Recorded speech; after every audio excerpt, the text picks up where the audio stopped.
1331 The first merchant of the Myriad World Mall. The area where the Myriad World Mall was located now looked empty, but there were many Holy Dragon City cultivators stationed in the surroundings. If someone who didn't know what was going on saw this, they would definitely be confused and wonder what these cultivators were guarding. Tang Zhen jumped down from the car. He nodded to the cultivators on guard and walked straight to the huge open space in front. As long as there was enough supply of the world's origin, the expansion of the Myriad World Mall was almost unlimited. Fortunately, it was in another dimension, or the space tower would not be able to accommodate it. Tang Zhen suddenly stopped after walking for a few minutes. He raised his head and looked at the sky. Only Tang Zhen was able to see that a section of tree root-like energy tentacle was heading toward him. Soon after, a wisp of a wondrous feeling surged into his heart. He seemed to be looking at a chaotic world where he could enter at any time. This world could even be modified according to his thoughts. With a thought, the chaos world in front of him quickly churned, and then a huge square suddenly appeared. At the same time, he also received feedback from the Myriad World Mall that the world's origin had been consumed a little. Obviously, there was a price to pay for transforming the environment. Tang Zhen was unconcerned. He tried to enter this world and as expected, he appeared in the square in the next instant. At this moment, he was in another dimension.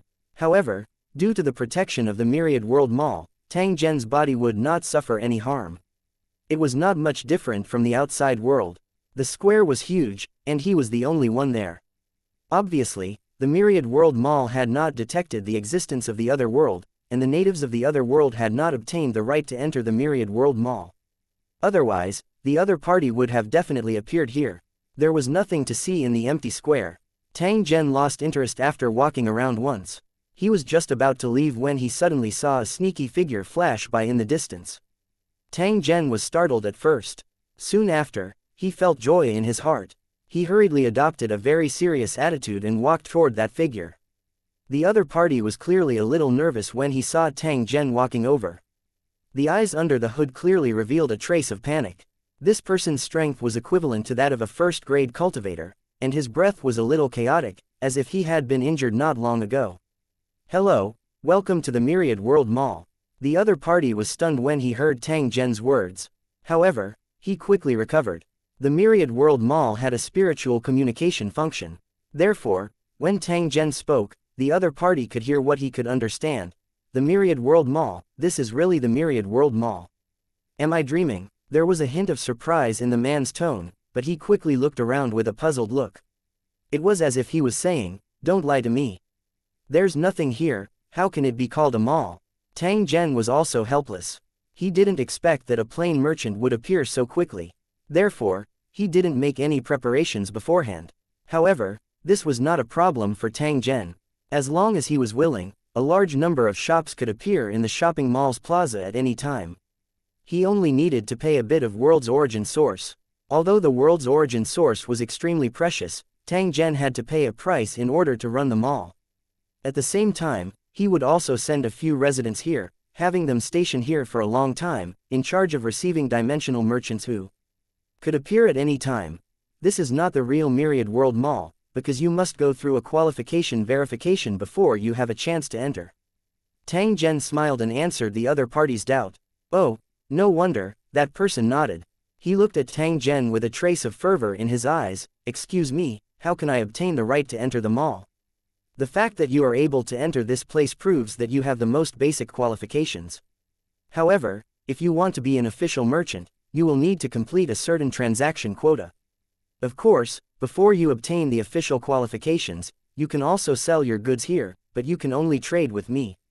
Tang Zhen gently waved his hand when he spoke up to this point. Immediately, the ground in front of the two of them was filled with all kinds of items, causing one to be dazzled and dazed. The man was shocked at first, but his eyes quickly lit up as he stared at the items on the ground, looking extremely excited. All of these items came from Tang Zhen's storage ring. Even if they weren't of the highest quality, they were still extremely valuable. As long as one wasn't blind, one would definitely be able to tell that they were extraordinary. This person clearly knew what was good. When he looked at a few of the items, he wanted to swallow them up. "These xianxias are all items to be traded." The man looked at her for a long time before he reluctantly looked away and asked in a slightly trembling voice, "Of course, they're all items for trade.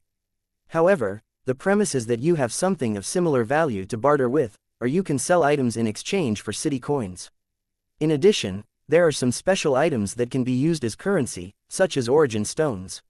When Tang Zhen said this, he casually took out a low-grade origin stone and threw it into the other party's hand.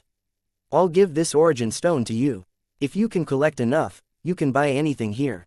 The other party held the origin stone with a thoughtful expression in his eyes. He quickly raised his head and asked Tang Zhen, other than the origin stone, what other valuable items can be used as currency? Tang Zhen sized up the other party. He seemed to have thought of something as a thread of light suddenly appeared in his palm.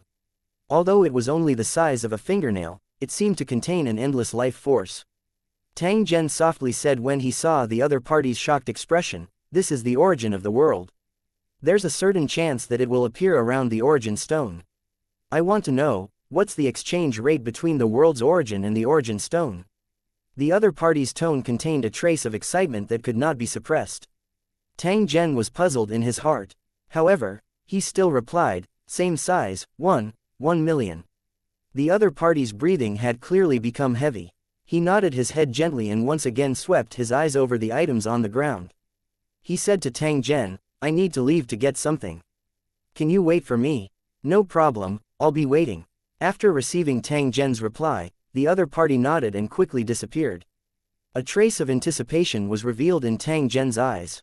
He sat down cross-legged on the ground and began to race against time to start cultivating. In the dark cave, a figure suddenly appeared. It was the man who had appeared in the Myriad World Mall earlier. After making sure that he was the only one in the cave, the man gently lifted his cloak, revealing a young face with eyes full of excitement. He looked at the ring in his hand as if he was looking at a rare treasure. He wanted to laugh wildly, but he held it in so hard that his face was a little distorted. "I didn't expect the sect leader's token to be able to connect to the Myriad World Mall. Master must not have discovered it before, otherwise his cultivation would not be so low. There are many heavenly materials and earthly treasures that can improve one's strength in the Myriad World Mall, as well as all kinds of divine weapons. As long as Master can get any one of them, he would not be in such a bad state, or even be killed by someone. The heavens have eyes. I actually discovered the secret of the sect leader's token by accident. As long as I get the items in the Myriad World Mall, my strength will definitely improve rapidly, and my sect will also grow stronger. Please bless me with Master's spirit in heaven, so that disciple can successfully complete the transaction and make my spirit sword mountain famous all over the world." The young man took a deep breath and slowly walked out of the cave. He walked towards the broken sect that was built on an open space not far away. 1332 The first transaction. Looking at the dilapidated house and the listless disciples, the young sect leader's eyes flashed with a trace of helplessness, but it was soon replaced by a burning fighting spirit. As long as the Myriad World Mall was like what he had heard in the system announcement, having any goods he wanted and ensuring the safety of the plain merchants, it would not take long for his sect to rise up and completely suppress the other sects. Just as he was thinking about something, someone blocked his way. "Sect leader's senior brother, a few more disciples have left the mountain today. You have to think of something, or there won't be anyone left in the hidden weapons sect." A female disciple walked up to the young man and said with a hint of anger, "If they want to leave, just leave. You don't have to stop them. One day, they will regret their choice today." If it was before today, the young man would only feel angry and unwilling. However, after entering the Myriad World Mall, his heart was full of confidence. The female disciple looked at the young sect leader and felt that his temperament had changed greatly. He was no longer dispirited and grumbling, but full of confidence. The female disciple, who was originally also confused about the sect's future, suddenly had a trace of anticipation in her heart. She decided not to leave in a hurry, but to wait and see. If she had a choice, she would not want to leave her senior brother. Hurriedly returning to his room, the young sect leader took out a jade box from a hidden place and carefully opened it. Inside the half-foot jade box, there were dozens of gemstones that were very similar to origin stones. In a jade bottle, there was a shining ball of light. After taking out the origin stone that Tang Zhen had given him earlier and comparing it, a trace of fiery heat flashed across the young man's eyes. "I was right, origin stones are spirit stones, and the spirit source that forms the spirit stone mine is the origin of the world." When he thought of the exchange rate that Tang Zhen had mentioned, the young sect leader's heart started to beat wildly with excitement. As long as he could make use of this spirit source, the hidden weapons sect would no longer have to worry about cultivation resources. Although a spirit source could be used to cultivate a spirit vein and was an essential part of a sect, it required a large number of spirit stones to cultivate. It would take at least a few decades to form a low-level spirit vein that could be used for cultivation. The hidden weapons sect was currently plagued with internal and external problems. The young sect leader clearly could not wait that long, so the wisest choice was to trade the spirit chi source. After they had overcome the crisis and gained a certain level of strength, they could even plunder the spirit chi source of other sects and make the hidden weapons sect even stronger. After making up his mind, the young man kept the jade box and returned to the cave. Tang Zhen opened his eyes and saw that the first merchant of the Myriad World Mall had reappeared. Sorry for making you wait. Please take a look at the value of this world's origin. The young sect leader had already put everything on the line. The sect's encounter left him with no choice. He could really believe that Tang Zhen would not lie to him. As expected, this kid really has the world's origin in his hands. Tang Zhen's heart trembled slightly. For the other party to appear here, it was clearly not a random choice. Perhaps the Myriad World Mall had discovered that the other party was contaminated with the world's origin aura, which was why they had chosen him as a plain merchant. However, there was also a possibility that the other party's world had a lot of world origins, so much so that even low-level cultivators like him could have them. That's right, this is the origin of the world. It can be exchanged for 1,000,000 mall coins. After hearing Tang Zhen's answer, the young sect leader took a deep breath and pointed to the items on the ground. I want to exchange half of the coins and use the rest to buy these items. How many can I buy? Tang Zhen glanced at the item on the young sect leader's finger. He pretended to think for a moment before saying, I can give you a discount on our first deal. 500,000 market dollars can buy 100 of these herbs, 20 caddies of spiritual jade, and 50 low-grade Mo weapons. What do you think? The young sect leader was overjoyed. He had made a fortune from these 100 spiritual herbs, not to mention the supreme-grade spiritual jades and weapons. Any one of them would make him a fortune.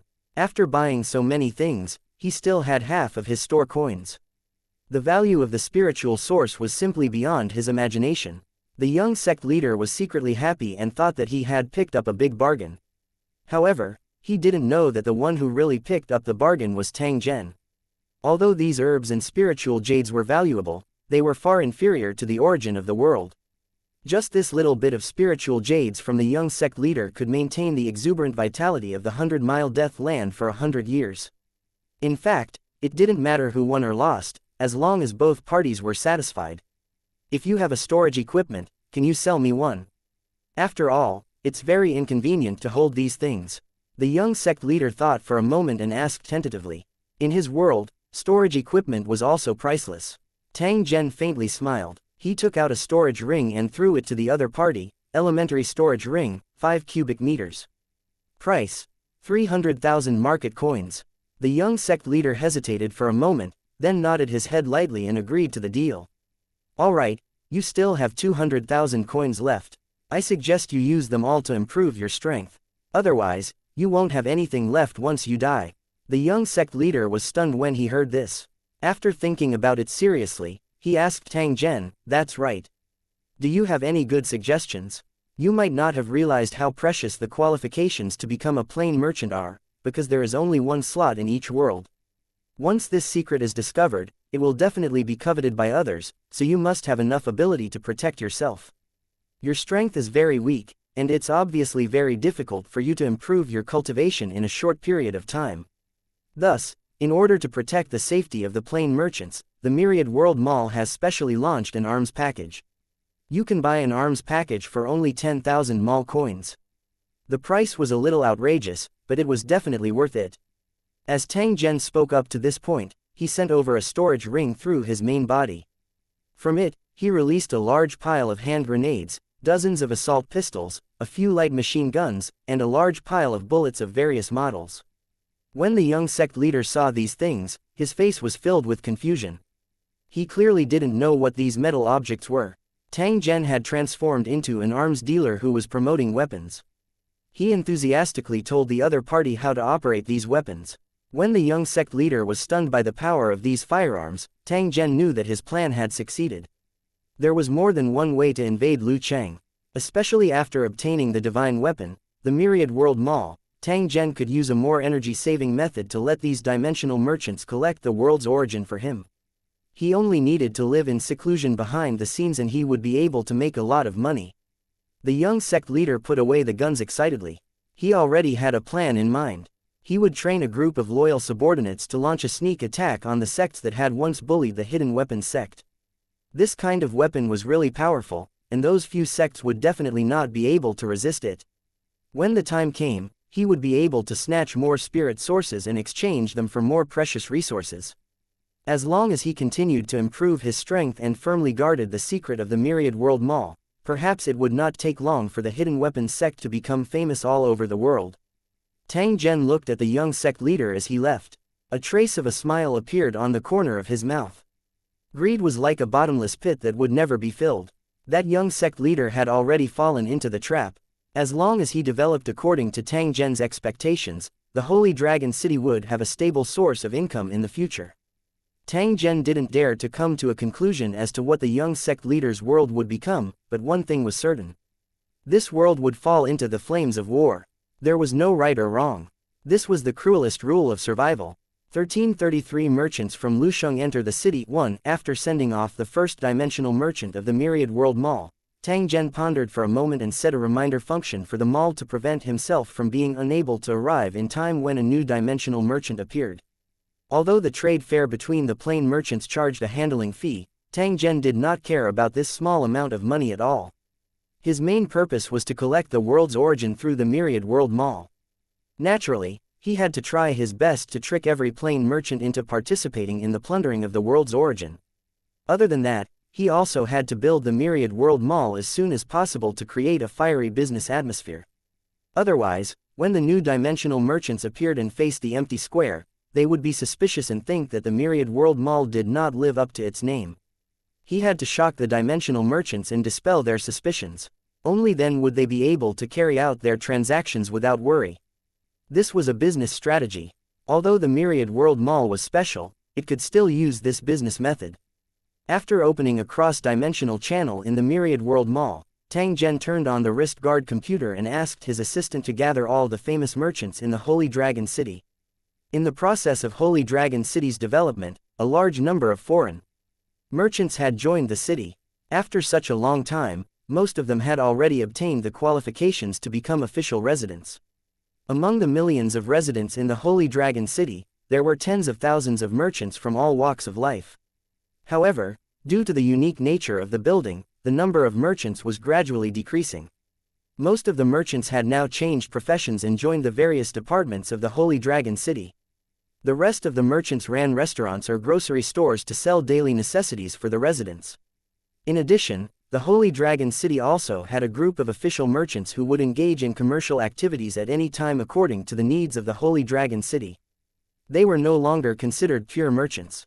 Hearing the city lord's call, the merchants did not hesitate at all. They all quickly took the transportation and headed straight to the space tower. It did not take long for the open space in front of the Myriad World Mall to be filled with merchants from the Holy Dragon City. They all had different looks, but they greeted and chatted in the same language, appearing to be very friendly. Everyone, quiet down. The city lord has something to say. Tang Zhen had more than 10 assistants. The one in charge of gathering the merchants was a young resident. He was slightly inexperienced and was busy in a short while. Fortunately, after hearing Tang Zhen's name, these merchants immediately became silent and looked at Tang Zhen, who was standing at the front. The purpose of gathering everyone here today is because our Holy Dragon City has built a Myriad World Mall that can be connected to other planes and trade with those plane merchants.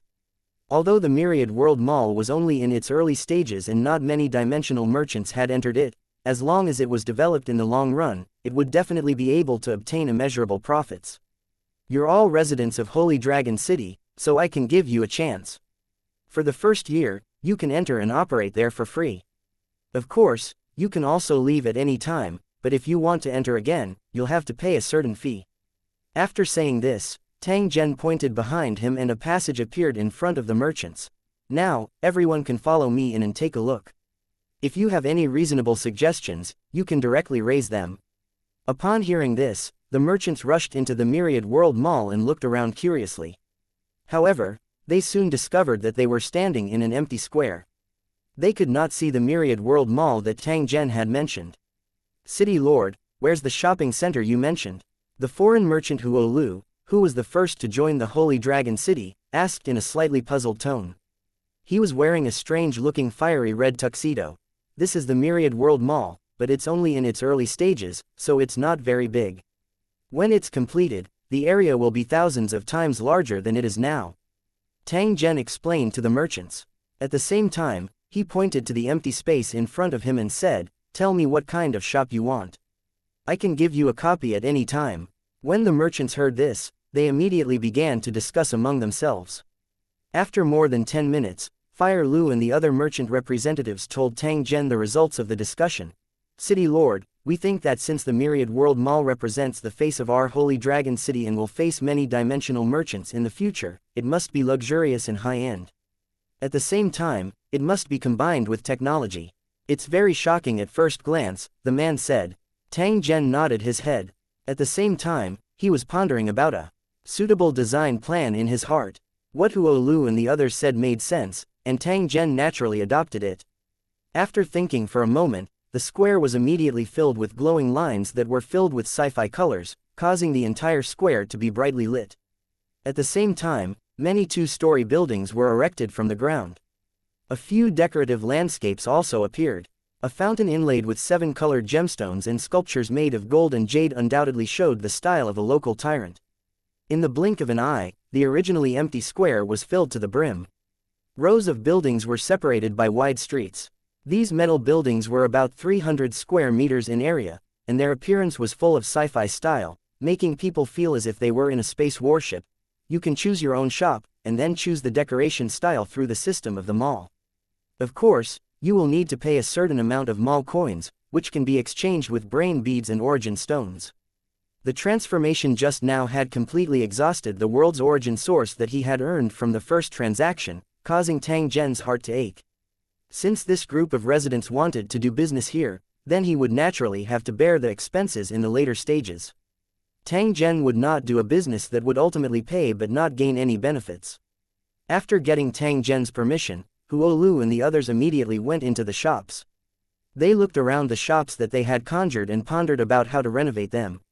Since Tang Zhen had given them benefits for the residents, the merchants naturally wouldn't miss it.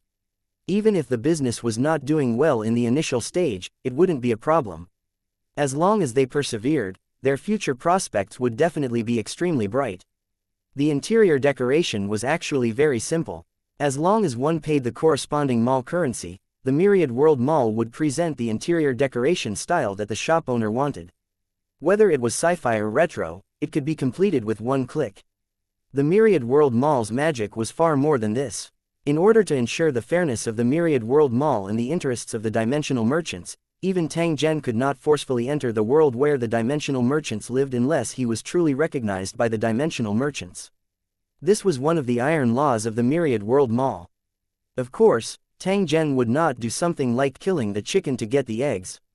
Once he really did such an act and accidentally exposed it, it would definitely destroy his own reputation. At the same time, the Myriad World Mall could also monitor the transaction process at all times. It was impossible to deceive or rob people here. If someone robbed a certain item, it was absolutely impossible for him to leave the Myriad World Mall. This was to ensure that the merchant would not suffer any losses as much as possible. He didn't know who had created this thing, but it seemed to be designed for cross-plane transactions, and its various functions were quite comprehensive. Other than the basic functions, as the Myriad World Mall continued to upgrade, more and more functions would appear, and Tang Zhen would have to slowly explore them.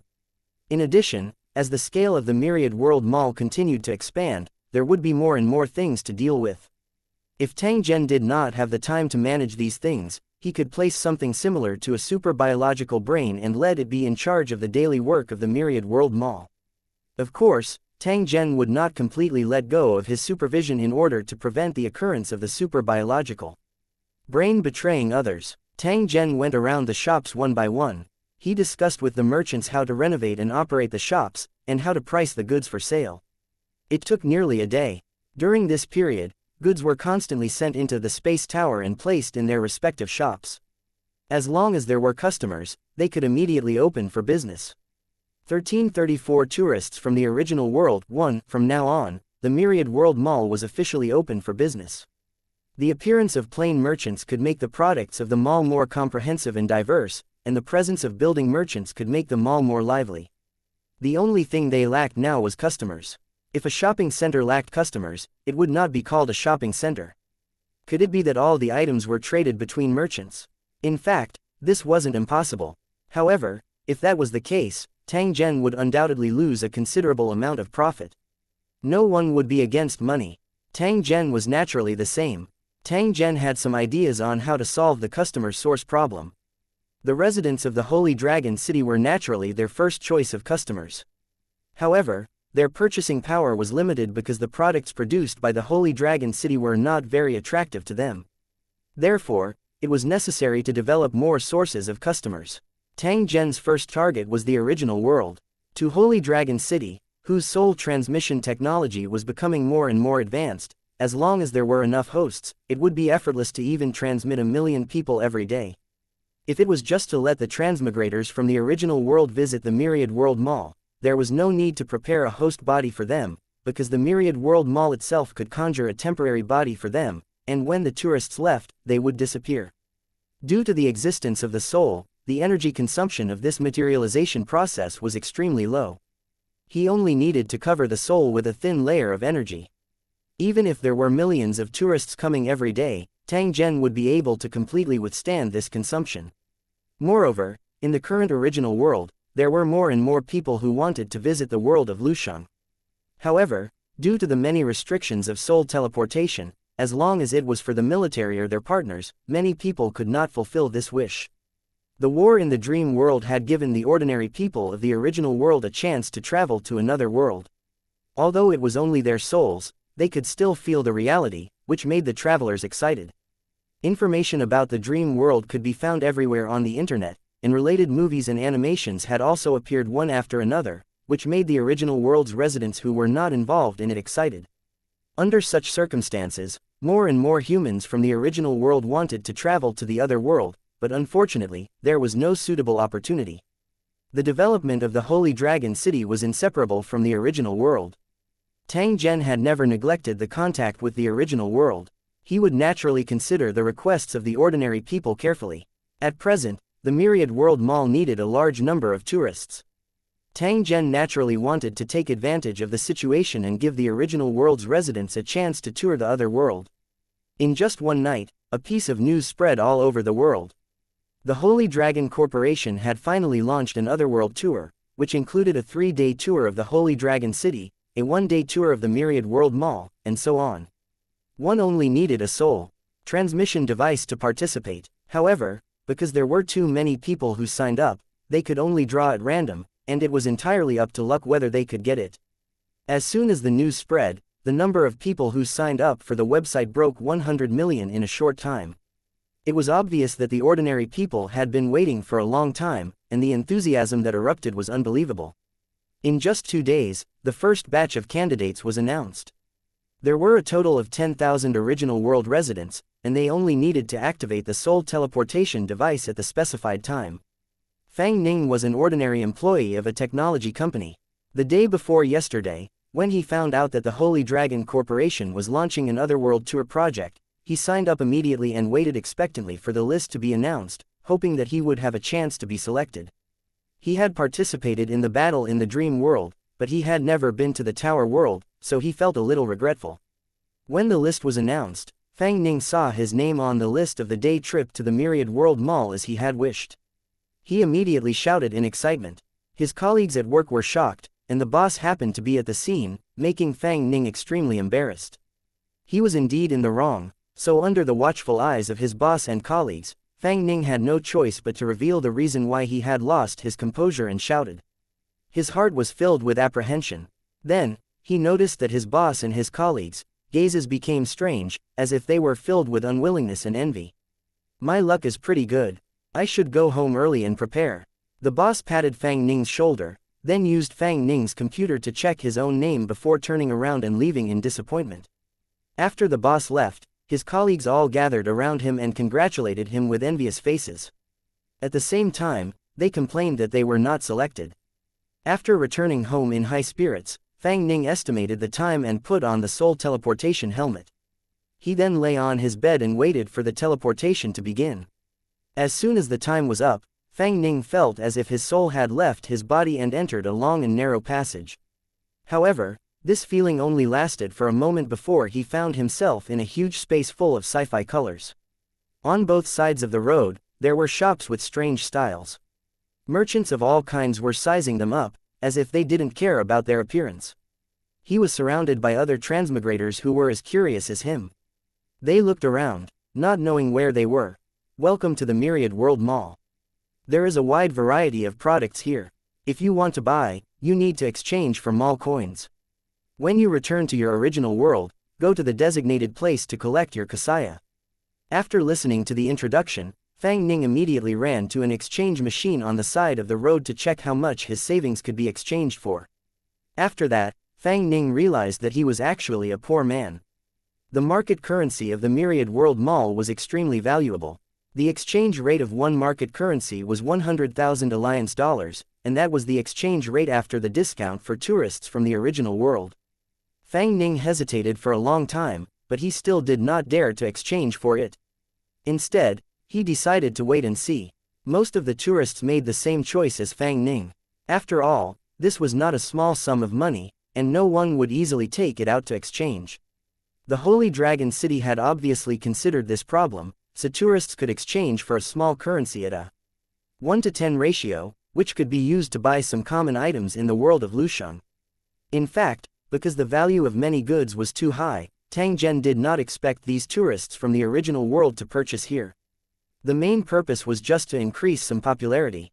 However, as the number of tourists increased, especially when the tourists realized that the goods sold in the Myriad World Mall were precious, there would definitely be rich people coming here to sweep up the goods, or the situation of letting tourists buy on their behalf would appear.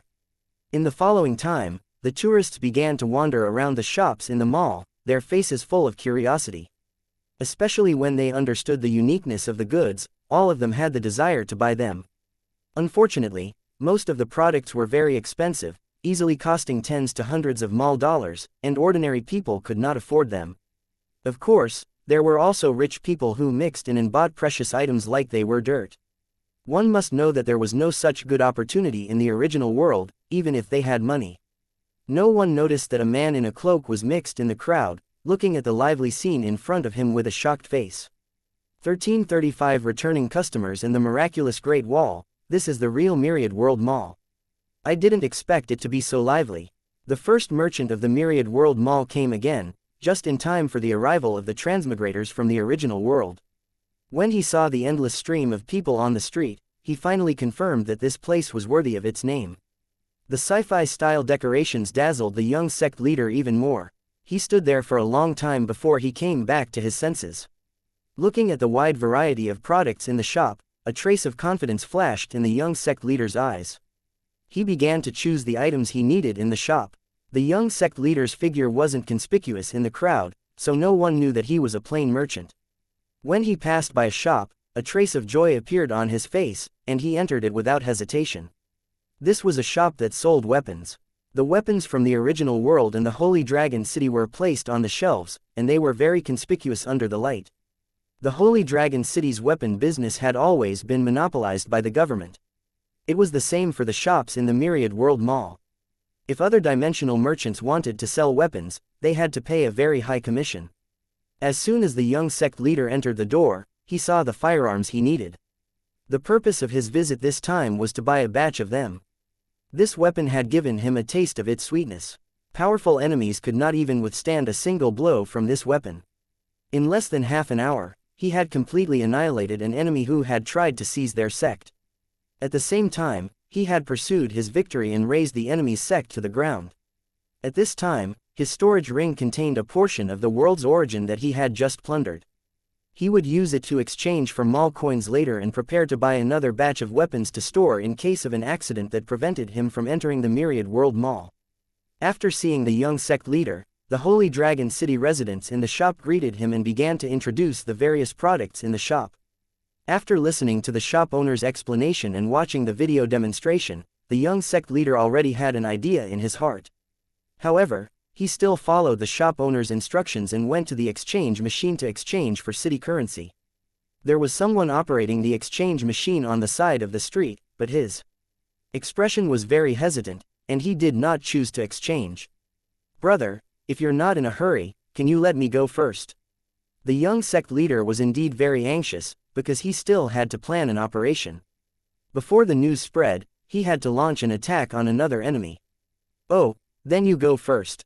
Fang Ning looked at the tourist behind him who had deliberately covered his face, and moved to the side to make way for him. At the same time, he inadvertently glanced at him. Damn, he's a tycoon. Looking at the long string of numbers, Fang Ning rubbed his eyes and finally confirmed that this guy had exchanged 2 million mall coins. Based on the exchange rate of 1 mall dollar to 100,000 alliance dollars, $2 million was equivalent to a large sum of money. Fang Ning felt a slight headache. Was it 10 billion? What was that shiny thing? Why was it so valuable? The young sect leader glanced at this guy who was making a fuss and returned to the shop, ready to continue his shopping. "Tycoon, do you lack any pendants on your legs?" "I'm waiting to be summoned," Fang Ning said jokingly. He then continued to wonder if he should exchange a few coins to buy the same item that he had seen. "Brother, how much do you know about the weapons in that shop?" Hearing the voice behind him, Fang Ning turned around and saw the rich man from earlier standing behind him. "Are you talking about those guns and weapons?" "Of course, I know about them. I'm a true fan of the military and I've even participated in the war in the dream world." Fang Ning sighed after he finished speaking and said to the young sect leader, "Those weapons aren't sold to tourists from the original world. You can just take a look. Speaking of which, you're so rich, haven't you come into contact with these things before?" Until now, Fang Ning still treated the other party as a tourist from the original world. The young sect leader naturally did not understand what Fang Ning was saying, but he was very interested in the war. After asking a few questions, he finally understood that this was a war that used firearms and weapons, and the number of participants on both sides had exceeded 10 million. Listening to Fang Ning's description of the scene, the young sect leader's breathing became slightly rapid. He seemed to have understood how he could realize his dream. If I have these weapons, how should I fight with the enemy? Most of the weapons they use are swords, bows, and crossbows. Some of the stronger cultivators even have to use their weapons. The young sect leader asked Fang Ning after some thought. "That's easy. Listen to me, Yingluo. Having participated in the war in the dream world and loved to discuss military affairs online, the question of the young sect leader immediately piqued Fang Ning's interest. He did not even bother to shop and immediately started talking non-stop. The young sect leader listened from the side, and the light in his eyes grew brighter and brighter. "Come with me and help me choose a weapon." After Fang Ning finished his explanation, the young sect leader dragged him into the shop without any explanation. Then, they followed Fang Ning's instructions and bought a lot of weapons and equipment. In addition to these weapons, the young sect leader also bought a ring with a larger storage space to store these weapons and equipment. Before he left, the young sect leader took out 100 coins and stuffed them into Fang Ning's pocket. Fang Ning was stunned. 100 coins were equivalent to 10 million Asian alliance dollars, but he did not expect the other party to give it to him just like that. "Brother, I hope we will meet again if fate allows it." The young sect leader did not wait for Fang Ning to speak.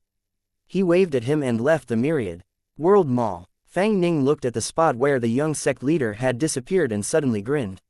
When the young sect leader appeared, Tang Zhen had already received the notification and knew the list of items he had bought.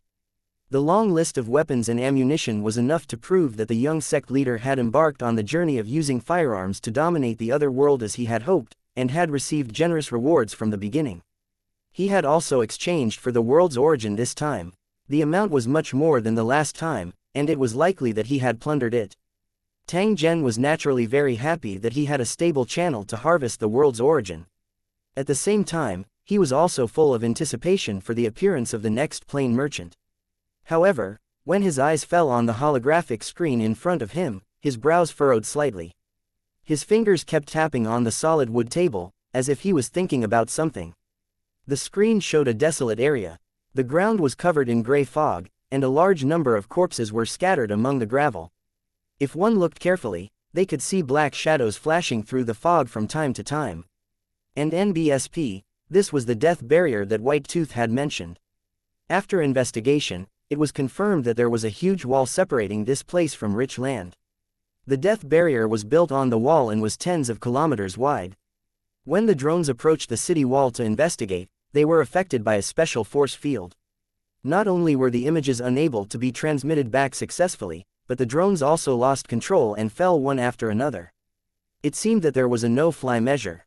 This was definitely a shocking amount of money. However, since the other party could extract all the origin power of the entire Forsaken land, it was not surprising that they could build a great wall that could be called a miracle. To figure out the secret of the fog and the giant city wall, it was obviously impossible to do it with drones alone. The Holy Dragon City cultivators had to go and investigate it personally. A team led by 3 king-level cultivators and 20 lord-level cultivators was heading toward the death barrier. According to their calculations, they should have arrived at their destination by now. Tang Zhen only needed to quietly wait. It was likely that he would be able to receive the information he wanted in a short period of time. 1336 The investigation inside the death barrier. A small flying device slowly landed in the rocky valley. More than 20 Holy Dragon City cultivators in black cloaks filed out. After arranging their equipment, everyone headed straight for the death barrier. The aircraft activated its stealth function and stayed where it was, waiting for support. On the desolate land, only these 20 or so figures were active. Other than that, there were only grotesque, rugged, strange rocks and decayed bones. Not long after, they arrived in front of the sinister death barrier.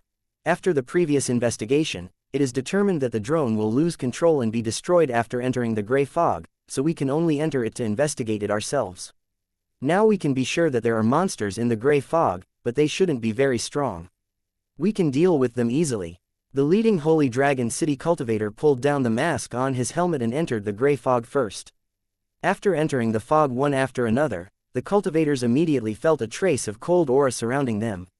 It was as if it had a life of its own and was trying to burrow into their skin. However, when the fog touched the armor, it immediately bounced off or was absorbed.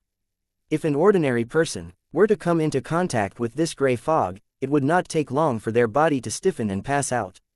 If they were not treated in time, they would definitely not be able to escape death. However, to the Holy Dragon City cultivators, this gray fog was nothing in their eyes. The cultivators' armors were mixed with the anti-demon metal of the space tower, which could absorb and repel all kinds of energy attacks. They also wore spirit jade talismans, so the mist couldn't do any harm to them. Stepping on the broken bones on the ground, he didn't walk far before a group of wandering zombie monsters appeared in front of him. Their bodies were incomplete, and their tattered and dirty cloth fluttered as they walked. After discovering the Holy Dragon City cultivators, these zombies let out low growls and immediately swarmed over. Their speed was very fast, but their movements were extremely stiff. Their skinny hands with black nails stretched forward, and from time to time, they would trip over the stones and then get up again, dizzily locking in on the direction again. The scene that was originally filled with danger actually gave people a feeling of not knowing whether to laugh or cry. After seeing the zombies rush over, the Holy Dragon City cultivator at the front waved his hand. Immediately after, a cold light flashed, and dozens of zombies were instantly beheaded, falling to the ground. Ignore the monsters.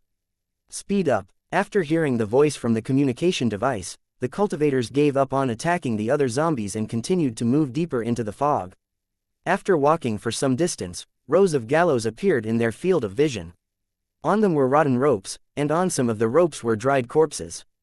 These gallows were erected on the side of the road, extending all the way into the depths of the gray fog. Who knew how many there were? Not far from this row of gallows was a broken town. A large group of zombies was wandering in the town, and there were probably thousands of them. Other than these zombies, there were also some specters and beast-like monsters hidden in the corners of the town. They were clearly harder to deal with than the zombies. Avoid this place. Our target is the city wall. They quietly went around the town and continued forward. Soon, they arrived at the remains of a battlefield. The broken remains of weapons were half covered by the soil and had long decayed. Armored zombie soldiers and knights roamed the battlefield. From time to time, the figures of magic-type combatants could be seen, floating in the fog with broken staffs.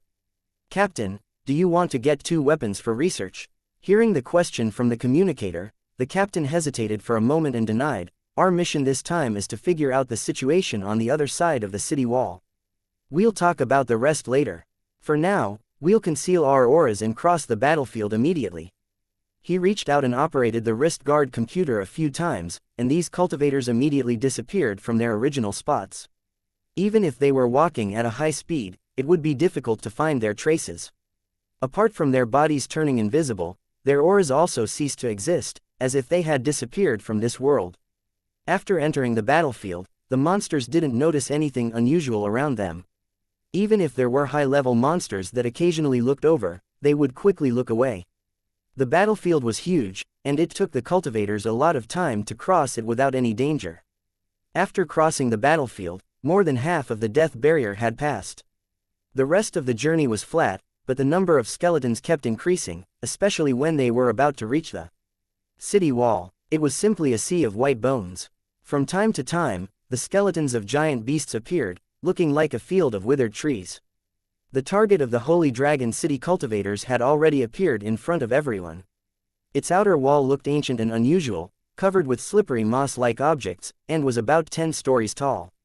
There seemed to be an electrical grid under the city wall, but it had rotted away because it had not been maintained for many years. Every 10 kilometers on the city wall, there would be a hexagonal tower with metal objects that looked like eyeballs floating on it. They were staring in the direction of the fog, obviously with monitoring and warning functions. If one looked closely at the top of the city wall, they would see a layer of energy barrier that seemed to be invisible. It was probably used to defend against enemies from the air. They hid under the city wall and listened for a while. There seemed to be no sound, as if this was a dead city. I'll take a few people up to take a look. You guys stay here to provide support. If the situation doesn't look good, evacuate immediately.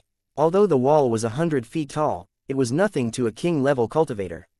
After the captain gave the order, he led his 3 men to slowly approach the wall and easily climb to the top. The road above the city wall was about 20 meters wide. It seemed to have not been maintained for a long time, so many places were overgrown with weeds. Although he didn't see anyone, he was sure that there was someone here because there were wheel tracks on the ground. It had not been more than 24 hours. After making sure that there was no one around, the captain turned his eyes to the world inside the city wall, and then a field of emerald green came into view. A huge plain appeared in front of the Holy Dragon City cultivators. Many places were filled with fields. At the same time, they could also see a few villages and a town of considerable size in the distance. A sense of peace and tranquility constantly shocked everyone's eyes. There were no traces of war at all. The inside and outside of the city walls were 2 completely different worlds. He turned on the camera function and recorded all the scenery inside the city wall. The captain informed his companions at the bottom of the city wall and then quickly moved in the direction of the car with 3 men.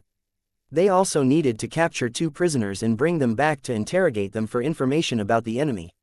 After obtaining the preliminary information, they would naturally send people to sneak into the city wall to investigate. After walking along the city wall for a few kilometers, 4 soldiers in uniform appeared. They were standing on the city wall and chatting. A strange-looking small vehicle was parked at the side, and on it was a weapon similar to a heavy machine gun. A few soldiers were carrying firearms-like weapons on their backs and were not aware of the impending crisis. Just as they were talking and laughing about something, 2 Holy Dragon City cultivators who were approaching stealthily suddenly attacked.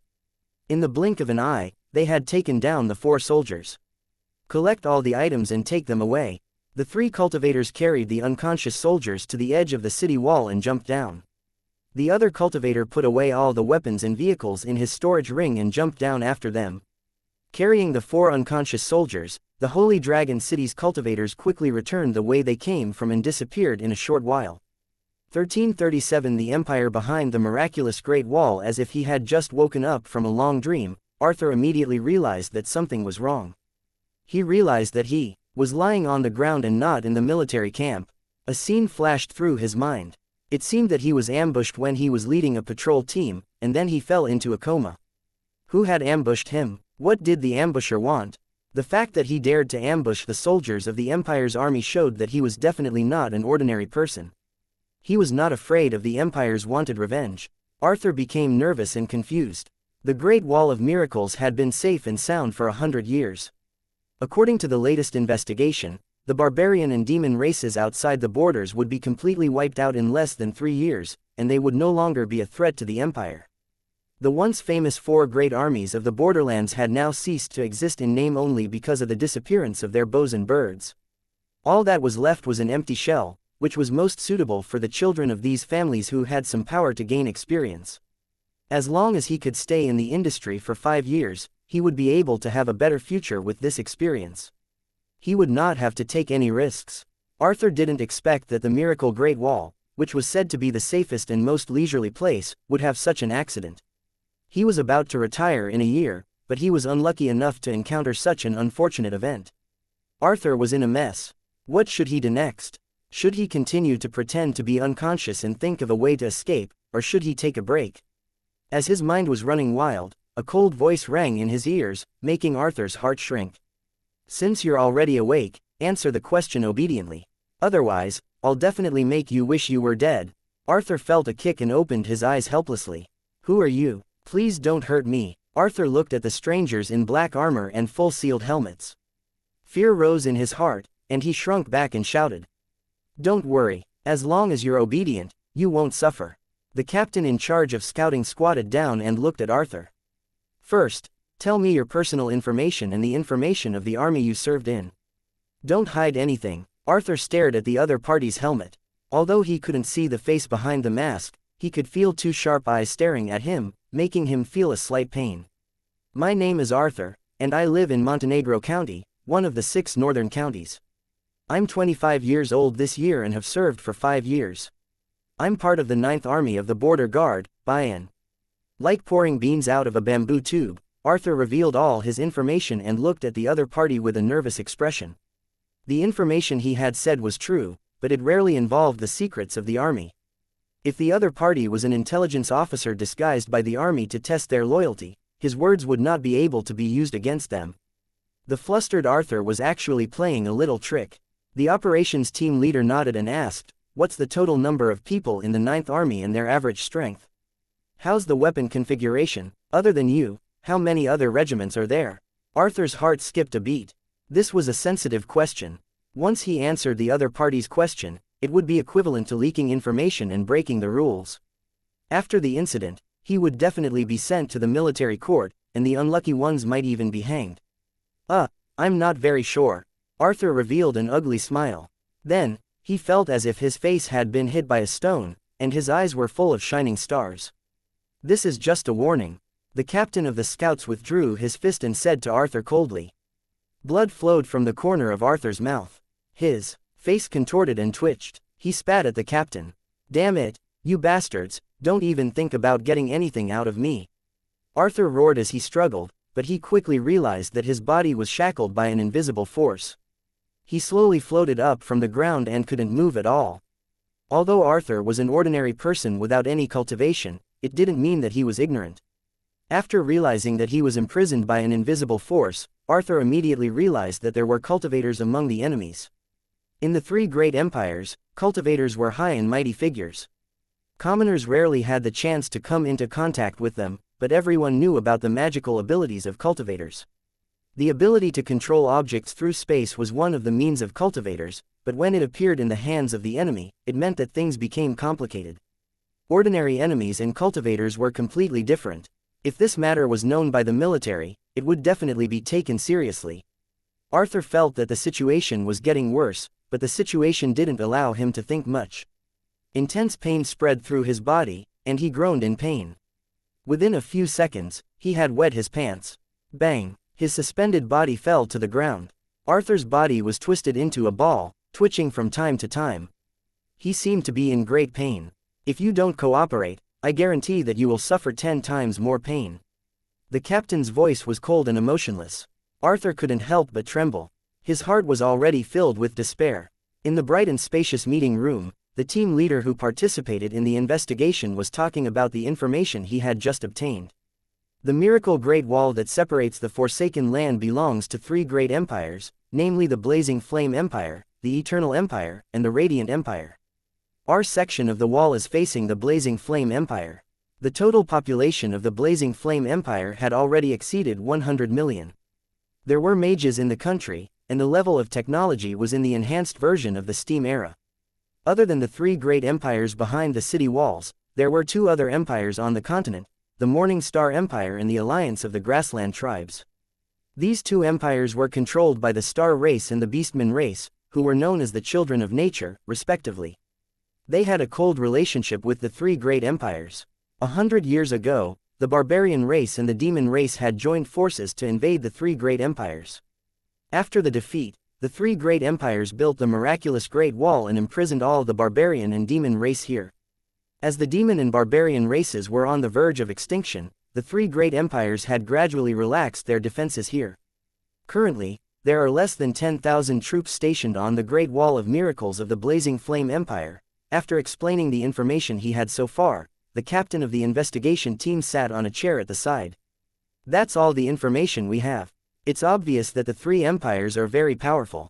We may be able to defeat one of them with our current strength, but we may not be able to withstand the joint attack of the three empires. Therefore, the invasion of the three empires could be put on hold for the time being, but the intelligence gathering must continue. Someone would be in charge of this matter, and they must ensure that the true strength of the three empires was clear. As for the Morning Star Empire and the alliance of the Grassland tribes, we also need to send people to investigate. If possible, we can develop them into our allies and help us attack the three empires at the critical moment. After Tang Zhen finished speaking, the other residents also began to express their opinions. They discussed for a long time before leaving.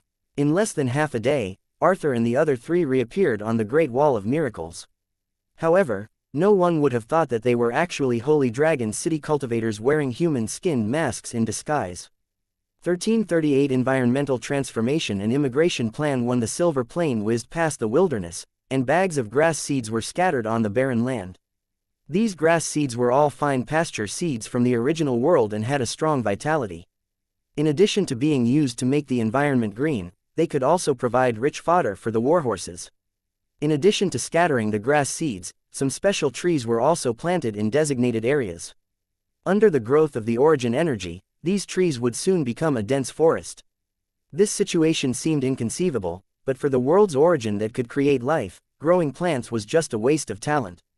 When the last plane landed in the Holy Dragon City, the runic magic circle that was added with the world's origin was activated. A strange power full of vitality spread in all directions, echoing with the runic tower in the distance. The first to be affected by this power were the dark clouds in the sky that had not dispersed for a long time. A large amount of water vapor began to appear inside the dust-like object, and the dark clouds became heavier and looked like they were about to fall. It didn't take long for lightning to appear in the thick dark clouds. The rumbling thunder resounded through the wilderness as if it was going to explode the sky. The demon barbarian survivors gathered by the Holy Dragon City were shocked. They cowered in their tents and looked at the sky in fear, thinking that the end was coming.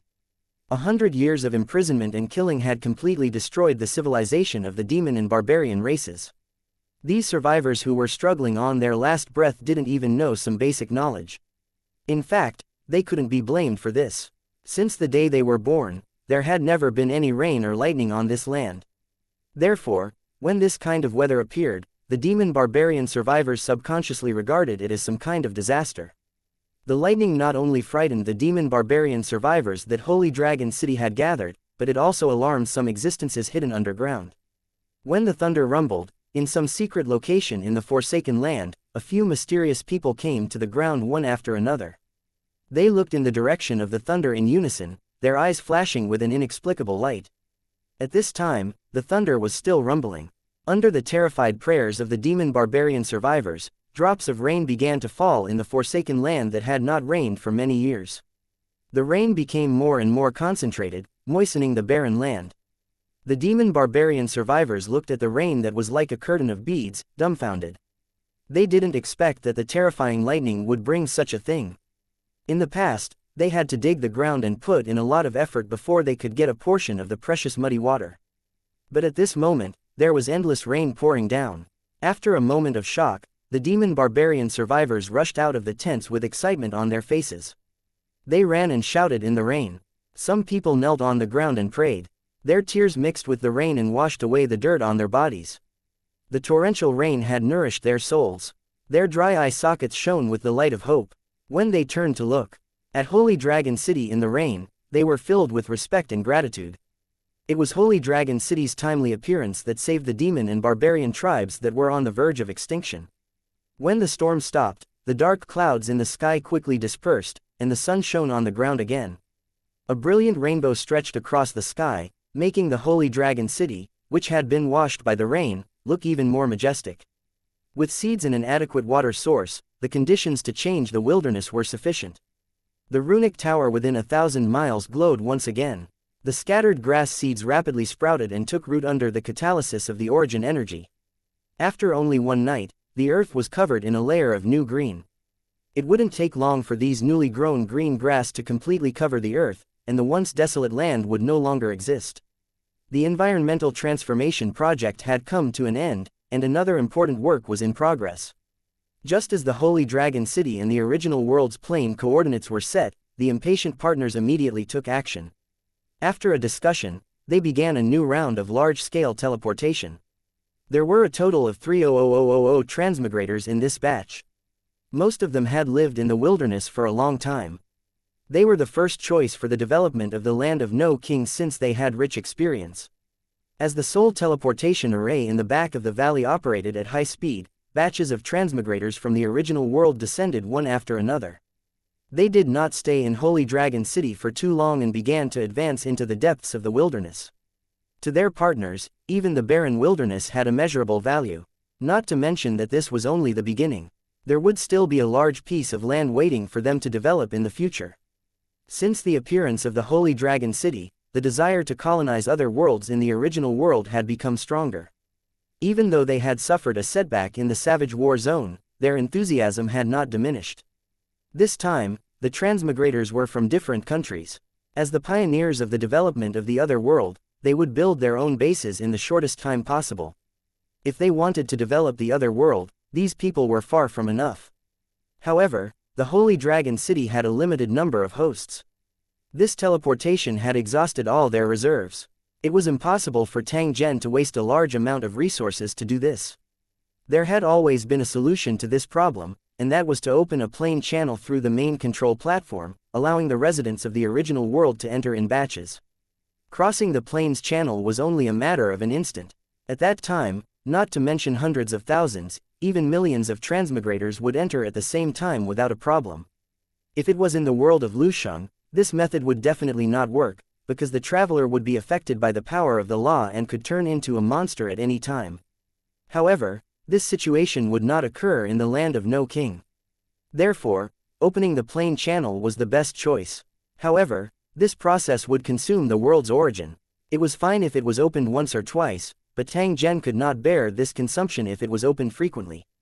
Therefore, the partners had already begun to move, gathering all the original world residents who intended to migrate to the other world. After the plane channel officially opened, they would use the fastest time to send the original world residents to the other world.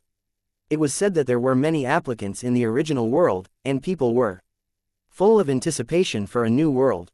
The problem of teleportation had been solved, but there was still a lot of work to be done, such as the teleportation of supplies and the prevention of diseases, which all needed to be prepared in advance. Moreover, compared to host bodies, the physical fitness of the original world's residents was too weak, and it was still unknown whether they could adapt to the environment of another world. If some kind of virus spread among the original world's immigrants and could not be effectively controlled, it would definitely be a terrible disaster. In order to prevent this from happening, the immigrants from the original world would take medicine and wear special protective clothing before entering the other world. They could only take them off after confirming that there was no danger. Although there were all kinds of risks, in the face of the dream of colonizing other worlds, these were not problems at all. 1339 The migration begins, 1. In the original world, somewhere in the Asian Alliance. In the quiet mountain village, an off-road vehicle slowly drove over and finally stopped in front of a slightly old red brick house. The car door opened, and 3 young men came out. One of them, who was wearing a vest, got out of the car and greeted a middle-aged man who was looking at a shovel and planning to work in the field with a smile. "Dad, I'm back." The middle-aged man was stunned for a moment, and only then did he realize that the young man was actually his son.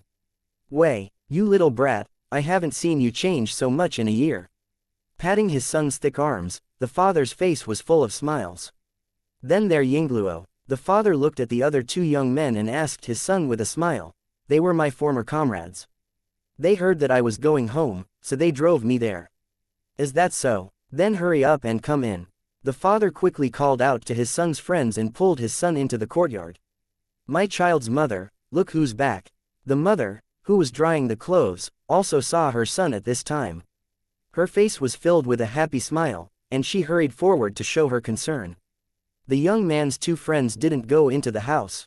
They sat under the fruit tree in the yard, while Wei pulled his parents into the house. His parents were confused, but they didn't say anything. After returning to the house, they chatted for a while. Wei hesitated for a moment, then said to his smiling parents, Dad, Mom, I'm planning to migrate to another world with my friends. I'd like to come back and hear your opinions. Upon hearing his son's words, his parents, who were originally smiling, were immediately stunned. Then, his mother immediately said, No, definitely not. Mom, why can't I? I've seen it on my phone before. Monsters from the other world are everywhere. I heard that many people died last time and hundreds of billions of money were lost. The mother's expression became uglier as she spoke, and she was determined not to let her son go to the other world. His father didn't say anything. He just lowered his head and smoked, one cigarette after another. Wei had expected this to happen before he came back, so he just listened quietly to his mother's words and didn't talk back. The mother spoke for a long time, but when she saw that her son still did not speak, she could not help but sigh in her heart. His child had been working outside for the past 2 years, so he must have known more about the other world than him. He must have made up his mind long ago. The father threw away the cigarette in his hand and asked in a calm tone, First, tell me what's going on with this migration. This is an immigration plan jointly launched by the Alliance and the Holy Dragon Corporation. The total number of people in our Asian alliance is 500,000. After migrating, not only will we have houses and land, but the salary will also be 5 times that of the original world. Moreover, the place of migration this time was not the world of Lusheng, but a new world. It was not like the world of Lusheng where monsters were everywhere, and the army was stationed nearby, so there was no need to worry about danger. To put it bluntly, we're just going to the other world to farm, graze, and develop mineral resources. There's no difference from the original world. At this point, the young man looked at his parents and said in a very serious tone, The competition outside is very fierce now. With my conditions, it's impossible for me to have much development. Only by going to the other world can I have a better future. I heard that the environment in the other world is especially suitable for health care. The experts have said that as long as you continue to live in the other world, you can live for at least 150 years. Seeing their son's happy face, the old couple looked at each other and sighed in their hearts. After convincing his parents, Wei and his 2 friends went straight to the provincial government to prepare for the second step of the interview. The 3 of them had already signed up online before this, and they had each convinced their families to ensure that they would not have any worries when migrating. When they arrived at the destination, as the 3 expected, the venue was packed with people waiting for the interview. Most of them were young people, and they were the most enthusiastic about migrating to another world. During the process of waiting, everyone kept talking and was full of anticipation for the life after the migration. Time passed by slowly. Wei and his 2 friends finished their interviews and waited for the next notification. After waiting anxiously for 2 days, the 3 of them received a call. All of them were lucky enough to pass the interview and immediately began the half-month training. In the closed training camp, the immigrants who passed the interview not only had to undergo all kinds of training, but they also had to take special drugs and learn simple weapon operations. Every day was busy and fulfilling. When the half-month training was over, Wei and his friends took the train and went straight to the grasslands. When they arrived at their destination, Wei and the others were stunned by the scene in front of them. Temporary tents were set up all over the boundless grassland, and countless vehicles were lined up neatly. It looked like a great wall of steel. From the outside, it was obvious that these were freshly manufactured cars, loaded with all kinds of supplies. There were also soldiers holding guns standing guard at the side, preventing anyone unrelated from approaching. There were several areas on both sides of the car, and the immigrants from different alliances were led into them. Wei and the others entered the temporary residential area belonging to the Asian Alliance, waiting for the last moment. From the moment they arrived at the grassland, the sound of cars and planes had never stopped, even in the middle of the night. It was so noisy that it was difficult to sleep. On the morning of the third day, Xiao Wei was woken up by a series of screams. When he rushed out of the tent in a hurry, he was once again stunned by the scene in front of him. In the distant grassland, a huge vortex appeared out of thin air, making people unable to look away. Through the center of the vortex, a completely different world could be seen. On the green grass, there were shadows of people moving, as if they were also looking at the original world. There was no doubt that this was the plains channel. As long as they crossed the vortex, the immigrants would officially arrive in the other world. Screams and cheers came one after another. Many people tried to rush to the transmission channel, but with the warnings of the soldiers on the ground and the armed helicopters in the air, the chaotic scene was quickly brought under control. It didn't take long for Wei and the others to receive a notice. They were told to bring their belongings and follow the convoy. With an order, the long line of vehicles started at the same time. Even though they were driven by electricity, the thunderous noise still converged, making it impossible for people to hear any other sound. However, no one cared about the noise at the moment.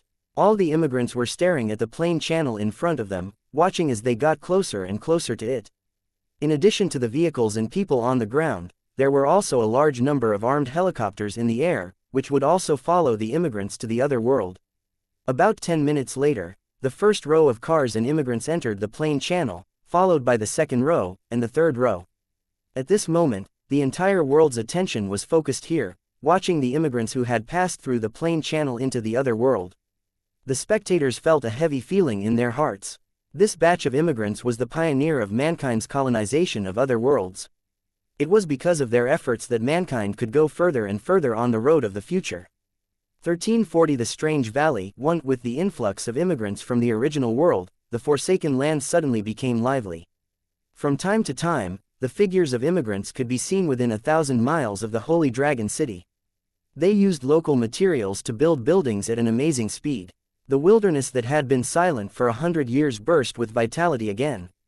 This was the frontier base for the immigrants from the original world to develop the other world. With the protection of the Holy Dragon City, the immigrants did not need to worry about encountering danger and quickly adapted to life here. The Holy Dragon City had also become more and more lively with the arrival of the immigrants. The immigrants would head to the Holy Dragon City whenever they had free time, either to play around in the amazing metal buildings, or to broaden their horizons in the Myriad World Mall, and then reluctantly return to the camp before sunset. The residents of the Holy Dragon City were not idle either. They were either responsible for the security of the immigrants or used divine spells to assist in construction. They cooperated with each other and got along very well. The next morning, Wei walked out of his stone house, ate breakfast, and started a new day of work. The camp he was at was very far from Holy Dragon City.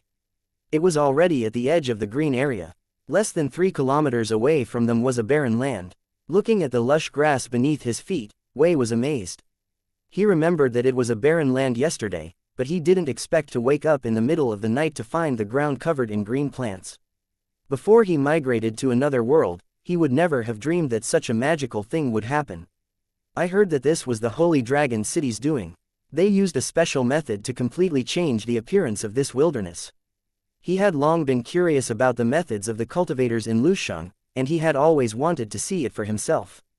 Unfortunately, the Holy Dragon City cultivators in their camp were usually serious and kept people at arm's length, so he didn't have the chance to get close to them. Everyone, hurry up. We're going to survey the valley 100 kilometers away today. Remember not to drop anything. There were about 2,000 immigrants in the camp, and about 20 of them went to survey the valley. At the same time, there were 5 soldiers and 1 Holy Dragon City cultivator in charge of security. After the preparations were complete, the 5 light armored vehicles, powered by electricity, began to speed through the wilderness, straight to the valley in the distance. Wei and the others' job was to analyze the data from the drones and determine where the mines might be. Then, they would go to the site to survey and collect samples. It was a very difficult job, and they would have to stay in the wilderness for a few days from time to time. Fortunately, the car they were using was fully functional, so they didn't have to suffer the hardships of sleeping in the open. After about 2 hours, the convoy arrived at their destination. According to the drone's detection, after confirming that there was no danger nearby, 5 soldiers and a Holy Dragon City cultivator led the way. The rest began to move equipment from the vehicles and worked in an orderly manner. After about 2 hours, Wei felt a little thirsty, so he took a sip from the water bottle. Perhaps because he was stepping on gravel, he was just about to close the kettle when he suddenly lost his balance and fell backward. Voila! After the kettle hit a stone, it fell in front of a dry object. Clear water slowly flowed out of the kettle and was all absorbed by the dry object. Wei stood up from the ground, rubbing his broken arm as he reached for the water bottle on the ground. Naturally, he saw the item that was absorbing the water. What is this? Wei was curious, so he kicked it. The thing wriggled. Fuck, what the hell is this? Wei was shocked. He quickly took a few steps back and used his communicator to call the Holy Dragon City cultivators nearby. According to the camp's requirements, no matter what abnormal situation you encounter, you must immediately report it to the security personnel. You are absolutely not allowed to deal with it without permission, or you will bear the consequences. This rule was also to protect the safety of the immigrants. After all, there were all kinds of strange creatures in the other world, many of which even the cultivators in Lusheng City didn't know. If the immigrants came into contact with them carelessly, they might lose their lives. After receiving the report, the Holy Dragon City cultivator immediately flew into the air and landed beside Xiao Wei in the blink of an eye. This scene made everyone envious. All of you, stay far away. You're not allowed to come near without my orders. Seeing that the immigrants had retreated to a safe distance, the Holy Dragon City cultivators drew their battle swords and lifted the stone beside the unknown object. A pitch-black dried-up object was revealed. The place where it had absorbed the water was only a part of the object. The Holy Dragon City cultivators were deep in thought. They took out their water bottles and poured water on the object. The water was immediately absorbed. Upon closer inspection, the spot where the water was poured on looked like a piece of rough skin that was squirming slightly. After walking a dozen steps to the side, cultivator Lu Cheng kicked the ground a few times. The gravel and soil on the ground disappeared, and the same object was revealed again. Everyone, retreat as far as you can. Hurry up! The cultivators in Lu Cheng's expression changed. After ordering everyone to retreat, they immediately reported the situation to the Holy Dragon City. It didn't take long for everyone to retreat 3 kilometers away. They looked at the mountain peak at a loss, and at the same time, they kept guessing what had happened. After waiting for less than half an hour, a small warship quickly arrived from the direction of the Holy Dragon City. When the warship stopped, a group of Holy Dragon City cultivators appeared in front of everyone. Wei's eyesight was pretty good. He immediately saw a familiar figure in the crowd. It was the Holy Dragon City Lord Tang Zhen, who had become a legend in his original world.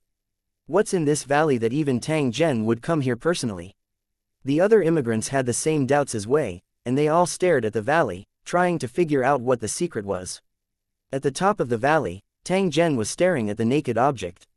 He took out the purple lightning short sword and gently slashed it. As he had expected, it was the skin of a giant monster, but it had become like this because of the loss of moisture. Clean the surface. I want to see this guy's true appearance. At this moment, Tang Zhen's strength was too low. Hence, he was naturally unable to participate in the cleaning up. Hence, after giving the order, he retreated to a safe distance and waited for the results. After Tang Zhen left, the cultivators of the Holy Dragon City immediately began their cleaning work. After a wave of flying sand and stones, the gravel and soil in the valley were all swept away by the strong wind. Then, a giant monster that was hundreds of meters in size appeared in front of everyone. From afar, this monster looked like a shriveled orange. Its surface was covered in dust, and its original appearance could not be seen at all. Water it, I'm guessing it's thirsty. After receiving the order, a holy master cast a monk's skill, and a large mist enveloped the monster's body. Boom! A muffled sound came from the mist. Then, a giant beast's head popped out of the mist and let out a thunderous roar. 1341 Armored Dragon, Demon Barbarian Cultivator. The mist formed by the cultivator's skill seemed to have a life of its own. It kept expanding and contracting until it was completely absorbed by the awakened monster. When the mist dispersed, the dust on the monster's body disappeared, revealing its true appearance. This monster looked like a giant dragon. Its head was covered in thick black bone armor, and its teeth were as sharp as knives, looking extremely ferocious. Probably because it had just woken up, the monster looked weak. It struggled to stand up from the ground, but its dry body did not allow it to do so.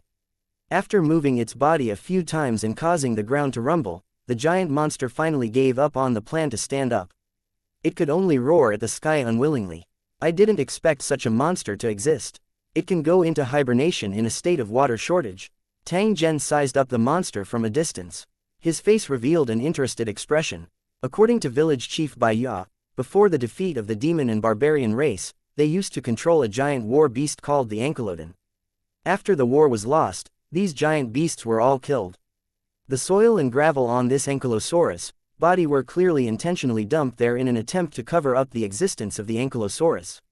However, they didn't expect to be discovered by the immigrants. Tang Zhen clicked his tongue in wonder as he looked at the wriggling ankylosaurus. He really did not expect that this fellow would actually only need a small amount of clean water to recover after being buried in the ground for 100 years. Of course, this ankylosaurus would only wake up. If it wanted to return to normal, it would need to be watered with a huge amount of clear water. However, Tang Zhen would not do that. Otherwise, he would have to spend a lot of effort to subdue it. Find a way to transport this big guy back. I think Old Wan and his gang will definitely be interested in it. Although the ankylodon was huge, its strength was only equivalent to a king-level cultivator. Although one ankylodon could fight several king-level cultivators due to its size, to the current Holy Dragon City, such a war beast was dispensable. Compared to those terrifying technological weapons, no matter how strong the defense of a king-tier monster was, and even if it had some special abilities, it still couldn't escape death. Unless they encountered a world that greatly suppressed technological weapons, these war behemoths would rarely be of use. The Holy Dragon City's actions were also to be prepared. However, it wasn't an easy task to get rid of this war behemoth. Just by looking at its size, one could tell how heavy it was. Tang Zhen roughly estimated that this fellow's weight was at least 1,000 tons. Such a huge object could not be carried away by ordinary means of transportation. Fortunately, this matter was not difficult for the cultivators of the Holy Dragon City. Whether they mobilized larger warships or the experts in the city, they had a way to transport the giant beast back to the Holy Dragon City. Xiao Wei and the others who had witnessed the entire process were dumbfounded. They never expected that there would be such a huge war beast hidden in the valley, and they had just stepped on it. While rejoicing in his heart, he also had a further understanding of the magical means of the cultivators of Lu Cheng, and his eyes were full of envy. The cultivators in Lu City were studying how to bring the giant beast back to Lu City while Tang Zhen was chatting with Wei and the other immigrants to pass the time. With Lu Cheng's help, the newly awakened ankylosaurus was quickly subdued. A strong rope was wrapped around its mouth, making it unable to bite or roar. "City Lord, there are strangers spying on us from the dark. There are about 100 of them." Hearing the voice in his ear, Zhen Tang frowned. After clicking on the wrist guard computer, a holographic image appeared in front of his eyes. This was an image taken by a drone from a high altitude. Less than 3 kilometers away from them, a group of men and women in broken armor were hiding behind a strange rock, watching the Holy Dragon City cultivators subdue the armored dragon without blinking. Their appearance was the same as the demon barbarian survivors, but they were all carrying all kinds of weapons. From their aura, one could tell that they were not ordinary people, demon barbarian cultivators. These guys really do exist. Tang Zhen sneered. He originally had doubts in his heart. He didn't understand why there were ordinary people who survived among the demon and barbarian races, but no traces of cultivators. It seemed that these guys were all hiding underground. If the immigrants had not accidentally discovered the ankylosaurus, these guys would not have shown their faces. At this time, the demon barbarian cultivators still didn't know that they had been discovered by the drone in the air. They were still anxiously hiding behind the strange rock and secretly observing. When they saw the Lu Cheng cultivators preparing to take the ankylosaurus away, these cultivators immediately became restless. A few of the demonic barbarian cultivators impatiently rushed out of the strange rock, but they were pulled back by their companions after just a few steps. From their actions, it could be seen that they valued the ankylodons. The reason why they did not dare to approach was clearly because they were afraid of the strength of the Holy Dragon City cultivators. Tang Zhen lost interest after observing for a while. He was not in the mood to guess the specific origins of this group of people. He was only clear on one point, and that was before they launched an invasion on the 3 great empires, the later people knew about the existence of Holy Dragon City, the better.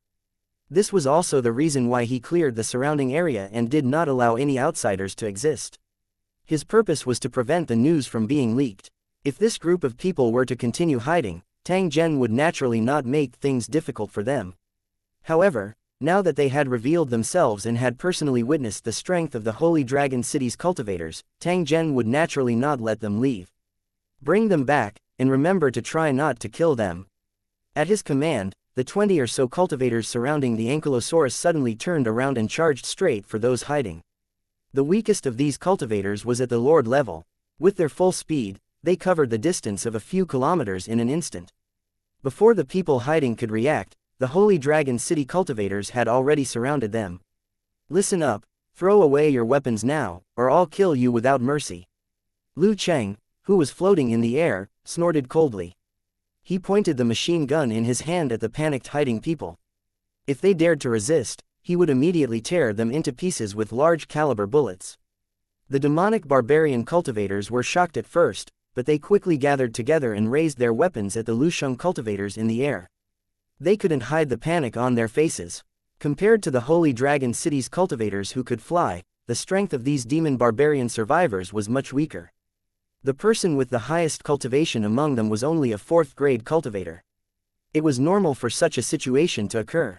It should be known that even survival was a problem in the Forsaken Land, let alone the resources to assist cultivation. It was already quite difficult for these demon barbarian survivors to become cultivators. It was precisely because of this that Tang Zhen had developed some interest in these demon barbarian survivors. He was eager to know how these guys became cultivators when the source energy of the land of No King was extracted. They must be from the 3 great empires. If we are caught by them, we will not be able to escape death. One of the demon barbarian cultivators had a look of fear on his face. He released his bow and arrow and shot them towards the Lusheng cultivators in the air. You're looking for death. The Lu Cheng cultivator snorted and hit the arrow with his palm. The arrow flew back and landed on the archer's shoulder. The archer screamed and trembled. The other demonic barbarian cultivators became even more nervous when they saw this. However, with the previous experience, none of them dared to make a move.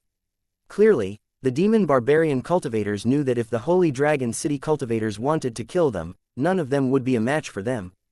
Looking at each other, the demon barbarian cultivators sighed and obediently threw away the weapons in their hands. 1342 The last chance of survival for the survivors. Not long after, a group of dejected demon barbarian cultivators were escorted to Tang Zhen.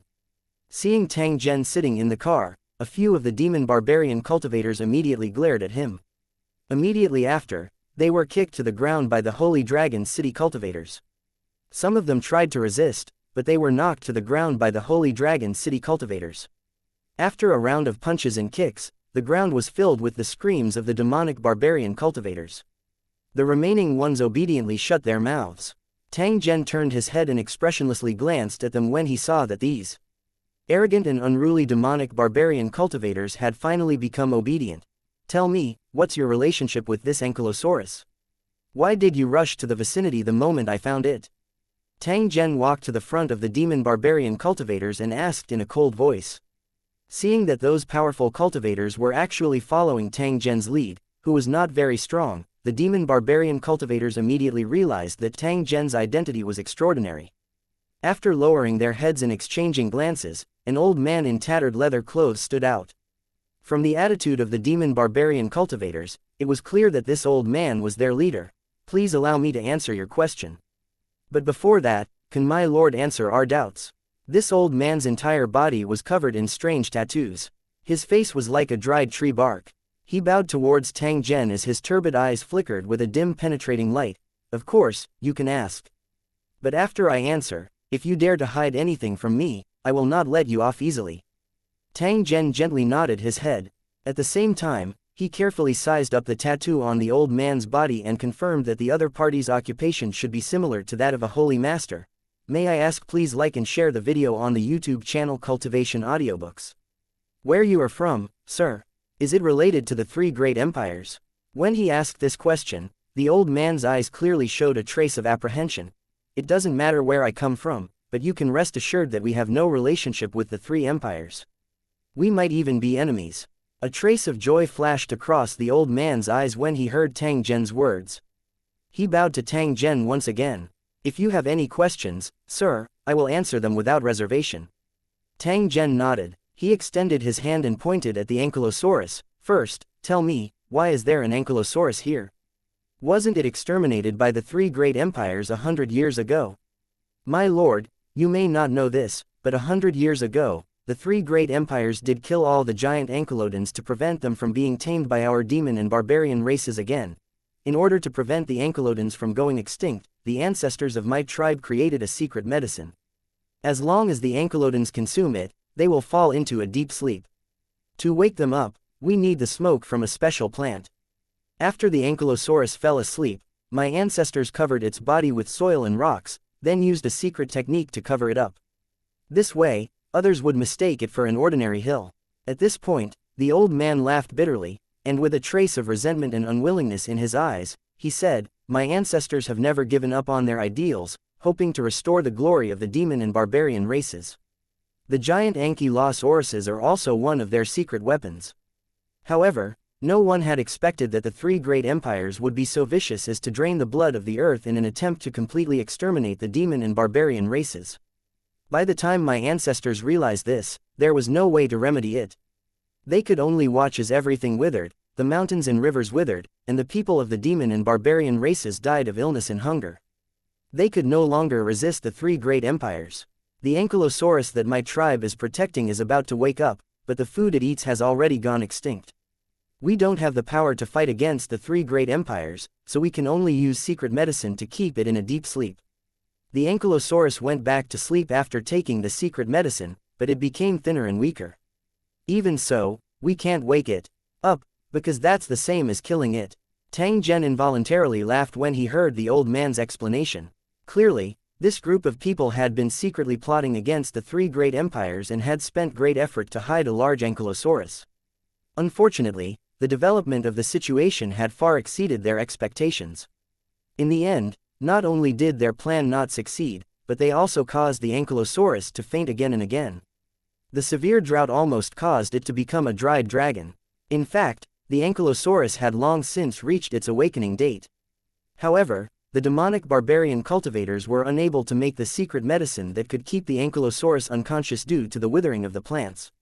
They could only brace themselves and wait for the ankylosaurus to wake up. Fortunately, the three great empires no longer paid any attention to this land of death. Even if the ankylosaurus woke up, it would not be hunted down, but it would eventually die of thirst or hunger. Who would have thought that the ankylosaurus, which had been unconscious for 100 years, would be so weak that even after the effects of the medicine had worn off, it was still unable to wake up on its own? The mist created by the Holy Dragon City cultivators had barely managed to wake the ankylosaurus up. As for why these demonic barbarian cultivators had arrived so quickly, it was because they lived in a nearby underground cave. When the ankylodon roared, these demonic barbarian cultivators had already drilled out of the ground. According to what you said, the food of the ankylodons has gone extinct. Even if they wake up, they won't live for long. The old man nodded with a dejected expression. Since that's the case, there's no need to waste too much energy on this ankylosaurus. Let's just kill it directly. Tang Zhen casually replied after hearing this.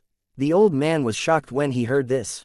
The demonic barbarian cultivators who were squatting on the ground had grief and indignation on their faces as they glared at Tang Zhen.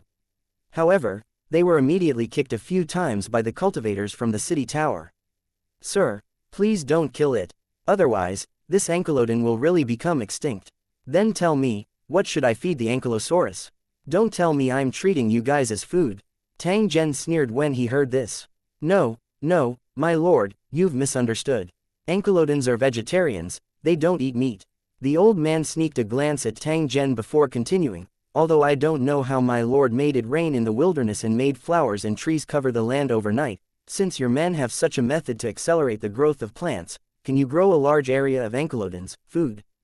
Do you know how much I have to pay in order to grow these plants?" Tang Zhen coldly laughed when he heard this.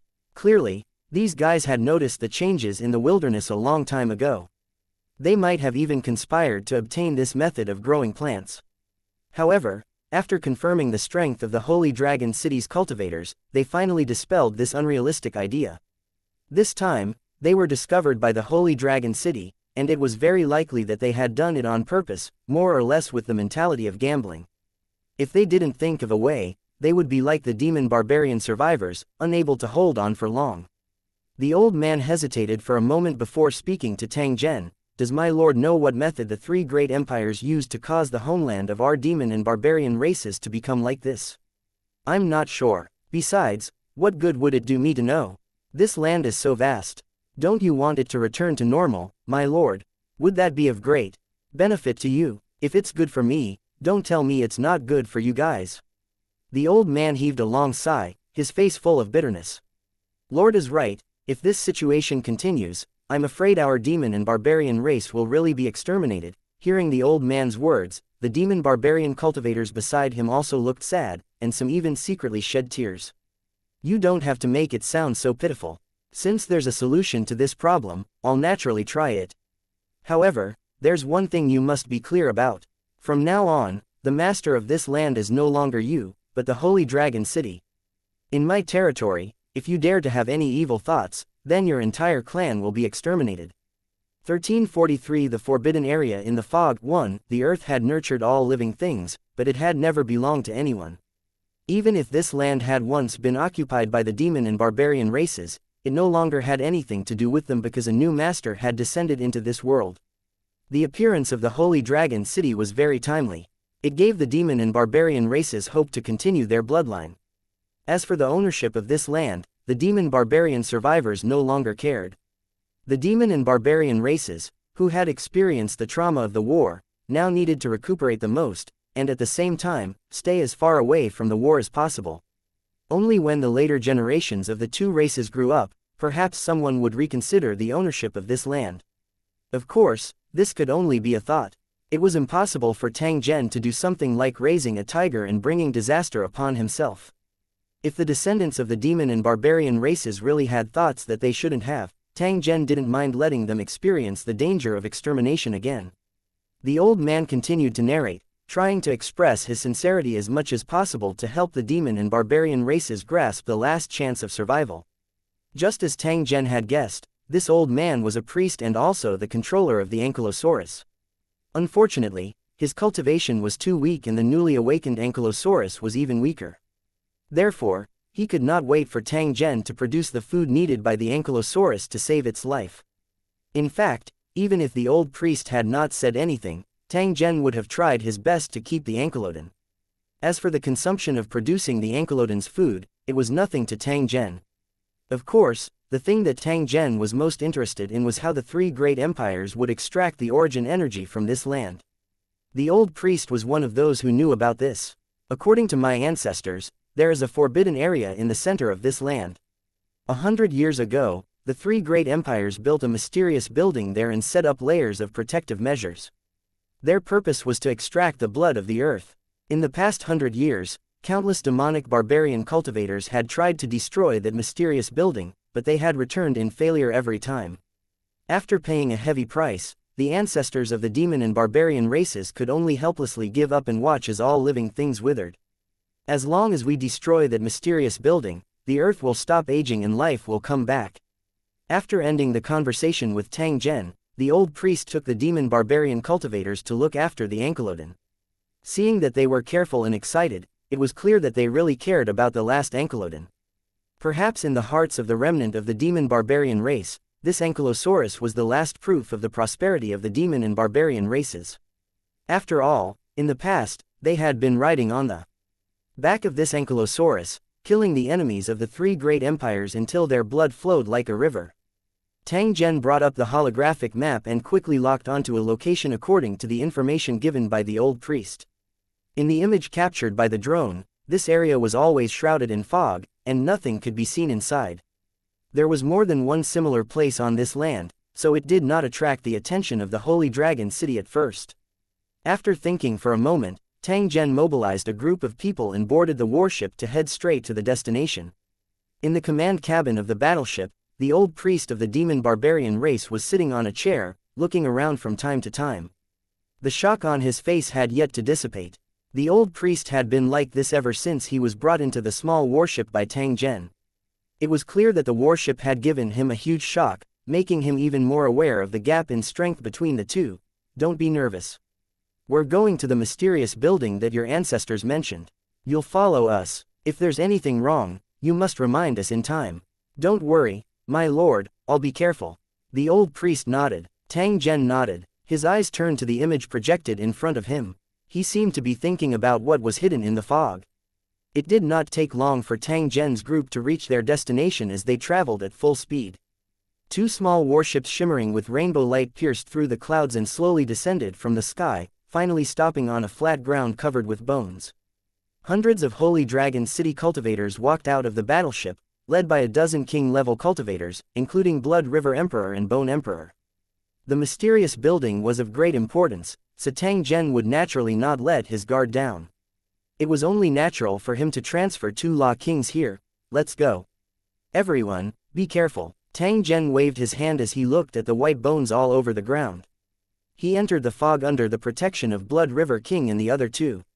A faint smell of blood entered his nose, and his blurry vision made him upset. As he walked, he kept hearing strange sounds from the depths of the fog.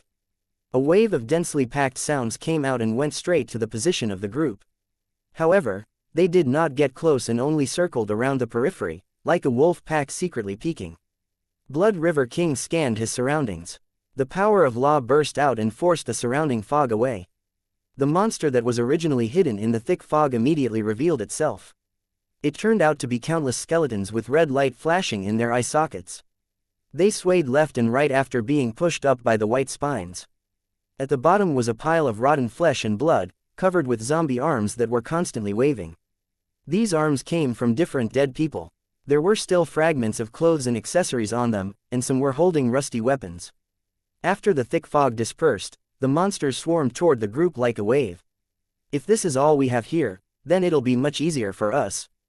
Blood River King laughed. The power of law spread out in all directions like a millstone, crushing all the monsters that tried to approach into pieces. For a time, there were dense cracking sounds everywhere, and the ground was completely covered with sticky, smelly flesh and blood. To a Law King, they could kill as many monsters of this level as they wanted. The group continued to move forward in the fog. Due to the power of the law, the surrounding fog dissipated, revealing the ground full of white bones and broken armor. The monsters with arms seemed to be endless, and they kept coming out of the fog in the distance. The other cultivators also took action, and the speed of clearing the monsters was greatly accelerated. After about 10 minutes, there were no more armed monsters. It was also at this moment that another group of monsters appeared in front of everyone. These are all black armored giant armored dragons. Tang Zhen looked at the dozens of giant beasts that emerged from the thick fog before turning to look at the old priest beside him. That's right, it's an ankylosaurus. The old priest's face was filled with pain and anger. He looked at the corpse of the ankylosaurus that was covered in wounds and even had its internal organs exposed. He gritted his teeth and roared, "These bastards used a secret technique to turn all the ankylodons into puppets to guard the mysterious building here. Who knows how many demonic barbarian cultivators died at the hands of the dragon corpse puppets. In order to kill the corpse of such a giant ankylosaurus, one must destroy its man-made core, and the man-made core is located in the dragon's head." As soon as the old priest's voice fell, the white bones on the ground quickly gathered together and turned into a white bone giant that was dozens of meters tall. It raised its head and let out a silent roar. "I'll go and take on this ankylosaurus corpse. Don't let it collapse at the first blow." As soon as he finished speaking, Bone Emperor laughed and flew off the ground, landing on the giant's shoulder. Boom! With a heavy punch, the corpse of the ankylosaurus closest to the giant skeleton was directly knocked to the ground and sent flying with its 4 legs up. 1344 The dragon corpse and the colossus in the fog. The majestic white bone giant leapt as if it was flying, shuttling back and forth among the armored dragon corpses. From time to time, an armored dragon corpse would fall to the ground. The corpses of the ankylosauruses surrounded the giant skeleton and charged at it. They gathered together in the blink of an eye. Boom! In the blink of an eye, the skeletal giant jumped onto the back of a dead armored dragon. Its 6 white bone claws dug into the back of the dead armored dragon. With a roar from the Bone King, the skeletal giant rolled a few times in the air with the dead armored dragon, and then the giant dragon was thrown far away. "Haha, this is great." Bone King laughed out loud, and after knocking back another ankylosaurus corpse, he grabbed at the ground, and a giant bone hammer appeared in his hand. "Go to hell." Following Bone Emperor's command, the skeleton giant swung its hammer at the corpse of the armored dragon. With a muffled sound, the corpse of the armored dragon fell to the ground. The corpses were scattered everywhere, and Bone King felt like a fish in water, killing to his heart's content. The other Holy Dragon City cultivators were not to be outdone. One after another, they flew into the air and attacked the mountain-like corpse of the giant ankylosaurus.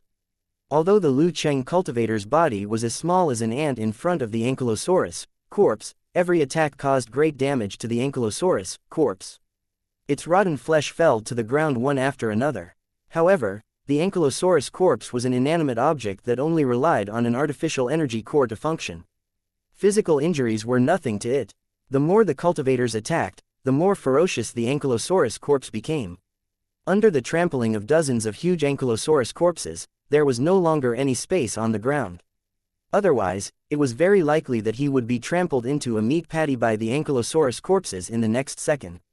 Tang Zhen was also brought into the air by two king-grade cultivators. He coldly looked at the monsters shuttling back and forth on the ground.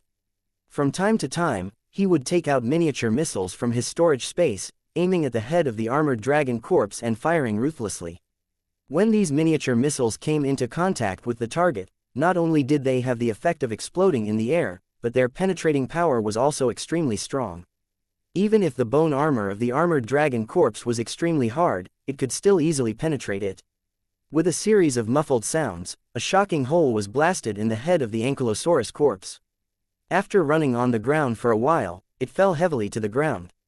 The corpses of the ankylodons piled up on the ground. They lay on the ground in a mess, seriously hindering the movements of the other ankylodons. They could only move in narrow spaces, and were easily attacked by the Holy Dragon City cultivators. After another series of attacks, the last ankylosaurus corpse was flipped to the ground, and the open ground was covered with a thick layer of rotten meat. In addition to the tainted blood and internal organs of the ankylosaurus, the air was filled with a pungent rotten smell. Through the hole in the ankylosaurus head, one could see that there were pieces of broken silver-gray mesh-like metal in its skin and flesh, and sparks would flash from time to time. The old priest knelt on the ground and caressed the broken corpse of an ankylosaurus. His eyes were filled with sorrow. After clearing the corpse of the ankylosaurus, the cultivators continued on their way. The old priest looked at the black shadow that appeared in front of them and said in a serious tone, "According to my ancestor, after passing through the ankylosaurus corpse, we will enter a city. There are also many strange monsters in that city." No one knew what the monsters in the city were like, because none of the demonic barbarian cultivators who entered the city had ever left alive. It's said that as long as we can get past the monsters and head straight for the center of the city, we'll be able to see the mysterious building that draws the blood of the earth. As soon as he finished speaking, a broken city wall appeared in front of everyone. It was covered with the marks of swords and sabers, and there were mountains of corpses under the city wall. It seemed that the old priest's words were true. In order to destroy this place, the demon and barbarian race had indeed paid a heavy loss. Near the broken city gate, there was a high platform made of bone armor, extending far on both sides of the road. A monster that looked like a gorilla in heavy armor was wandering around the city gate. When they saw Tang Zhen's group, these heavy armored monsters pounced over in unison. Their oars were like thousands of soldiers charging forward. The cultivators of Lusheng who were guarding the surroundings quickly went up and knocked the monsters to the ground. Their weapons fell on the heavy armor and made a muffled sound like a bell. These monsters were quite strong. After being knocked down by the Holy Dragon City cultivators, they would immediately get up and wave the weapons in their hands to continue bombarding. Only after their heads were cut off did they softly collapse to the ground. If ordinary demon barbarian cultivators encountered these heavy armored monsters, they would inevitably experience a bloody battle. However, when they encountered the cultivators from the Holy Dragon City, they could only end up being abused. Compared to the previous attacks by the demon barbarian cultivators, the cultivators of Lusheng actually had a lot of advantages. After 100 years, the number of monsters here had been greatly reduced. If it was 100 years ago, the number of monsters would have covered the mountains in the wilderness, and 90% of the demon barbarian cultivators would not have had the chance to approach the city gate. After killing the heavy armored monster, the group passed through the city gate and arrived at a wide street. Unlike a normal city, there were no houses on either side of the streets. Instead, there were huge statues standing on the ground, facing the city center in a kneeling posture. Their faces looked very lifelike. The old priest looked at the statue beside him, his eyes full of emotion.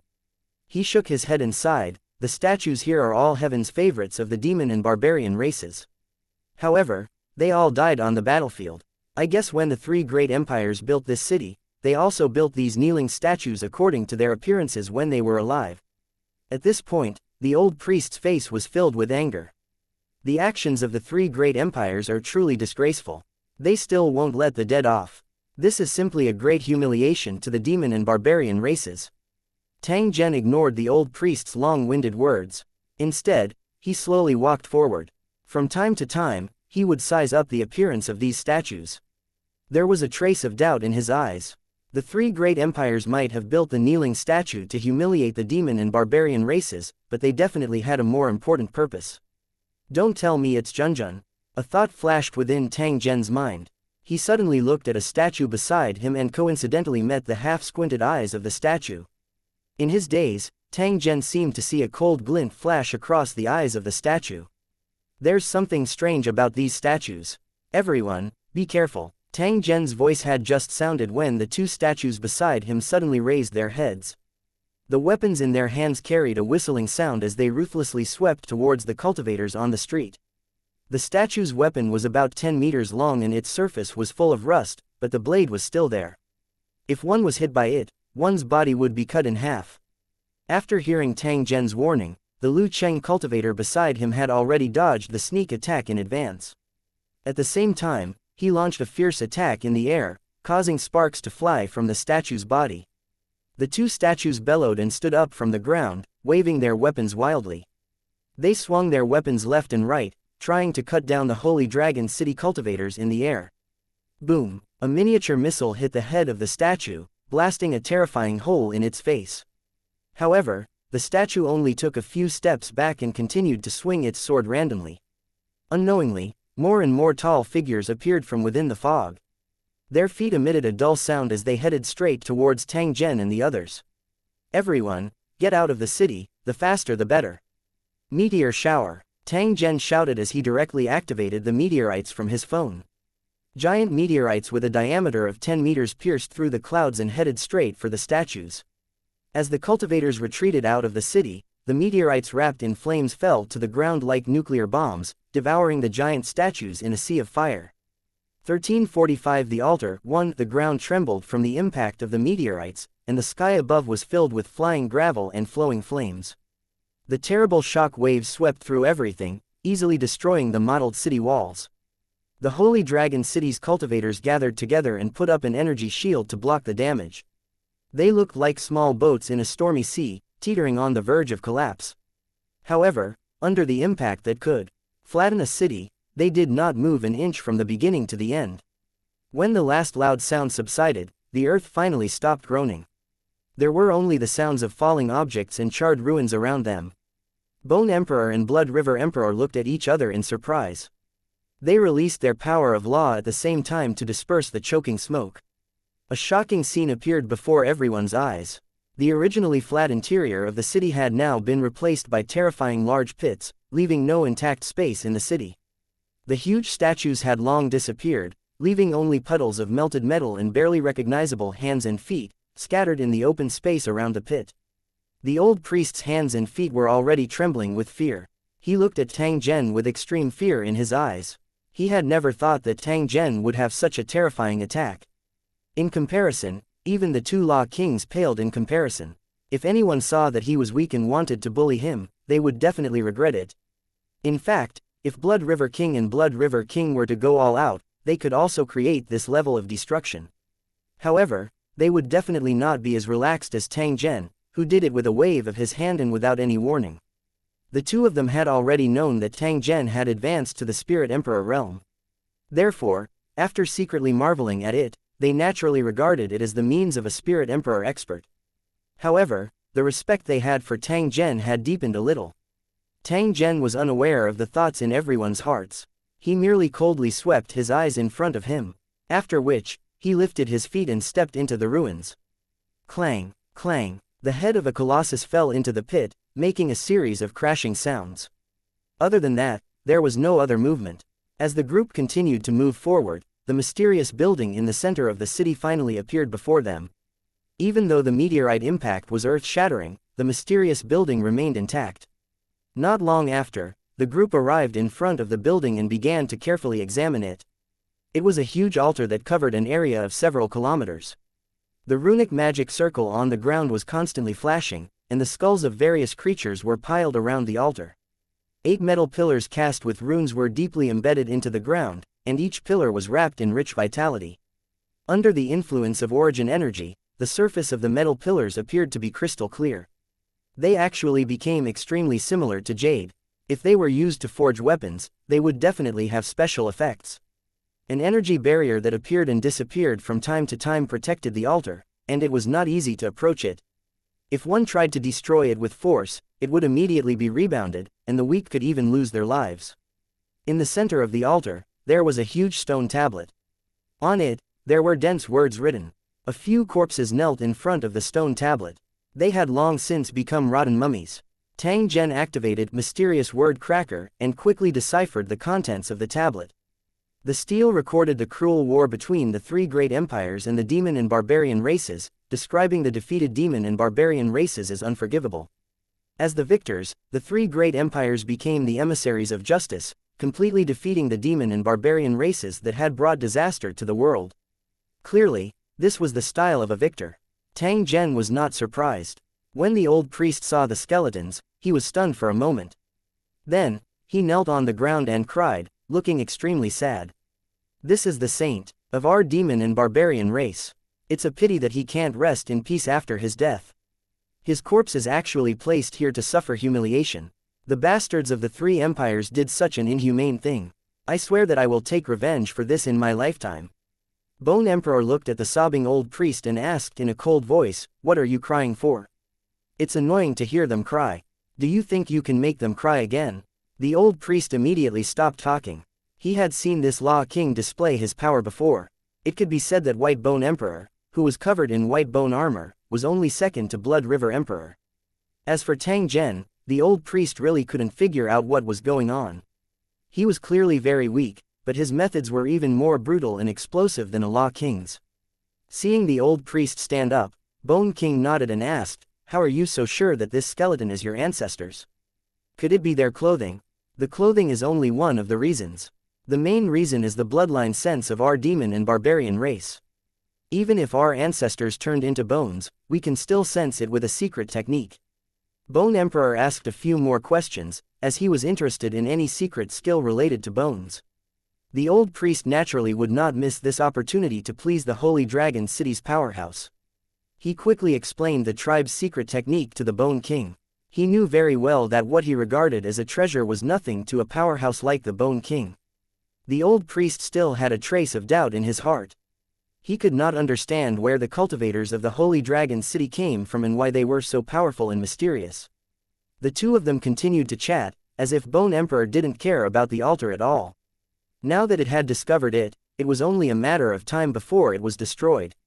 Moreover, the Bone Emperor and Blood River Emperor knew that they could not catch up to Tang Zhen in terms of runic magic circles, so they tactfully assisted him from the side and did as Tang Zhen said. At this moment, Tang Zhen was walking in circles around the altar. He would occasionally stop and fall into deep thought. His brows were tightly knitted. From the shape and technique of this altar, the standard of the runic magic circle of the 3 great empires could not be underestimated. There were many parts that even Tang Zhen could not understand.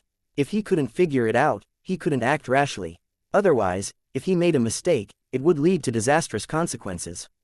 It should be known that the origin of a world could not only create a world, but also destroy it. "Everyone, rest here. Send some people to search the surroundings and see if there are any unusual places." Tang Zhen randomly took out a reclining chair from his storage space after giving the order. He sat on it and continued to stare at the altar in a daze. Time passed by slowly, and the sky grew darker. However, the altar began to shine, illuminating everyone's faces. A faintly discernible pillar of light rose from the altar, piercing through the clouds and headed straight for the sky.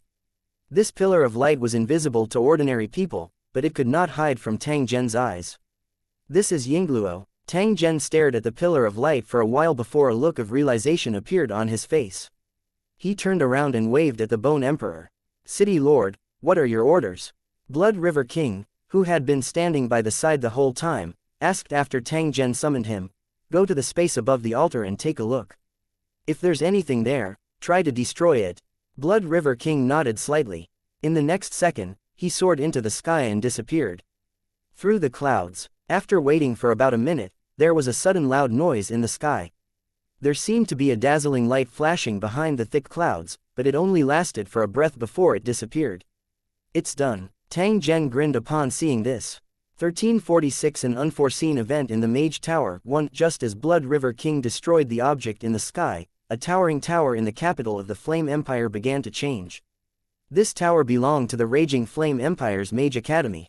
It had been built over 100 years ago. Other than the mages of the academy who could enter and leave, civilians were not allowed to take a single step closer.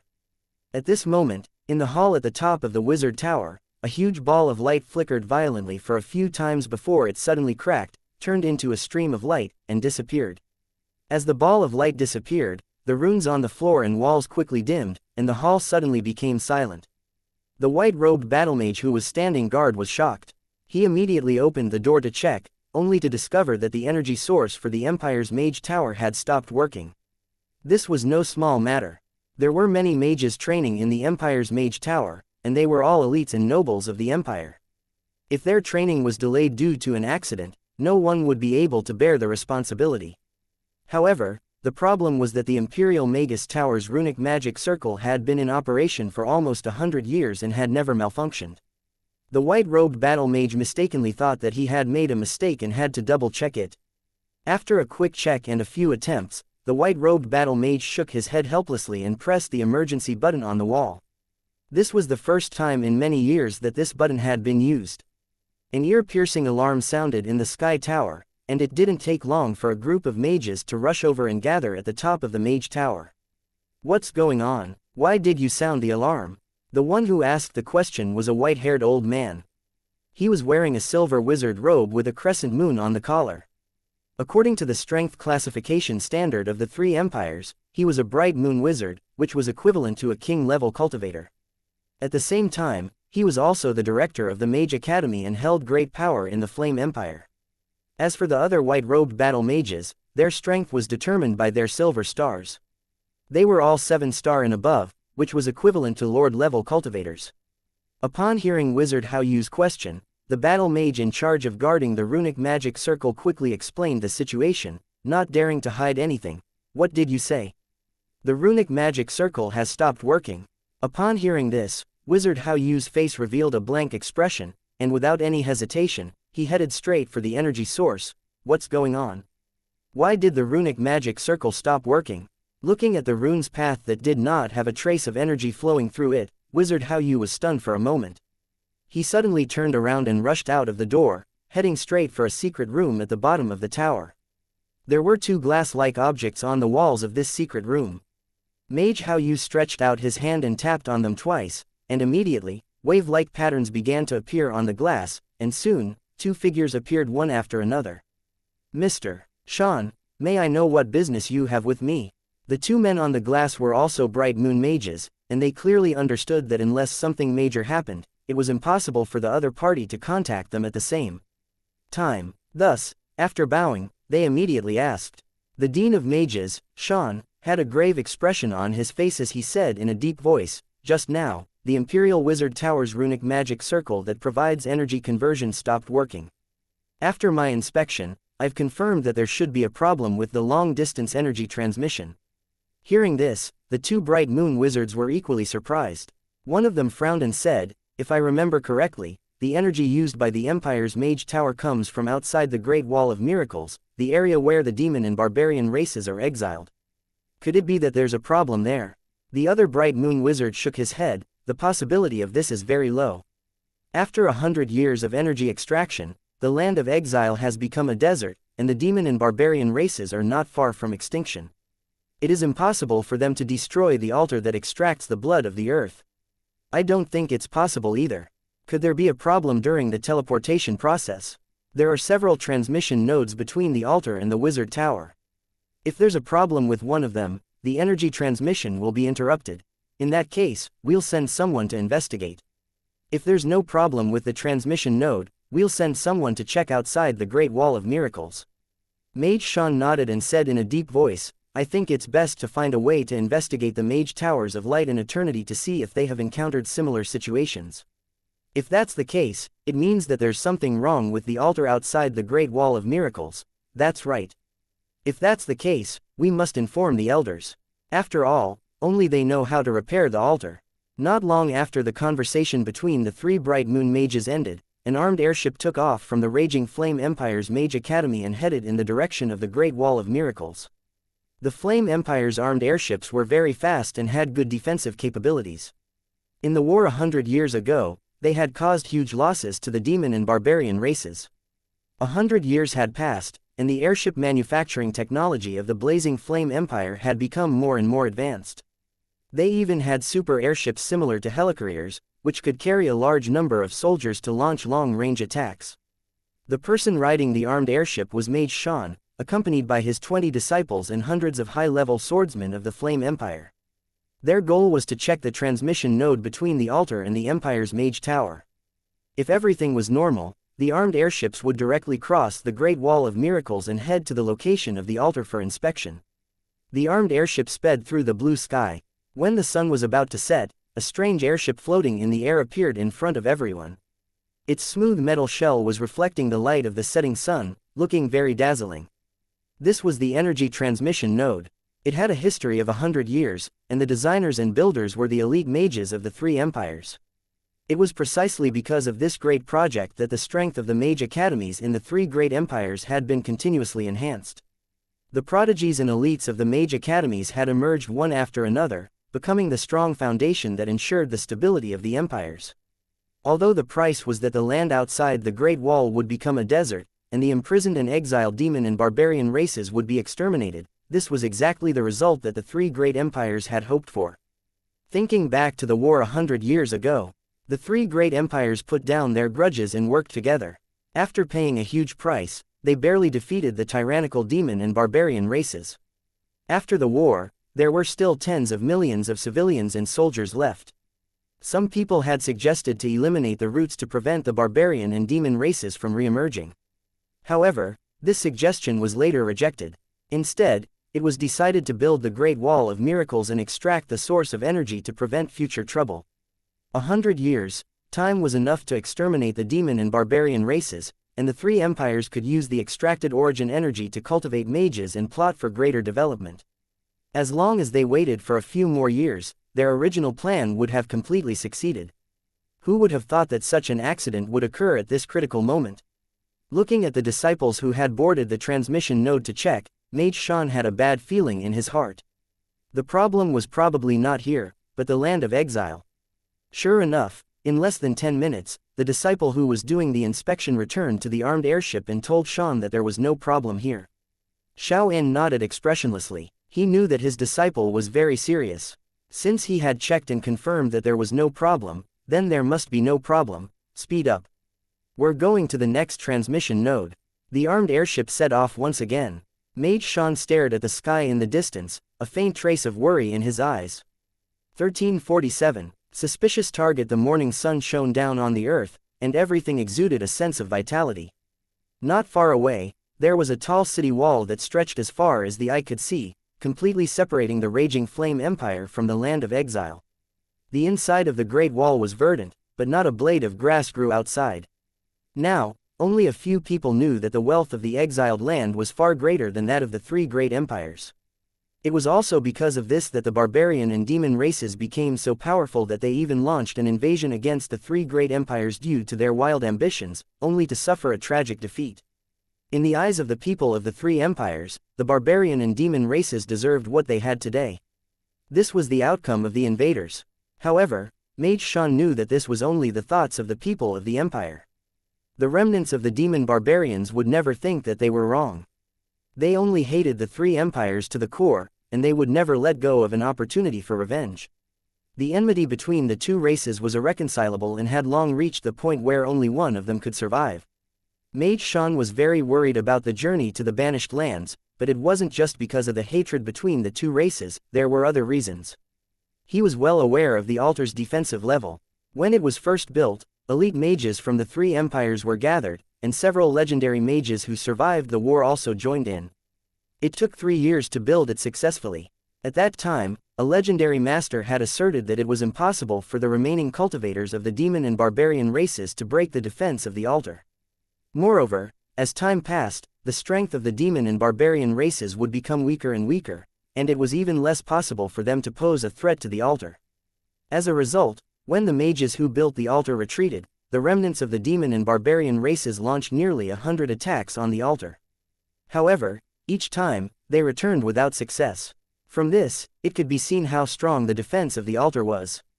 In truth, the demon barbarian survivors were no longer a cause for concern, so Mage Shan had a premonition that this matter might not have much to do with the demon barbarian race, but rather another force involved. Although the 3 great empires seemed to be prosperous, they were actually in a state of turmoil. Putting aside the internal power struggles and the covetous gazes between the empires, the Morning Star Empire and the Orc Alliance made the 3 great empires even more cautious. 100 years ago, when the demon and barbarian races invaded, these 2 empires had once harassed the borders of the 3 empires, causing them to be attacked from both the front and back. Fortunately, as the scales of victory tilted in the 3 empires' favor, these 2 enemies who wanted to fish in troubled waters retreated from the battlefield with unwillingness. Who could guarantee that it wasn't the 2 great empires behind this? Teacher, we've found traces of armed airships ahead. From the shape, they should belong to the Radiant Empire and the Eternal Empire. Hearing these words, Mage Shan turned to look at the sky in front of him, his already frowning brows furrowing even more. It seemed that things were really as he had guessed, that the 3 great empires, Mage Towers, had problems. The other party had appeared here because there was only one entrance and exit to the Great Wall of Miracles, and this exit was within the borders of the Flame Empire. If they tried to pass through the sky above other regions, they would immediately be attacked by the defensive equipment above the Great Wall. This was a super weapon built by legendary mages, and it could instantly destroy an armed airship that was hundreds of meters long. Not long after, the 3 armed airships slowed down at the same time, and Wizard Shan flew out of the cabin, facing the other 2 Bright Moon Wizards. Mage Shan, you're also here for the interruption of the energy source. The speaker was a bald, eagle-eyed old man in a Warframe-style wizard robe.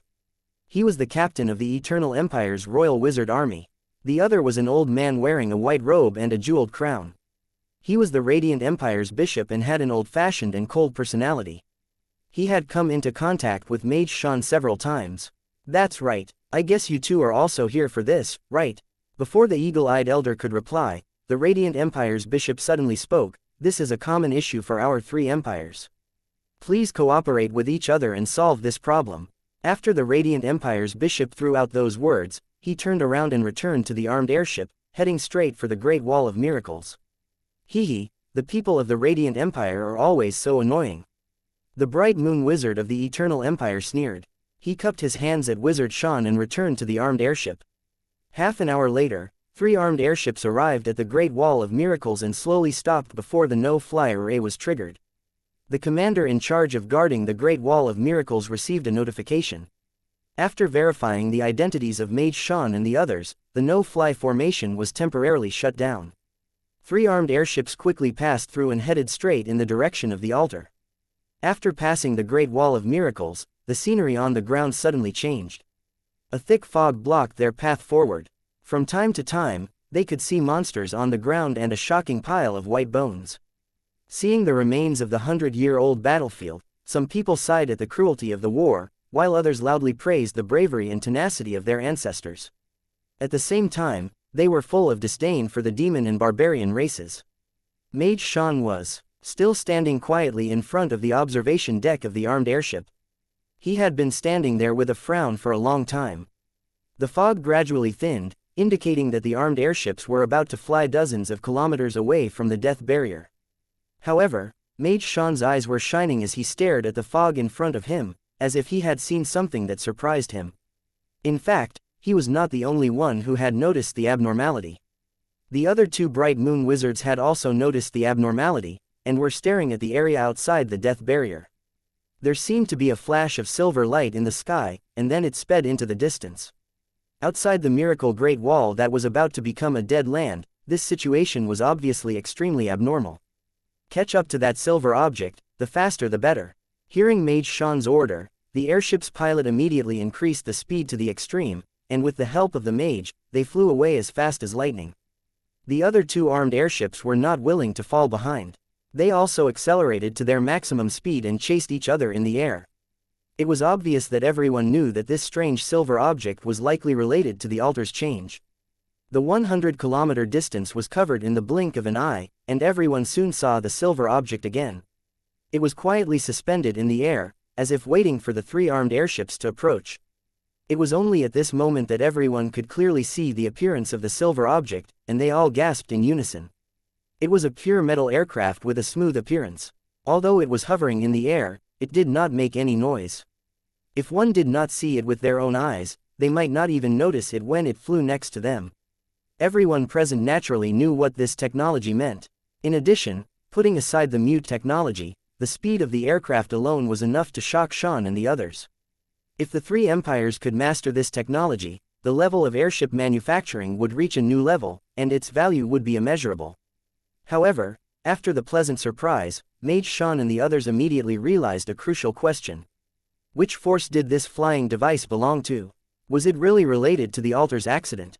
Just as everyone was feeling suspicious, a sudden change occurred.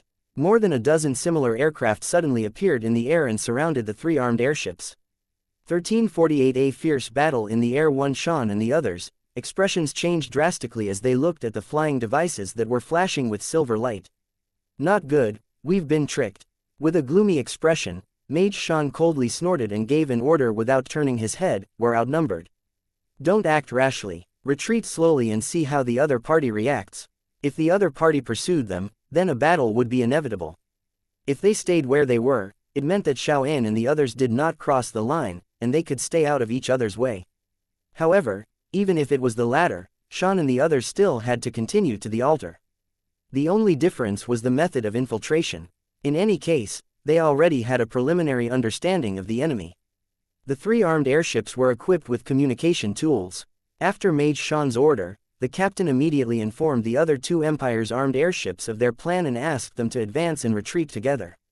The Bright Moon mages on the two armed airships agreed to Mage Xian's suggestion and retreated in the direction of the Great Wall of Miracles.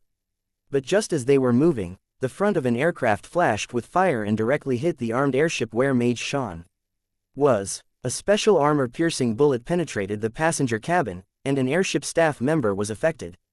His body was torn apart like a rag doll, and blood and internal organs were scattered everywhere. A strong wind blew into the armed airship through the broken hole, and paper immediately flew into the air. Mage Xian's eyes glinted coldly. The moment the staff member was attacked, he waved his hand, and a burning bullet fell into his hand. Glancing at the bullet in his hand, Mage Xian's eyes narrowed slightly, and a serious look appeared in his eyes.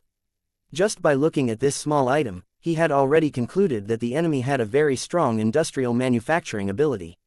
Combining this with the flying devices around him, Mage Xian was certain that this interceptor was a rare powerful enemy. However, as a Bright Moon mage, Xian had his own pride. The flying devices in front of him were not enough to scare him. In fact, in terms of lethality, a Bright Moon mage was far more powerful than an armed airship. Many of the Empire's scientists believed that when technology reached a certain level, it could kill gods. Whenever he heard such a point of view, Mage Xian would always laugh in disdain. In his opinion, this was just a fool's dream, because the power of the gods had far exceeded the imagination of ordinary people. The reason why Xian had such an idea was that he had once seen the strength of a legendary mage. To him, legendary mages were basically equivalent to demigods. However, even legendary mages still claimed that there was a higher realm that could be advanced, but very few people touched it. Perhaps that was the realm of gods. A group of people who had never seen the power of a god before wanted to kill a god. It was simply ridiculous. In a flash, Mage Xian had already rushed out of the armed airship. He stood proudly on the top of the airship, coldly looking at the flying devices around him. He was not afraid at all and was confident that he could destroy all the aircraft by himself. After that, he would venture deep into the tiger's den to see who was so bold as to openly oppose the mages of the three great empires. The Bright Moon mages of the other two empires also appeared at the same time, their faces full of pride. It was clear that they did not take these flying devices seriously. "I'm Wizard Goodman of the Eternal Empire. Who are you? How dare you block my way?" The eagle-eyed elder roared as lightning flashed around his body. Mage Shan and the Radiant Empire's bishop were silent. They stood coldly in the wind, ready to attack at any time. Just as Wizard Goodman spoke, a cold and emotionless voice came from the flying device opposite him. It sounded like a machine. You've already invaded the Holy Dragon City's territory. Please land immediately and await punishment. If you don't follow orders, you'll be severely punished. Hearing the warning from the flying device, Mage Shan sneered but didn't say anything. The Bishop of the Radiant Empire was expressionless, but when it was time to attack, he wouldn't show any mercy. On the other hand, Wizard Goodman laughed maniacally, his face full of disdain. Holy Dragon City, what the hell is this place? When did the banished lands become your territory? Could it be that you're the remnants of the demon and barbarian races, and you still haven't given up on your evil intentions? Aren't you afraid of being completely exterminated by our three great empires? Wizard Goodman's tone was full of disdain.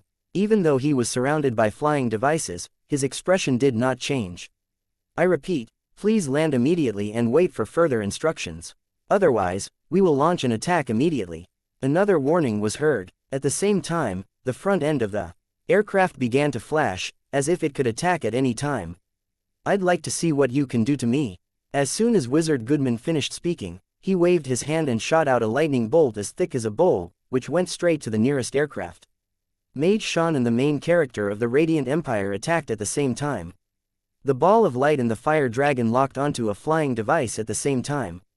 The armed airships under their feet also attacked at the same time. The mages in the armed airships swarmed out like a swarm of bees, and the sky was filled with flashing energy light. The aircrafts reacted even faster. When they were attacked, they raised protective light shields on the surface of their aircraft. Then, beams of light shot out and hit the mages, forcing them to retreat. The protective shields of the wizards were pierced through, and the light rays produced an explosive effect when they landed on their bodies. The people who were hit didn't even have the chance to scream before they were turned into ashes. The mages were terrified by the destructive power of the light beams. They desperately strengthened their shields to avoid the light beams and then looked for an opportunity to attack the aircraft. The battle had only been going on for a few seconds, and more than 10 mages had already fallen. There would definitely be more casualties in the future. This rate of casualties immediately made the mages panic. After 100 years of peace, the mages of the three empires had long lost their edge, and the title of battle mage had become flashy without substance. On the other hand, the attacks of Mage Shan and the other two were still fierce. By this time, 5 aircraft had already been shot down by them, and they were falling to the ground while emitting black smoke. Even so, their hearts grew heavy. This was because the 3 bright moon wizards had already realized that these flying devices were definitely a tough nut to crack. Even if they were to win in the end, they would have to pay a heavy price. These mages were their disciples or subordinates, and each of them was an elite of the empire. If they were to die in such a place, it would undoubtedly be a huge waste of talent. What shocked them even more was that there was no pilot inside these aircraft. They were obviously alchemy items similar to puppets or some kind of technological weapon. Other aspects aside, just this unmanned aircraft alone was already far beyond the reach of the 3 great empires. They had already collected enough information, so there was no need to make any unnecessary sacrifices. Shan and the other 2, who had the intention to retreat, looked at each other and immediately released a concealment spell like fog flash to provide cover for the mages and armed airships under their command. Retreat immediately. At this time, the casualties of the mages of the 3 empires had exceeded 30 people. The armed airships with protective shields were covered in wounds, and were in danger of falling at any time. After hearing Shan and the others' orders, the mages immediately retreated in the direction of the Great Wall of Miracles as if they had been granted amnesty. But at that moment, a light wave flowed along the retreat path, and a warship hundreds of meters long appeared out of thin air, cutting off the mages' retreat. Before the mages could recover from their shock, hundreds of figures in black armor flew out of the warship. They were carrying all kinds of weapons and exuded a terrifying aura. Once again, they surrounded the mages. 1349 The difference in strength. 1. This path is not open, you can all surrender. A tall Holy Dragon City cultivator shouted coldly. The 3-meter-long battle sword in his hand glowed with a cold light. With just one slash, he had split the sorcerer in 2. This bloody scene immediately frightened the sorcerer who was trying to escape. The wizard who was killed was very powerful and was only a step away from becoming a bright moon wizard. However, in front of this Holy Dragon City cultivator, he did not even have the chance to dodge. The protective barrier on his body was like paper. The eagle-eyed magician Goodman roared and waved his hand, shooting out a purple lightning spear. This mage was his favorite disciple, and they were almost like father and son. He never dreamed that the other party would die so suddenly. Although mages also had means of reincarnation, the current conditions simply did not allow it. At the very least, they had to break through the enemy's blockade and bring back half of the corpse. Seeing the lightning approaching, the Holy Dragon City cultivator sneered and threw a punch. Then, an energy fist the size of a wheel appeared and collided with the purple lightning spear. Boom! An explosion rang out, and Wizard Goodman's lightning spear dissipated into nothing. The energy fist continued its trajectory toward Wizard Goodman. The two mages could not dodge in time and were directly smashed into meat paste by the energy fist. It then closed in on Goodman. The originally furious Goodman's expression changed drastically. He tried his best to dodge. Although he successfully avoided the Holy Dragon City cultivator's attack, he looked like he was in a sorry state. Damn it! Goodman looked at the Holy Dragon City cultivators with fear. He was sure that they were stronger than him. If they were to fight to the death, he would probably be the one to die. Where did this enemy come from? How could he be so powerful? What shocked Goodman the most was that there were more than 10 people with this aura in the enemy camp. It was obvious that they were powerhouses comparable to Wizard Hao Yu, but at this moment, they were mixed with other weaker enemies. It was obvious that they were the main combatants, and their positions were not particularly prominent. This situation could only mean one thing. The other party had an even more powerful powerhouse who was watching their every move. Realizing this, a hint of despair rose in Goodman's heart, and his eagle-like eyes flickered. At that moment, he was already thinking of how to escape on his own and inform the Eternal Empire's royal family and the Mage Academy of the situation. The enemies in the banished lands had to be taken seriously, and the Eternal Empire had to be ready for war at any time.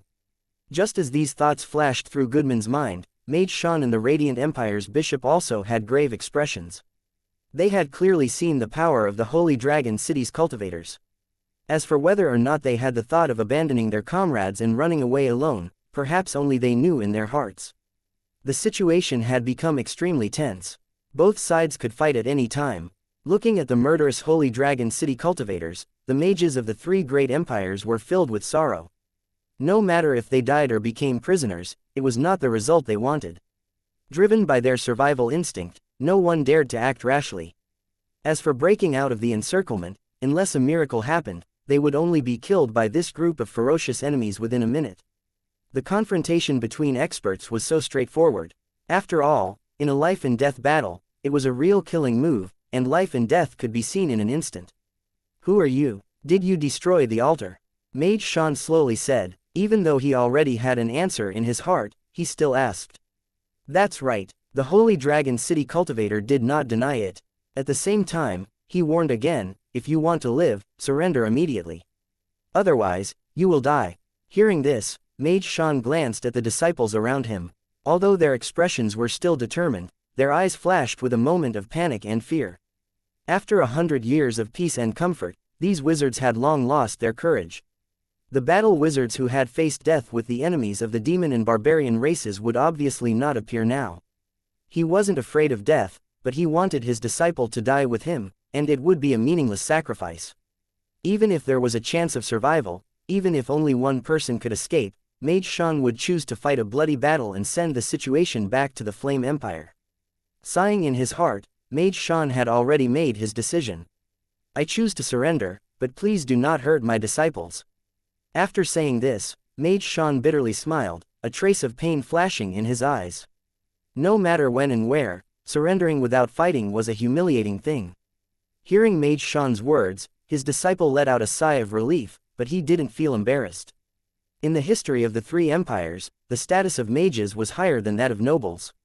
It was not too embarrassing to surrender on the battlefield. If they wanted to regain their freedom, they only needed to pay a sufficient ransom. Very good. What about you guys? The Holy Dragon City cultivator nodded and looked at the Radiant Bishop and the eagle-eyed Mage Goodman, a faint killing intent flashing in his eyes. I surrender. The Radiant Empire's bishop was still expressionless. He only coldly looked at the Holy Dragon City's cultivators and said in a faint voice. The mages of the Radiant Empire also heaved a sigh of relief. Even if some of them were prepared to die in battle, who would not want to live well? Even if they had a firm belief, it did not mean that they would easily give up their lives. The Bright Moon wizards of both empires had surrendered, and only Wizard Goodman of the Eternal Empire had yet to express his stance. I choose to surrender, but I will pay enough ransom in exchange for my freedom. If you don't agree, I will fight to the death. Goodman looked at the Holy Dragon City cultivators, his expression unusually determined. You talk too much. If you want to die, I'll fulfill your wish now. As soon as he finished speaking, all the weapons were pointed at the mages of the Eternal Empire. A sinister smile slowly appeared on the faces of the Holy Dragon City cultivators.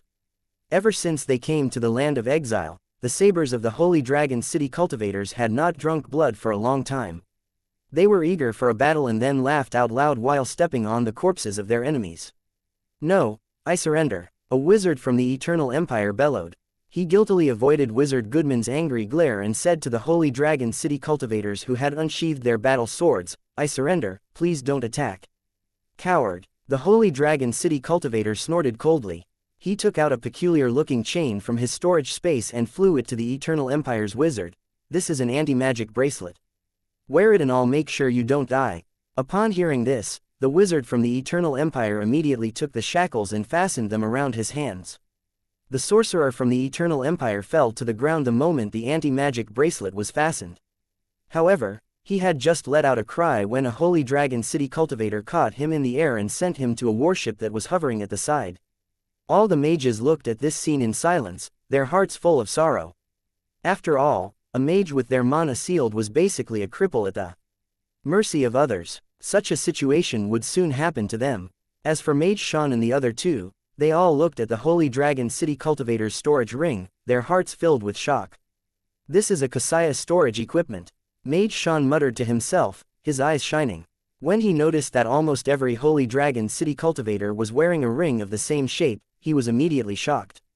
In the three great empires, storage equipment had always been a legendary item. Other than legendary mages, the only confirmed item did not belong to the three great empires, but the national treasure of the Morning Star Empire. Such a precious item was something that the mages of the three great empires could only come across by luck, but the enemy actually had one each. After realizing this, the sorrow in Mage Shan's heart actually decreased a lot, but was instead replaced by a deep curiosity. It seemed that surrendering wasn't a bad thing. As long as he could figure out the enemy's secret and obtain a storage equipment, it didn't matter how big the price was. 1350 Forbidden Scroll and Search. He took out a bunch of anti-magic bracelets from his storage ring and the king-level master threw them to Shan and the others. Put on the anti-magic bracelet and enter the battleship one by one. If anyone dares to act rashly, don't blame me for being merciless. The leading king-rank cultivator coldly glanced at Mage Shan and warned him again. Please rest assured, since we have chosen to surrender, we will not do anything meaningless. Although the situation forces us to surrender, please give us enough respect. The leading king-level cultivator nodded, and his cold expression seemed to ease a bit. Don't worry, my lord. Holy Dragon City is ruthless to our enemies, but we treat our friends with courtesy. Now that you've crossed the boundary, you'll naturally be inspected.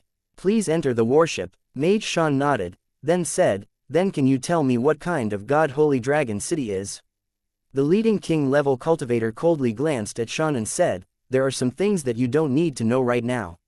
If you have any questions, there will naturally be someone to answer them for you when the time comes. Mage Shan nodded and bowed slightly. He put on the anti-magic bracelet with an indifferent expression and was sent into the warship by the Holy Dragon City cultivators. The Radiant Empire's bishop had a cold expression on his face, as if he would be unmoved even if the sky collapsed. However, Mage Shan noticed that his gaze had landed on the hands of the Holy Dragon City's cultivators more than once. It was obvious that this guy, who seemed to have no desires, was also very concerned about the storage equipment. The leading king-level cultivator turned around and looked at the Eternal Empire's mage with undisguised killing intent. I'll ask please like and share the video on the YouTube channel Cultivation Audiobooks. You one last time, do you surrender? As he spoke, the Holy Dragon City cultivators had already raised their weapons and were about to attack. I surrender. After someone set an example, the other mages of the Eternal Empire no longer hesitated, afraid that they would lose their lives if they hesitated. With the first one, there would naturally be a second one. Soon, More than 20 mages from the Eternal Empire stepped forward and obediently put on the anti-magic bracelets. The remaining mages were still hesitating. Even if they had the support of the Flame Empire and Radiant Empire, they did not dare to surrender without the support of the hawk-eyed mage Goodman. The mages, who had mixed feelings, all looked at Goodman, hoping he would make a decision soon. "I'll still say the same thing. If you don't, allow me to send someone to get the ransom, Yingluo." Before Goodman could finish his sentence, he was interrupted by the Holy Dragon City cultivator in front of him. "You refuse a toast only to drink a forfeit. Since you don't know how to appreciate my kindness, then don't blame me for being impolite." As soon as he finished speaking, the Holy Dragon City cultivator waved his hand. "Kill him." The Holy Dragon City's cultivators who had surrounded the Eternal Empire's sorcerers attacked at the same time. Shrieks of pain could be heard from time to time from the flickering light of their blades, and corpses fell from the sky. The eagle-eyed magician Goodman's face twisted. He dodged the attacks of the 3 king-level cultivators while trying to break through. However, at the edge of the battlefield, there were more than a dozen king-level cultivators watching covetously. They were looking at Goodman with mocking eyes, as if they were looking at a strong old rat being played by a group of cats. "Bastard!" Goodman cursed in his heart. His shield was shattered again, and a war hammer appeared out of thin air, striking the back of his armor. Crack! The sound of armor shattering could be heard. Goodman was sent flying, blood spurting from his mouth. He rolled a few times in the air before he could stabilize his body. The 3 Holy Dragon City cultivators were in hot pursuit. In an instant, they were in front of Goodman again, and the sabers in their hands slashed down. "Damn it, don't force me!" Goodman roared, and an ancient scroll appeared in his hand. He unfurled it. A terrifying aura descended, causing the expressions of the Holy Dragon City cultivators surrounding Goodman to change. They all retreated a few hundred meters. With a loud boom, a black pillar of light with a diameter of 50 meters appeared out of thin air, bombarding Goodman's surroundings. The air seemed to be torn apart by the pillar of light, and the ground caved in, extending all the way down. Even king-level cultivators would die if they were hit by the black beam. Sean, who had just entered the warship, turned around. When he saw the black pillar of light, his brows furrowed. He didn't expect Goodman to use such an attack. The legendary forbidden technique scrolls left behind by the demon and barbarian races are prohibited items jointly stipulated by the 3 empires. Individuals are not allowed to keep them. Once discovered, they must be handed over to the legendary masters of the empire for safekeeping. If anyone hides it and doesn't hand it over, they will be severely punished. A mocking smile appeared on Mage Sean's face as he said, "I didn't expect Goodman to hide a forbidden scroll. If the Eternal Empire's legendary wizards find out about this, he'll be severely punished." Shaking his head, Mage Sean walked into the warship as if he didn't care about this at all. The Bishop of the Radiant Empire, on the other hand, had a look of disgust on his face. He mumbled something, as if he was praying to the god he believed in. When the dust settled, the black pillar of light only lasted for a few seconds before it disappeared. Goodman, who was in the middle of the pillar, was nowhere to be found. Search carefully. There was no spatial fluctuation just now. It's impossible for this guy to disappear into thin air. The leading king-level cultivator squinted his eyes and waved to his subordinates. Then he went down to check the pit. The cultivators quickly dispersed. Some went to check the bodies of the enemies, some went to collect the 3 armed airships, and the rest dug 3 feet into the ground to search for traces of the eagle-eyed Goodman. The deep pit on the ground was smooth and round.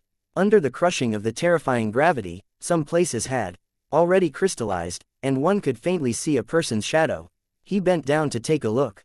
The 2 king-level cultivators fell into the pit one after another, and then flew back to the ground. "We've already checked below, there's no one." The leading king-level cultivator heard this and inspected the area around the pit again. Then, he reached out and tapped on the computer a few times.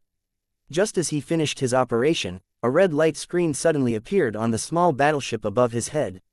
Then, the light screen spread out like fog, covering everyone in the air and on the ground. This red light curtain was very special. Any creature that was enveloped by it would immediately reveal itself.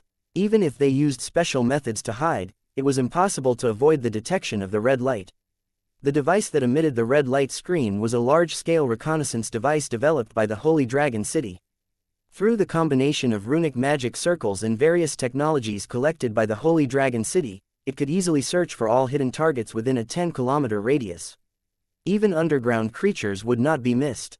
The leading king-level master was sure that Goodman hadn't escaped, but he couldn't find him anywhere. Naturally, he thought of using this method to find traces of the enemy. At the same time, images were displayed on the helmets and face masks of all the Holy Dragon City cultivators present, clearly marking the identity of the scanned enemy. In the land of exile, a place where almost all living creatures were exterminated, the red light screen scanned the Holy Dragon City cultivators and the rest of the enemies without identification chips. After the red light curtain swept across the deep pit, a figure curled up on the wall of the pit suddenly appeared. The leading king-level cultivator sneered, and more than a dozen figures rushed into the deep pit at the same time.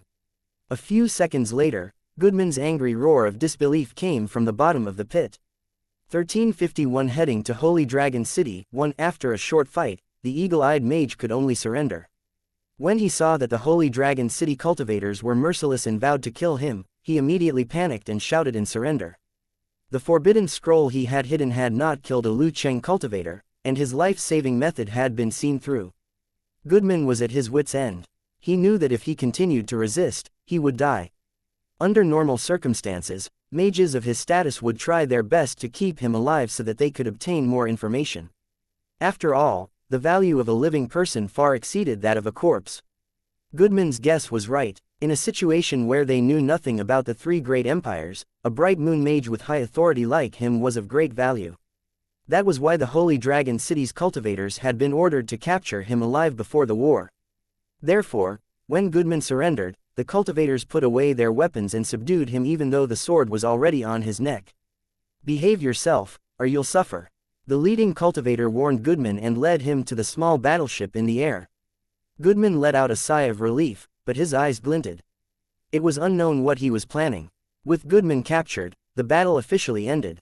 The Holy Dragon City cultivators burned the bodies on the ground, then jumped onto the broken armed airship and ordered the other party to fly to the Holy Dragon City. The swordsmen of the three empires on the armed airships were all well behaved, and now that their mages had been captured, they naturally chose to surrender. Even if there were some who were unwilling, in the face of the Holy Dragon City's cultivators who were as fierce as wolves and tigers, these high-level swordsmen of the empire who had always prided themselves on their bravery did not dare to act rashly. Firstly, they were not as strong as the other party. Secondly, they did not have the ability to fly. If they angered the Holy Dragon City, the other party only needed to fire a cannon and the armed airship would be shot down from the sky. The high-level swordsmen who were caught in it would probably be smashed into a pile of meat patties. As the aircrafts in the sky retreated, the battlefield regained its calm. Only the terrifying deep pit on the ground proved that a fierce battle had taken place here. A long journey would eventually come to an end. Without realizing it, everyone was getting closer and closer to the Holy Dragon City. In the command cabin of the small warship, other than the staff in charge of operating the warship, Mage Shan and the other two were also sitting there. They were not imprisoned in narrow cells like the other mages. The leader of this operation was chatting with Mage Shan and the other two. In addition to him, there were 10 king-level cultivators sitting next to him, silently refining their spirit power. Although they had surrendered and were captured, the three of them didn't panic at all. They were still talking to the king-level cultivator. Even Wizard Goodman, who had fought a great battle with the cultivators of Holy Dragon City, was calm and collected at the moment. His every move revealed the elegant bearing and knowledge of a bright moon wizard. On the battlefield, you could fight to the death, but if you sat together, both sides could still calmly talk and laugh. Regardless of whether the other party was doing it on purpose or not, just based on the performance of the three bright moon mages, the king-level cultivator leading the group more or less stopped looking down on them, and his speech and mannerisms were more like that of a general. The three bright moon mages were secretly amazed by the strength and cultivation of the Holy Dragon City's cultivators. At this moment, they were certain that the Holy Dragon City had nothing to do with the Morning Star Empire and the Beastman Alliance. The question was, where did these powerful cultivators come from? Just as the question surfaced in their minds again, the image projected inside the battleship suddenly showed a boundless green field. The people who were tired of looking at the stone wasteland couldn't help but be shocked. However, the expressions of Goodman and the other two changed. When they looked at each other, their eyes were full of surprise. "This is Yingluo," Mage Shan frowned as he stared at the lush wild vegetation. He then turned to the king-ranked cultivator and said with a trembling voice, "Could these plants have been nourished by the blood of the earth?" "I can definitely tell." The eyes of Goodman and the bishop of the Radiant Empire flickered. They could tell that the plants were not normal. They were full of vitality. The leading king-level cultivator nodded and said with a smile, "Your Excellency's eyesight is quite good. These plants are indeed related to the origin of the world." The origin of the world. The name, Pixiu, is quite appropriate. Mage Shan muttered in a low voice, his line of sight moving away from the tall runic tower in the distance. He looked at the leading cultivator and said, "To bring life back to such a dead land, your strength and methods are truly amazing. However, have you ever thought about how your actions are different from that of bandits?" He was naturally referring to the Holy Dragon City's destruction of the altar, and even the possibility of taking the world's origin to nourish this land, giving the plants a strange and exuberant vitality. In his opinion, the world's origin should belong to the three great empires, and the Holy Dragon City's actions were no different from seizing it by force. "Sir Shan, do you think that the origin of the land of exile belongs to you?" The leading cultivator sneered and looked at Mage Shan. The bishop of the Radiant Empire and Goodman looked like they were resting with their eyes closed, but in fact, they were listening attentively.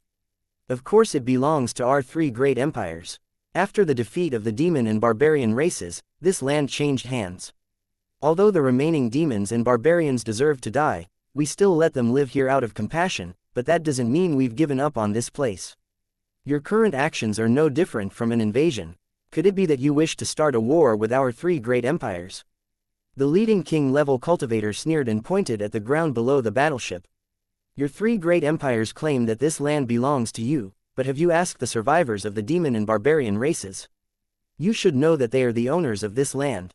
Since you've ignored the thoughts of the demon and barbarian races and used this excuse to forcibly occupy the land of exile, why can't my Holy Dragon City follow suit? If you're not willing, you can send your troops to take it back, and we'll have a good fight." After saying that, the king-ranked cultivator glanced at Shan and the other two with a hint of disdain. "I'm afraid that you're overestimating your abilities. If you dare to offend my Holy Dragon City, then the fate of the demon and barbarian races 100 years ago will repeat itself on your three empires." Hearing the leader's words, the hearts of the three shook, and they looked at each other in silence.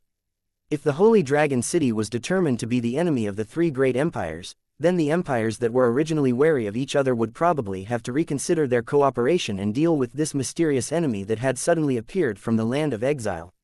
After all, judging from the information they had so far, the other party was definitely a rare and powerful enemy. They had to pay great attention to him. "You sure have a big mouth. You probably don't know the strength of our three empires. Otherwise, you wouldn't be so arrogant." Goodman snorted and said in a mocking tone, "The Eternal Empire alone has 1,000,000 soldiers, thousands of armed airships, and no less than 100,000 cultivators. This is only the standing-up force. If war breaks out, the Eternal Empire alone can gather an army of 10 million in a short time. How will Holy Dragon City deal with this?" What Goodman said wasn't a military secret, and anyone who looked closely would know. He just wanted to dampen the spirit of the leading cultivator.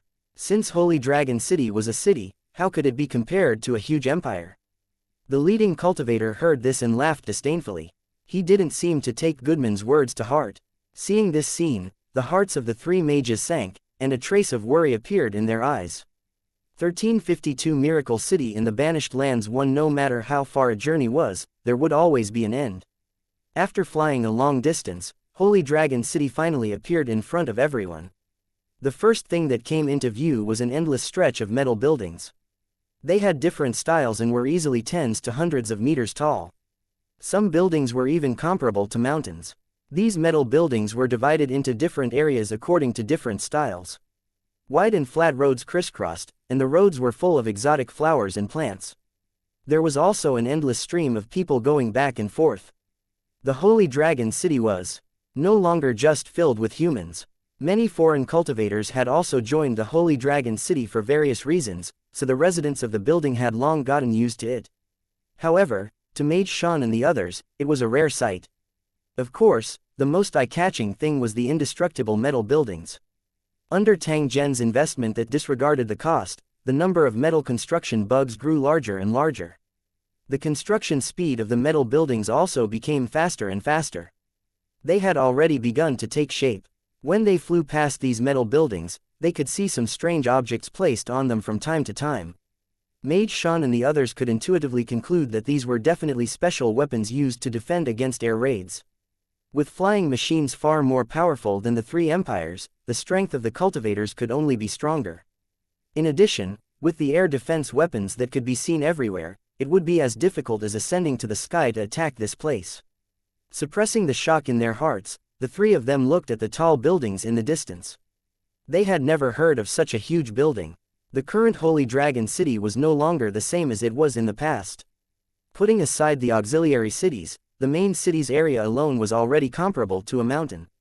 If it were not for its typical architectural appearance, outsiders would definitely mistake it for a mountain before they could see it clearly. The area of the city tower had far exceeded the size of ordinary buildings. This was also one of the characteristics of a city tower. Those who had never seen it before would naturally be shocked. At this time, there were also people shuttling back and forth in the inner city.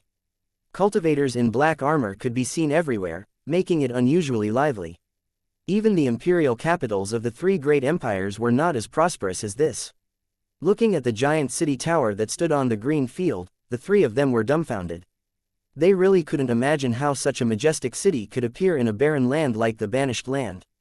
The small warship carrying the prisoners of war finally stopped at the top of the second auxiliary city.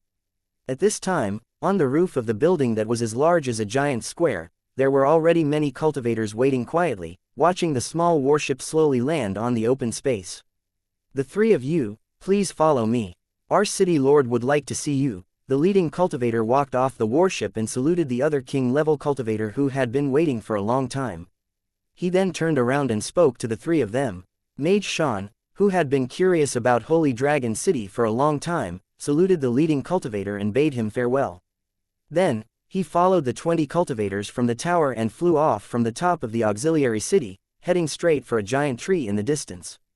In fact, when they first entered the inner city, the three of them had already been attracted by the withered tree. Even though they were wizards of Hao Yu and had seen many things, they had never seen a huge tree before. Compared to it, ordinary trees were no different from wild grass. Perhaps only the legendary world tree could be compared to it, but all three of them knew that the so-called world tree was just a legend. But after seeing the withered tree, the three of them had a trace of doubt. Could it be that the legendary world tree really existed? When they recalled the various giant buildings they had seen along the way, the three of them became even more curious.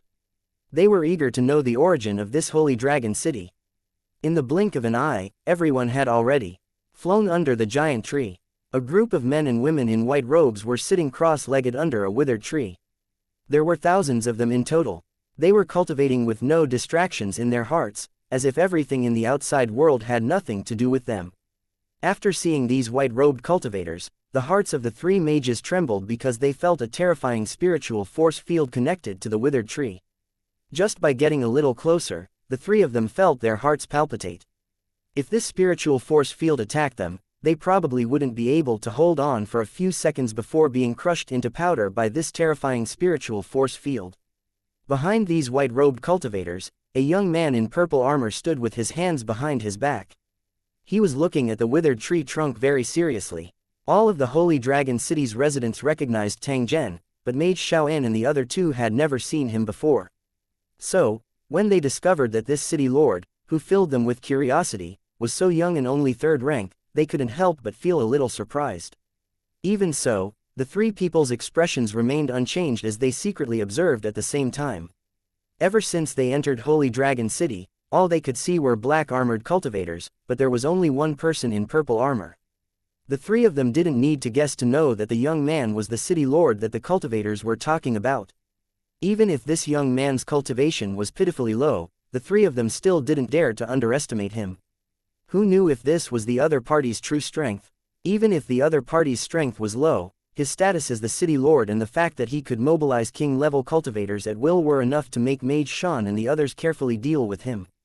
Following Tang Zhen's gaze, they saw that there was an emerald-green sapling swaying slightly under the withered giant tree. The white-robed cultivators' mental energy field was centered around it, as if they were carefully protecting it. Shan and the others' eyes flashed. There was even a hint of greed in Goodman's eyes. They knew that this 1-meter-tall sapling was definitely extraordinary. It might be a new sprout that had sprouted after the giant tree had withered. If it was really related to the world tree, its value was immeasurable. Although the size of the sapling was extremely small compared to the giant tree, it had unlimited potential. With the careful care of so many cultivators, it would grow into a towering tree one day. No one dared to make a sound and disturb Tang Zhen when they saw his serious face. They could only wait silently by the side. After a full 10 minutes, Tang Zhen slowly opened his eyes and turned to look at the calm-looking Shan and the other two. "I've made the three of you wait for a long time, please follow me this way."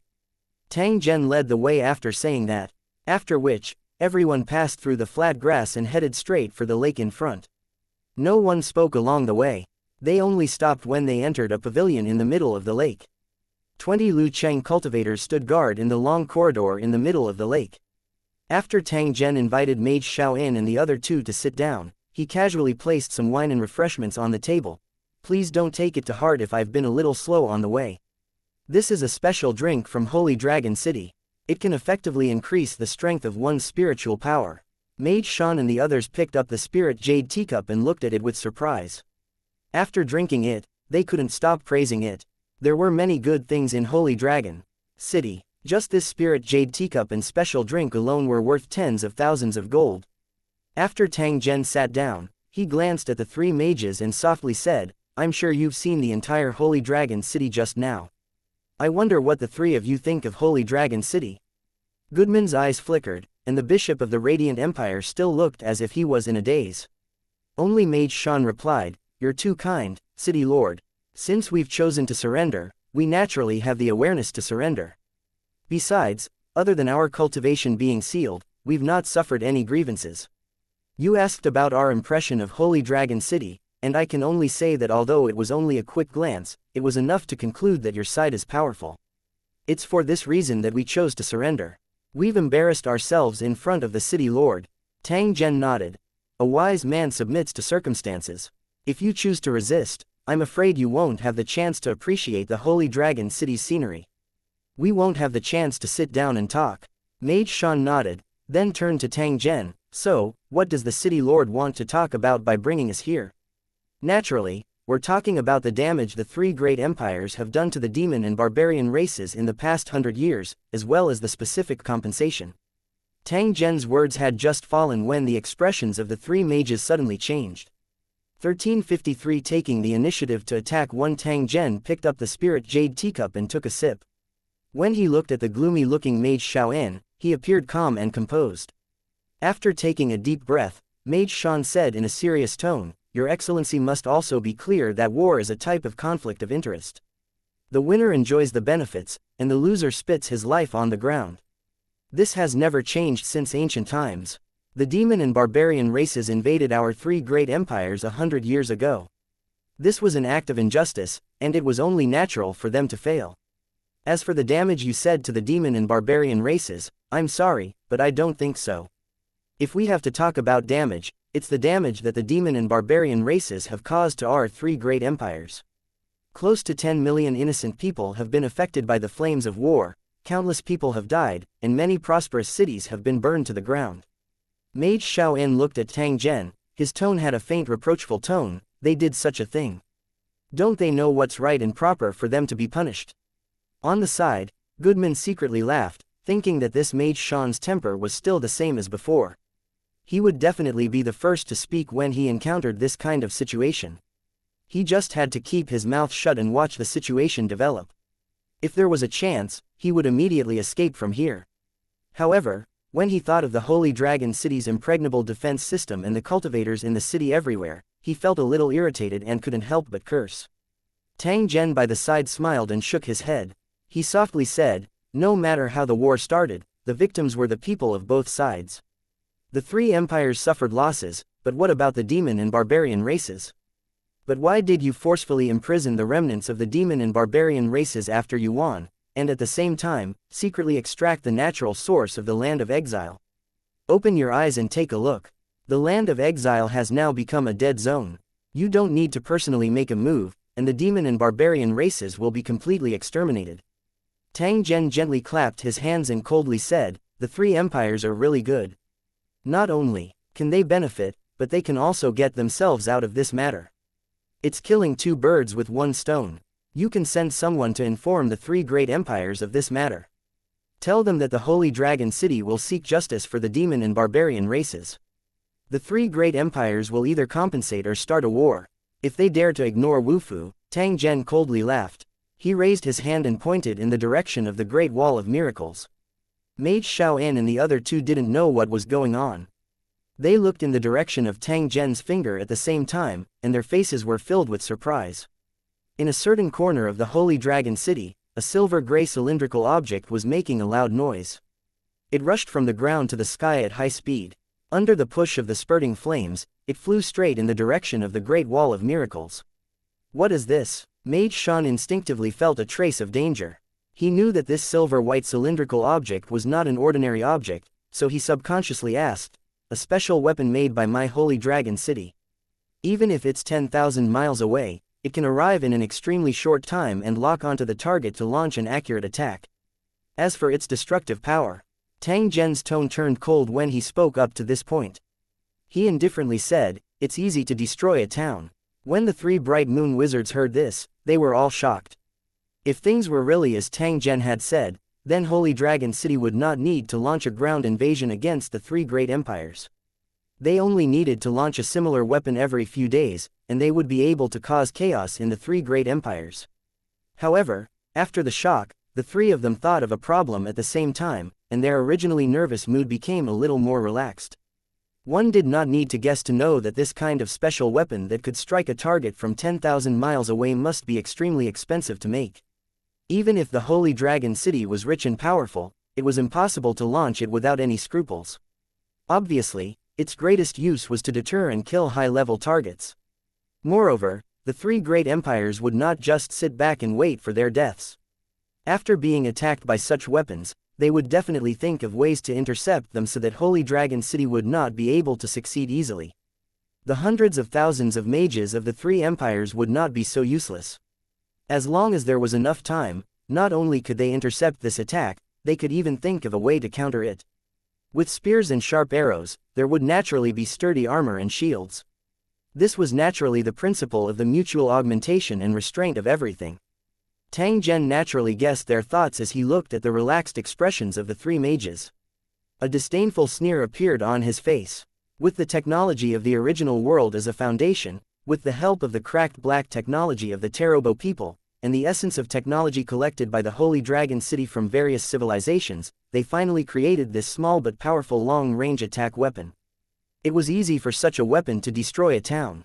If it carried a more powerful warhead, even a city could be razed to the ground. Of course, there was no need to explain this to the three of them in detail. If the two sides were to really go to war, the three great empires would personally feel the terrifying power of this weapon. Everything that needed to be said had been said. There was no need for Tang Zhen to worry about the following matters. His residents would be in charge of interrogating Mage Xiaoan and the other two. If there were no accidents, these three guys would stay in Holy Dragon City for a long time. Tang Zhen had never thought of killing the three of them. After all, this did not have any meaning to the future battle. On the contrary, leaving the three of them alive might have some special use. With a gentle wave of his hand, the Holy Dragon City cultivator stepped forward and took Xiaoan and the other two away. He then headed to the Myriad World Mall to meet a newly appeared plain merchant. Blazing Flame Empire, a military camp outside the Great Wall of Miracles. A soldier of the Flame Empire walked out from the corner of the camp with a rifle on his back and casually looked around. After 100 years of peace, the soldiers of the Blazing Flame Empire stationed at the Great Wall of Miracles became more and more lazy. They regarded serving as a way to make themselves look better. Soldiers could be seen wandering around the vast military camp from time to time. There was no sign of iron-blooded soldiers on them at all. He slowly turned around and walked out of the camp with a hint of disdain in his eyes. At the same time, 3 Flame Empire soldiers who had been keeping a low profile recently also left the camp. However, no one noticed this scene. Not long after the soldiers left the camp, a silver light suddenly appeared in the sky outside the Great Wall of Miracles. After flying for a distance, it suddenly swooped down toward the camp on the ground. The silver light was a long-range missile fired from Holy Dragon City. After flying over a long distance, it headed straight for the military camp located inside the Great Wall of Miracles. No one in the large camp noticed this scene. The soldiers of the Blazing Flame Empire continued to muddle along as usual. However, just as the missile entered the Great Wall of Miracles and was about 10,000 meters from the ground, the anti-air formation of the Great Wall of Miracles was suddenly activated. Immediately after, a piercing alarm was immediately sent out from the tower inside the military camp. The soldiers of the Blazing Flame Empire were stunned when they heard the alarm. It had been 100 years since an air raid alarm like this had sounded. No one had been able to react in time. The soldiers looked up at the sky and saw the missile falling from the sky, heading straight for the center of the camp. From the moment the alarm went off to the moment the missile hit the ground, only 2 seconds had passed. Many soldiers had not even figured out what had happened when they heard a loud noise. Their bodies and the surrounding buildings were torn to pieces at the same time. Boom! The ground trembled violently as a pillar of smoke rose into the sky. In the blink of an eye, the camp of the Flame Empire had completely disappeared. 1354 The furious nobles of the Empire won. With the disappearance of the 3 bright moon mages and the disappearance of the few armed airships, the 3 great empires would definitely launch an investigation into the banished lands. Holy Dragon City would then be exposed to the world. Therefore, Tang Zhen might as well take the initiative to attack and show the 3 great empires what he was capable of. At the very least, he would be able to make them feel fear in their hearts and not dare to act recklessly. As long as it was Holy Dragon City's enemy, Tang Zhen would never let go of any opportunity to attack. Even if the 3 great empires sent out troops to take revenge because of this matter, Tang Zhen did not have any worries. Although the current Holy Dragon City could not guarantee victory in the attack, Tang Zhen alone could make the enemies of the 3 great empires come and never return if they were to purely defend. Just as Tang Zhen continued to fool the newly arrived dimensional merchants, the raging Flame Empire was in an uproar. The Holy Dragon City's missiles were extremely powerful. The military camp with more than 5,000 people had been razed to the ground, and so far, no survivors had been found. As for the 4 soldiers who went missing before the explosion, they had already changed their appearances and sneaked into the Blazing Flame Empire. No one knew of their existence because they were imposters to begin with. Those who had come into contact with them in the military camp had already turned into ashes. It was also because of the coordinates that these Holy Dragon City cultivators had secretly sent out that the missile attack this time was so accurate. Now that the mission was completed, they had accepted a new mission and continued to silently work on the front line. There were naturally more cultivators from the Holy Dragon City who carried out similar missions. Other than the person in charge of the intelligence department, even their family members did not know the specific whereabouts. When the war truly began, these hidden cultivators would suddenly appear next to the enemy's heart like sharp blades. If they seized the opportunity, they were very likely to cause fatal damage to the enemy. For Holy Dragon City, who had a storage equipment and powerful weapons, this was an easy feat. At this time, the 3 empires had not realized this. Otherwise, they would have immediately dug 3 feet into the ground to find these human-shaped nuclear bombs. Otherwise, they would be in danger of being attacked from both the front and the back. In the capital of the Blazing Flame Empire, an urgent military intelligence had shaken the entire court. In the past 100 years, although there were frequent disputes at the borders of the Blazing Flame Empire, there had never been a case of military mobilization. At most, they would only engage in verbal battles. As for the Great Wall of Miracles, nothing had happened ever since the demon and barbarian races had been locked up. Because of the peace and leisure, this place had gradually become a gold-plated place for the powerful and influential of the empire. However, no one would have thought that in this place where nothing could have happened, a huge incident had happened. In the military camp that had been razed to the ground, there were at least 300 children of influential people. After they retired from the Great Wall of Miracles, they could directly enter various departments of the empire and take up positions. From then on, they would have meteoric success and become the future influential people of the empire. The path had been paved, but unfortunately, these children of the rich and powerful were not blessed enough to enjoy it, and all of them died in the explosion. After learning of this news, hundreds of influential figures from various empires gathered in the capital and requested to see the monarch of the Blazing Flame Empire. They requested for a thorough investigation and that the murderers who caused the tragedy must not be let off. The monarch of the Blazing Flame Empire was having a headache when he faced the agitated nobles of the empire. These people all had great or small influence within the empire, and some of them were even powerful nobles who had rendered meritorious service. He could not be perfunctory. However, the problem was that the enemy who dared to attack the camp and kill thousands of soldiers in an instant was definitely not an ordinary person. The thing that the Blazing Flame Empire's monarch was most worried about right now was that there were two great empires involved in this matter.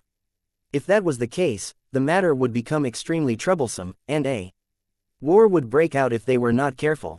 The Morning Star Empire and the Orc Alliance were also suspicious targets, but compared to the two empires, they were less likely to attack. Other than these four possible enemies, the monarch of the Blazing Flame Empire could not find any other suspects. However, it was precisely because of this that he felt a headache. Any one of these four enemies was no weaker than the Raging Flame Empire. They were evenly matched in strength, and it was difficult to predict who would win. If the other empires were also involved, they would fight with each other, and who knew how the future would end. The monarch of the Raging Flame Empire, who had enjoyed 100 years of peace, really did not want to start a war during his reign. He also did not want to accidentally lose the foundation that his ancestors had passed down to him. The Flame Monarch's mind was in a mess. When he thought of this, he glanced at the angry nobles and could not help but feel a headache. No matter who did this, they must be punished, or we will never agree to it. More than 5,000 loyal soldiers have been killed. This is an insult to the Flame Empire. If we don't return the favor, who will take us seriously in the future? That's right, he must be severely punished. At the same time, my family will also carry out an investigation. As long as they find the murderer who killed my son, I will not rest until he is dead. The one who spoke was a noble who had made great contributions. Not only did he own a large piece of territory, but he also had a large number of private soldiers in his hands. He also had clansmen in the Imperial Mage Academy. Once he confirmed the identity of the attacker, he would definitely take revenge at all costs. The attack on the military camp this time had cost the life of a grandson he had doted on very much. Therefore, after receiving the news, he had immediately sent people to the Great Wall of Miracles to carry out an investigation. At the same time, he had taken a private airship and rushed to the imperial capital overnight.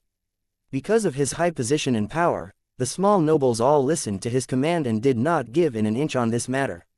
The Flame Monarch could do nothing about it. Furthermore, this matter had a huge impact on the Flame Empire. He had to give an explanation to the outside world. Just as everyone was discussing how to investigate and deal with this matter, an urgent message suddenly came in. It said that Mage Shan from the Imperial Mage Academy had taken an armed airship to the Banished Lands and suddenly lost contact with him. At the same time, Bright Moon Mage from the other two empires and two of the latest model of the armed airships had also disappeared. After hearing this news, the nobles who were originally furious all lost their voices. The Flame Monarch's heart tightened. The nobles present were naturally very clear about how powerful Wizard Bright Moon was. In particular, Wizard Shan, who was a well-known Bright Moon wizard in the Flame Empire, had unfathomable strength. But this kind of super powerhouse had mysteriously disappeared in the Banished Lands.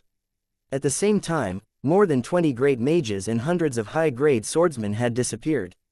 As for the missing armed airship, no one cared about it.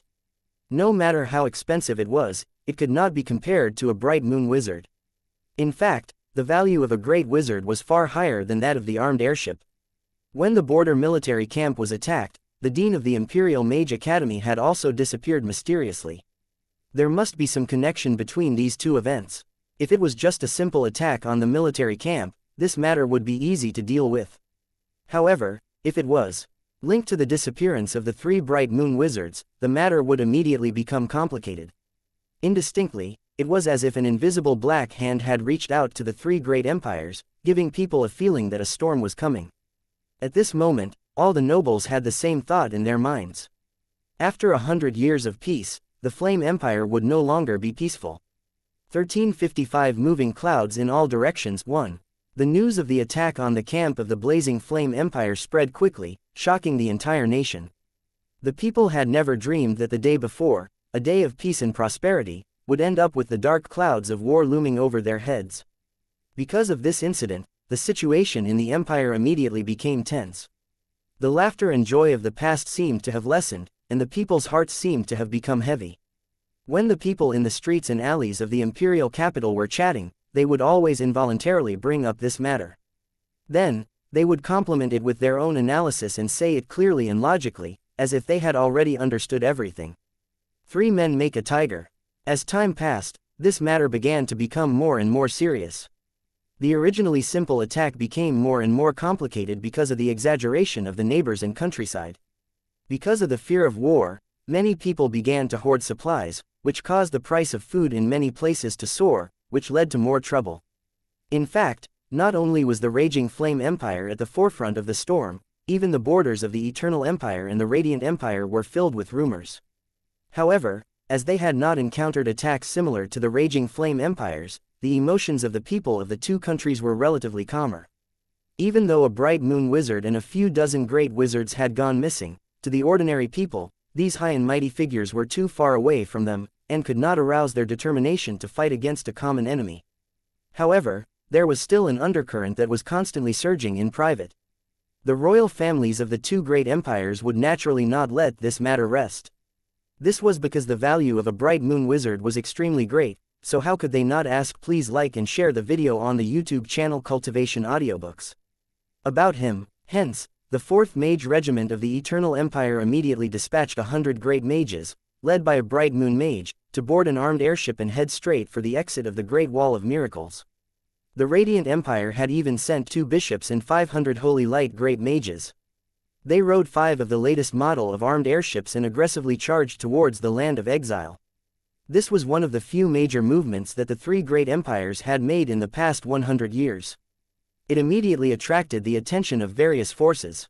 They all locked their gazes on the Great Wall of Miracles and quietly followed them. They wanted to find out what was going on. For a time, the area around the Great Wall of Miracles became unusually lively. People with special abilities appeared one after another, preparing to find an opportunity in this chaotic world that was about to begin. There was no need to think to know that there was definitely something hidden in the banished land. Otherwise, the 3 bright moon wizards would not have gone missing at the same time. Moreover, there was evidence that the weapons used to attack the Flame Empire's military camp had also flown over from the banished land. These forces, who had their own motives and were even at odds with the Empire, would not miss this once-in-a-lifetime opportunity. All of them tried to figure out the situation in the land of exile at the first opportunity to see if they could fight for their own interests. In response to this situation, the Blazing Flame Empire had no choice but to mobilize their troops. They sent 3 legions to guard the Great Wall, causing a large number of soldiers to gather at the line of defense that belonged to the Blazing Flame Empire. Even so, they were unable to stop the experts that had gathered here. They used all their methods to successfully sneak into the Flame Empire. The regimental commander in charge of the defense was so angry that he cursed every day, but it was useless. Unknowingly, the number of people who successfully sneaked into the Great Wall of Miracles increased. Then, they used all kinds of means to cross the death barrier that was dozens of kilometers long and went straight into the depths of the land of exile. But in this process, it was unknown how many people would forever remain in the death barrier. This death barrier built by a legendary wizard was by no means as simple as it looked. After the demon and barbarian races were imprisoned, they had no choice but to try to cross the Great Wall of Miracles to survive because of the increasingly serious survival crisis. In the end, countless people entered the fog of the death barrier and never returned. As for whether they had really crossed the death isolation belt, only God knew. Night fell, and the Great Wall of Miracle was brightly lit. Moving human-shaped light balls floated around the wall, and the milky white light dispelled the darkness wherever they passed. This was a special land creature raised by the 3 empires, called the Night Patroller. It could float in the air and move slowly. Every night, it would emit a bright light. After being improved and cultivated, this creature became a weapon of defense at night and flew back and forth along a preset route. Moreover, these creatures had a strong sense of territory. Whenever a stranger entered their territory, the light they emitted would turn fiery red. The more critical the situation was, the deeper and brighter the light would be.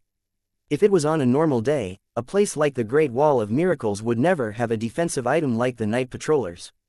However, after the attack on the military camp and the disappearance of Mage Hao Yu, these rare Night Patrollers were mobilized in batches. Not only that, but the 3 great empires had also increased the level of the Great Wall's defenses. All of the defending troops had been replaced by elite troops, and all sorts of weapons and resources were continuously sent to the Great Wall. The transport airships flew back and forth every day, and the once quiet and desolate border became more and more lively. Those with discerning eyes could tell that the raging Flame Empire was already prepared for war. Otherwise, they would not have made such a big move. When the two night patrollers slowly flew past and the soldiers on the city wall looked away, a few figures in navy blue short robes quickly advanced in the green grass and reached the bottom of the city wall in a few breaths. After waiting quietly for a while, just as the patrolling soldiers passed by each other, these few figures flew up the city wall, nimbly avoiding the alarm device and directly entering the death barrier on the other side. After running for several kilometers in the mist, several figures finally stopped behind a colorful boulder with a trace of joy on their faces. These bastards from the blazing Flame Empire have actually set up such a tight defense at the Great Wall. We were almost exposed just now, a young man said with a rejoicing tone. You still have the cheek to say that? Who asked you to act on your own? You should know that the patrolling soldiers are all elite veterans. If you are not careful, you will be discovered by them. It's fine if you are caught, but you have caused everyone to be in danger. The one who spoke was a woman with a clear and cold voice. Because her face was covered by the night suit, it was impossible to see her face clearly. However, from her voice, it was obvious that she was not too old. I just don't like those dogs, so I wanted to kill 2 of them to vent my anger. The young man who spoke first explained, but his voice became weaker and weaker. In the end, he simply closed his mouth and turned his head to the side. Obviously, he was also very clear about how irrational his actions were just now, so he did not have the confidence to argue. All right, since this matter is already in the past, I won't haggle over it anymore. Remember, there's no next time. The woman snorted coldly and turned to look at the fog in front of her, as if she wanted to see through the secret hidden behind the fog. Her eyes were very complicated. There was excitement, confusion, and most of all, a lingering worry. Whether or not the demon and barbarian races can rise again will depend on this opportunity. I hope teacher didn't lie to me, Wanwan, the woman mumbled to herself. After a short moment of being absent-minded, a hint of determination flashed in her eyes. Then, she took the lead and quickly headed into the depths of the fog. 1356 The remnants of the royal family won. Although there were countless survivors of the demon and barbarian races buried in the death barrier that was dozens of kilometers long, the stowaways who were prepared for it still had a great chance of passing through. However, along the way, the team led by the young woman still encountered a lot of danger. Whether it was the poisonous fog monsters or the dizzying and complicated terrain, they all suffered in the process of moving forward. Even if they had a map in their hands that allowed them to avoid the particularly dangerous areas as much as possible, they were still overwhelmed by the dangerous situations that appeared from time to time. They advanced fearfully all the way until the first rays of the morning sun, and they finally broke through the death barrier. Crossing the death barrier was an extremely physically exhausting matter, and their minds were always in a tense state, causing everyone to be exhausted. After taking a long breath as if a heavy burden had been lifted, they sat on the ground and began to recover. Not far away from them, there were also a few groups of people resting. Some of them had blood stains on their bodies, clearly injured by the monsters when they passed through the death barrier. These people present had nothing to do with the 3 empires. Instead, they belonged to different secret forces. Their purpose was to investigate the secrets hidden in the land of exile and fight for the benefits of their own organizations. Therefore, even though everyone had the same goal, they were always on guard against each other. As for the official forces of the 3 empires, they were still investigating the remains of the explosion. However, in at most a day, they would cross the Great Wall of Miracles and find the culprit who launched the attack. Compared to the 3 great empires, who had armed airships, these people's equipment was undoubtedly much worse. Therefore, they had to race against time and try to figure out the reason for the situation before the 3 great empires arrived. After a short rest, several groups of people immediately set off, rushing to the wilderness ahead. The group wasn't aimlessly searching because they had already gathered enough information before starting this operation. They knew that the reason why Mage Shan and the others had entered the banished land was because the energy source of the 3 great empires, Mage Towers, had suddenly been cut off, and the altar that provided them with energy was located in the banished land. The altar had been built for 100 years. During this period, it was inevitable that some people would leak the secrets of the altar. As long as one investigated carefully, it was not too difficult to find the exact location of the altar. Therefore, everyone's current direction was to head straight for the altar. Perhaps the answer they were looking for was there. However, they did not know that the altar had been razed to the ground by the Holy Dragon City. Even if they rushed to their destination, they would only see ruins. However, the Holy Dragon City happened to be in their path, so they did not need to go to the altar to see the mysterious force they were looking for. The distance between the Great Wall of Miracle and Holy Dragon City was more than 1,000 miles. If these people wanted to reach there, they would have to travel day and night. It was impossible to do this with just their legs, so everyone brought special tools to help them run. When they started at full speed, they were not much slower than cars. Because they didn't want others to get the benefits before them, several groups of people ran as fast as they could on the gravel-covered wilderness, not giving way to each other. The original journey had faintly become a contest of strength, so even if they were exhausted, everyone gritted their teeth and continued to persevere. After an unknown period of time, the team at the front suddenly stopped.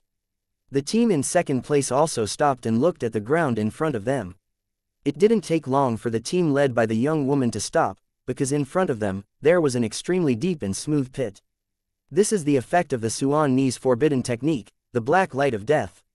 A trace of shock flashed in the young woman's eyes. She slowly walked to the edge of the deep pit, squatted down, and touched it with her hand. A trace of seriousness flashed across her face. This should be the effect of the forbidden scroll. It's obvious that a fierce battle took place here, but we can't determine who used the forbidden scroll. I can also confirm that the forbidden scroll didn't cause any casualties, because there's no aura of soul burning here. Hearing the woman's whisper, an old man next to her said, "The forbidden scroll has always been a secret treasure of the royal family, and ordinary people have no way of possessing it. Therefore, the person who used this scroll was either a member of the royal family of the Demon Barbarian Empire or that mysterious force." Even the Flame Empire's military camp, which might have been attacked, was destroyed by the forbidden scroll. The young woman shook her head and whispered, "It's not that there are no such powerful forbidden technique scrolls, but they are extremely rare. Moreover, they were all used in the Great War 100 years ago, so it's impossible for them to be left behind. Could there be any forbidden technique scrolls that were intentionally omitted and not recorded? That's impossible. After all, the power of these forbidden scrolls is too great, and it's extremely difficult to make them. The Empire must control them strictly. Besides, if there were hidden forbidden scrolls, teacher would definitely tell me. If that's the case, then we can only continue to look for clues. However, I hope that the one who used the forbidden scroll is a remnant of the demon barbarian race. That way, we will have one more powerful helper." The young woman nodded. If the other party really had a forbidden scroll and had captured 3 bright moon mages in the armed airship, then he must be extremely powerful. This would be of great help to the young woman's plan. However, when she thought of her current situation, the young woman smiled bitterly in her heart. Even if she had a prominent identity, someone had to buy it. Now that 100 years had passed, the capital of the Demon Barbarian Empire had long been razed to the ground, and the survivors of the Demon Barbarian Empire were on the verge of extinction. As the only survivor of the royal family, she did not share the joys and sorrows of her people. Instead, she hid in the rich territory of the 3 great empires, looking for an opportunity to rise again. In fact, the remnants of the royal family of the Demon Barbarian Empire had long known about the tragic state of the banished land. However, they had not taken any action. Firstly, they were helpless against the altar. Secondly, they did not want to return to the banished land to suffer. As for resisting the restoration of their empire, it was just a thought. With their current strength, it was already not easy to avoid the pursuit of the 3 great empires. If they wanted to publicly declare the restoration of their empire, they would only be courting death. However, the attack on the military camp and the disappearance of the mages this time made these remnants of the royal family see the hope of Dongshan Mountain rising again. So they immediately took action and went straight to the land of exile. It had to be said that this matter was full of irony. They had abandoned the remnants of the demon barbarian race when they were suffering, but now they had placed their hopes on them, hoping to use their strength to realize their dreams of restoring their country and regaining power. Although it had been proven that the remnants of the royal family only cared about benefits, they would never admit that even if there were only a few of them left, they were still holding on to the last piece of cloth. After searching the surroundings of the deep pit, the group moved again and continued in the direction of Holy Dragon City. However, they didn't notice that a silver-white shadow suddenly flashed across the sky. Then, it slowed down and slowly chased after them. At the same time, 2 new models of assault helicopters took off from the base and headed straight for the group. 1357 The Empire's mages, worried just as the various powers were heading towards the land of exile, in front of the ruins of the military camp inside the Great Wall of Miracles, more than a dozen bright moon mages from the 3 great empires were gathered together, looking at the items on the table with grave expressions. These items were the remnants of the missile's explosion. They had been dug 3 feet into the ground and collected for the mages to analyze and judge. Under normal circumstances, it was almost impossible for these powerful missiles to have any fragments. However, because the military camp had certain defensive measures, especially at the moment of the explosion, the defensive facilities still played a certain role, which allowed the fragments to be left at the site of the explosion. It was these fragments that allowed the mages of the 3 empires to determine the method of attack and determine that it was some kind of powerful alchemy item. In order to find out the truth about the mages and the attack on the Flame Empire's military camp, the 3 great empires had sent out all their elites. The mages who participated in the mission were all temporarily transferred over. From this, it could be seen how much importance the 3 great empires placed on this matter. No one dared to be careless in the face of a mysterious enemy who had mastered terrifying attacks and could cause heavy damage to the empire at any time. After taking a glance at the items on the table, the mages gathered together and began to discuss in low voices. After careful analysis and identification, the mages had their own conclusions. However, it was also because they had their own answers in their hearts that the mages who participated in the investigation had gloomy expressions. They could not help but feel worried when they thought of the scene of such a weapon landing in an important town of the imperial capital. Compared to the Forbidden Scroll, the production efficiency of alchemy items was more than twice as high. With sufficient materials, if they were processed in an assembly line, they could definitely be mass-produced. The ability to mass-produce powerful weapons of war could have a huge impact on a war, and could even determine the outcome of the war. If the enemy could already do this, then the 3 empires would be in a terrible crisis, and they would suffer heavy losses if they were not careful. The mages were well aware that they had to either master this weapon to deter the enemy or destroy it completely. There was no second choice. I've checked it just now and confirmed that it's a weapon processed by a special machine, which means that the enemy may have more than one similar weapon. If they launch similar attacks in more than one location, how should we deal with it? A bright moon mage from the Flame Empire looked at the crowd and asked in a serious tone. Although the mages had not yet figured out the specific origin of the enemy, they could already make a preliminary judgment of the enemy's strength through this attack. Even if the mages of the 3 empires did not want to admit it, they understood that the enemy's alchemy strength was higher than that of the 3 empires. At the very least, in the armory of the 3 great empires, there was no way to find such an item that could directly destroy an entire military camp. If the enemy had such a weapon, they would be qualified to be on equal footing with the 3 great empires. Can our divine punishment equipment block this kind of attack? According to the witness information of the nearby civilians, this kind of weapon attacks from the air. Could it be that the Great Wall of Miracles, anti-air magic formation is not effective? A bright moon mage from the Eternal Empire asked. He was dressed the same as the hawk-eyed Goodman, and was clearly an officer of the Eternal Empire's mage army. I've just made some calculations and confirmed that the enemy's weapon is flying at an altitude of more than 10,000 meters, avoiding the detection of the divine punishment equipment. It suddenly swooped down before reaching the military camp and headed straight for the center of the camp. From landing to the attack, the entire process should not take more than 3 breaths. In such a short time, the divine punishment equipment would not be able to launch an interception in time, and the enemy's weapon would have already completed the attack. The bright moon mage from the Flame Empire who was the first to speak smiled bitterly. When he looked at the broken pieces on the table, his eyes flickered with an inquisitive look. Among the people present, the one with the highest alchemy level was this bright moon mage from the Flame Empire's Mage Academy. Thus, after hearing his judgment, everyone no longer had a trace of doubt. In that case, can we increase the monitoring altitude of the divine punishment equipment? This way, when the enemy's weapons attack, we can intercept them in time. A bishop from the Radiant Empire suddenly asked the mage from the Flame Empire. In theory, it's possible, but it's extremely difficult to do. It'll take At least 3 months to complete the modification, but we still can't guarantee smooth operation. After all, 10,000 meters is already the monitoring limit for the divine punishment equipment. If we want to increase the detection altitude, it's very likely that some faults will occur during the operation, and the divine punishment equipment might even be destroyed. The Mage of the Flame Empire explained, then said, however, from the current situation, this is the only solution to the problem. It is the only way to set up the defense system in the shortest time possible. After a moment of silence, Wizard Bright Moon of the Eternal Empire was the first to speak. Since there is no other way, then this is the only way.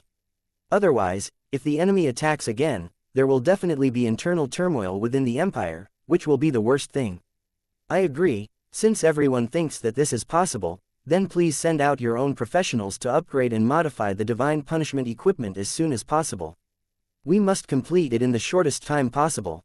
After the Mage of the Flame Empire said this, he raised his head and glanced at the crowd. He then said in a serious tone, the next thing we have to do is to head to the Banished Lands to investigate. We've already confirmed that the enemy isn't weak, and they've probably detained Mage Shan and the other two. I'm sure you all know the strength of the 3 mages, but even so, they still encountered a crisis.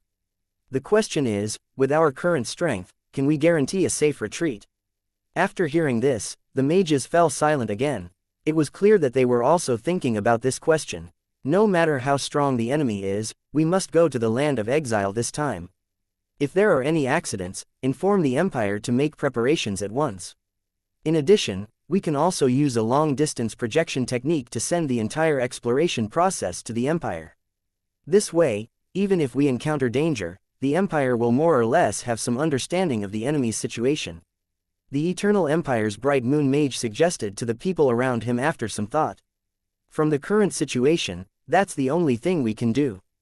The mages of the Blazing Flame Empire sighed softly and turned to look at the 100 mages behind them. Let's not waste any time. We'll board the airship immediately and head straight for the altar in the land of exile. All the mages nodded in unison, then headed straight for a large armed airship not far away, which was 500 meters long and covered in arcane steel. Seeing this, the mages from the other 2 countries also boarded the armed airships. It did not take long for more than 10 armed assault airships to appear in the sky. The shadows cast by them covered a large area of the land, and they continued to enter the exit of the Great Wall of Miracles. 1358 The Temptation of Land. 1. When the fleet formed by the mages of the 3 great empires flew over the Great Wall of Miracles, the forces that had entered first were still moving forward, not daring to stop for a moment. However, it didn't take long before they saw a scene that shocked them again. On the barren land, a patch of emerald green suddenly appeared, giving everyone a strong visual impact. This feeling was like a traveler seeing an oasis in the desert, but at this time, in addition to surprise, they were actually more shocked and uncertain. It was not a secret among these organizations that the 3 empires had built altars to extract the world's origin.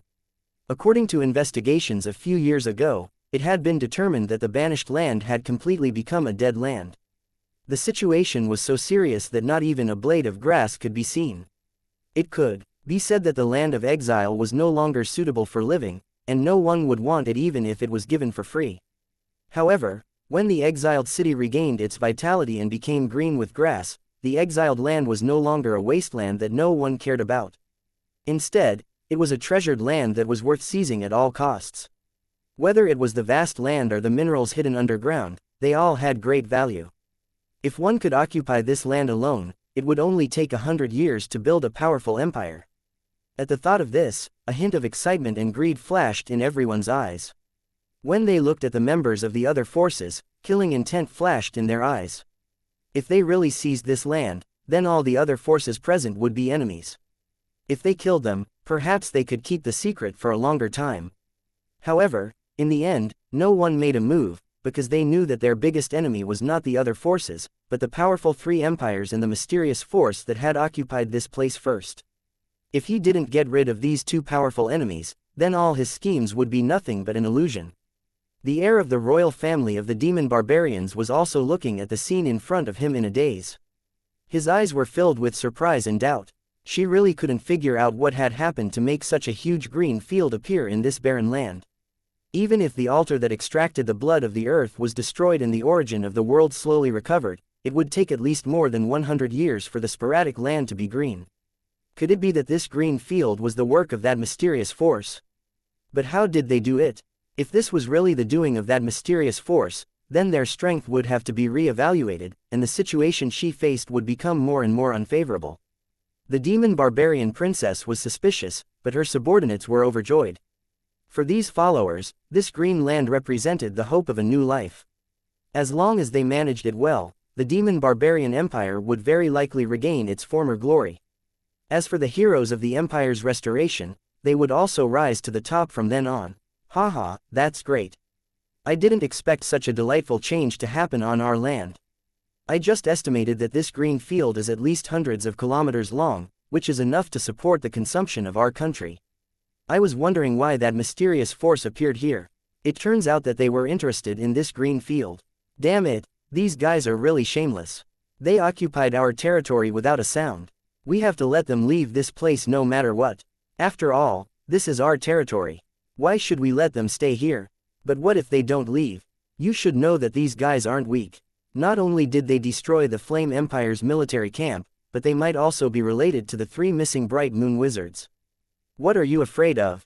This is our territory. When the time comes, as long as the princess raises her arms and calls for us, the demon barbarian survivors will definitely cheer and support us. When the time comes, we have the advantage in numbers, so we might not be afraid of them. Everyone chimed in with excitement on their faces. They even began to look forward to the scene after the country was restored. The worry in the demon barbarian princess's eyes grew as she listened to her subordinates' discussion. She knew the value of this land and knew that no one would give it up easily. Even though this place had once belonged to the demon barbarian empire 100 years ago, who would admit this now? No matter what, this was her ancestral land. As a member of the royal family, she had to take back the territory that belonged to her at any cost. Thinking of this, a trace of determination flashed in the demon barbarian princess' eyes as she looked at the green field in front of her with greed. However, at this moment, 2 silver lights suddenly appeared in Princess Demon Barbarian's field of vision. They were rapidly passing through the sky, heading straight for their position. Princess Demon Barbarian wasn't the only one who noticed the abnormality in the sky. The members of the other forces also noticed this. They all looked up at the sky, feeling nervous and excited. If there were no accidents, this unusual light must be related to the mysterious force in the land of exile, and they finally had the opportunity to make contact with it. The aircraft was extremely fast. In the blink of an eye, it had already rushed out of the green field and flew to an altitude of tens of meters above the crowd. At this moment, everyone finally saw the appearance of the aircraft. It had a streamlined appearance and was about 40 meters long. The rapidly rotating blades created a strong airflow, blowing dust up from the ground, making it difficult for people to stand. Damn it, what the hell is this? The latest armed airship. Everyone quickly covered their eyes and cursed in their hearts. However, they were full of curiosity about this powerful aircraft. Compared to the armed airships of the 3 great empires, this strange-looking aircraft was faster and had stronger defense. The only question was how strong it was in combat. No one dared to fly into the sky rashly. In a situation where they did not have the advantage in numbers and weapons, fighting with a steel monster with unknown lethality was no doubt a suicide. Just as everyone was thinking about what to do next, a voice suddenly came from the aircraft in the air. It was the common language of the 3 empires, but it sounded unusually cold. You have entered the Holy Dragon City's territory without permission. This is considered illegal entry. Please put down your weapons and accept the inspection. Violators will be attacked immediately. The voice in the air rang out 3 times in a row. The people on the ground naturally heard it clearly, but they had no intention of doing so. Under such special circumstances, removing one's weapon easily was no different from seeking death. Who could guarantee that they wouldn't be attacked by the other party when they were inspected? Therefore, even though the warning in the sky kept coming, everyone remained silent and waited for the situation to develop. If the enemy launched an attack, they would not sit still and wait for death. They would certainly counterattack at the first moment. This bunch of bastards, they've occupied our territory and still dare to be so arrogant. An angry curse came from behind the demon barbarian princess. It was the young man who had almost exposed them when they were sneaking into the Great Wall of Miracles. While everyone remained silent, he was the only one who straightened his body and cursed at the aircraft in the sky. He even pulled out the gun on his back and tried to shoot at the sky. The demon barbarian princess was about to stop the young man when she heard a crisp sound in the air. Then, the young man's body burst like a balloon filled with water. 1359 Intimidation 1. The sudden gunshot immediately stunned the cultivators. They had just planned to observe how the Holy Dragon City cultivators would deal with those who disobeyed their orders. However, just as this thought surfaced in their minds, they immediately saw this bloody scene. The scene of death did not scare these powerful cultivators, but the Holy Dragon City's decisive means made everyone secretly vigilant. When interacting with different forces, they would naturally have to use different methods. At this time, Holy Dragon City was displaying its tyrannical and cold side. Just as everyone was thinking to themselves, and some of them were even prepared to be inspected, the cultivators following the demon barbarian princess were filled with grief. Damn it, these bastards killed little Five. When they saw the young man's body shatter and disappear, their faces were filled with disbelief at first, but then they were filled with anger. Regardless of whether the young man's style of doing things was likable or not, one thing was undeniable. This young man had always been their companion. It would be abnormal if they remained indifferent after seeing their companions being shot dead. A few of the demon barbarian cultivators wiped off the blood and flesh that had splattered on their faces. They took out their weapons without hesitation and were about to attack the aircraft in the sky. Compared to the original world, the technological development on this continent was not particularly outstanding. Even with armed airships and weapons similar to guns, the protagonists on the battlefield were still powerful mages and cultivators with magical abilities. It was not strange for this to happen, because in a world where individuals had extraordinary strength, people always paid the most attention to their strength and the things that matched it. Of course, there were also the opposite situations. For example, the Tarobo people had powerful technology that could easily destroy the wilderness war zone. However, in terms of individual strength, they were far inferior to the cultivators in Lushang. Their powerful strength came from the support of technology. The tribesmen had never paid much attention to individual cultivation. Even when it was necessary for war, they would take advantage of the situation and choose to hunt powerful cultivators to produce genetic medicine. They would use the fastest and most efficient method to mass-produce powerhouses. This was actually just a way for the Taroboros to improve their combat power after their technology had reached a certain level. It had never been the main direction of development for the Taroboros. In the world where transcendent cultivators existed, the status of technological items was also very awkward. They were rarely valued by those in power. In most cases, their main role was to serve the ordinary people. Without the attention of the upper class, there would naturally be a lack of motivation for development. Even if some people put their energy into this, the path they took was a combination of technology and cultivation, and had little to do with pure scientific research. For example, the advanced cultivators on this continent never used the firearms used by these cultivators because they couldn't cause enough damage to them. However, the Holy Dragon City was different. From the very beginning, Tang Zhen had determined that firearms would be one of the main equipment of the Holy Dragon City's cultivators. From then on, he had invested a large amount of manpower and material resources into research.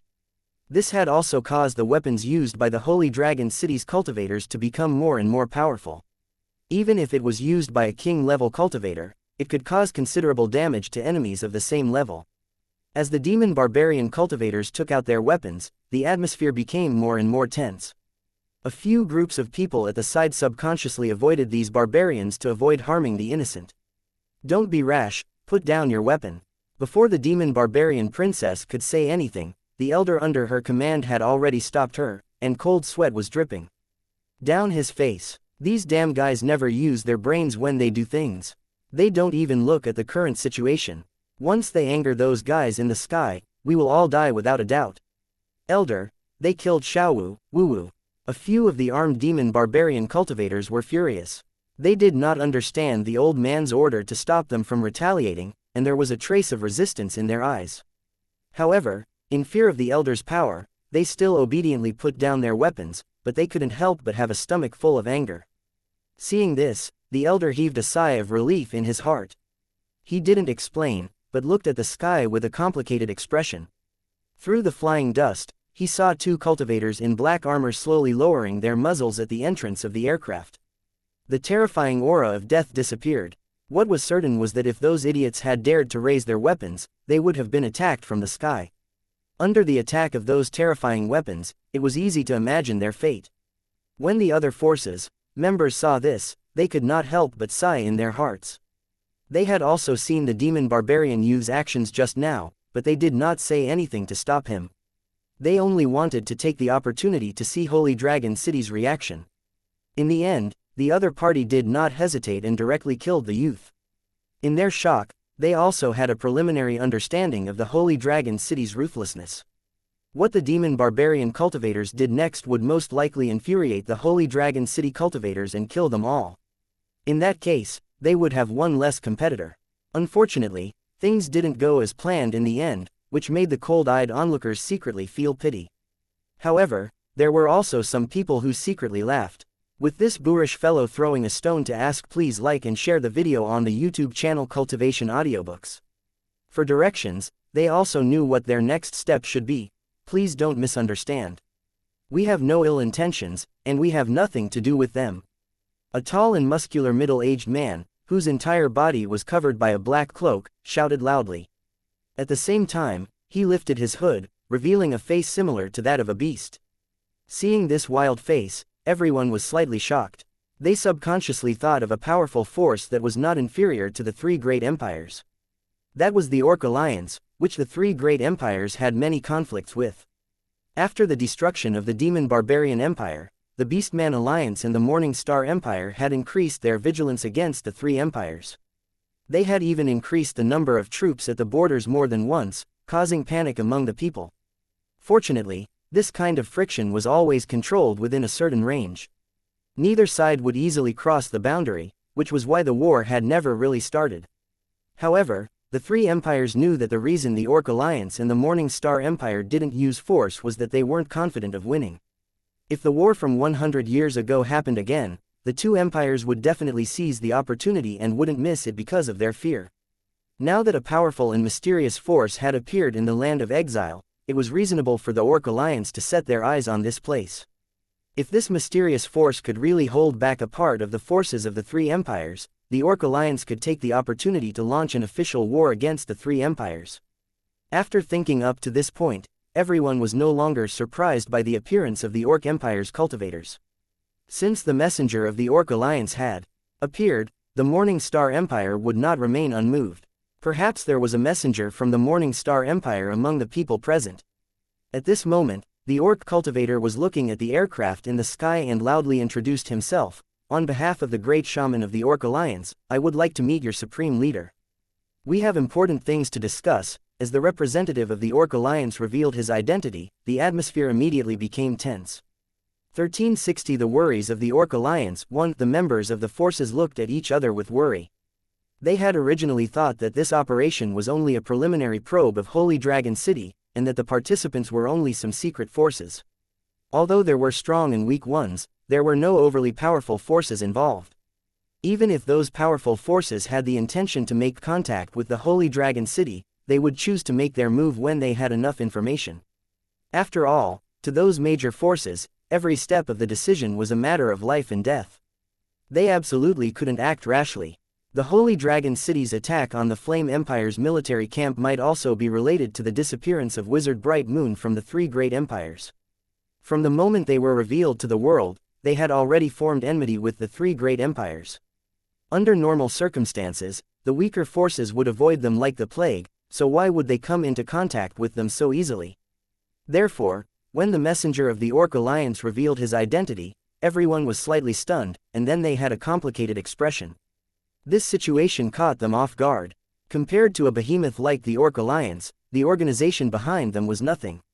Where should they go? Some people even cursed in their hearts. What was the Orc Alliance thinking? Why did they jump out in such a hurry? Just as the messengers of the other forces were secretly guessing, the messenger of the Orc Alliance who revealed his identity also smiled bitterly in his heart. Compared to the three empires, the biggest feature of the Orc Alliance was that it lacked flat and vast land. Its territory was filled with mountains and dense forests, occupying almost 2/3 of its territory. At the same time, it had rich natural resources. For the orcs, this was their ideal home, which could provide them with enough food and shelter from the hot weather. For the orcs who didn't know how to farm, the flat land of the three empires didn't have much value at all, so why would they mobilize a large force to snatch it? Therefore, even though there was a chance to invade the three empires, the leaders of the Orc Alliance were hesitant and refused to cooperate. In the end, they missed the best opportunity to expand their territory. In the environment of 100 years ago, the choices of these clan leaders were not wrong. After all, in a situation where life was stable, how many people would be willing to go to the battlefield and fight for their lives? However, as time passed, the Beastmen Alliance, which had always been in a stable state, suddenly had a population boom.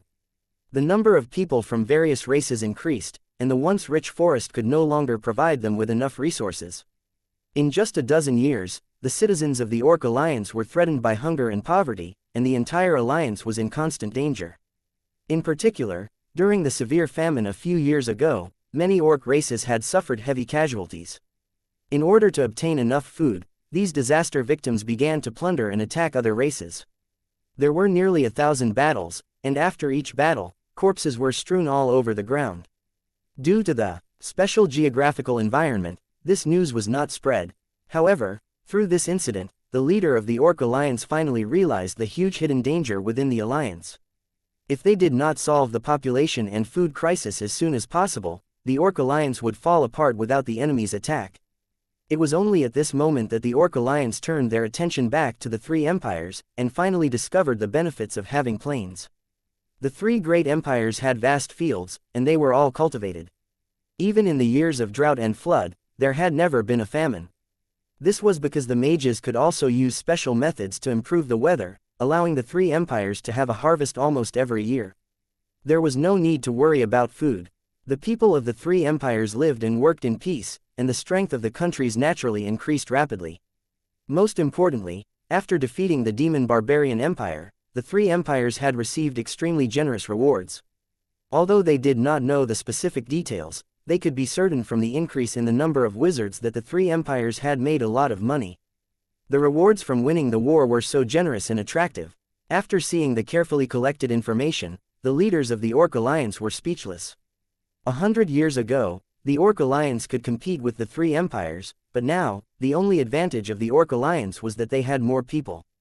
However, compared to the terrifying war weapons and powerful mages, the advantage of numbers wasn't much. In the absence of equipment, a single armed airship might be able to destroy a 1,000-man beastman army. The total number of armed airships secretly built by the three empires might have exceeded 10,000.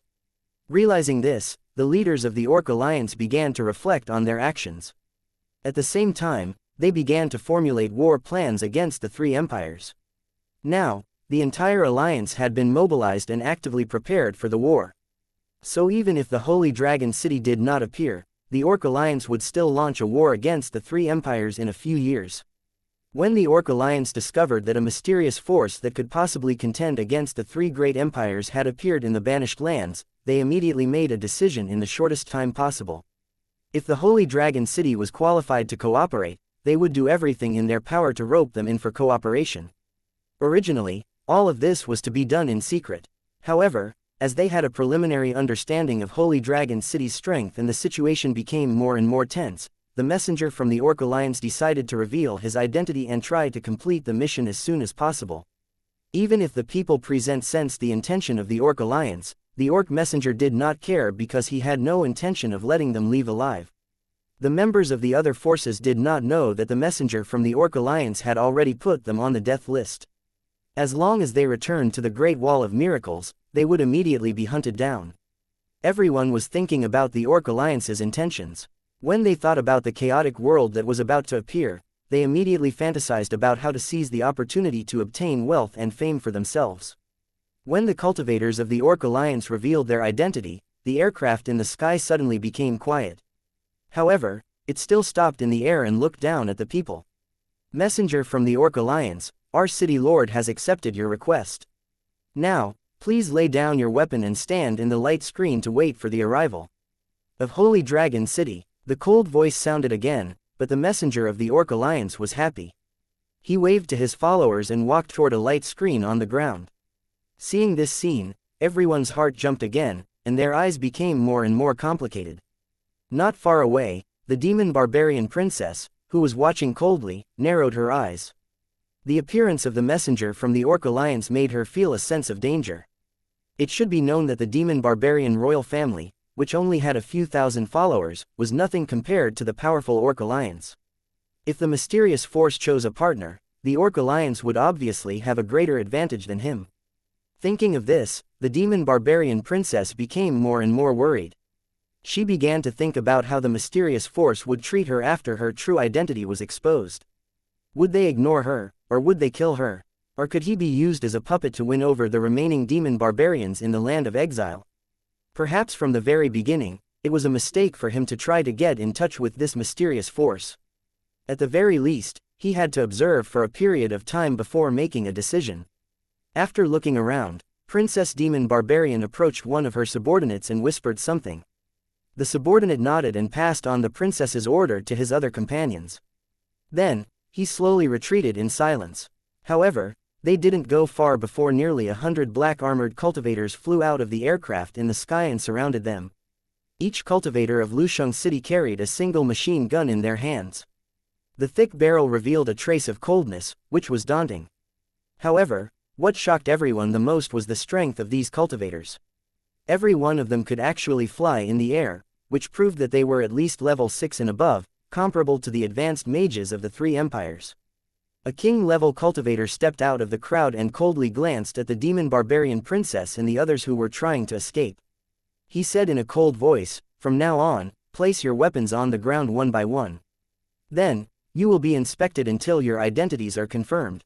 Hearing this, the demon barbarian princess sighed. She took out a staff-like item from her waist and gently threw it on the ground. 1361 The Land of Miracles. One intelligent creatures often had the concept of herd mentality. When their companions made a choice, they would subconsciously make the corresponding choice. Of course, when making a choice, people would also make a basic judgment to put themselves in an advantageous situation as much as possible. At this time, the enemy was strong while they were weak, and the Holy Dragon City's attitude was so domineering. If they continued to resist, the final outcome could be imagined. Therefore, when they saw the Orc Alliance's messenger reveal his identity and the demon barbarian princess and the others surrender, the other organization members no longer hesitated and threw their weapons in a pile as requested. Looking at the pile of weapons, one of the Holy Dragon City cultivators waved his hand and kept them all in his storage space. After seeing this scene, everyone was naturally shocked. Even the bright moon mages of the three great empires coveted the storage equipment, let alone these emissaries from various forces. After a brief moment of surprise, their eyes immediately shone with greed. Even if they could not form an alliance with the Holy Dragon City, as long as they could obtain a storage equipment, this trip would definitely not be in vain. The Holy Dragon City cultivators, who already had a basic grasp of the continent's situation, only sneered disdainfully when they saw this, not caring about the greedy gazes around them. The rarer something was, the more precious it would be. If he wanted to get storage equipment from the Holy Dragon City, he had to pay a sufficient price. On the other hand, when the demon barbarian princess saw the Holy Dragon City cultivators' storage equipment, she subconsciously touched the bracelet on her wrist, her expression grave. "Now, please follow me to Holy Dragon City. During this time, please follow my instructions and do not overstep your boundaries. Otherwise, you will bear the consequences." After another warning, the cultivator waved his hand at the sky. Then, the messengers of the Orc Alliance who were standing on the light screen floated off the ground and entered the aircraft through the entrance at the bottom. "Please board the plane." A Holy Dragon City cultivator waved at the demon barbarian princess and the others, leading them into the light screen. Then, they all floated into the aircraft. Princess Demon Barbarian and the others were amazed by this strange experience. "All those who have crossed the border have been captured. Return immediately." At the command, the Holy Dragon City cultivators in the air put away their weapons and entered the aircraft in unison. A series of explosions rang out in the sky. The two flying devices suddenly accelerated and headed straight for the depths of the banished lands. In the narrow cabin, the demon barbarian princess and the others were sitting in the chairs without saying a word. Even though they were in the same room, no one spoke. Although the success rate of this operation had become extremely low after the messenger of the Orc Alliance revealed his identity, no one would give up easily until the last moment. Only the demon barbarian princess and the others were nervous. As time passed, This worry began to grow. They did not have a chance to escape earlier. Now that they were in Holy Dragon City's aircraft, their chances of escaping became even slimmer. When they thought about the trouble that could arise if their identities were exposed, the demon barbarian royal family could not help but feel a trace of worry. In fact, before they came to the land of exile, the members of the demon barbarian royal family had already deduced the possible situations they might encounter and prepared countermeasures. It was just that at that time, they did not place the Holy Dragon City in a high position. They even had a faint owner's mentality and subconsciously treated the Holy Dragon City as a tenant. However, as the situation developed, they realized that their initial decision had been too hasty and optimistic. Based on the current attitude of the Holy Dragon City, it was not surprising that they had reversed the situation. With such powerful strength, why would he care about these stray dogs who could not even protect themselves? Fortunately, after the initial panic, the demon barbarian princess had regained her calm. She believed that even if the Holy Dragon City used her identity, they would still satisfy her request to a certain extent. If things were really like this, so what if he had to suffer a little? For the demon barbarian princess, as long as she could restore the former glory of the demon barbarian empire, she would not hesitate to sacrifice her life. The demon barbarian princess's eyes were very complicated as she glanced at the Holy Dragon City cultivators standing at the side. She was both nervous and expectant about the judgment of fate that was about to come. Under the flying transport's full speed, it did not take long for them to arrive at Holy Dragon City.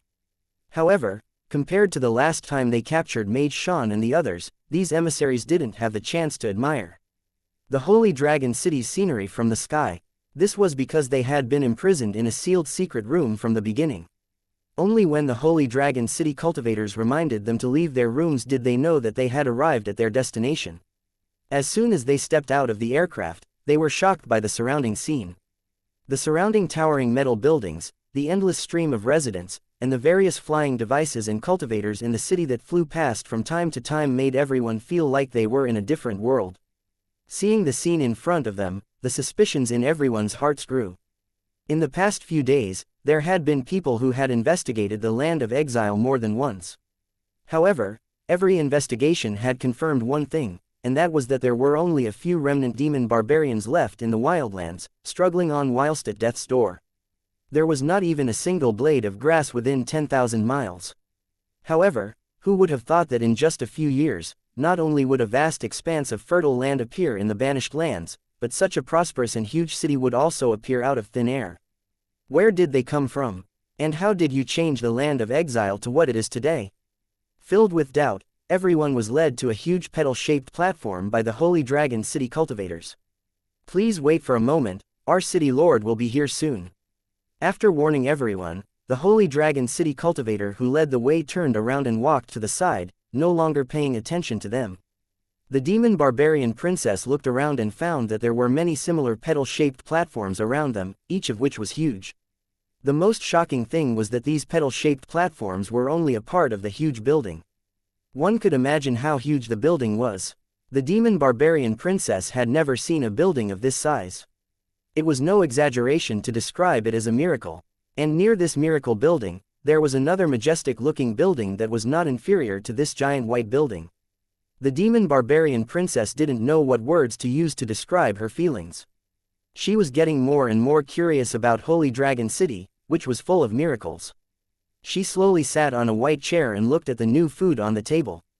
For a moment, the demon barbarian princess was in a daze. A sound next to her woke her up. Then, she saw the people around her looking in the same direction. Following everyone's line of sight, he saw a young man in a purple robe walking over slowly with a confident smile on his face. Behind him were several cultivators with powerful auras. Each one of them was no weaker than his teacher, but this group of people was actually willing to follow this young man. He didn't even need to think to know that this young man was the city lord that the cultivators were talking about, the true master of this miraculous land. 1362 Various Forces. 1. Welcome to Holy Dragon City. I am the city lord, Tang Zhen. After a simple introduction, Tang Zhen smiled as he looked at the people in front of him and waited for them to introduce themselves. Tang Zhen actually welcomed these uninvited people very much. Only by coming into contact with the various major forces on the continent would Holy Dragon City have the opportunity to stir up a storm and achieve their expected goal. Seeing Tang Zhen reveal his identity, a stone in everyone's heart fell to the ground. What they were most afraid of was that they had painstakingly come here but did not mention the main topic. Since they had already met the target of this trip, there was no need for them to continue hiding their identities, so as to avoid the Holy Dragon City from doubting their sincerity. The messenger of the Orc Alliance was the first to step forward and bow to Tang Zhen. Even though he could see that the young man's strength was low, he had to do this because of the other party's status. Lord Castellan, I represent the Orc Alliance's great shaman Tita to say hello to you. At the same time, I hope we can work together. Tang Zhen nodded and looked at the messenger from the Orc Alliance. I've heard of the great shaman Tita. He's a 1,000-year legend in your Orc Alliance and a very amazing figure. Please convey my respect to him. If the conditions allow, I also hope to cooperate with the Orc Alliance. Of course, we can discuss the details later. Now, please sit down and wait for a moment. The messenger of the Orc Alliance was overjoyed. He bowed to Tang Zhen again and then slowly sat down on the chair. After seeing the Orc Alliance's envoy sit down, a person wearing a dark gold-patterned cloak stood up and slightly bowed to Tang Zhen. Where did this friend come from, and what is your intention in coming to my Holy Dragon City? Tang Zhen glanced at the black mask of the other party and asked in an indifferent voice, My lord, I'm here on behalf of my organization to exchange for the alchemy weapon you once used. Although the other party did not specify what kind of alchemy weapon it was, everyone present knew very well that he was referring to the missiles that had attacked the Flame Empire's military camp. After realizing this, everyone's heart skipped a beat. They secretly thought that the other party had a huge appetite. He actually had thoughts about that kind of weapon. Of course, what they were more curious about was what this guy wanted to do with this weapon. Tang Zhen frowned when he heard this. He gently shook his head and said, I'm sure everyone knows how powerful this weapon is even if I don't say it. Do you think I'd sell this weapon to someone of unknown origin? After hearing Tang Zhen's words, the man bowed again and said, I'm sorry, but due to special reasons, I can't reveal my identity. Please forgive me, City Lord. However, I've come here with absolute sincerity. As long as City Lord's conditions are reasonable, we will definitely not haggle. Please don't refuse so easily. After saying this, the masked man took out a roll of animal skin paper from his sleeve and slowly raised it in front of him. The Holy Dragon City cultivator beside Tang Zhen waved his hand and the parchment flew into his hand. After checking it carefully, he passed it back to Tang Zhen. No problem, City Lord. Tang Zhen nodded. He casually opened the leather paper and took a glance, only to see that there were densely packed words on it. It was the list of items to exchange for the missiles. There were a total of 10 options on the list. Tang Zhen could choose according to his own requirements and choose an item to exchange for. Tang Zhen had no interest in items like gold, silver, and treasures. However, a few items on the list were very useful to Tang Zhen. They were also rare materials for the Holy Dragon City. After passing the list to the Lu Cheng cultivator beside him and staring at the masked man for a while, Tang Zhen nodded his head and said, Seeing your sincerity, I can consider selling it, but it can only be a castrated version of the weapon. The range is about 500 kilometers, and the killing power is only 1/3 of the original. If your organization can accept these conditions, then we will discuss the specific details later. If you don't agree, I can send someone to send you away. The masked man hesitated for a moment, but he quickly nodded and said, Sure, but what do you want in exchange? Tang Zhen took out an origin stone from his storage ring and threw it to the other party. He then said indifferently, I only want these things, the more the better. The masked man carefully sized up the origin stone. A thoughtful look flashed in his eyes. Then, he gently nodded to Tang Zhen and sat back in his chair without saying a word. No matter who here has this item, you can bring it to Holy Dragon City to trade. I can guarantee that you can exchange it for anything you want in Holy Dragon City. Tang Zhen was not speaking without thinking. With the treasure vault of the main control platform in the Savage Wildland, in addition to Holy Dragon City's inventory, and the support of the original world, Holy Dragon City's products could definitely meet the needs of any customer. When the Myriad World Mall developed to a certain scale, the products of the Holy Dragon City would become more and more abundant. At that time, even if the Holy Dragon City was to establish a war zone, its main purpose would be to protect the Myriad World Mall. Even if it launched a plain invasion war, it would definitely be for special reasons. Tang Zhen, who had the opportunity to control a war zone, would definitely not copy the model of the other war zones. Instead, he would create a new path that belonged to him. After saying this, Tang Zhen gave the emissaries of the various forces an origin stone to facilitate their identification. Later on, he would also bring these people to the Myriad World Mall for a stroll, so that they could have a further understanding of the value of the origin stone. He believed that after seeing the products in the Myriad World Mall, these forces would actively search for origin stones to trade with the Holy Dragon City without Tang Zhen's promotion. At this moment, two forces had already stated their identities and intentions. Seeing this, the remaining few emissaries no longer pretended to be reserved and stepped forward to state their identities. City Lord, I'm an envoy from the Business Alliance of 9 cities. It's a pleasure to meet you. On behalf of all the righteous men of Mount Yunwu, I would like to say hello to you. I hope that we can work together and fight for the free and pure land that belongs to each other. My master is Count Matt Damon of the Eternal Empire. His territory is right next to the Great Wall of Miracles. If you need, we can take our cooperation to the next level at any time. I'm Yingluo. After everyone revealed their identities, only the demon barbarian princess remained silent. Therefore, she naturally became the focus of everyone's attention. Tang Zhen glanced at the demon barbarian princess and thought for a moment. Then, he said, "Where is this lady from? Please state your identity." The demon barbarian princess's body trembled slightly, and a look of determination flashed in her eyes. Slowly taking a step forward, the demon barbarian princess bowed to Tang Zhen and said in a cold voice, "City Lord, I'm from the royal family of the demon barbarian empire, and I'm the only heir to the royal family. I've come here in the hope that you can help restore the past glory of the demon barbarian empire." Raising her head to look at Tang Zhen's expression, the demon barbarian princess took a deep breath and slowly knelt down, using the highest etiquette of the demon and barbarian race to kowtow. "Princess, what are you doing?" Princess Demonic Barbarian's courtiers were shocked and immediately tried to stop her. Tang Zhen's eyes narrowed slightly when he heard this. Soon after, the corner of his eyes revealed a faint smile. 1363 Request and spectating the battle. So you're the heir to the demon barbarian royal family. I apologize for not coming out to welcome you. Please get up quickly, Tang Zhen hurriedly said as he dodged the demon barbarian princess's kowtow. His face revealed a trace of panic. City Lord must be joking. The royal family of the demon barbarian empire has ceased to exist 100 years ago. The title of princess will only make people laugh at me. If it wasn't for the fact that I had no other choice, I wouldn't even want to mention this title. The demon barbarian princess forced a smile and continued to kneel on the ground.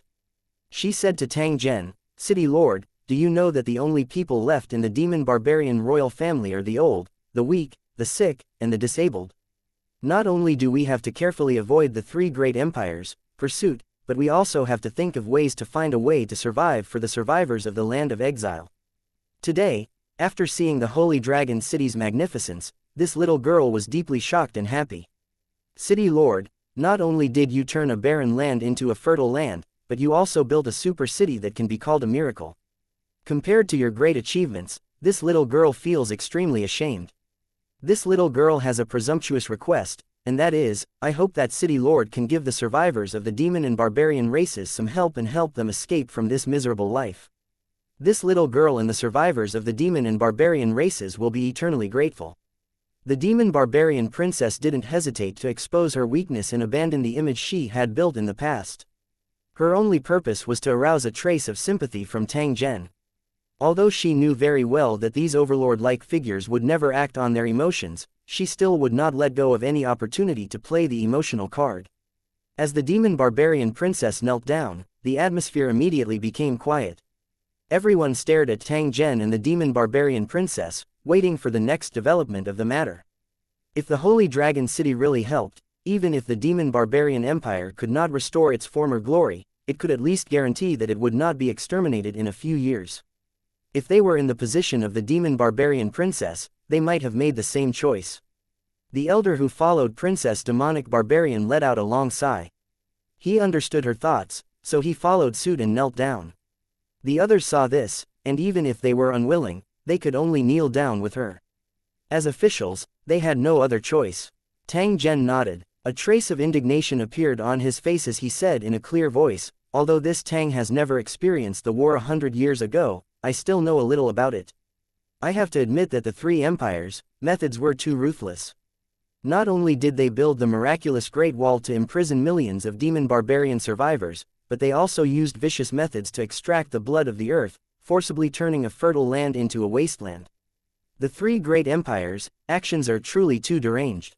Every time this Tang thinks about this matter, he feels extremely pained for the tragic fate of the demon barbarian survivors.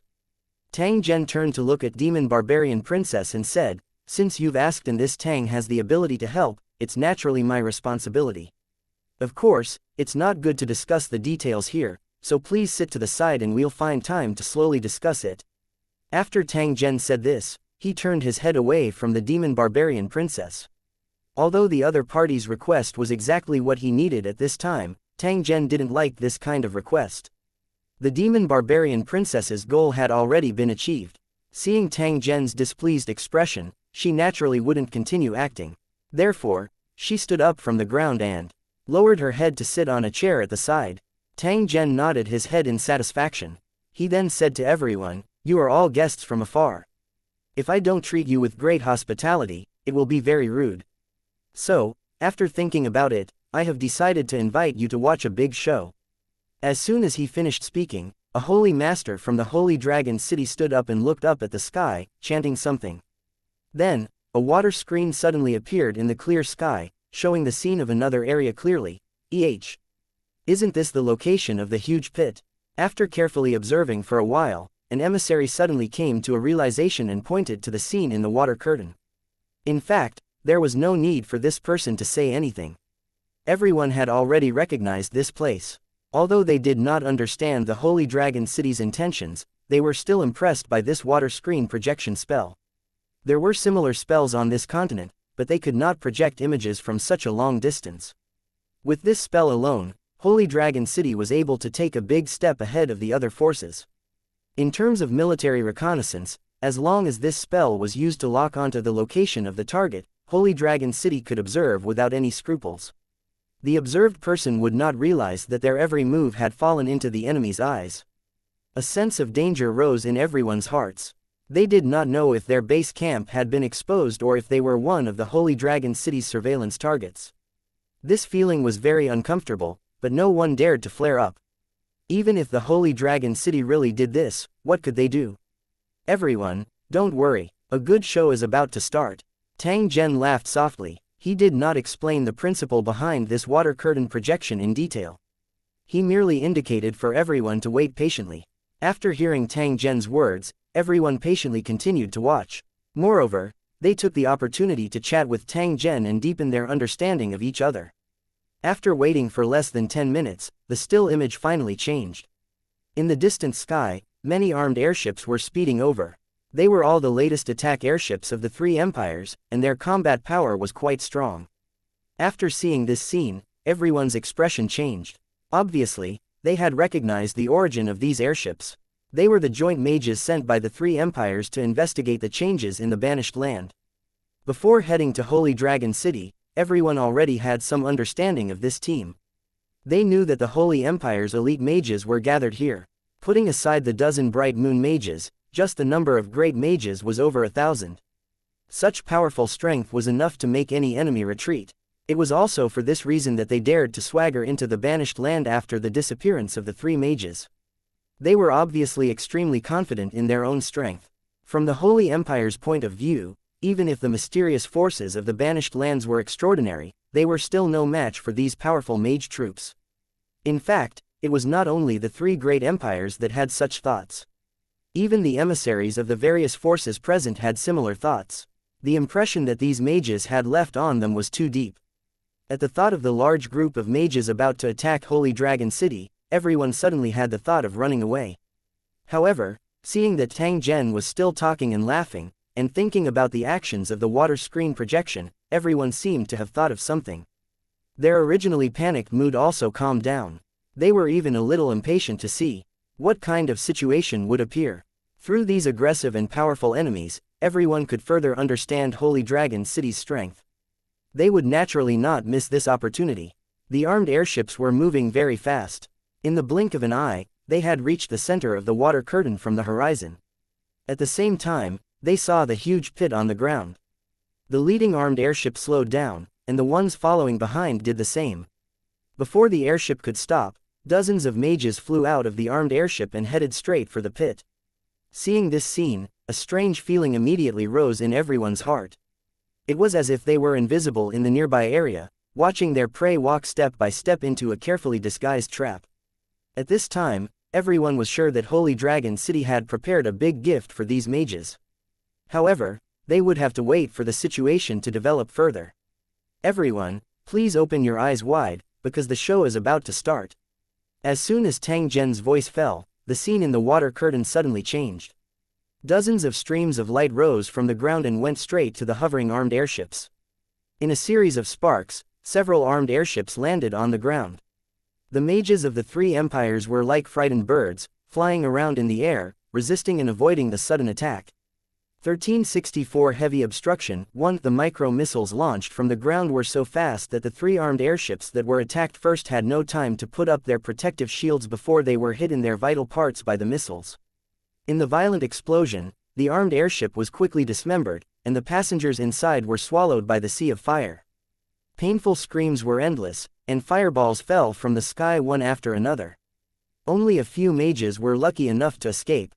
Then, the armed airship that was hit fell to the ground with a huge explosion, and thick smoke and flames rose into the sky.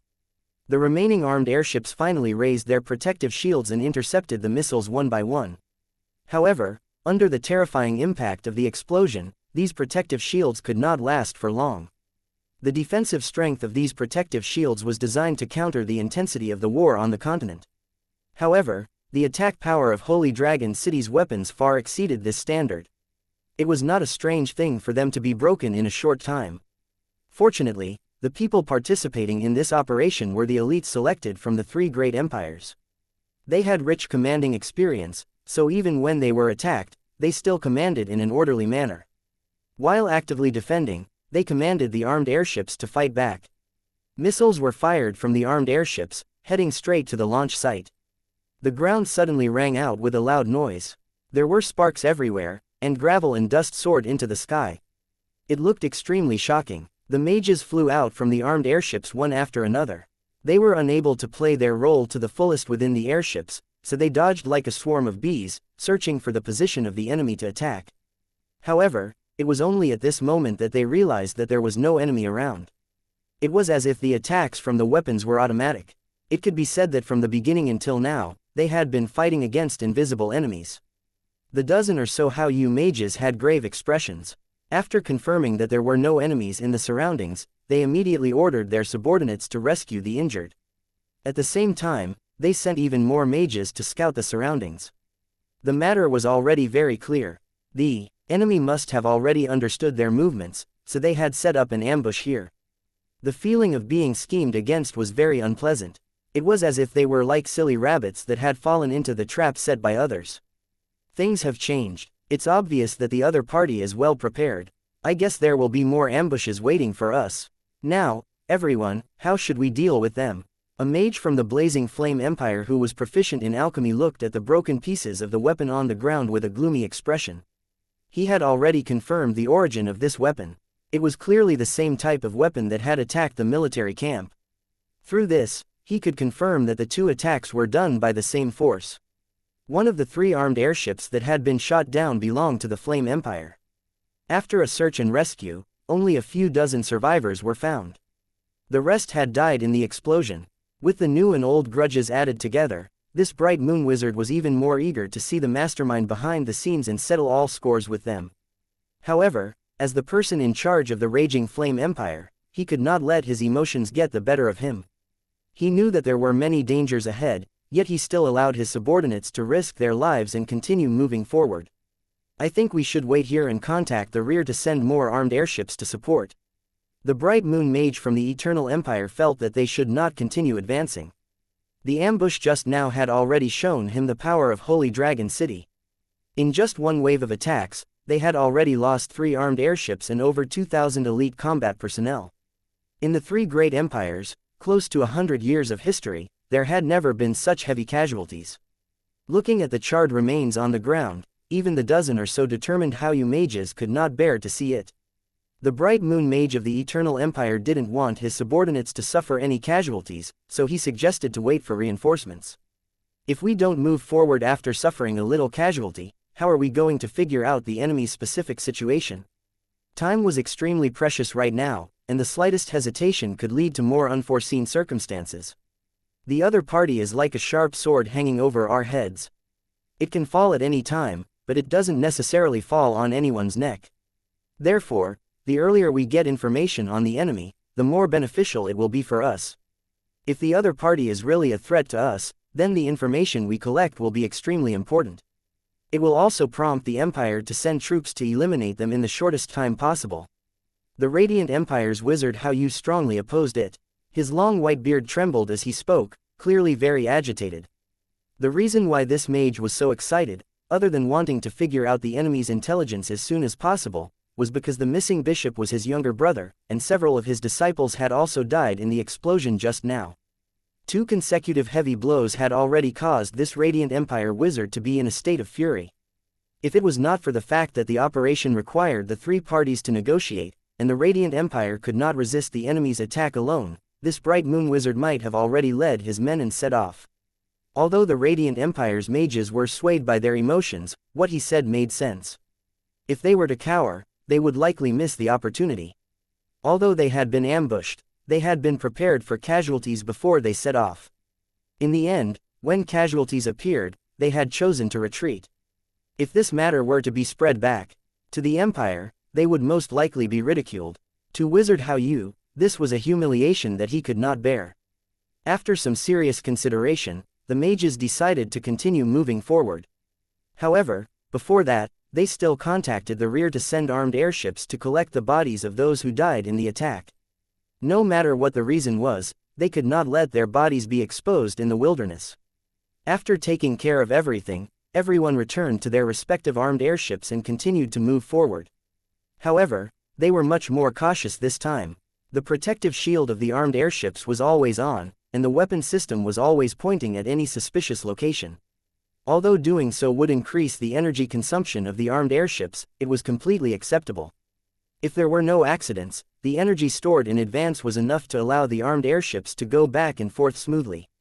But even so, they were soon hit by the second wave of attacks. Dozens of drones suddenly appeared and started shooting from a distance. The energy weapons they carried had a long range and were powerful. Their speed was far faster than the armed airships. The main purpose of these drones was to investigate and block. They were usually equipped with energy weapons and had strong survival and combat power. In the eyes of the mages, the flying drones were like annoying flies, flying around the armed airships, making them feel annoyed. They wanted to shoot down these annoying things, but the weapons on the airships couldn't lock onto them at all. On the contrary, the weapons of these drones were extremely sharp. It only took a dozen attacks to penetrate the protective shield of the armed airships. The battle had only lasted for a few minutes, but the huge armed airship was already covered in wounds of all sizes. Although it was not enough to cause the airship to crash, it still caused a lot of trouble.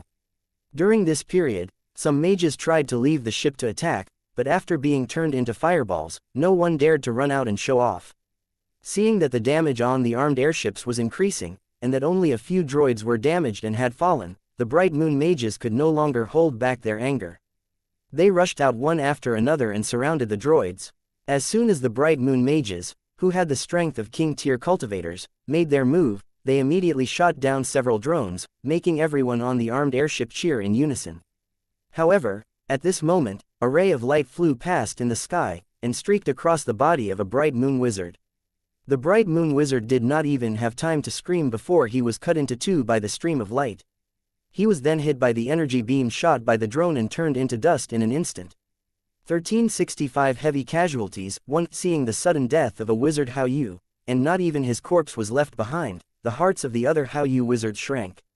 Compared to the military airships that could be mass-produced, the value of the Hao Yu mages was clearly higher. With their powerful fighting strength and rich knowledge, it would not be an exaggeration to say that they were national treasures. This was all because the process of advancing to a Bright Moon wizard was too difficult. Even if there were many wizards in the 3 great empires, it was still very rare to reach this step. It was precisely because of the importance of the Bright Moon Mage that the three great empires immediately sent their elite members to investigate and rescue Shan and the others after they went missing. Unfortunately, so far, he had not obtained any information about Mage Shan and the others. Instead, he had lost the life of another Bright Moon Mage. The eyes of the Eternal Empire's leading wizard were bloodshot. The Bright Moon Wizard who had just been killed was one of the main members of the Empire's Wizard Corps. He was also one of his good friends. Never in his dreams would he have thought that his companion would die in the land of exile just like that, not even leaving behind a corpse. Damn bastard, if you have the guts, come out and fight me with real weapons. Who do you think you are to hide in the dark and launch a sneak attack? As he roared, he looked around for traces of the attacker. His eyes were filled with unconcealed killing intent and a faint trace of fear. If the enemy could kill his companion without a sound, he could naturally kill him as well. However, no matter how he roared, he could not see any trace of the enemy. He also did not know where they were hiding. Compared to the drones that were like flies, these invisible enemies were the real fatal threat. In a situation where he was unprepared, even he couldn't guarantee that he would avoid the sneak attack. At this moment, not only did the Bright Moon Mages have to dodge the drones' harassment, but they also had to be on guard against the hidden enemy's attack. Their mental state was already at its peak. Boom! Under the joint attack of several Bright Moon sorcerers, a drone seemed to have fallen into a quagmire, its speed becoming extremely slow. At the same time, a few sorcerers seized the opportunity, and concentrated attacks landed on the drone's outer shell. The silver-white drone's outer shell was suddenly covered in frost. Then, a wave of fire came crashing down, shattering the drone's outer shell into pieces, like the shell of an old turtle. Voila! The drone's outer shell fell off, revealing the complex internal components. Then, the damaged area was struck by lightning and fell to the ground with black smoke. Good job! Seeing that their cooperation was effective, the mages immediately perked up and began to attack their next target. However, just as they were about to launch their next attack, a dozen cold lights suddenly appeared in the sky, heading straight for the vital points of these Bright Moon Mages. You finally arrived.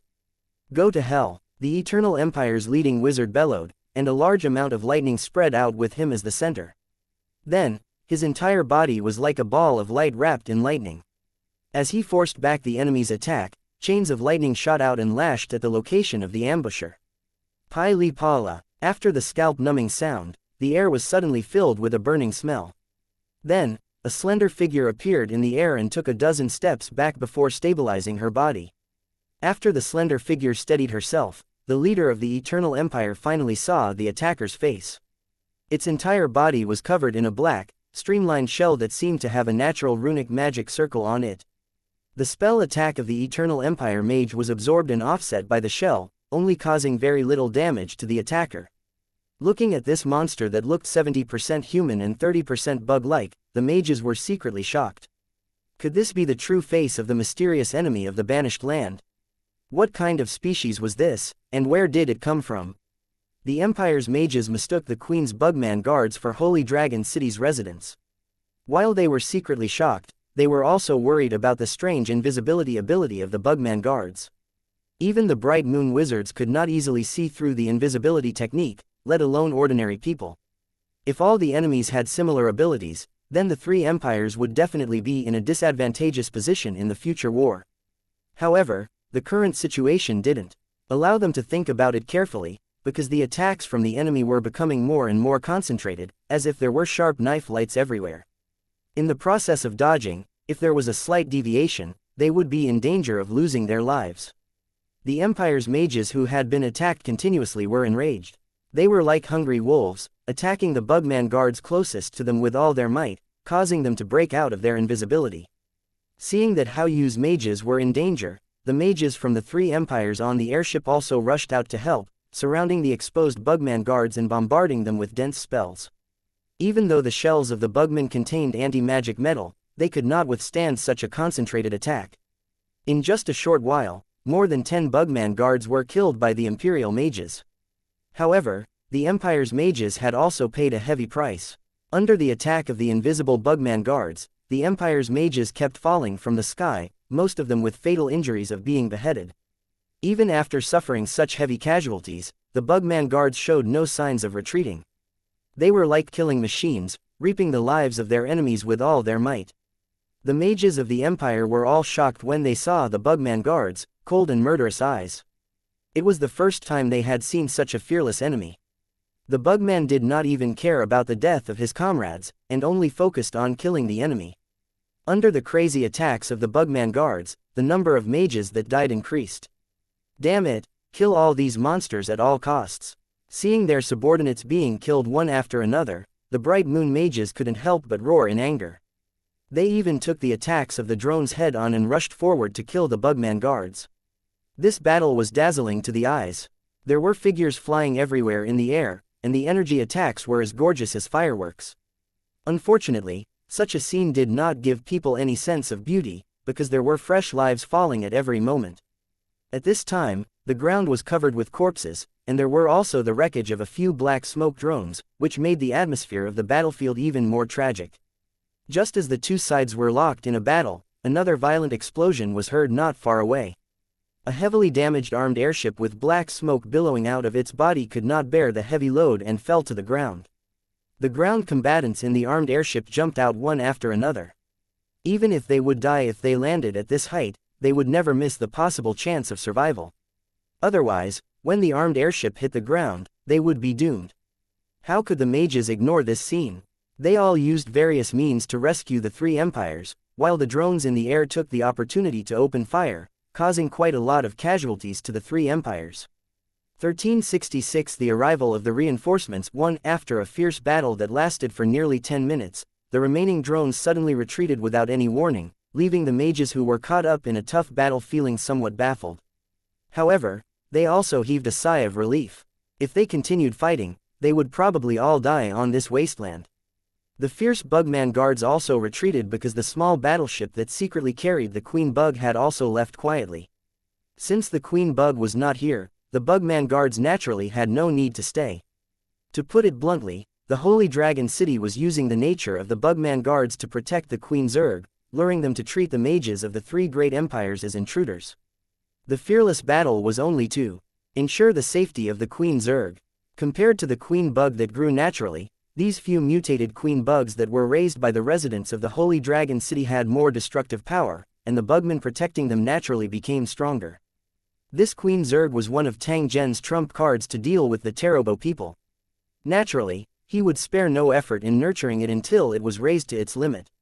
Arranging for the Bugman guards to carry out the ambush was actually to test their combat effectiveness through actual combat. It would be fine as long as the expected goal was achieved, but they could not afford to waste all of them on these mages from the three empires.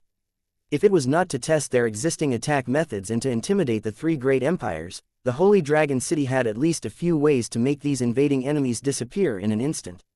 Why would they go through so much trouble?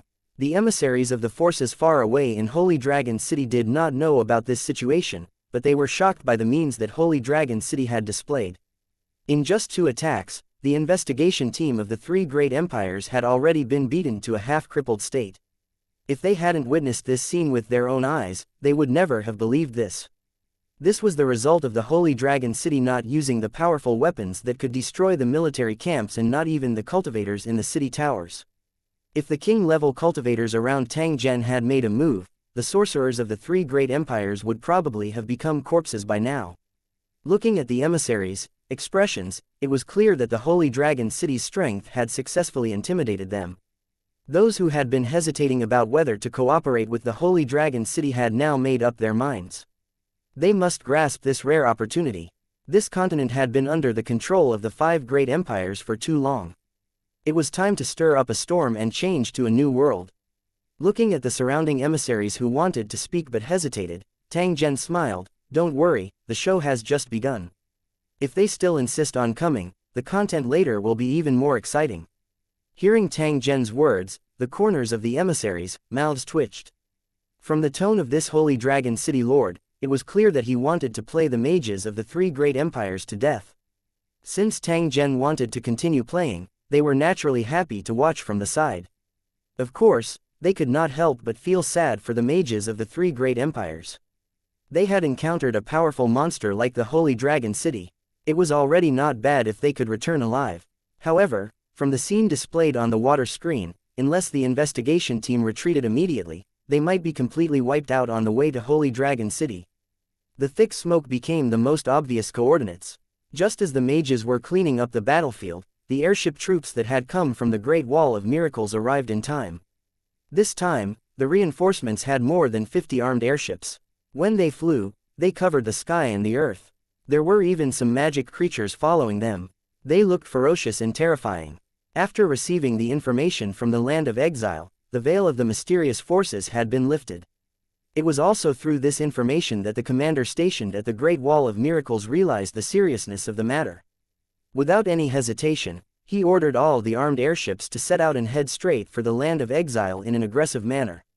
However, during the flight, the commander was very worried. He was afraid that he would see a ground full of corpses when he arrived at his destination.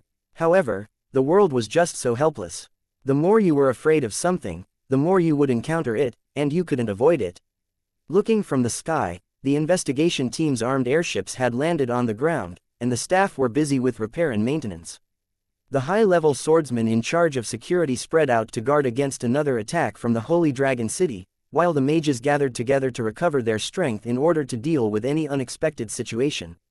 The military doctors were sweating profusely as they constantly treated the wounds of the injured. However, there was nothing they could do to help those who couldn't be saved. They could only watch them die in grief. Seeing the bodies lying together in the air, the faces of the soldiers who came to help sank. Before they arrived, 2 armed airships had already stopped halfway to collect the bodies. However, looking at the current situation, the 2 armed airships might not be able to carry all these heroic souls. The land of exile was now filled with open areas, so the reinforcement airship troops chose to land nearby, leaving only a few airships to be in charge of aerial surveillance. As soon as the airship came to a stop, the commander of the Flame Empire's army quickly walked over and saluted the Bright Moon Mages. Commander Hoffman of the Blazing Flame Empire's Royal Airship Troop pays his respects to Your Excellency's Bright Moon Mages. Nodding his head lightly, the leading mage of the Blazing Flame Empire sighed and said in a heavy tone, "General Hoffman, I believe you've realized that we've encountered a mysterious and powerful enemy. We've lost 2 battles in succession, and we've lost both times." Although they had yet to obtain any specific information on the enemy, the 2 battles they had experienced were enough to list them as the most dangerous enemy. I'll report the battle process back to the Mage Academy. At the same time, I hope that the general will report the situation here to the Empire, and then come up with a corresponding solution as soon as possible. General Hoffman nodded with a solemn expression. He was very clear about the strength of this investigation team, but even if these dozen Bright Moon Mages and 1,000 Great Mages were added together, they were still miserably defeated by the enemy. Although 90% of the casualties on the list were high-level swordsmen, the casualties of the mages were also not small. Especially when he realized that the team was missing a wizard Hao Yu, he immediately guessed a possibility, and the shock in his heart grew even stronger. "Rest assured, sir. I will report the situation here truthfully and ask please like and share the video on the YouTube channel Cultivation Audiobooks. The Empire to send reinforcements immediately." After Hoffman said that, he hesitated for a moment. He looked at the leading mage of the Flame Empire and said, "Based on the current situation, if we continue to go deeper, we will definitely encounter more danger. I wonder if you plan to retreat. I've already made up my mind. This time, we must find out the true identity of the enemy. Otherwise, wouldn't our previous sacrifices be in vain?" The leading mage of the Flame Empire glanced at the crowd, who had complicated expressions, and continued, "However, I won't force anyone to participate this time. I'll be acting alone. Of course, if someone is willing to follow me, I won't refuse." Hearing that, Hoffman's face immediately turned anxious, and he quickly dissuaded, "There are many obstacles in front. Why do you have to risk your life, sir? Why don't we wait until we're fully prepared before we go deep into the land of exile to investigate?" The losses suffered by the investigation team were already severe enough, and even a Bright Moon Wizard had fallen. If they lost another Bright Moon Wizard, the 3 great empires would be turned upside down. 1367 Touring the Myriad World Mall. 1. You don't need to dissuade me. I've already made up my mind, and I won't change it easily. If I don't return, please pass this item to the Mage Academy. Don't make any mistakes. The leading mage of the Blazing Flame Empire took out an item and handed it to General Hoffman with a serious expression. The outer shell of the item was made of a special metal, and it was full of tiny runic arrays. It was only the size of a fist. Seeing the confusion on everyone's faces, the leading mage explained, "This is an alchemy item with a folded space. All my notes and experiment items are in it. The way to crack it is in my secret room. You just have to follow the steps and you can open it." After saying this, the leading mage's figure gradually disappeared. No matter how the crowd shouted, he no longer appeared. Seeing this, everyone present could only sigh. With the leading mage of the Flame Empire as an example, hundreds of people quickly stepped forward. They strongly requested to continue the investigation, their faces determined. From their expressions, it could be seen that they had already put their lives aside.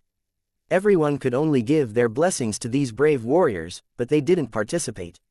After all, not everyone had the courage to sacrifice themselves.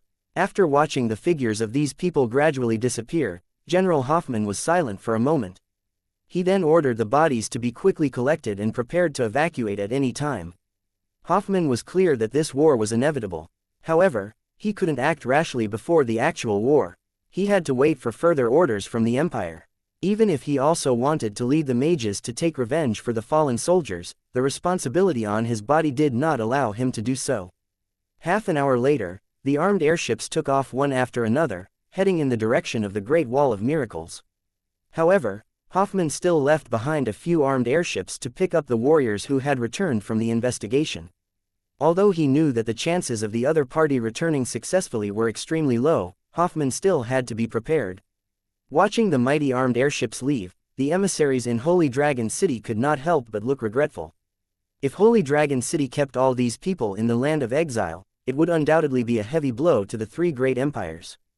In the past 100 years, the three great empires had relied on their massive armed airship troops to make the Orc Alliance and the Morning Star Empire wary and not dare to invade. However, through the previous battle, it was confirmed that the armed airships that had dominated the sky for more than 100 years had met their nemesis. Whether it was the powerful missiles or the agile drones, they could all pose a fatal threat to the armed airships. If he had such a weapon, he would have the capital to go against the three empires. Even if he were to go up against the armed airships of the three empires, he might still be able to win. When they thought of this, everyone's heart burned with passion, especially the envoy of the Orc Alliance. He stood up and walked in front of Tang Zhen, pleading with an urgent tone, "My lord, I hope you can sell us the weapon that spits fire from its tail. As long as the price is reasonable, we will buy it in bulk. Yeah, we also want to purchase a batch. Please, City Lord, grant our request. We will be extremely grateful for this. City Lord, our organization has the origin stone you mentioned. I'll send someone back to bring it over. Please leave me a similar weapon." Tang Zhen laughed softly as he faced the anxious expressions of the various emissaries. He slowly stood up from his chair. "Since everyone has such a request, I can't refuse. But before that, please follow me to a place. I believe that when you arrive there, you will be amazed to find that there is more than one weapon to deal with the armed airships." Tang Zhen turned around and left after he finished speaking. When the emissaries saw this, they hurriedly followed closely behind, afraid that they would fall behind. After leaving the second auxiliary city, the group headed straight for the space tower. As they slowly walked along the wide street, they saw the flow of people in the entrance to the huge spatial tower that appeared out of thin air.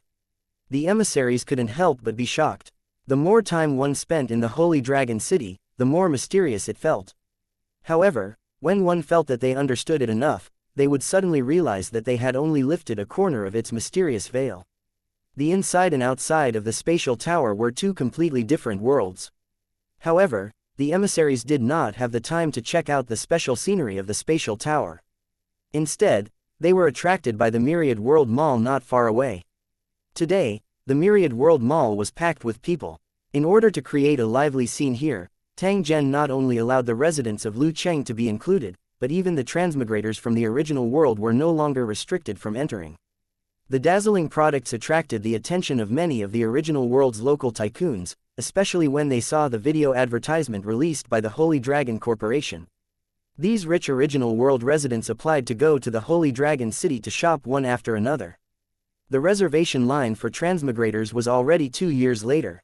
Even though the prices of the goods in the Myriad World Mall were frighteningly high, they were indeed worth the money. Hence, transmigrators could be seen shopping everywhere, and there were even more who were spending tens of thousands of gold. In addition to these transmigrators from their original worlds, more than 20 plain merchants appeared in the Myriad World Mall one after another.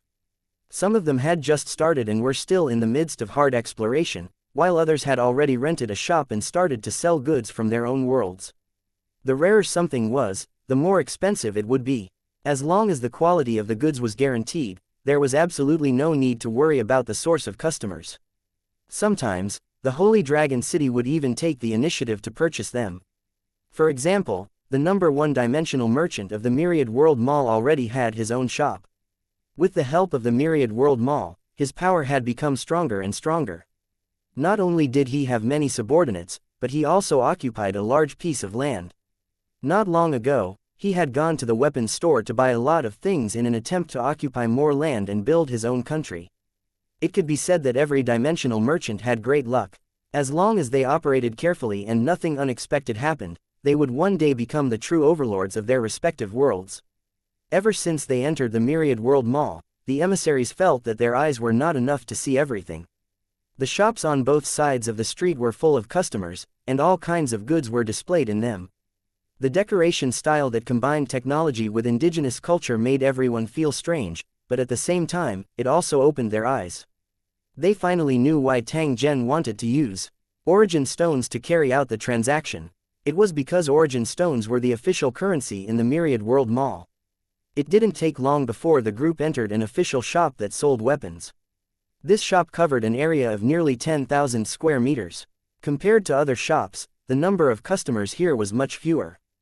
There were only a few dimensional merchants in black cloaks, chatting in low voices while accompanied by staff. There were also some transmigrators from the original world who came in for a stroll. As the Myriad World Mall did not sell weapons to transmigrators, they could only look around. After seeing Tang Zhen's group, the staff inside immediately stepped forward and bowed. After which, they led everyone to wander around the hall according to Tang Zhen's request. Not only were there small firearms and heavy tanks, but there were also some cannons and ground-to-air missiles, which were very eye-catching. Looking at the dazzling array of goods around them, the emissaries' breathing seemed to become rapid. They stared at the video demonstration next to the weapons for fear of missing any details. Whenever they had any doubts, they would ask please like and share the video on the YouTube channel Cultivation Audiobooks. The staff around them and they would soon get a satisfactory answer. It wasn't until this moment that the emissaries realized why Tang Zhen said that there was more than one weapon that could threaten the armed airship. It turned out that this wasn't an exaggeration, but a fact. The emissaries were excited at the thought of their own organization possessing these weapons. Their eyes were filled with excitement and fanaticism. 1368 The passageway in the death barrier. After touring the Myriad World Mall for a few hours, the emissaries left reluctantly and headed to the residence that Tang Zhen had arranged for them to rest. Their original plan was to leave the land of exile as soon as possible after coming into contact with Holy Dragon City. However, after experiencing a series of events that subverted their understanding, they were no longer in a hurry to leave. Instead, they were prepared to stay and continue to observe. Tang Zhen was very clear about their thoughts, but he did not reject them. In fact, he was even more willing to use their channels to promote Holy Dragon City. At the same time, a dozen subordinates who had come with these emissaries hurriedly left. They carried the personally written letters of the emissaries as well as the miniature video broadcasting device that Tang Zhen had given them. They traveled day and night to their respective bases. He believed that once the Holy Dragon City's situation was made known to the outside world, even with the Great Wall of Miracles as a barrier, those forces driven by profit from all sides would swarm in. In particular, the messenger from the Eternal Empire, Count Matt Damon, impatiently asked to see Tang Zhen after leaving the Myriad World Mall. He hoped to buy a batch of weapons on credit and ensure that the defense system could be built on the Count's territory as soon as possible.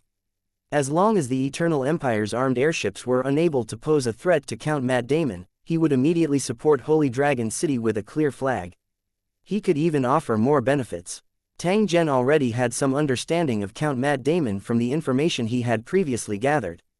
He knew that his territory was near the Great Wall of Miracles. It was said that his ancestor was one of the competitors for the throne of the Eternal Empire. In the end, he was banished to the border because he failed in the competition. However, he had never given up on his desire for the throne. Unfortunately, the Eternal Royal Family had been suppressing him and sending him to the border to prevent him from causing trouble and rebelling. Count Matt Damon, who was at the border, had originally given up hope. However, the appearance of the Holy Dragon City gave him a chance to realize his dream. This messenger was Count Matt Damon's most trusted confidant, so he naturally understood his master's thoughts. That was why he took the initiative to ask please like and share the video on the YouTube channel Cultivation Audiobooks. For a delayed purchase of weapons, Tang Zhen pondered for a moment before agreeing to the request of the envoy. The other party's territory was close to the Great Wall of Miracle, so it would not take much effort to open a gap and connect the land of exile with the inside of the Great Wall. With the existence of this gap, the people from the Great Wall would be able to reach Holy Dragon City more easily. This was undoubtedly an extremely beneficial thing for Holy Dragon City. After all, other than invading the other world, Holy Dragon City had always opened its doors to do business. Naturally, they hoped to have as many customers as possible. Moreover, it would be extremely beneficial for the Holy Dragon City if they managed to secure a foothold in the three empires. Therefore, even if Count Matt Damon was willing to put on a temporary loan, he could completely accept it. Tang Zhen wanted to do more than that. Other than providing weapons to the other party, he would also send cultivators to help them set up a defensive position and clear the obstacles of the death barrier, so that there would be no obstructions inside and outside the Great Wall. At the thought of this, Tang Zhen immediately issued an order to mobilize thousands of cultivators in Lusheng City. Together with Count Matt Damon's emissary, they boarded a small warship and headed straight for the Great Wall of Miracles, which belonged to the Eternal Empire. The Holy Dragon City's small warships were extremely fast. Count Matt Damon's messenger received the notice of arrival before he could recover from the shock. Due to the anti-air formation above the Great Wall, the small warships could not pass through directly, so they stopped at the edge. The emissary followed the Holy Dragon City cultivators down the warship in shock. As expected, he saw the death barrier in front of him, which allowed him to confirm that he had arrived at his destination. My God, this speed is too fast. While he was secretly shocked, the emissary was also attracted by the Holy Dragon City's cultivators who walked past him one after another. Especially when he discovered that these cultivators were not inferior to great wizards, and some of them even had an aura comparable to that of Wizard Hao Yu, he was once again shocked by the Holy Dragon City's strength. If Count Matt Damon had the same power, he would have become the overlord of a region and even replaced the Eternal Empire's royal family. However, the emissary also knew that although his master did not have such strength, he could still take advantage of the situation to achieve his desired goal.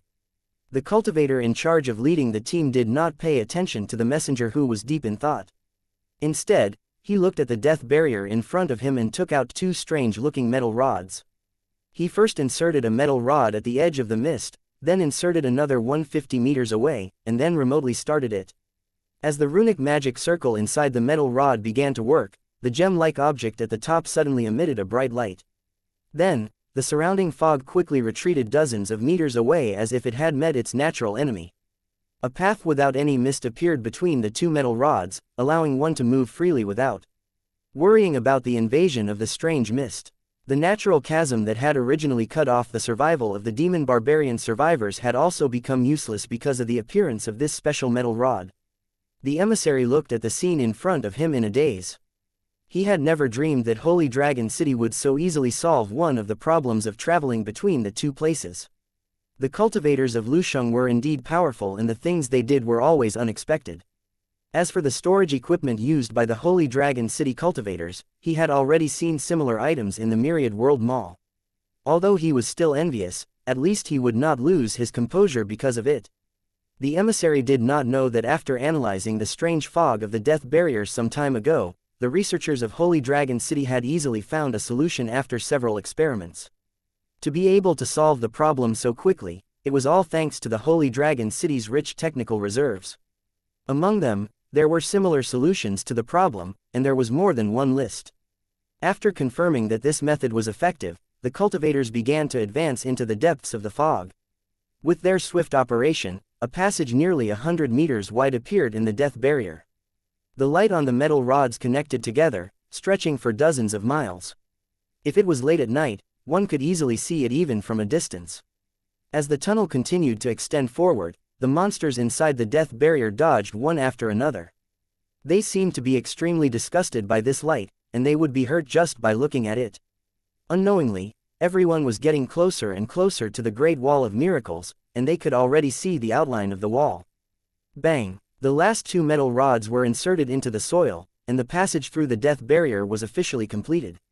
From now on, as long as they crossed the Great Wall of Miracles, they could easily go to Holy Dragon City without having to face the monsters in the fog. When the group got close to the bottom of the city wall, they quickly attracted the attention of the patrolling soldiers. A beam of light that looked like a searchlight quickly shot toward their position. "Who are you people?" The Inquisitor's tone was a little frightened. The sudden appearance of a large number of people and horses made them a little overwhelmed. Some soldiers, hands holding their weapons, were trembling slightly. Upon hearing the question from the city wall, the messenger immediately stood up and revealed his identity, in case the patrolling soldiers opened fire out of nervousness. In fact, this section of the Great Wall that belonged to Count Matt Damon's defense had been left unguarded for many years. If not for the Holy Dragon City's sudden appearance, which forced Count Matt Damon to send people here, who knew how long this place would have been abandoned. The soldiers who were patrolling at this time were under the command of Count Mac Damon, so when the messenger revealed his identity, the soldiers on the city wall immediately recognized him. Soon, soldiers jumped down from the city wall and confirmed the identity of the messenger at close range. After they sent a signal, the soldiers gathered on the city wall became quiet. Not long after, the officers on the Great Wall of Miracles rushed over. After exchanging a few words with the emissary in a low voice, they glanced at the Holy Dragon City cultivators with a face full of vigilance and hurried back to the city wall. After a dozen minutes, there was a dull sound. The huge wall began to shake slightly. Then, an upright crack appeared on the part of the wall near the ground.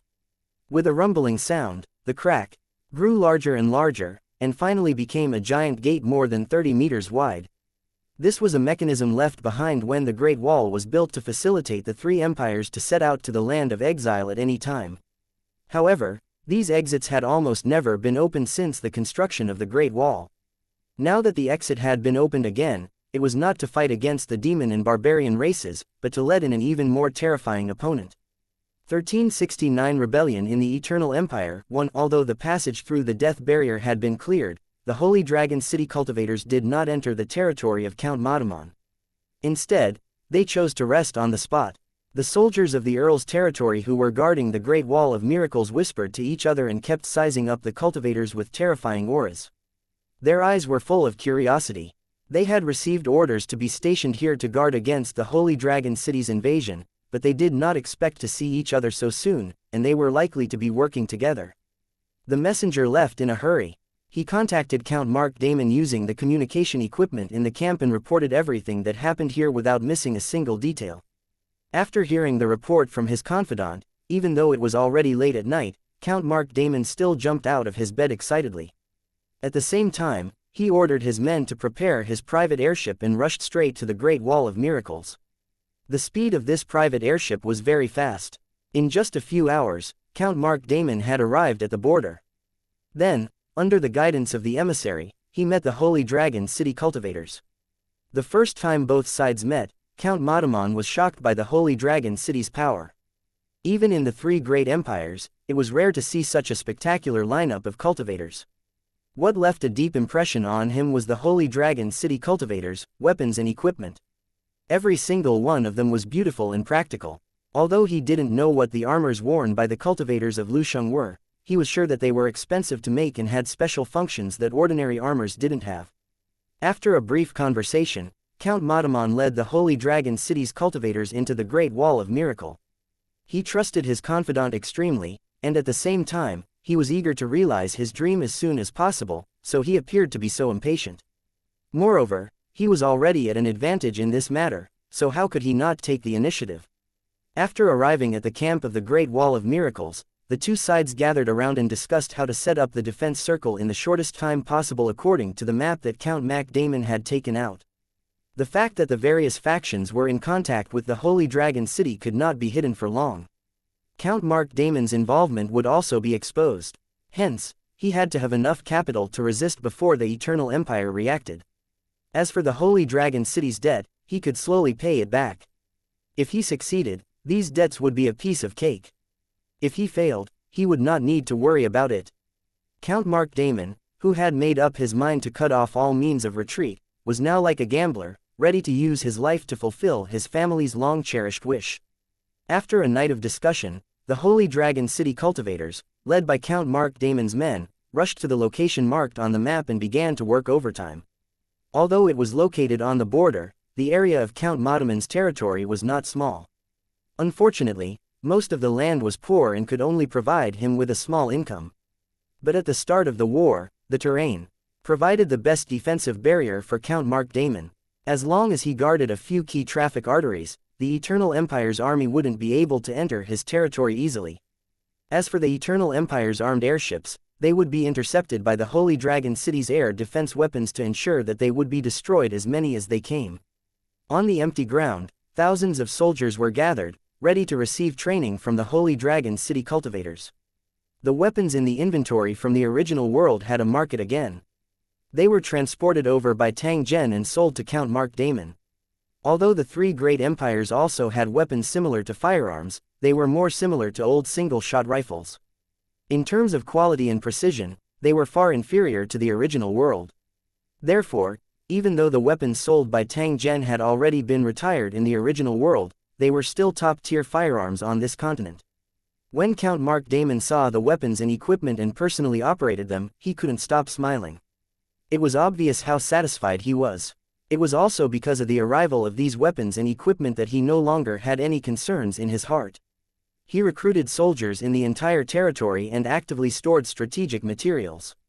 These thousands of trained soldiers would become the officers who led the ordinary civilians, and everything they had learned would be passed on to the ordinary people who only knew how to farm and harvest. Sweeping a glance at the stern-looking soldiers, the Holy Dragon City cultivators began to demonstrate the operation of various weapons. Their attitude was extremely serious and rigorous. The soldiers listened attentively because they knew that since they couldn't avoid this war, it was best for them to understand how to operate these new weapons to avoid losing their lives on the battlefield. After a few days of training, these soldiers who received the new equipment began to rush to the various defense lines of the territory to prepare for the upcoming war. In the days that followed, the necessary defenses were ready. All sorts of resources were delivered. As soon as the Eternal Empire's troops entered the territory, they would be attacked.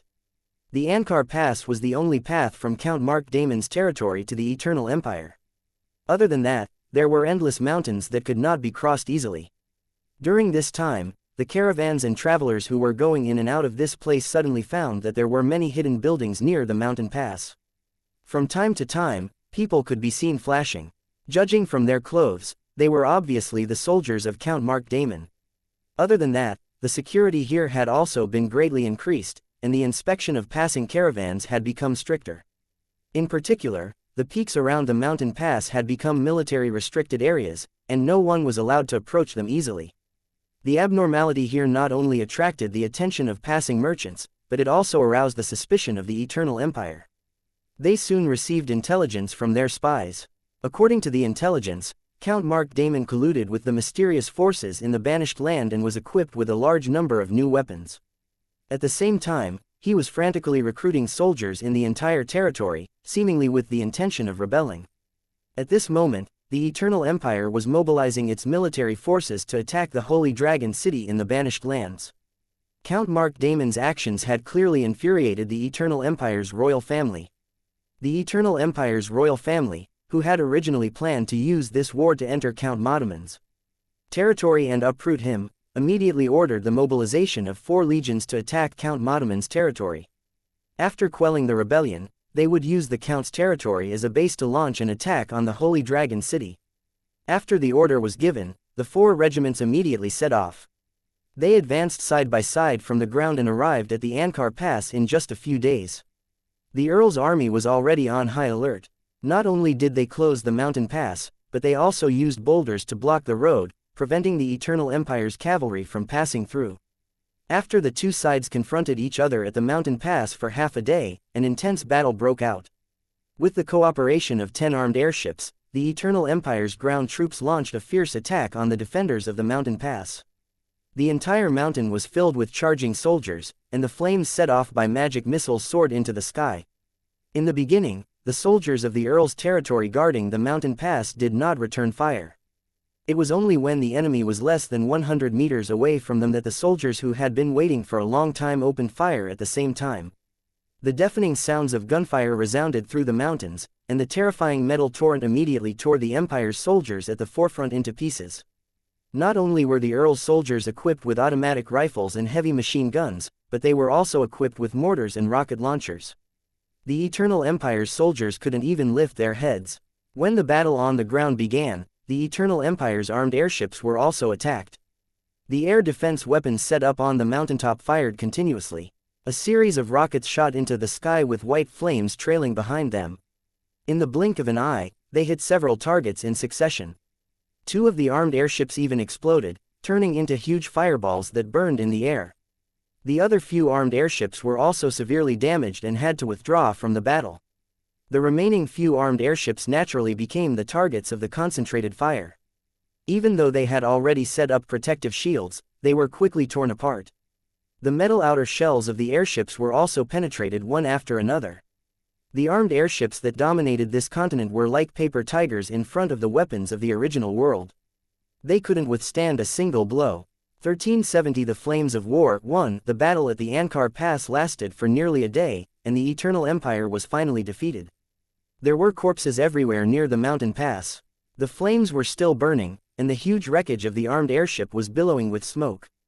In this battle, a total of 15 armed airships from the Eternal Empire were shot down. All the passengers in the airships were killed, and the total number of people was close to 5,000. The airships in the air suffered heavy casualties, and the ground forces suffered even more. According to the post-war statistics, more than 7,000 soldiers were killed and countless wounded. The entire front of the Ankar mountain pass had been covered with blood. Compared to the Eternal Empire, which suffered heavy losses, the defending Earl domain suffered fewer casualties. There were less than 1,000 of them. Matt Damon was extremely excited when he learned of the results of the battle. He held a grand banquet that day to celebrate this exciting victory. As for the Eternal Empire's army, which had charged to the mountain pass and was ready to occupy Count Matt Damon's territory, their morale had suffered a huge blow. Because of the head-on attack at the Ankar Pass, the Legion commander had no choice but to temporarily slow down the attack plan and wait for the next order from the royal family. At the same time, they were also considering whether to continue the attack. However, most people were against it. After all, the losses in this battle were too heavy, and no one could easily bear it. This was only the first battle. Once they entered the Count's territory, there would definitely be more rebel soldiers waiting for them. At the same time, they also realized that the Earl's army, equipped with new weapons, had surpassed the Eternal Empire in terms of combat power. If they couldn't find a solution as soon as possible, the Eternal Empire's situation would become more and more unfavorable as the war continued. The news of the tragic war had reached the Flame Empire and the Radiant Empire as soon as it ended. While they were shocked, they also became more vigilant of the Holy Dragon City. Count Mark Damon wasn't very powerful, but after being equipped with Holy Dragon City's weapons, he was able to defeat the Eternal Empire's elite army. This was enough to prove how powerful the Holy Dragon City's weapons were. Especially those weapons that could easily shoot down the armed airships, which made the three empires feel a strong sense of crisis. In less than half a month, more than 20 armed airships had been shot down by the Holy Dragon City. This was a terrible loss that the three great empires had never suffered in the past 100 years. If the three great empires launched an attack on the Holy Dragon City, how would they defend against such a terrifying weapon attack? This matter made the three empires extremely worried, but they couldn't find an effective solution in a short time. The only thing they could do was to strengthen the protective shield of the armed airships. However, this would greatly reduce the internal space of the armed airship, which would lead to a corresponding reduction in the number of ammunition and passengers. Although it would still cost him some mobility, it was nothing compared to the increase in defense. In addition to modifying the original armed airships, the three empires had already begun to design and build a super small airship. They would try their best to pursue an advantage in speed in an attempt to fight against the Holy Dragon City's drones. Of course, in the short term, these super small airships could not be equipped for combat. Even if the airship manufacturing factories of the three empires worked overtime, it would take at least a month to produce them. The three great empires could afford to wait, but they could not relax their defenses against the Great Wall of Miracles. Hence, When the internal war of the Eternal Empire began, the armies of the Flame Empire and the Radiant Empire had arrived at the Great Wall of Miracles at the same time to guard against the Holy Dragon City's invasion. The three great empires were in a state of turmoil. News of the impending war spread everywhere. Various hidden forces also took the opportunity to jump out, making the situation even more tense. Just as the people of the three great empires focused their attention on the Great Wall of Miracles, the Orc Alliance, which was located on the other side of the continent, suddenly sent troops, making the situation on the continent even more complicated. Tens of thousands of cavalrymen from the Orc Alliance charged straight into the Radiant Empire like lightning. In just one day, they had conquered 3 cities and smoke rose everywhere they passed. The Radiant Empire was shocked and quickly mobilized their troops to stop them. The two sides then engaged in a fierce battle. For a time, it was difficult to tell who was winning. With the Holy Dragon City's support, the Orc Alliance's weapons and equipment were not inferior, especially the Orcs' air cavalry troops. They caused great casualties to the Radiant Empire's ground troops. The longer the battle lasted, the greater the Radiant Empire's losses. After the Orc Alliance had tasted the benefits of the Radiant Empire's battle, they immediately launched an invasion on the other two empires. The overwhelming number of Orc soldiers was like a sea wave, continuously pouring into the two empires' territories. At this moment, other than the Morning Star Empire, the other 4 great empires on the continent had all been caught in the flames of war. Once this terrifying war that would affect the entire continent started, it would not end so easily in a short period of time. In order to avoid the war, countless people fled from the border and were imprisoned in refugee camps by the 3 empires to prevent a greater crisis within the empire. Under such a situation where the soldiers were in a state of panic, rumors about the land of exile began to spread across the continent, and more people of the 3 great empires learned about it. The rumors constantly mentioned that the land of exile was vast and sparsely populated, with a large area of idle land. Although it used to be a barren land, it had begun to gradually return to normal. Now, as long as one lived there, they would definitely be able to obtain a large piece of land that belonged to them. There were also rumors that said that there was a huge city in the Banished Lands. It was extremely prosperous and powerful. Even the 3 great empires combined would not be a match for it. Right now, a large number of soldiers had gathered at the Great Wall of Miracles to guard against the possibility of an attack from the enemy. However, that city had no intention of starting a war, so even if the war was raging on the continent, the other party showed no signs of making a move. The contents of the rumors were vivid, especially among the refugees of the 3 empires. Almost everyone knew about these rumors. With the encouragement of people with ulterior motives, the refugees affected by the war became more and more concerned about the news from the Banished Land. Some refugees who had lost their homes even decided to go to the Banished Land to see if it was as beautiful as the rumors said.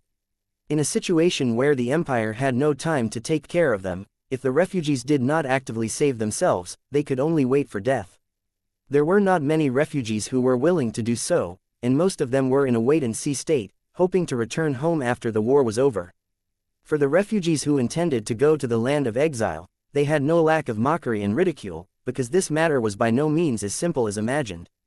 After all, the land of exile was too far away. At the same time, there was the heavily guarded Miracle Great Wall. It was not an easy task to reach there. Just as the refugees were disappointed and gave up on the idea, mysterious figures began to appear in the refugee camp. They secretly contacted the refugees and promised to take them to the land of exile. Many of the escapees were skeptical, but there were also some escapees who could not live on and chose to follow the mysterious man. After they left one night, they never appeared in the refugee camp again. As the war became more and more intense, the 3 empires lost more and more land. The refugees who were still watching finally made up their minds. They would either leave with the mysterious man or rush to the center of the empire with their families. Even the military could not stop them all. 1371 skyscrapers time flew by, and in the blink of an eye, more than a month had passed. During this period of time, the continent was in a state of turmoil. The 3 great empires were surrounded by flames of war, and the century of peace had long ended. The Orc Alliance's offensive was extremely fierce. They had practically mobilized all their troops. With the support of the Holy Dragon City, even if they were to go to war with the 3 great empires at the same time, they were still at ease. Although the Orc Alliance had suffered a lot of casualties in this war, the loss of population was nothing compared to the rich harvest.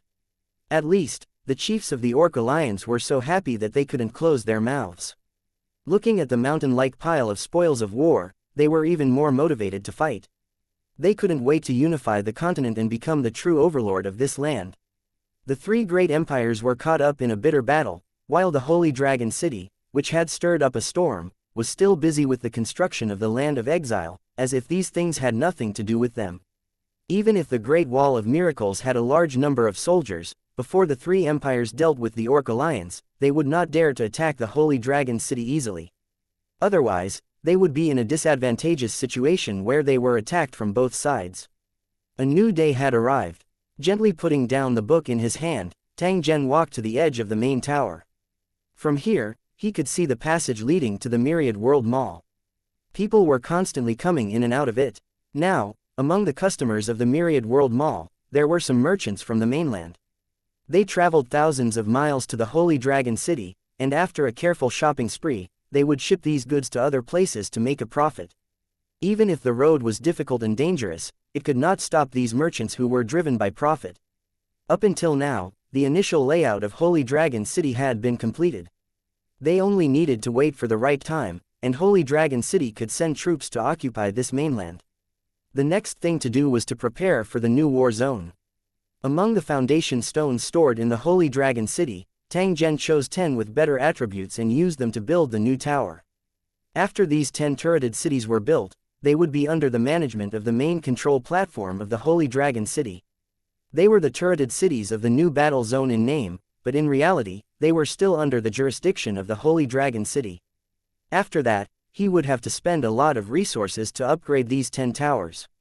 When they reached a certain level, Tang Zhen would be able to build a new battle zone and promote from the Lord of the Towers to the Lord of the Battle Zone. The candidates for the city lords of the 10 towers had been decided.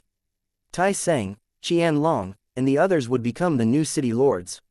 As the first batch of towers in the war zone and one of the top-tier towers in the future, Tang Zhen had to hand this important position over to his trusted subordinates. At this moment, the 10 city lords had already brought the building foundations to various areas of the land of exile. They were just waiting for Tang Zhen's order, and then the 10 building foundations would be lifted up from the ground. With a gentle wave of his hand, a three-dimensional image appeared around Tang Zhen. The owners of the 10 cities held the foundation stones of the tower in their hands and looked at Tang Zhen with a solemn expression. Greetings to the city lord. The 10 cultivators bowed at the same time to show their respect to Tang Zhen. You're welcome. You're all my most trusted people. That's why I'm giving you the position of the first batch of Lusheng lords.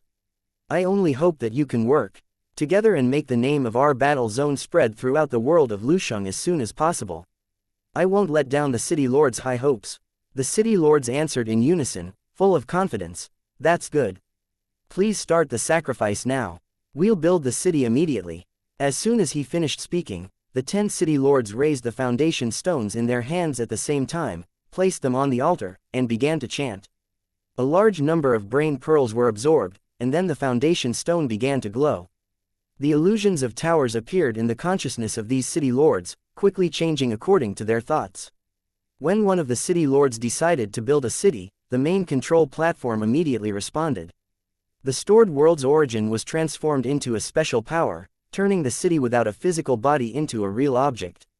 When the first tower appeared out of thin air, the second tower was also completed, and the main control platform began to materialize for the second time.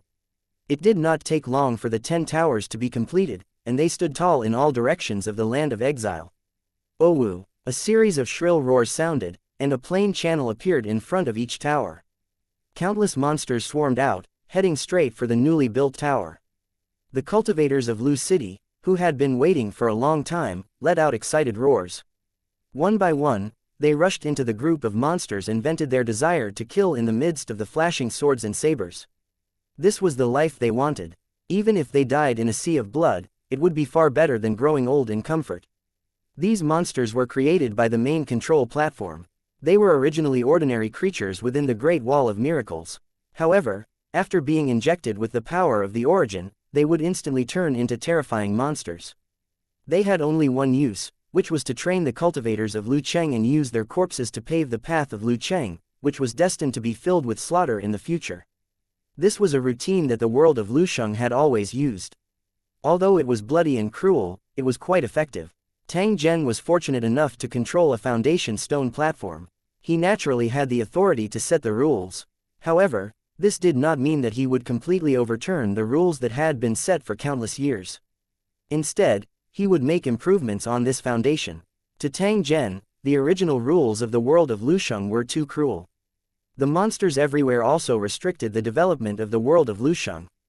Although it had the effect of tempering the cultivators in the world of Lusheng, the losses were also huge. Therefore, in the newly built battle zone, monsters would not appear around the building at all except when the building was leveling up. Instead, they would all appear in the designated area and become the exclusive hunting ground for the cultivators in the building. The monsters were divided according to their strength. The monsters in the outermost area were the weakest, and the stronger ones were located in the monster hunting ground. The cultivators in the building could kill them according to their strength. Here, Tang Zhen left a small benefit for the Lu Cheng cultivators in the battle zone. Not only did these transformed monsters have brains, but other items might also appear in their bodies, and there was no lack of good stuff. Of course, most of the items were just scraps. However, they still had a certain value. It would be a pity to throw them away. Therefore, Tang Zhen simply placed them in the monster's body as a benefit. The corpses of the killed monsters would not go to waste either. Because they were infused with the power of the origin, their flesh and blood had special effects. When the spoils of war were taken away, these monsters' corpses would dissipate in an extremely short time to become nutrients for the earth, allowing the barren land to regain its vitality.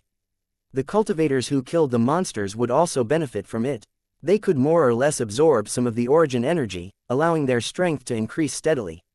If the transmigrators from the original world saw these settings, they would definitely feel like they were playing a live-action online game, because everything was too similar to the games in the original world. That's right, Tang Zhen had borrowed the game's model and there was nothing wrong with it. As the master of the main control platform, he could play however he wanted to. Of course, there was another reason for this. It was to attract the transmigrators from the original world to actively hunt monsters to improve their strength. It was best to fight for the position of city lord and work hard for Tang Zhen. Tang Zhen had no choice but to do this. After all, a war zone needed the support of a massive number of residents in the city. A population of over 100 million was only the foundation. On the other hand, the Holy Dragon City only had a population of over 3 million. At best, it was only 1/10 of the population of a continent-level city. Therefore, in order to attract more people, Tang Zhen had almost thought of all kinds of ways. Otherwise, the war zone itself had the function of using the origin energy to consolidate the land. Why would he bother to disrupt the situation on the continent? In the end, it was all for the sake of population. As long as the three empires were in chaos, the land of exile without war would become a paradise, attracting countless people to live there, and they would eventually become the residents of the buildings in the war zone. As for the loss of population in the war, it was just a necessary loss to realize the plan, and it would not take many years to recover. If he wanted to become a king, he did not need a woman's heart. Tang Zhen had managed the Holy Dragon City to its current situation and had long been indifferent to life and death. The number of people who died because of his decisions might have already exceeded 10 million. In addition to these transformed monsters, all kinds of wild buildings that provided the foundation for the world of Lusheng would also appear in these special areas for the cultivators to explore. In fact, these wild buildings that appeared out of thin air were also materialized by the main control platform. It copied the images of the destroyed items belonging to different worlds and then copied them with the power of the origin. Its purpose was to locate the coordinates of the other world through the residual origin aura on these items. As for the foundation stone of the tower, it was just a bonus given to the cultivators of the tower. Moreover, the attributes of the foundation stone of the tower appeared randomly and could not be controlled at all. Of course, all of this was not important. After all, an excellent grade cornerstone could only make the road slightly easier in the early stages. As for whether there was a chance to set foot in a top-tier building in the future, it would depend on various factors. 1372 Chapter 1371. Want to be the city lord. In the original world, Dongyang City of the Asian Alliance. Suddenly, a scream came from an internet cafe. Fuck, I finally found my life goal. The wolf's howl startled many people. They all stood up and looked towards the source of the howl. They saw a young man staring at the monitor in a daze. His face was filled with intoxication and he was still mumbling to himself. Fuck, you're crazy. What are you shouting for? I was so scared that I almost lost it. Brother, what are you so excited about? You should keep a low profile. Hearing the ridicule from the people around him, the young man pointed at the computer screen and shouted, "Damn, didn't you guys see this video? The Holy Dragon Corporation just released it. What video is it that made you so excited? You don't say. The Holy Dragon Corporation is always up to some shocking big moves. Could it be that they're giving out free otherworld travel opportunities? What exactly is it? Fine, I'll go and see for myself." The people around him quickly opened the Holy Dragon Corporation's official website. After reading it for less than a minute, they began to curse. Gosh, +1, gosh, +2 inches fuck, tell me quickly. The content of this video isn't real, right? A few wolf howls rang out, immediately attracting more people's attention. After asking a few questions, they opened the Holy Dragon Corporation's website in unison.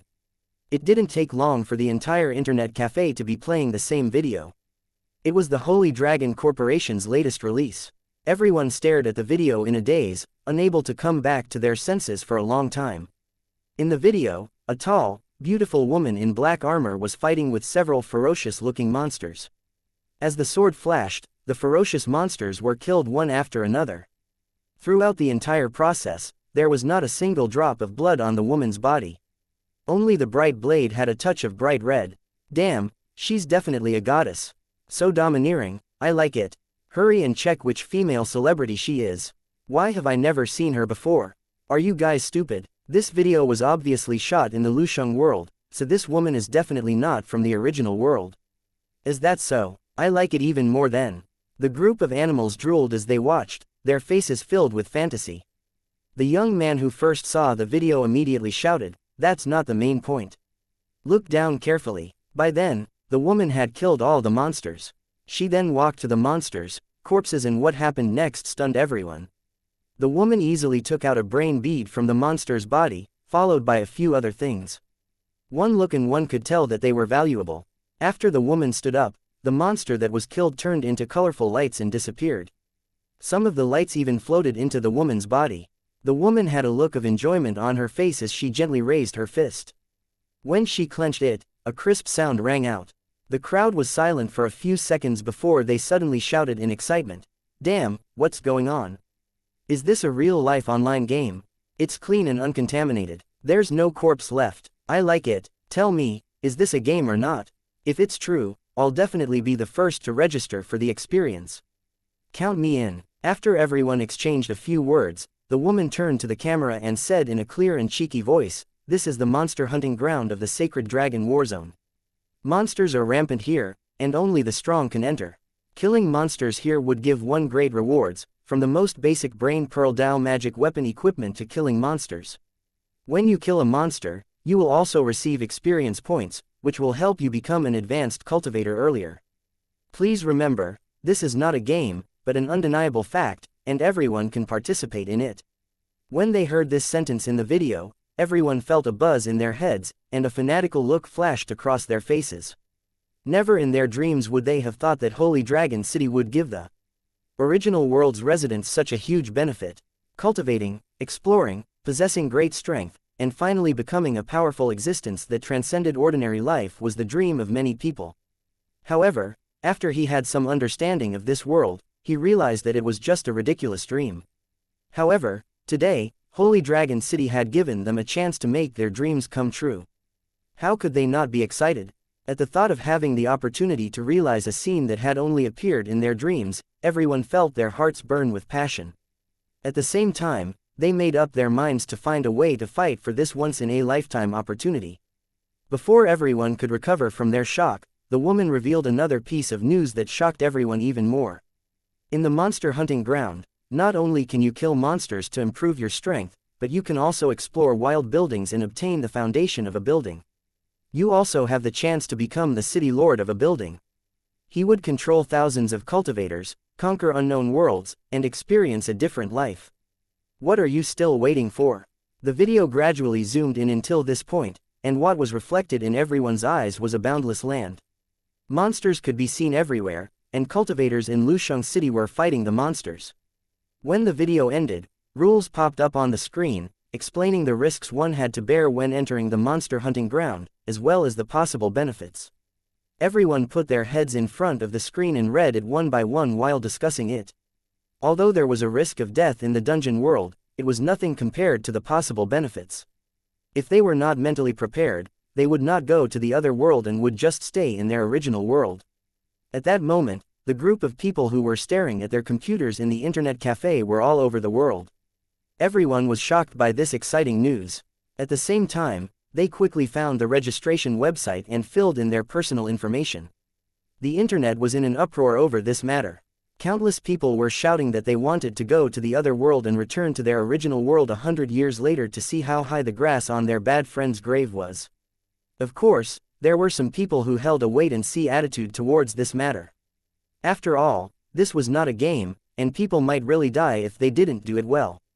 Even if there were temptations of longevity and becoming stronger in front of them, many people still didn't dare to try it easily. Everyone had their own aspirations. This kind of thing could not be forced. Anyway, the Holy Dragon City had already placed the opportunity to transcend the ordinary in front of them. As for whether they could grasp it or not, it would depend on their personal choices. Just as the original world was abuzz with this matter, the Holy Dragon City's partners had already begun to take action. They had been waiting for such an opportunity, and now it finally became a reality. A large number of people were selected. After being fully armed, they entered the world of Lusheng through the plain channel and began their path of cultivation. Some of these people might never return, while others might become champions in the future. No matter what their fate was, they had all embarked on a path that the residents of their original world had never taken. Because of the existence of these people, the original world would walk on a path of continuous strength. Perhaps it wouldn't be long before an army of buildings formed by the residents of the original world would set foot on the land of the other world, making all enemies tremble under their feet. 1373 The new immigration plan, 1. In the original world, in a small country in the European Union. In a small town that used to have very few people, a large number of cars suddenly poured in, blocking the streets of the town. The entire town seemed to be hosting some kind of grand event, and excited people could be seen everywhere. Most of these people were dressed in a special way. Some were fully armed like special forces soldiers, with nothing missing except guns. He was also like a knight who had transmigrated from ancient times. His entire body was covered in shiny and gorgeous armor, and the big sword in his hand was shining brightly. Those who were clueless about the situation might have thought that these people were fans of role-playing and were gathering in the town for an event. However, that was not the case. The reason why the place was so lively was that the Holy Dragon Corporation had treated it as an immigration interview, and the people who had swarmed in were naturally there to register for the interview. This was a rare event in the town for many years, so the local police had to mobilize urgently. After sending manpower from other places, they barely managed to make order. Looking at the long line of people, the two police employees, who were sweating profusely, looked at each other with a hint of helplessness in their eyes. Damn it, these people are crazy. Is going to the other world that attractive? Of course. Don't you want xianxia to be like the superheroes in the movies? Of course I want to, but I have a happy family and I can't give it up so easily, so I'm destined not to have my dream. That's really a pity. I originally wanted to invite you to continue being my partner and pursue your dreams in the other world. I'm sorry, buddy, I'll miss you. If I decide on a day to leave, I'll prepare a farewell party for you. In the open space in front of the two police officers, more than a dozen huge tents had been set up. People from other places were lining up to be interviewed by the staff of the Holy Dragon Corporation. They were all people who had the ambition to go to the other world. They had all kinds of dreams, hoping to realize their dreams in a new and special world. In addition to dreams, the natural environment of the other world was extremely beneficial to the body. Even ordinary people who were not cultivators could easily live over 100 years old, or even longer. Just this point alone was enough to move countless people. Among these interviewees, many of them were from the same team, and many of them had already existed before the immigration plan. They promised to help each other after entering the other world and work hard to build a city of their own. Of course, most of them were lone wolves. Before they gained enough strength, these immigrants would not easily promise anything, so as to avoid too many restrictions.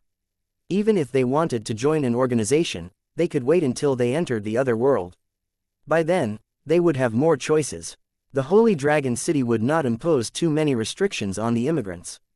After entering the other world, they could become residents of the 10 newly built towers, or they could choose to live in a designated area, even in the wilderness. As the number of immigrants from the original world increased, the banished lands would only become safer.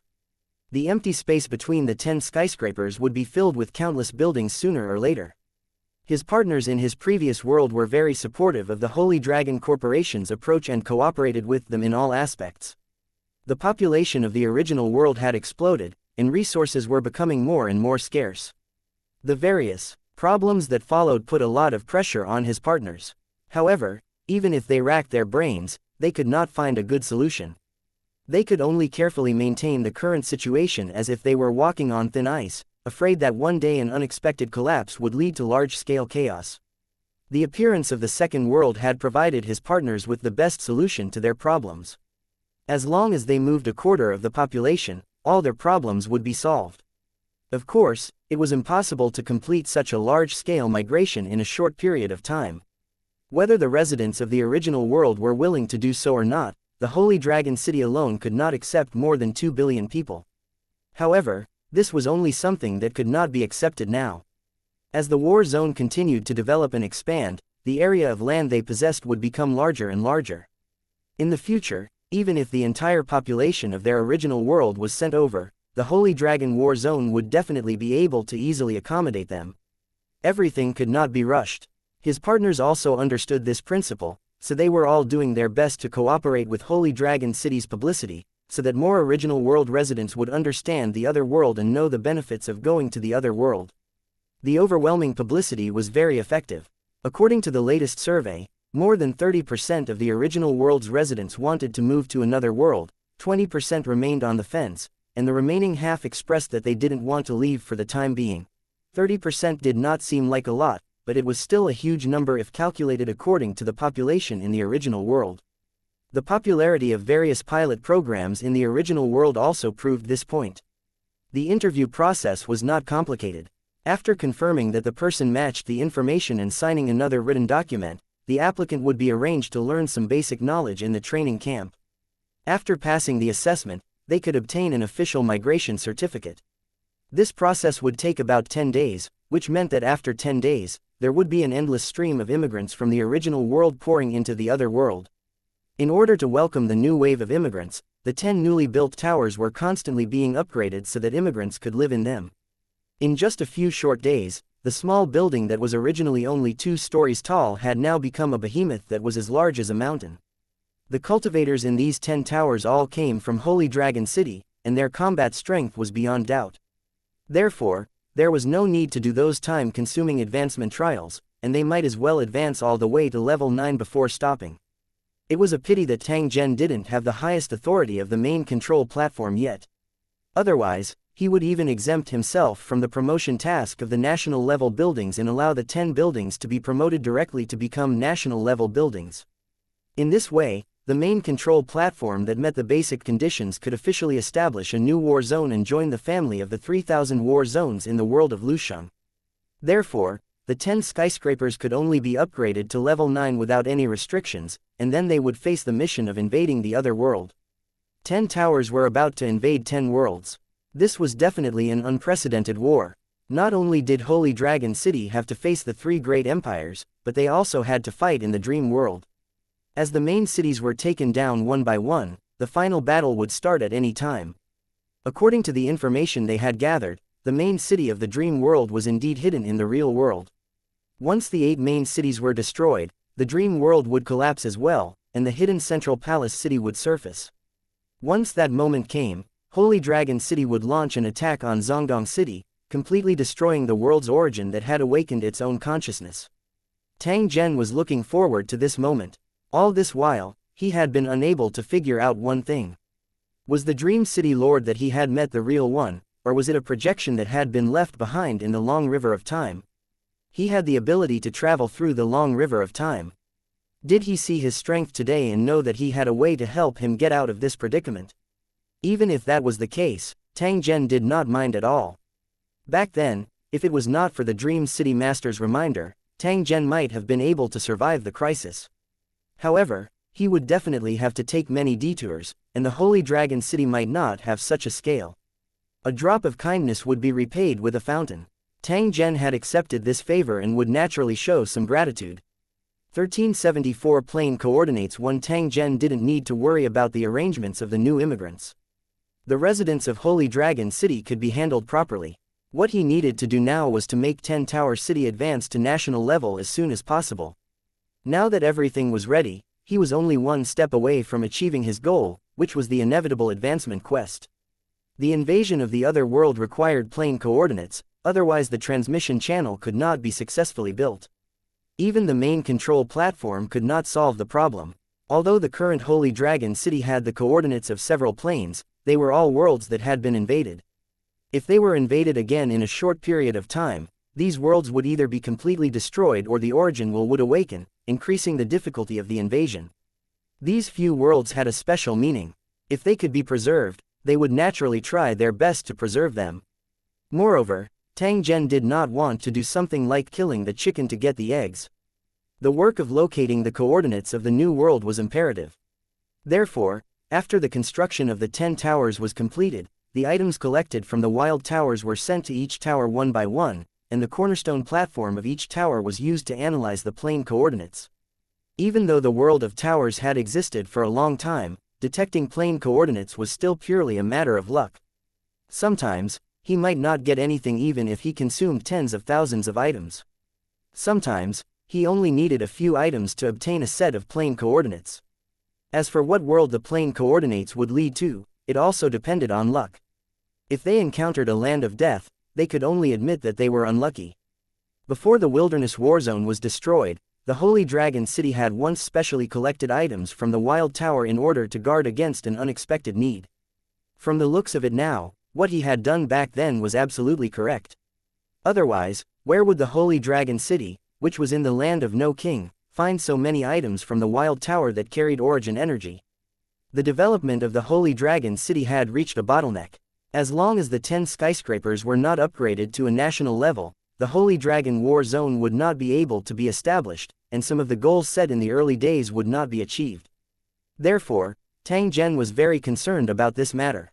He ordered his subordinates to report to him as soon as they obtained the plane coordinates. He had already made up his mind. If he couldn't decipher the plane coordinates of these items, he would return to the 3,000 battlefields and buy them at a high price on the cornerstone platform. Even if he had to pay a huge price, Tang Zhen would not hesitate. Just as Tang Zhen was thinking about whether there were other ways to obtain the plane's coordinates, the assistant suddenly knocked on the door and entered, interrupting Tang Zhen's thoughts. "City Lord, the 9th gate has sent a message saying that they have successfully obtained a set of plane coordinates." "Oh, that's good news." Tang Zhen's spirit jolted when he heard this. He asked his assistant to arrange a small battleship and headed straight to the location of the 9th building. The 10 towers under the Holy Dragon City had not been officially named, and were temporarily differentiated by numbers. The number had nothing to do with the strength of the towers. The 9th tower was directly facing the Great Wall of Miracles, and the only air passage to the Flame Empire was right in front of it. Once the 3 great empires launched an attack on the banished lands, the 9th tower would be the first to be attacked. As the Holy Dragon City's first line of defense, it was naturally a gathering of elites, and a very strong defensive force was deployed. The city lord of this tower was Qianlong, and the 8th tower, which was headed by Tyson, was located in the Great Wall of Miracles area. When the small warship was about to reach the 9th gate, a super building as large as a mountain suddenly appeared on the plain in the distance. The building looked like a fortress and was filled with iron blood style. Not only did it have tall city walls, but there were also tall towers that were covered with runic magic circles and all kinds of weapons. If an enemy tried to attack from the sky, these 100 or so towers would immediately attack, destroying the enemy before they could even get close to the tower. In addition to these defensive weapons, there were also drones and 4-legged flying dragons patrolling the sky around the 9th building, adding a bit of mystery to the huge building. Although they were at the edge of the green field, due to the influence of the origin power from the monsters they killed, the surroundings of the 9th building were beginning to show signs of green. It would probably be surrounded by a green ocean in a few years.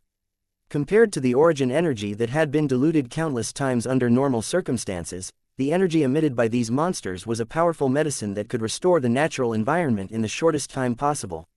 In addition to these, there was a monster hunting ground built around each building. These hunting grounds were extremely large, and there were monsters modified by the main control platform inside.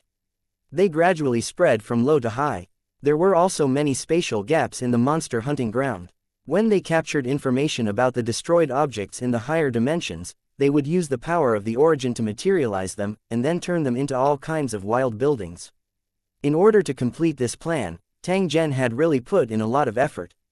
Not only did he use a large amount of resources from Holy Dragon City's inventory, but he had also used up almost all of the world's origin energy reserves on the main control platform.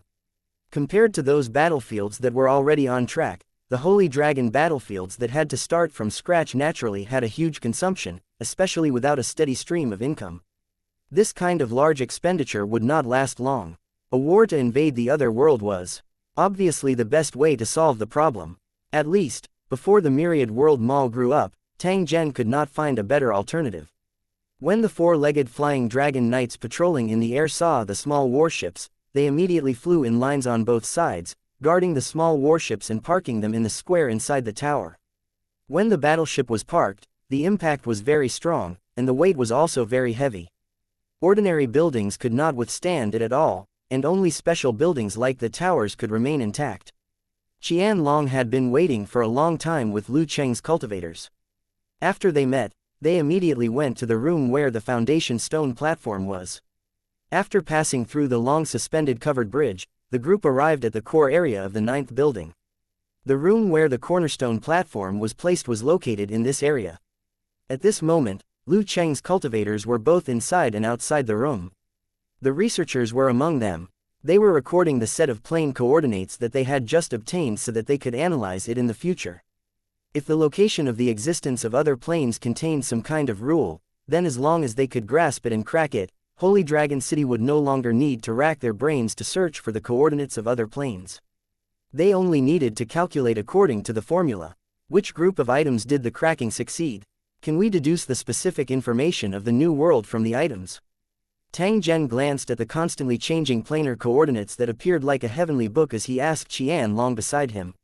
Hearing this, Qianlong revealed a strange smile and waved at Lu Cheng, who was next to him. He then brought over a basket of junk that looked like trash. These are the remaining materials. City Lord, why don't you guess which building these things belong to? Since you say so, then I'll make a guess. Tang Zhen slightly smiled. He turned his head and swept his eyes over the miscellaneous items in the bamboo basket. He currently had a photographic memory. Naturally, he was able to easily determine the origin of an item from the wild house.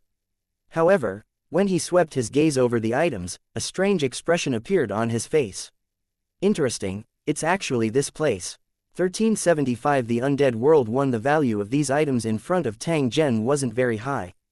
Their appearance was even more tattered. However, they had a special meaning to Tang Zhen. When the Holy Dragon City was first built, there was a special wild tower that appeared near the city, which posed a great threat to the newly built Holy Dragon City. Compared to those naturally formed wild buildings, this one was man-made. Its purpose was to use the wild building as a springboard to carry out the plan to invade the world of Lusheng. Therefore, the monsters in this building would not stay in the building. Instead, they would wander around and hunt. They had even created a zombie army, killing people wherever they went. The owner of this building came from another world and was created by a guy called the Spiritual Brain Corpse King. In order to carry out the invasion plan, he didn't even hesitate to leave his soul and forcibly descend into the tower world. To be able to do this, it meant that the Spiritual Brain Corpse King was not an ordinary cultivator. At the very least, it had a deep attainment in space transportation. Back when the Holy Dragon City was just established, Tang Zhen was weak and subconsciously regarded the Spirit Brain Corpse King as a terrifying enemy. Even though he had defeated it in the end, the entire process was still filled with hardships. However, looking back now, the Spirit Brain Corpse King back then was nothing more than this. Tang Zhen's vision was too narrow, so he would occasionally have the idea that he couldn't be defeated.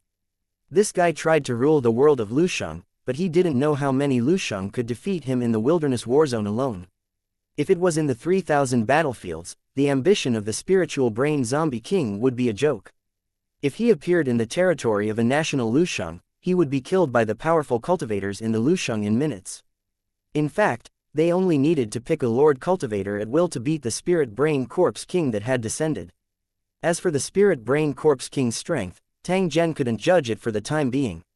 However, compared to his cultivation of a spirit emperor, there was definitely a long way to go. The reason why Tang Zhen was so sure was because with the strength of a spirit emperor, he could completely enter the other world through the crack between the planes. There was no need for any medium or springboard, and there was no need for the troublesome divine soul to descend. As the highest level of existence in the world of Lusheng, the strength of a spiritual emperor cultivator was indescribable. Very few cultivators from the other world could compete with them. Tang Zhen still remembered that when the spirit brain zombie king's soul was destroyed, he had once vowed to return to the tower world for revenge. Who would have thought that today, Tang Zhen would instead prepare to invade the world he was in? The spirit brain corpse king might not have expected that the existence he once regarded as an ant had now grown to a height that he could not compare to. Although he didn't take the spirit brain corpse king's strength seriously, he still had to be careful of the undead creatures that could infect him with viruses. He had to make enough preparations before the invasion. Someone had already taken care of this. With Holy Dragon City's current technological capabilities, it was easy to solve this problem. If it really did not work out, the Holy Dragon City could also dispatch mechanical troops and half-mechanical armies. These creatures that were not afraid of viruses could also crush the other world.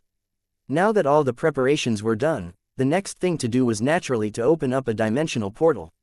After the portal was completed, the 9th tower could launch an invasion directly. As the city lord, 1,000 dragons activated the foundation stone platform and began to connect to the plane's coordinates.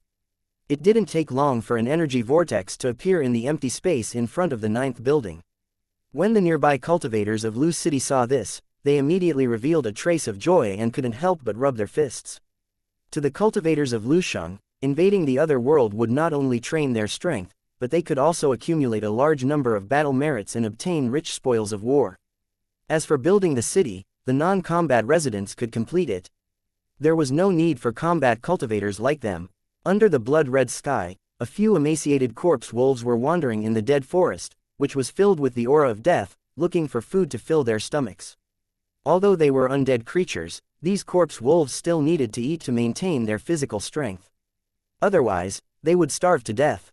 Strictly speaking, they weren't pure undead creatures. At best, they were a special creature with some undead attributes, but they still couldn't escape death from old age and illness. Any situation that affected the entire world and caused all living things to mutate was, without exception, a problem with the world's origin. Just as a few of the corpse wolves had their eyes on a ferocious-looking rabbit and were about to pounce on it to tear it apart, the rabbit was startled by a muffled sound coming from the distance, and it ran desperately into the depths of the withered forest. A few corpse wolves howled in annoyance, but they were immediately attracted by the fluctuations coming from the direction of the muffled sound and couldn't help but approach. At this moment, in the depths of the withered forest, a massive flickering energy vortex was twisting and expanding. At the edge of the vortex, energy tentacles in the form of liquid asphalt were constantly waving, looking abnormally ferocious. These energy tentacles were actually the barrier of this world that had been torn apart. When these invading energy channels expanded, the power of this world was desperately trying to make up for it, trying to block and expel the invading energy from the other world. However, compared to the energy intensity of the tower world, the defensive power of the undead world was extremely weak, so they could easily break through the plane barrier. The channel created by the main control platform was also getting bigger and bigger. The withered forest had suffered terrible damage. The big trees with parasitic mushrooms were torn to pieces, and the debris on the ground was swept away by the strong airflow. The sky was covered with dark clouds, and lightning and thunder snakes were dancing wantonly. The scene attracted more than a few carrion wolves.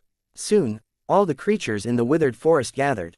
They all stopped at the outer area where the energy had not yet spread, and stared at the central area. There seemed to be some kind of instinct in their souls that drove these creatures not to leave easily. Under such circumstances, even their natural enemies could live in harmony for the time being. Unconsciously, the undead creatures' bodies began to mutate. Under the influence of the energy in the world of the tower, life force gradually appeared in their bodies and drove out the deathly aura bit by bit. Such a huge movement naturally wouldn't only attract some animals. In a city near the dead forest, there were already corpse race cultivators on warhorses rushing over to check. Looking at the thick dark clouds in the sky and the dense lightning, the corpse race cultivators' faces turned grim. In the corpse race's world, due to the lack of vitality, it had been a long time since they had seen lightning. As such, many of the corpse race did not even know what it was. Only a few experienced old cultivators knew where they came from. When they saw the images of these lightning bolts, these old cultivators were stunned on the spot. After a long time, they exclaimed in excitement. He hoped that this would be a chance to change the fate of the corpse race, so that they would no longer have to suffer the double torture of mental and physical. The unexpected appearance of lightning meant that life had once again sprouted, and it might be able to change the crisis that the corpse clan was currently facing. To the corpse race's people, the pain had already lasted for too long. If they didn't change it, they might become undead creatures through and through in another 100 years, and even lose their basic ability to think. If they really reached that point and fell into a hopeless situation that they couldn't escape from, that would be the corpse clan's greatest sorrow. 1376 The temptation of life. 1. The dark clouds and lightning in the sky were so obvious that they could be seen even from a long distance. Therefore, the cultivators of the corpse race who came to investigate found the target without any effort.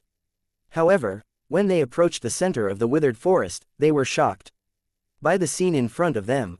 As far as the eye could see, the center of the withered forest was filled with wolves. A large number of trees were broken and thrown out, as if they had been swept away by a terrifying force. However, a large number of undead creatures had gathered in such a place. They were 3 layers inside and 3 layers outside, surrounding the center of the mutation. The weaker creatures were squeezed out, while the stronger ones were only close to the center. There was a clear hierarchy between them.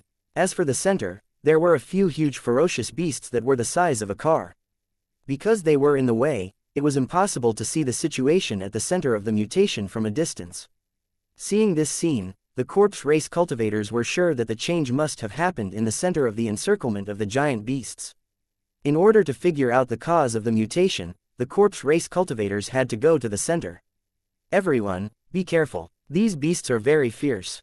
They've gone down the mountain several times to wreak havoc, but they've always managed to escape capture. At the same time, these giant beasts have a strong sense of territory.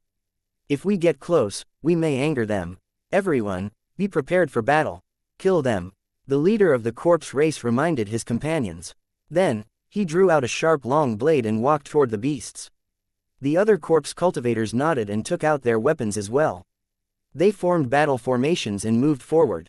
Just as the corpse race cultivators approached the beasts seemed to sense them and turned around to look.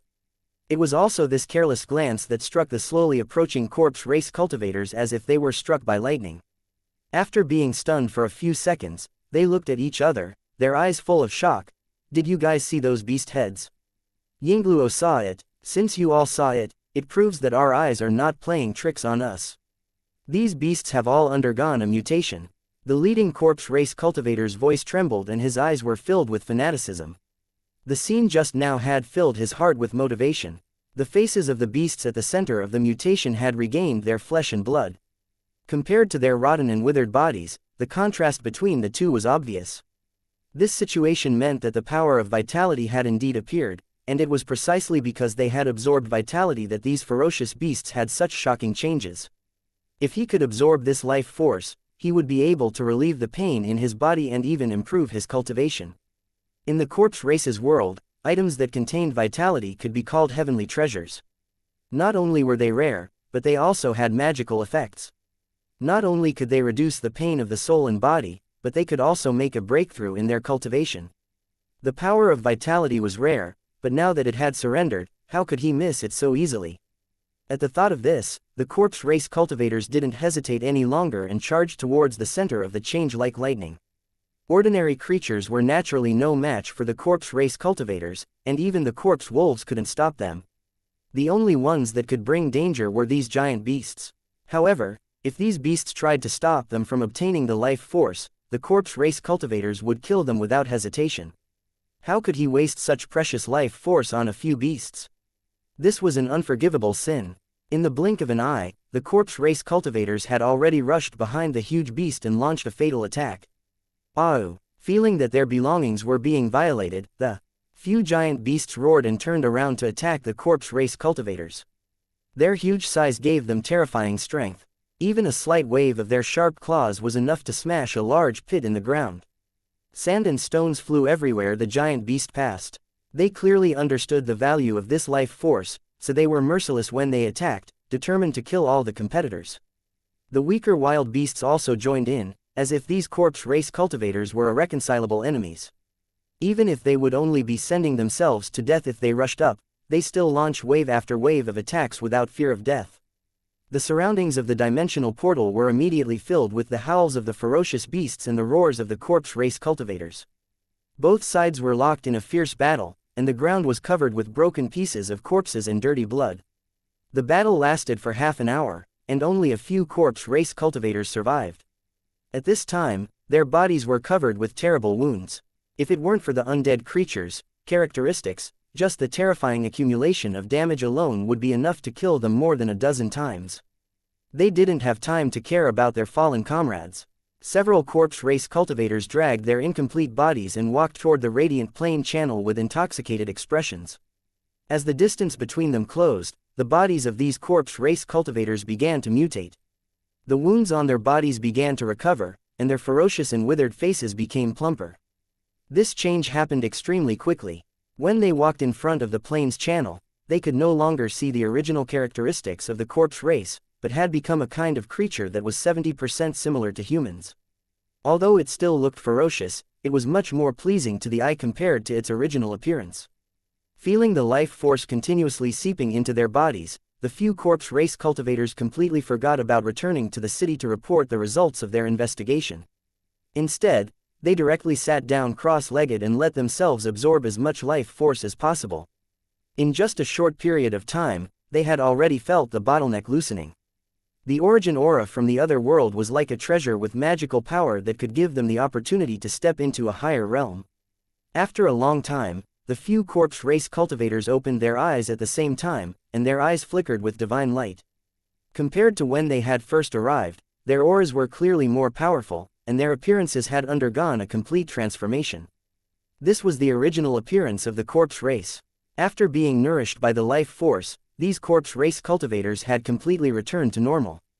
The situation here has been investigated. Should we report this to the city lord immediately? The leading corpse race cultivator looked at the plane channel with reluctance. Captain, with our current state, I'm afraid we'll be locked up when we go back. If we don't handle it well, we might even lose our lives. One of the corpse race cultivators said in a deep voice. The joy and intoxication from before were gone from his face, replaced by worry. The other cultivators from the corpse race also nodded with heavy expressions. In the corpse race's world, the power of vitality was undoubtedly the most precious thing. If the plane's channel in front of them was a huge treasure, then the few survivors were undoubtedly people with great treasures. In order to obtain their life force, someone would definitely kill them and refine their flesh and blood into medicine for consumption. That was why they would definitely die once they returned. If that's the case, then we'll just take it as we're dead. From now on, we'll hide our names, and before we refine the life force in our bodies, we can't be discovered by anyone. The leading cultivator took a deep breath and nodded to the corpse race cultivators. He then stepped into the withered forest and disappeared in an instant. The rest of the corpse cultivators looked at each other and said goodbye to each other. Then, they also ran in different directions and disappeared. 1377 Monster Hunting Ground 1. The opening of the plane's channel required the main control platform to control it. During this period, it would naturally consume origin energy. This was because other than this type of energy with the ability to create things, other types of energy could not break through the spatial barrier. In the process of building the passage, it was inevitable that some origin power would overflow and affect the environment of the plane's passage. There was only one thing to take note of, and that was that this effect varied from place to place. In a world full of vitality, this effect was not obvious, unless it lasted for a long time before there would be an abnormality. However, to the corpse race's world, which was lacking in vitality, once this kind of dense vitality appeared, it would immediately cause an extremely strong reaction. At first, the beasts in the withered forest were attracted, and then a bloody battle between the corpse race cultivators and the giant beasts broke out. When the surviving corpse race cultivators left to protect themselves, the withered forest finally regained its peace. However, the change continued. First, the corpses were devoured by the hidden insects, and then the withered trees and the ground began to show signs of green, and it continued to expand. On the big tree that had been dead for many years, spores began to emerge one after another. Long earthworm-like branches grew out and danced like living creatures. These branches looked extremely greasy, with red mucus constantly dripping down, like the pus and blood of rotten corpses, making people feel disgusted from the bottom of their hearts. With the plain channel as the center, the withered forest was undergoing earth-shaking changes. And the cause of this change was still continuing to expand. Tang Zhen naturally didn't know about the mutation in the corpse clan's world. He didn't know what kind of huge impact the construction of the plain channel would bring to the undead creatures in the corpse clan's world. Of course, even if they knew, they wouldn't care. No matter what changes the corpse race's world was going to undergo, or whether the future would be better or worse, it wasn't something a space pirate needed to care about. What the cultivators of Lu Cheng had to do was to enter that world and take away what they needed. It would be too arbitrary to regard the cultivators of Lu Cheng as bandits based on this point alone. The facts had proven that as long as the worlds invaded by the cultivators of Lu Cheng were not completely destroyed, they would enter a period of explosive growth in the strength of their civilization at a certain time in the future. The invasion of the cultivators in Lusheng not only brought war, but also sent a signal to the natives that there were more powerful beings in this world. If they were too arrogant, they would be destroyed sooner or later. In addition to waking up the foreign world's aboriginals who had been invaded, many things that the cultivators in Lusheng City had mastered would also be inadvertently mastered by the foreign world's aboriginals. When the products of two completely different civilizations combined, it was very likely to lead to the emergence of a brand new and powerful civilization, allowing the strength of the foreign world's aboriginals to climb to a new level. Putting these things aside, just the energy overflowing from the plain channel was enough to benefit the invaded world. It was needless to mention if it was a high-level martial world, but if the energy concentration of the invaded world was very low, the energy brought by the appearance of the cultivators in Lusheng was enough to start a new era of cultivation in this world. After walking out of the small battleship, Tang Zhen, Qianlong, and the others came to the monster hunting ground in the 9th building. In order to prevent monsters from escaping from the hunting ground was surrounded by a continuous stone wall of similar height to the Great Wall of Miracle. According to the size of the monster hunting ground, the scale of the wall was only a little larger. The main control platform was naturally involved in the completion of the wall in such a short time. This kind of miraculous building added a mysterious aura to the desolate banished land. Fortunately, the banished land was now deserted, so the Holy Dragon City could unscrupulously circle out 10 monster hunting grounds. Similarly, no one would be shocked by the wall that appeared out of thin air. The construction of hunting ground number 9 had been completed, and monsters of various levels and wild buildings had been deployed there. What was being done at the moment was to improve the details. As long as the immigrants from the original world arrived, they could enter the hunting ground at any time to kill monsters. This was a real and bloody battlefield. If one wanted to improve their strength in exchange for wealth, they could only fight with their lives, wandering between life and death in search of an opportunity to break through. If they were to unfortunately die in battle here, there was no need to worry too much, because there was a 99% chance that their souls would be absorbed by the soul teleportation array, and then they would be reborn using the body created by the origin energy. This was a technique that Holy Dragon City had just obtained in the dream world. Compared to using a host body, this method was faster, and the compatibility between the soul and the body was higher. Although the main control platform would consume some of its origin energy, it was nothing compared to the souls of these experienced cultivators. The most important point was that once these cultivators who had died several times grew up, they would bring more source income to the main control platform. Of course, the main control platform wouldn't do business at a loss, so every time he reincarnated, he would charge a fee. Even if he didn't have money for the time being, it didn't matter. It wasn't a lot, he could slowly pay it back when he became stronger in the future. Tang Zhen's hard work was naturally indispensable for the human-like main control platform. Even though he currently only possessed a low level of authority, he was still able to display his current authority to the extreme. After checking out the completed soul transfer array, the two of them were led to the trading hall by a group of residents. The so-called trading hall was actually a huge cave. One could accept missions, buy and sell equipment, and sell loot here. Although it looked ordinary from the outside, it had a complete set of functions inside. Tang Zhen glanced at the automatic trading machine that sold weapons. He discovered that regardless of whether it was using battle points or the different levels of brain beads, one could purchase any weapons and equipment with no restrictions here. Other types of supplies were also sold in the corresponding machines, and there was no need for the Holy Dragon City residents to participate. Other than the trading hall, there was also a free market outside the hunting ground.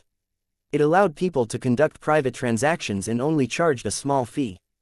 These benefits would only be open to the residents of the various skyscrapers. If outsiders wanted to participate, they would have to sign a soul contract. If the contract was breached, the soulbringers of the Ghost Bank would be dispatched. Even if he fled to the ends of the earth, he would not be able to escape their relentless pursuit. In this way, the cultivators of this continent could also enter the hunting grounds and accept the recruitment of the Holy Dragon Warzone at any time to participate in the future dimensional war. If he wanted to use his troops for a moment, he had to train them for 1,000 days. 1378. The population is always lacking. After making a round in the 9th tower, Tang Zhen saw that everything was handled in an orderly manner. He then got up and returned to the Holy Dragon City. With the opening of the plane channel in the 9th building, Tang Zhen had to deal with more things, and he felt that he couldn't split himself.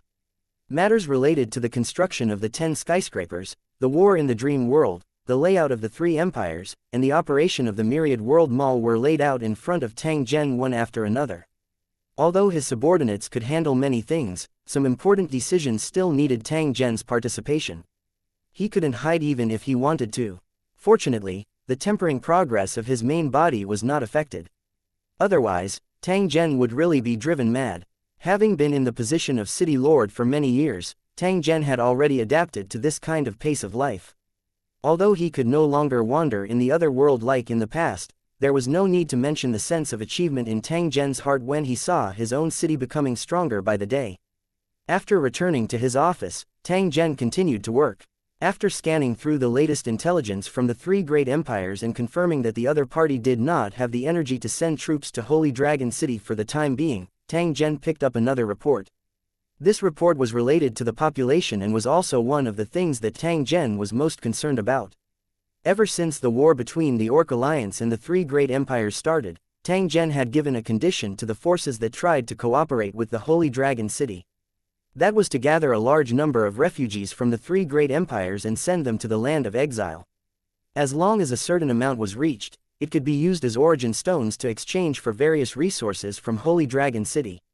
To the various major powers that were unable to obtain origin stones in a short period of time, Tang Zhen's order was undoubtedly like sending charcoal in the snow, allowing them to obtain what they wanted earlier.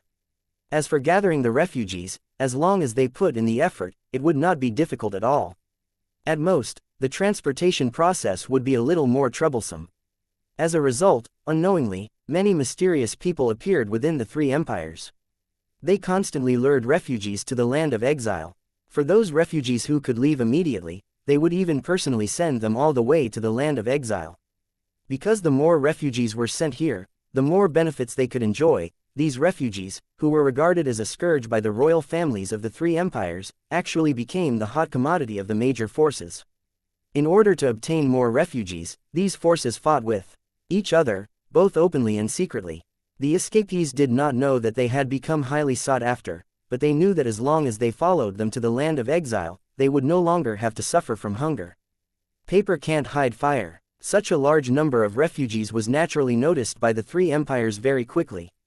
Especially when they found out that these refugees eventually headed to the land of exile, the 3 empires immediately began to contain them after recovering from their shock. Although the 3 empires did not have the energy or extra resources to help these refugees, the royal family would rather these refugees starve to death than allow them to go to the land of exile. Once the Holy Dragon City accepted these refugees, they would immediately have hundreds of thousands of soldiers as long as they were simply armed. How could the 3 great empires sit by and do nothing about this matter of aiding the enemy? In the hearts of the 3 empires, the Holy Dragon City was a slightly higher threat than the Orc Alliance. Without the secret help of the Holy Dragon City, those mountain barbarians would have been beaten back to their nests long ago. Naturally, the three great empires would not miss out on something that could deal a blow to Holy Dragon City. However, the royal families of the three great empires did not expect that their actions would not only make the refugees extremely angry, but also the forces that were cooperating with Holy Dragon City. If you don't care about the life and death of these refugees, then the refugees will naturally seek a way out for themselves. But when a way out appears, you actually want to cut off this way of survival and let the refugees die of cold and hunger. This was simply preposterous. To be honest, although the Holy Dragon City was the mastermind behind this war, because their actions were in line with the interests of all forces, no one said much and even secretly added fuel to the fire. To these forces, the world was a game of chess. As high and mighty chess players, why would they care about the loss of some insignificant chess pieces? However, after the war began, Holy Dragon City's actions of accepting refugees were even more praiseworthy. Even if Holy Dragon City's ultimate goal was to increase the population, at the very least, these refugees did not have to worry about their livelihood. Those with discerning eyes could already see that the war between the three empires would not end in a short time. Even if the war ended, it would eventually be ruined and would not be able to recover in a short time. If the Holy Dragon City always supported the Orc Alliance, it would not be impossible to defeat the three empires. Of course, this was just a thought. The Holy Dragon City would never let the Orc Alliance monopolize the market and pose a new threat to itself. After the ban was issued, the refugees' paths were blocked. The Empire's soldiers, who were in a battle formation, began to point their cold guns at their compatriots. No matter how hard the refugees begged, these soldiers who blocked the way did not move. The surging tide of refugees was blocked. They gathered together, and their numbers increased. The three empires' actions of harming others without benefiting themselves were quickly met with the collective disgust of the refugees and various forces. They gathered in front of the checkpoint and roared angrily, asking the other party to let them through. The three empires ignored the requests of these refugees, and bloody conflicts even broke out one after another, causing many casualties. When the conflict between the two sides became more and more serious, the hidden Holy Dragon City cultivators and various forces began to fight back. The refugees also began to arm themselves, and a new war suddenly broke out without any warning. After a series of bloody battles, the Empire's side was completely defeated.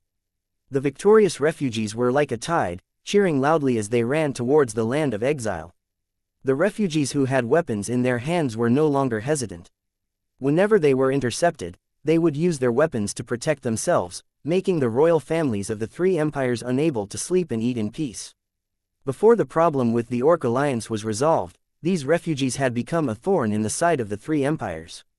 If this situation continued, once these refugees set their sights on the cities behind them, they would be attacked from both sides.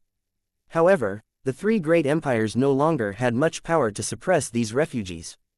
Besides, the fact that things had come to this point was also due to their stupid decisions.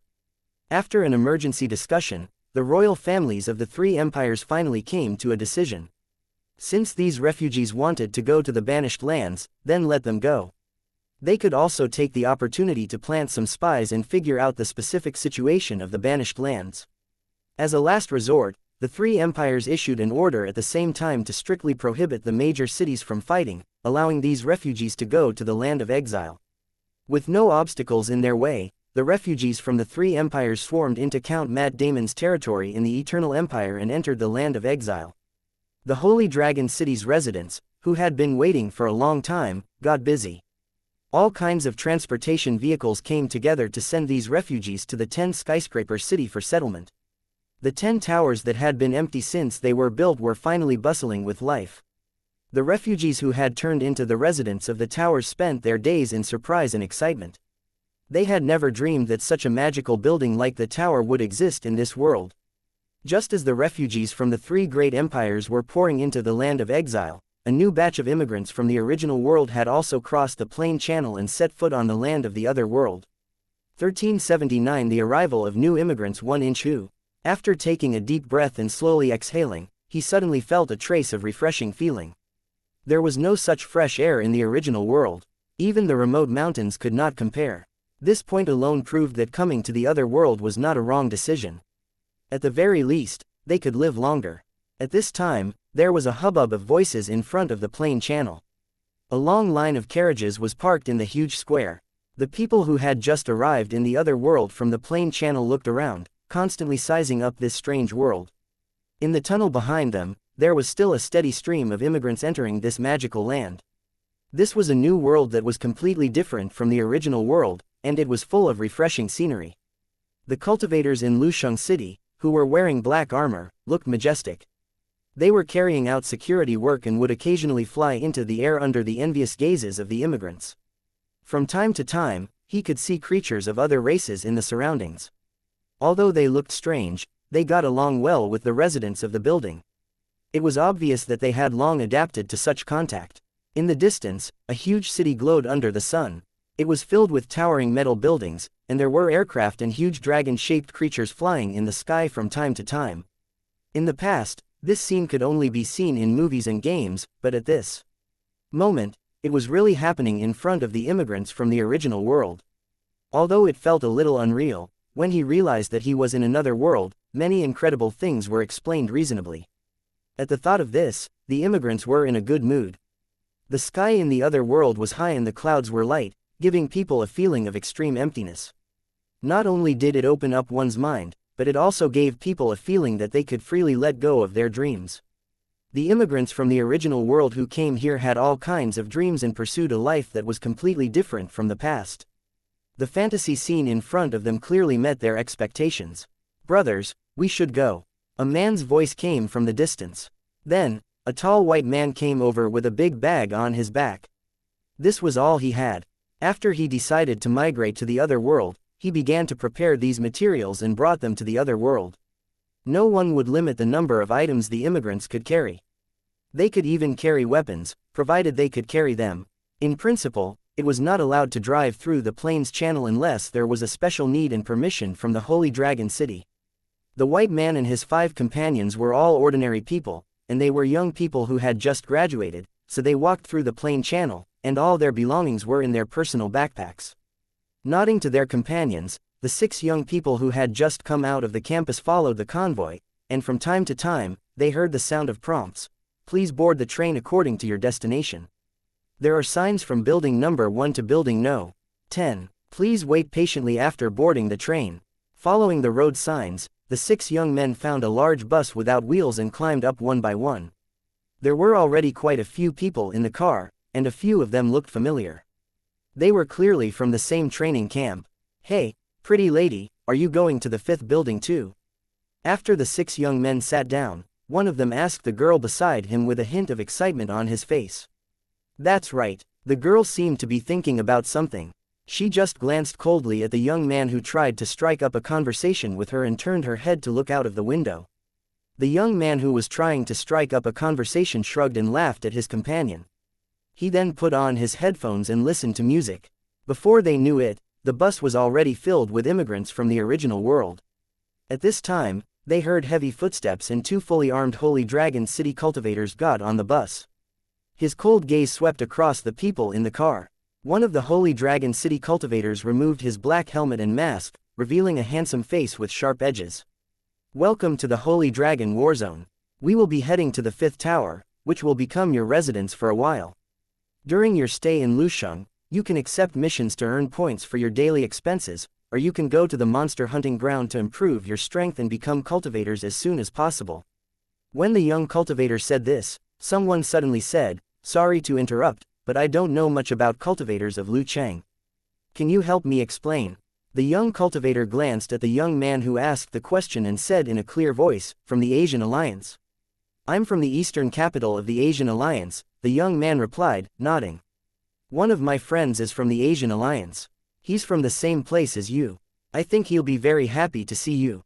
The young cultivator glanced at the immigrants again and said, "In the eyes of the cultivators of Lusheng, cultivators below level 3 are only considered beginners.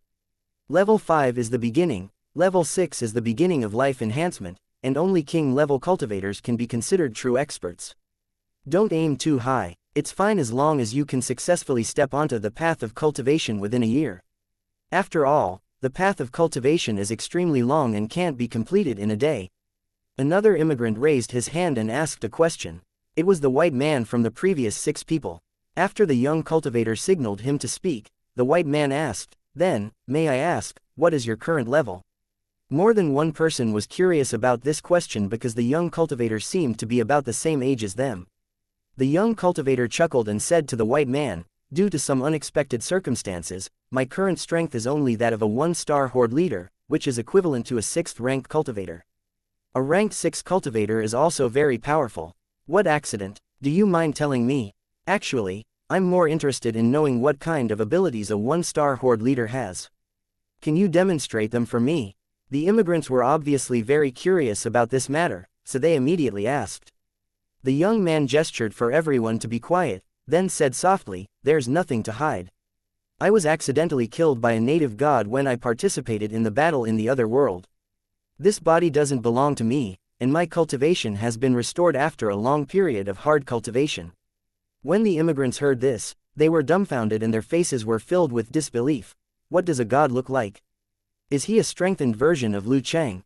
My god, you actually participated in the battle of gods. Just thinking about it makes me excited. Resurrection from the dead, this must be the legendary soul teleportation technique. I didn't expect it to be real. It's incredible. It's indeed a magical foreign world. There are things beyond imagination everywhere. The immigrants' faces were full of longing, and their minds were full of fantasy. They were full of expectations for their future. At this moment, the car trembled slightly, then started to move slowly and galloped on the vast plain. Although the car was fast, it was surprisingly not bumpy at all. Only the scenery that was flying past the window reminded everyone that they were sitting in a car that was flying at high speed. There were also more than 20 similar-looking cars, filled with immigrants from the original world. They were obviously heading to the 5th city tower together. This was only the first batch of immigrants. In the days to come, there would be more immigrants coming to the other world and joining the 10 towers. The conversation in the car continued. After realizing that the cultivators in Liu Cheng were not as cold as they had thought, the immigrants kept asking questions in an attempt to figure out the doubts in their hearts. During this period, the young cultivator also demonstrated the techniques of a lord cultivator, such as void walking, mental power control, and simple cultivator skills. The immigrants cheered and couldn't wait to start cultivating immediately. Before they knew it, the 5th building had already appeared in front of them. Looking at the huge super building, the immigrants were stunned for a long time before they came back to their senses. Their eyes were filled with excitement and anticipation. 1380 What he saw in Lusheng 1, the appearance of the 5th building was similar to a super building connected by a giant overpass. The main body was composed of 6 straight buildings that soared into the sky, with suspended passages in the middle. From time to time, aircraft could be seen shuttling through the huge air strikes. The scene was filled with a sci-fi atmosphere. The foundation of the 5th building did come from a highly developed world, but it had been destroyed in war. A lot of origin energy had been used to build this tower. However, the items from the alien civilization that were conjured made Tang Zhen feel that this deal was worthy. At the very least, he had already recovered his capital. In front of the number 5 tower, there was a large square with many people flashing on it. There seemed to be a lot of people, at least 3,000 people. However, compared to the size of the square, even with so many people present, it still gave people a feeling of emptiness. The floating vehicles rushed into the square one after another. Under the curious gazes of those people, they slowly came to a stop. "Everyone, please get off the car. We're home," the young cultivator reminded everyone and then walked to the square with the Liu Cheng cultivator beside him. They started to chat with the other Liu Cheng cultivators. The immigrants immediately carried their luggage and got out of the car one after another, looking around in surprise. Other things aside, the appearance of the 5th building alone was enough to shock them. They stared at it for a long time before they recovered from their shock. "Oh my god, is this the place I'm going to live in the future? This is so cool. Does anyone know how high this number 5 building is? I think it's at least 500 meters high. If there's a power outage in this place, it'll definitely be a terrible disaster. God knows how we can climb up." "Buddy, if you've studied Holy Dragon City carefully, you wouldn't say something like that. You should know that electricity is only one of the sources of energy they use. It doesn't matter even if there's a blackout. In fact, it's not difficult to solve this problem. As long as you have the strength of a lord, you can directly fly up like a superhero." The group of immigrants kept discussing about the number 5 tower, occasionally making fun of it. They were in a good mood. The other group of immigrants were paying close attention to the ragged men and women not far away. They constantly sized them up with a trace of curiosity in their eyes. Judging from their tired expressions and dirty clothes, they must have experienced terrible things before, so they looked no different from refugees at the moment. At this moment, they were forming a long line under the guidance of the cultivators of Lusheng. They took food and clean clothes from the residents of Lusheng, then sat on the ground and began to wolf down their food. It was obvious that these people had not had a full meal for a long time. Otherwise, they would not have such an unbearable performance. More and more immigrants were attracted by these refugees. They looked at everything in front of them silently and exchanged a few words from time to time. "Did you see that? That kid is eating so happily. He even picked up the residue that fell on the ground and ate it. These people should be native refugees. They've clearly just arrived here not long ago. Could it be that there's still a war here? That man is really miserable. He's covered in wounds, but he's still alive. He's really lucky," the immigrants whispered to each other. It was clear that this scene had given them a more comprehensive understanding of the other world. This wasn't heaven, but a new world filled with danger. If he didn't want to end up like this, he had to desperately improve his strength. There's no need to look anymore. They are indeed refugees, but they will soon become residents of the fifth building. They might even become your neighbors. All right, everyone, follow me now to collect your personal belongings in your own room. At the same time, you have to register the weapons you are carrying. The one who spoke was the same young cultivator. He waved to the crowd and walked to the tent not far away. Seeing this, the other immigrants immediately followed. It didn't take long for the immigrants to arrive in front of the tents and form a long line to register. The white brute was the first in line. He walked to the Holy Dragon City cultivator with a bow and was about to say something, but the other party had already spoken.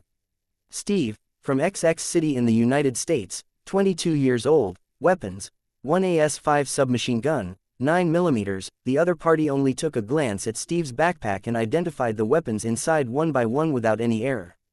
Steve's mouth was wide open, and his eyes were full of shock. He had a new understanding of the Lu Cheng cultivator's ability. In front of them, there was no way he could hide anything. Fortunately, the other party only pointed out the weapon and did not mention anything else. After confirming the items they were carrying, Lu Cheng asked Steve to sign and then took out a metal box and handed it to him. "These are all your belongings, including your resident identity card, microcomputer, etc. If you lose or damage it, you'll have to pay to replace it." Waving at Steve, the Lu Cheng cultivator said loudly, "Next." Carrying his own metal box, Steve walked to the side and opened it. In addition to the items that Lu Cheng had mentioned, there was also a set of black clothes. It felt very special to the touch, as if it had human skin. Putting the suit aside, Steve picked up the wrist guard microcomputer, attached it to his left wrist, and activated it with his fingerprint. To the people of the original world, the equipment used by the residents of Lu City had always been mysterious. It was said that it was developed with alien technology and had many magical functions.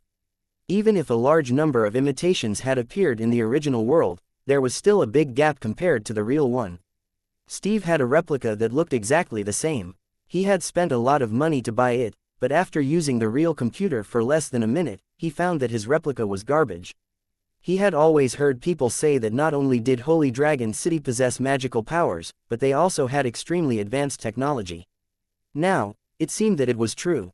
After sitting on the ground and fiddling with it for a long time, and reading the rules for the residents of the fifth building, Steve heard his companions call him. The registration work had been completed, and they were about to enter their new home in the fifth building. With a hint of anticipation, Steve and the others walked towards the city. It took them more than 10 minutes to reach the foot of the city. Looking at the fifth building from this angle, he felt that it was unattainable. They thought they would have to take the elevator to get to the top, but the immigrants soon realized that they were still thinking about things in the past. Although the Holy Dragon City was inextricably linked to the original world, the building in front of them was alive, completely different from the reinforced concrete buildings in the original world. For example, the building in front of him did not use an elevator, but a short-distance teleportation array with mature technology. As long as they entered the corresponding teleportation formation, they would be able to reach their destination in the blink of an eye. After Steve and the others marveled, they began to move forward in the residential area that was like a giant shopping mall. Looking at the buildings on both sides of the road, they did not feel any sense of oppression. It was as if they were in a small community illuminated by starlight. From time to time, the residents of the building would pass by and smile kindly at Steve and the others, dispelling the uneasiness and fear in their hearts. After a few rounds, Steve and the others finally arrived at their home on this floor. The average area of the rooms was 50 square meters. The furnishings in the room were very simple. Fortunately, the water and electricity had already been introduced. If they wanted to transform this place into a more homely atmosphere, they would need to work hard on their own.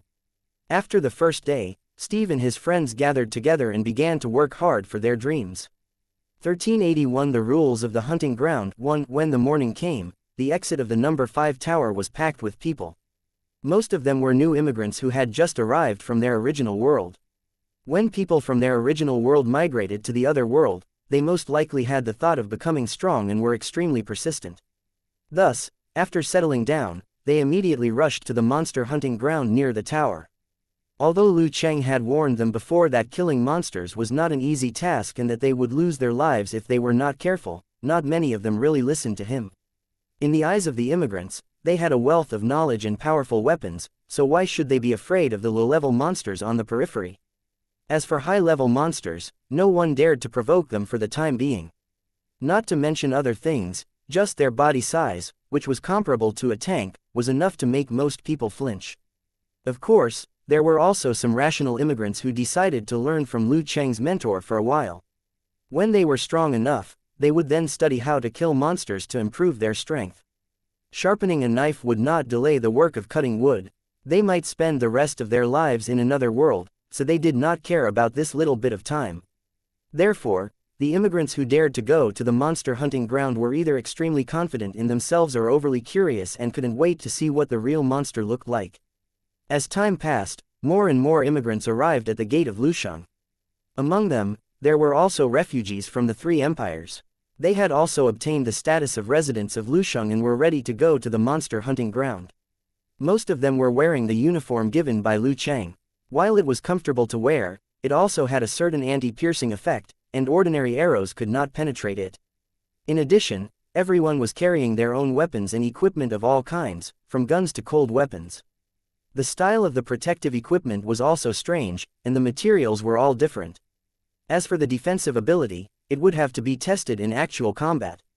Among these immigrants, there were a few groups of people who wore various types of armor and looked like ancient knights. They claimed to be a certain knight regiment and held long knives and broadswords in their hands, looking very imposing. Back in their original world, the members of these knights would often gather together to train their martial arts. The Holy Dragon City's immigration plan finally gave them the chance to realize their dreams. Now that he had arrived in the other world, he naturally had to find monsters to test his martial arts. He didn't want to wait a second longer. The various cities didn't impose too many restrictions on the actions of these immigrants, but adopted a tacitly approved attitude. No amount of preaching would be as convincing as personal experience. Besides, the Holy Dragon City was already prepared to deal with these curious immigrants by letting them go. When they were beaten up in the monster hunting ground, they would realize how naive their thoughts were. Without going through the system's training, he only took it for granted that he would pick up a weapon and kill monsters. Under such circumstances, it was already very good to be able to stay alive. Reality wasn't a game. Even if the monster hunting ground was similar to the game, it didn't mean that the threat of death would be far away. Even cultivators of Lusheng wouldn't leave the city to kill monsters easily before they reached level 3. The purpose was to avoid unnecessary casualties. On the other hand, due to the environmental restrictions, the wild cultivators had been fighting with monsters from the beginning to the end, but the casualty rate was frighteningly high. This could only mean one thing, and that was that Liu Cheng's cultivator profession also required professional and painstaking cultivation. After the high-spirited immigrants walked out of Lusheng, they immediately got on the vehicles that were heading to the monster hunting ground outside the city and sped away. The monster hunting ground was not far from the building. In about half an hour, they saw a long, straight cliff in front of them. It was the monster hunting ground they were going to enter. At this time, the entrance of the hunting ground was very lively. Cultivators of Liu Cheng walked through it, and the soldiers of the officials of the original world wearing military standard armor could be seen everywhere. Unlike the immigrants who had just arrived, these immigrants who were wearing standard armor all had official backgrounds. Their original world's cooperative partners would definitely not miss such an opportunity to improve their strength. Therefore, after Tang Zhen allowed the original world's residents to enter the other world to cultivate, they immediately sent a large number of elites in. When the immigrants from the original world had just entered the other world, some of the elite warriors sent by their partners had already successfully advanced to become cultivators. Compared to the refugees who were in a state of disunity, these elite warriors' combat efficiency was naturally much higher. In just a few days, they had already broken through the blockade of level 1 monsters and entered the territory of level 2 monsters.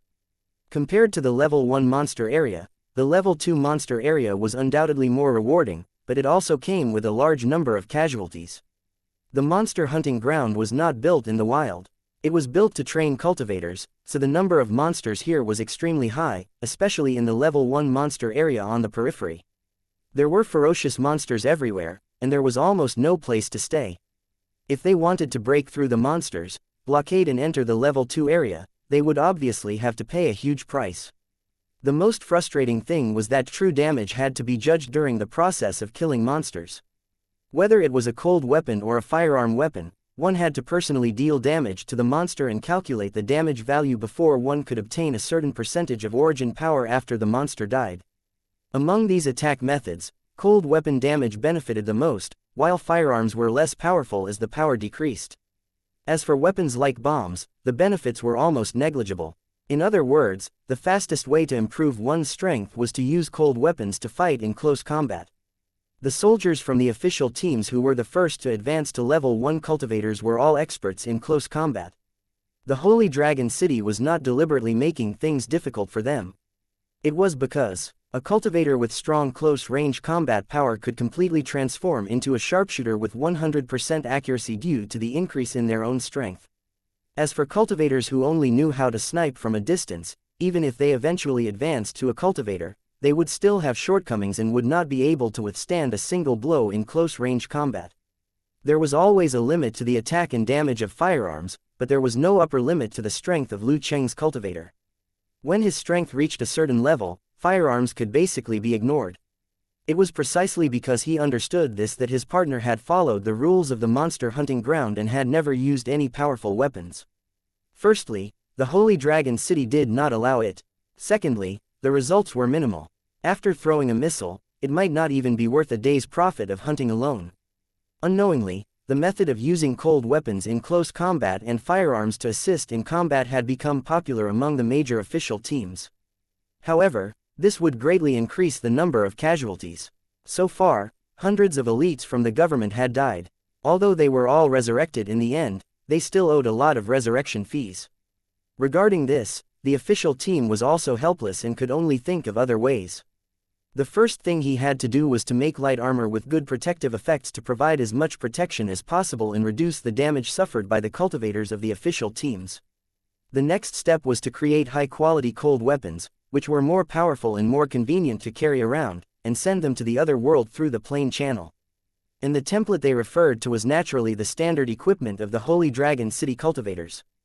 These immigrants who had just arrived from the original world quickly caught the attention of the official teams.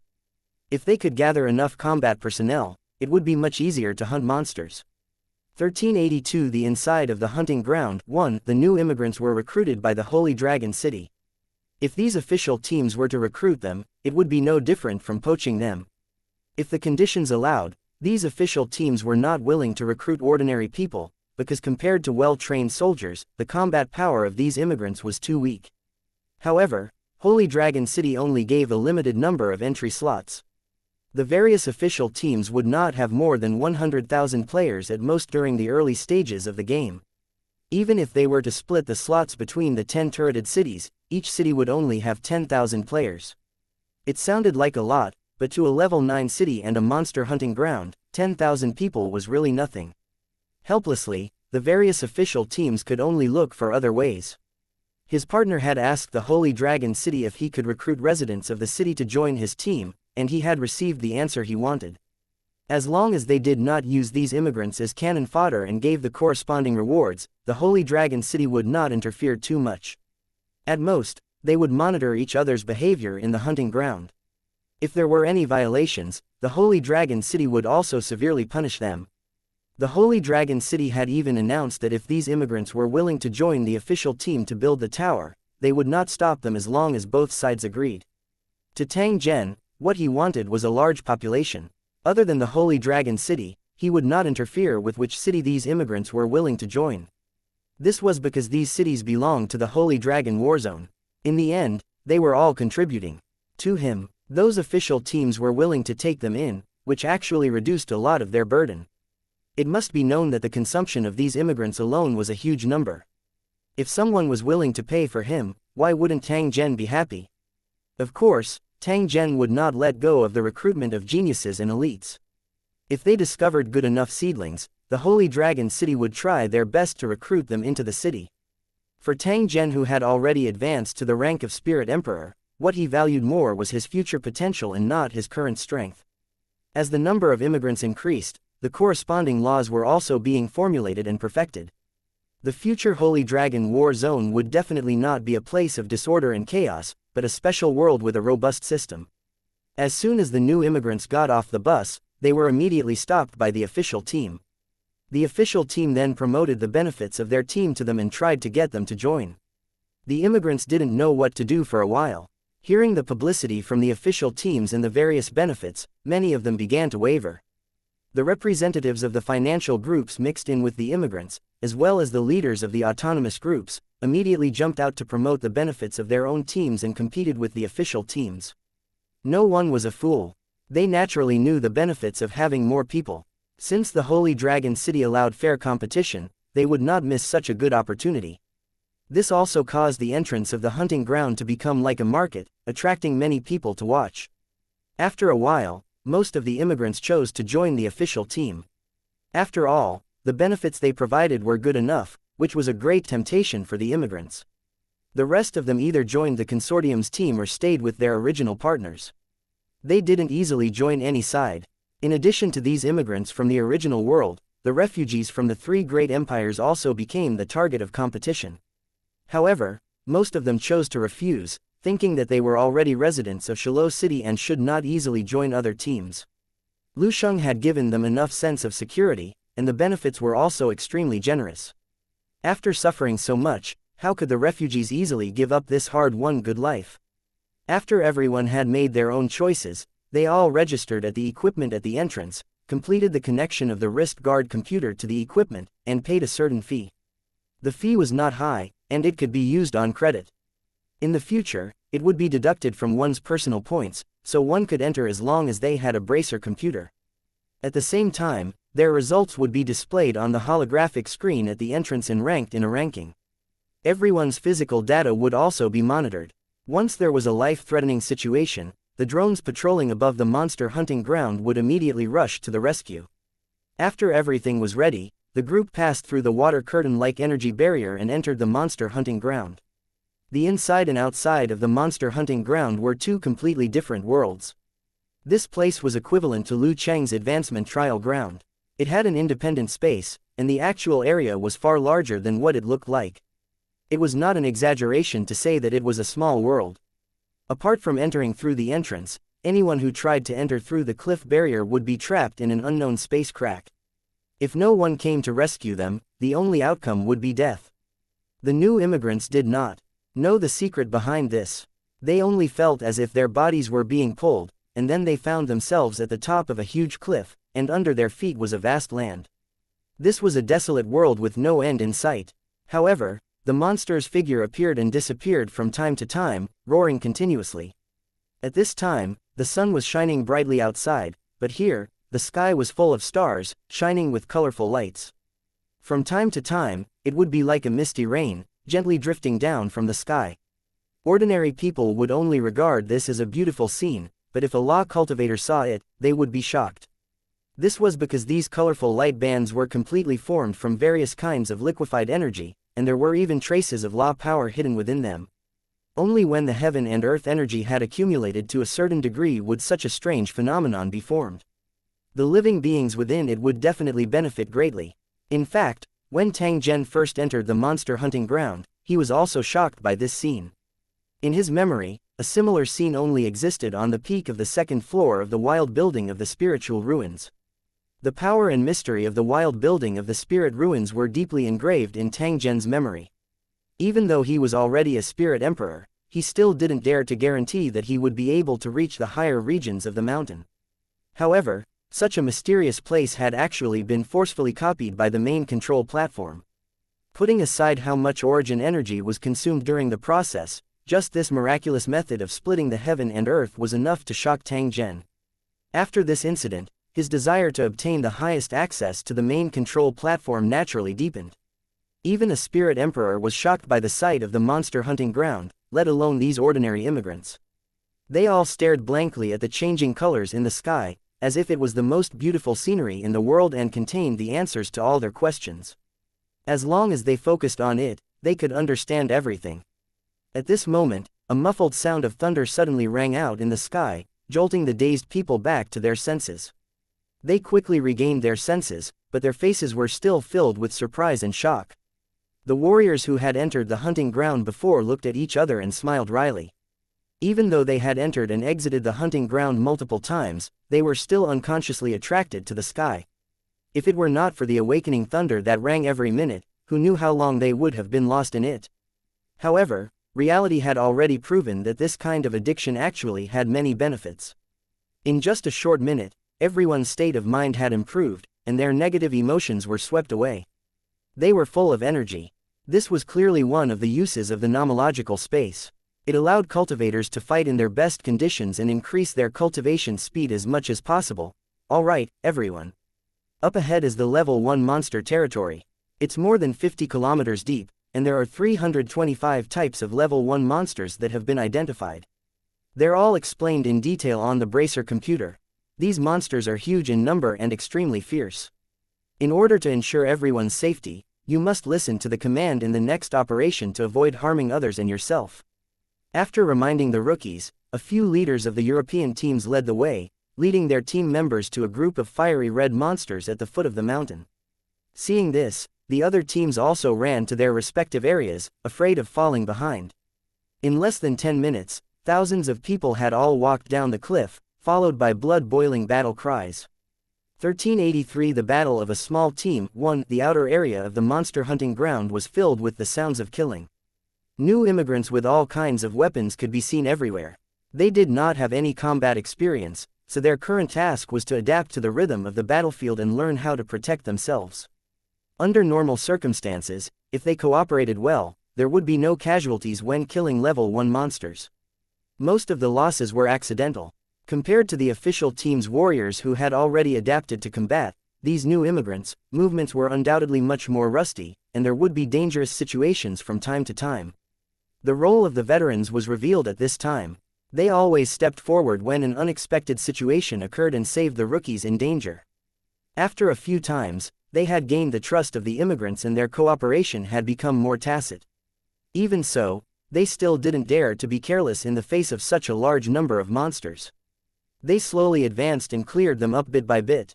Fortunately, these monsters that were modified from ordinary creatures mostly only changed their appearance and body shape. Some of the monsters even had special attack abilities, but they would not attack actively. Other than looking a little scary, the combat power of a real level 1 monster was not very strong. After all, they were only new monsters. But even so, it was enough to make the ordinary immigrants suffer. The 6-man team that had just arrived yesterday was currently surrounding a huge scorpion and attacking it. Compared to other large teams, this team of only 6 people seemed very thin. The battle had already been going on for a while. The 6 of them kept on attacking the monster with their weapons, but they still couldn't kill the colorful giant scorpion. Damn it, this monster's outer shell is too hard. Our weapons can't deal with it at all. Steve took a few steps back, his face full of sweat and his body trembling. When they were training in their original world, they had learned how to hunt monsters and had rehearsed it more than once. This was also the main reason why they were able to cooperate in an orderly manner and had not suffered any casualties so far. However, when they really fought with the monsters, the 6 of them realized that they had thought too simply. The strength of these enlarged monsters was not something that normal-sized monsters could compare to. For example, the scorpion monster in front of him had a very thick shell. The submachine gun that the white man carried could not cause any effective damage to the scorpion monster. The other 5 companions were also anxious. They had been fighting for 10 minutes, but they had not killed a single monster. At this moment, the 6 of them were in a stalemate with the scorpion monster. No one dared to act rashly in case they were attacked by the other party. On the other hand, the other teams had already killed several monsters and were moving further away. These teams had the advantage in numbers, and their weapons and equipment were also much better than theirs. Most importantly, they were all subordinate teams of the official teams, so they could receive human and material support from their companions at any time. A small team like theirs could not enjoy such benefits, and all their belongings were in their respective backpacks. The 6 people who had just arrived did not notice that the scorpion monster they were attacking was larger in size and had brighter colors. It was obviously a little different from the rest. We can't waste any more time. Otherwise, we're likely to suffer casualties. Let's kill this monster with the mini missiles first, then we'll think of a new strategy. The brawny Steve roared with a pained expression. The micro missiles he had mentioned were one of the trump cards of their 6-man team, and they were limited in number. Are you sure you want to use it? We only have 3. One of Steve's companions asked, but when he saw that the giant scorpion was trying to attack again, he immediately opened his backpack and took out a weapon that looked like a signal gun and an item that looked like a mechanical exoskeleton. After putting the mechanical stand on his right arm, the young man, who was half kneeling on the ground, quickly opened the safety and aimed the gun at the scorpion monster. Move. I'm going to shoot. After the young man warned his companions, he pulled the trigger as he saw them quickly disperse. Bang! A muffled sound rang out, and the scorpion monster's head exploded. The sticky flesh and blood scattered everywhere. Seeing the giant scorpion fall to the ground, the members of the 6-man team let out a long sigh of relief and fell to the ground. Oh my God, I thought I was going to die this time. It's really scary. One of the members heaved a sigh of relief, revealing an expression of having just survived a disaster. To them, this battle with the scorpion monster would definitely be remembered for the rest of their lives. After all, this was their first battle in their lives, and it was extremely dangerous. It was also through this battle that they truly experienced the horror of the monsters. They were already at a loss as to what to do with the level 1 monsters, and had no choice but to use the expensive micro-missiles to deal with them. However, in the depths of the monster hunting ground, powerful monsters could be found everywhere. Could their small team of only 6 people really kill all the way to the end and finally achieve their original goal? Everyone had the same question in their hearts. They looked at each other with a trace of confusion in their eyes. At this moment, everyone suddenly felt their spirits lift. It was as if a special aura had entered their bodies, and their fatigue was swept away. Guys, can you feel it? Steve jumped up and waved his fist, shouting excitedly to his companions. Of course, this feeling is too great. I don't even know how to describe it. I feel like I'm as strong as a bull now. I can smash a rock with one punch. Is this the feeling of increasing one's strength? It's really amazing. The dejected expressions on the 6 people's faces were swept away, and they began to describe their feelings at this time. Their confused hearts were once again filled with fighting spirit. The 6 of them looked at the scorpion monster's corpse in unison, their eyes full of curiosity. I just heard from the official party's leader that the stronger the monster, the higher the chance of obtaining good stuff. Since this scorpion monster is so powerful, do you think it'll have something good? Who knows? I hope I can get a good harvest. The problem is that the monster's head is gone, so does that mean the brain inside is gone as well? Jinx, we shouldn't be that unlucky, right? Several teammates from different countries talked at once, and then gathered around the monster's body. Who's going to open the corpse? We have to be careful about this matter. We have to find someone with good luck. I think I can do it. You should know that among the few of us, I've always had the best luck.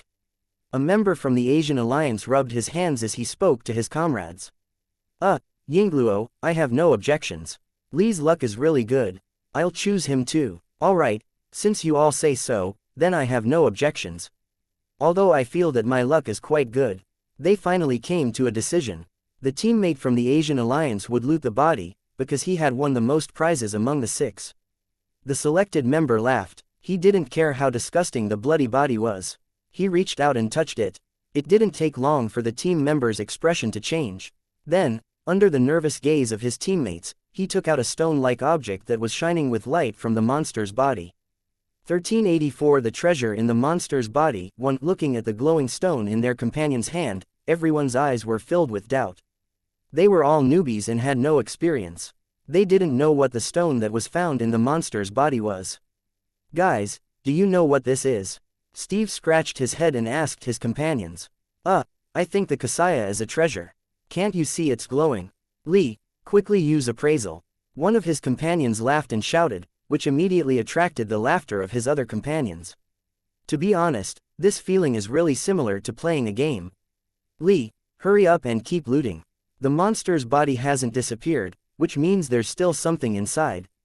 It should be like this, quickly try it. God bless you, you'd better get another legendary equipment. At his companion's urging, the member from the Asian Alliance nodded and reached into the scorpion monster's body again. In less than a minute, he pulled his arm out and held two items in his hand. One of the items was a monster's brain, and the other was a piece of metal with strange patterns on it. It looked very mysterious. When the two items were taken out, the monster's corpse immediately glowed and disappeared in a few seconds as if it had never existed. Alright, all the items inside the monster's body have been taken out. Other than the brain, we can't confirm the origins of the other two items for now. We need to find someone outside to identify them. That's why we'll end today's battle here. We'll temporarily withdraw from here and enter the hunting ground after we're fully prepared. As the captain, Steve naturally had to stand up and make decisions at the critical moment. Seeing that his companions had lost the mood to continue fighting, he proposed a temporary retreat. The team members naturally had no objections. After a simple packing, they packed up their loot and left the monster hunting ground. After the feeling of being pulled disappeared, the six-man team left the monster hunting ground and returned to the outside world. The entrance was still filled with people. No one paid any attention to the six-man team that had just walked out. They wandered around for a while and then walked toward the trading hall. The trading hall was located inside the cave, and it seemed to have used spatial techniques to make it particularly spacious. The hall was also full of people. Some were visiting and experiencing the various facilities here, while others were trading in front of the shops. It looked very lively. When the six-man team entered, they happened to see a few logistics personnel of the official team purchasing supplies. They used their brains to settle the accounts, put the purchased items into their storage rings, and hurried back to the monster hunting ground. In order to facilitate the transportation of supplies, these logistics personnel were uniformly equipped with storage rings. Other than the Holy Dragon City cultivators, only they had such precious space items on them.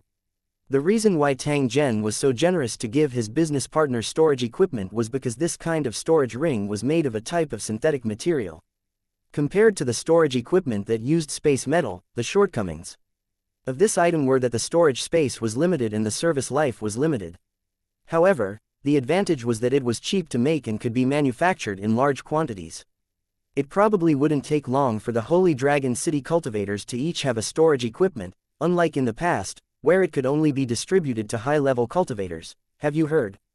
After the official party of the Ice Bear Alliance entered the Level 2 monster area, they discovered a wild building. They are currently attacking it at all costs. The guy who used the storage equipment just now is a captain of the Ice Bear Alliance. He should be here to purchase combat supplies. If they take down this building, it won't take long for them to build a city, right? Who knows? I heard that the other official teams have also found it. Maybe someone has already obtained the Lusheng Foundation Stone. Listening to the conversations around them, the six-man team was full of envy. Compared to the small teams formed by the immigrants, the official team had the advantage. There were many combat personnel, and weapons and equipment were distributed uniformly. There were logistics personnel equipped with storage equipment, and there were also specialized intelligence analysts. If they wanted to build a new city, it would be an easy task. Perhaps when they woke up the next morning, they would hear the news of the new city. Although they were envious, the six-man party members would never join the official party. Their goal was to build their own city, not to be ordinary residents. Although this goal seemed far away, as long as they worked hard and became stronger, it was not impossible to build a city. Guys, let's go and appraise the items first, then arm ourselves and get some handy weapons. After Steve finished speaking, he took the lead and walked towards the area where the items were being appraised. The other team members quickly followed behind him. The item appraisal area was completely automatic. As long as the appraisal item was placed inside, the the instrument would automatically scan and analyze it, and at the same time, give out the appraisal report. Because the immigrants had just arrived, no one else was using the identification device. Seeing this, Steve and the others began to operate according to the instructions. When the people around them saw Steve and the others appraising the items, they immediately showed a hint of curiosity and came over to watch. In the monster hunting ground, the most common loot was naturally the brains. As the main trading currency and point exchange item, almost everyone recognized it. Since everyone knew about the brain, there was naturally no need to appraise it. Thus, there were only 3 types of items that needed to be appraised. The first type was the garbage that the main control platform randomly placed into the monster's body when it was creating monsters. The stronger the monster of the same level, the higher the probability of this garbage appearing in the body. Of course, this trash was not really trash. It was the leftover scraps from the Holy Dragon City's high-level equipment production. They could no longer be produced, but because of the rarity of the items, they still had a certain value. Many vendors and residents of the city would fight for them if they took them out. Tang Zhen placed it into the monster's body as a benefit. Whoever was lucky would get it to stimulate the enthusiasm of the immigrants. The origin of the second category of items was a little mysterious and had nothing to do with Tang Zhen. Instead, when the main control platform was creating the monster, it would sort out the surrounding area of the modified creature and then place the valuable items into the monster's body. In addition, during the process of the monster's teleportation, the main control platform would also capture the remaining information of the destroyed items in the higher dimension and then materialize them into the monster's body. Compared to the first category of items, the second category of items was obviously more highly anticipated. It was very likely that there would be priceless items among them, or special items contaminated with the origin energy of another world that could be used to analyze the coordinates of a plane. As for the third category of items, including the trash from the wild buildings and the relics left behind by the demon and barbarian races, their value also varied. Most of the immigrants did not know the differences between the items and could not make an accurate valuation. However, with the existence of appraisal equipment, most of the items could be successfully identified, and the reference prices given were also very fair. After the appraisal was completed, they only needed to sell it at the price given by the appraisal device. However, if they encountered special circumstances, it was not impossible to sell it for a higher price. Under everyone's watchful eyes, the results of the 2 items were soon displayed. However, when they saw the results on the holographic screen, everyone was stunned for a moment, and then a look of ecstasy appeared on their faces. 1385 The benefits of the hunting ground 1 After testing, the material of item number 1 is similar to that of spiritual jade. It can be used to make special items and is rated as an ordinary treasure. The second item is a relic of the demon and barbarian race. Through rune analysis, it seems to be related to some treasure, but its specific value is unknown. Hearing the sound from the appraisal instrument, Steve and the others were slightly stunned. Although they could not fully understand it, they knew that these 2 items were indeed good things. The eyes of the onlookers lit up. Compared to the immigrants who had just arrived, they naturally knew more information.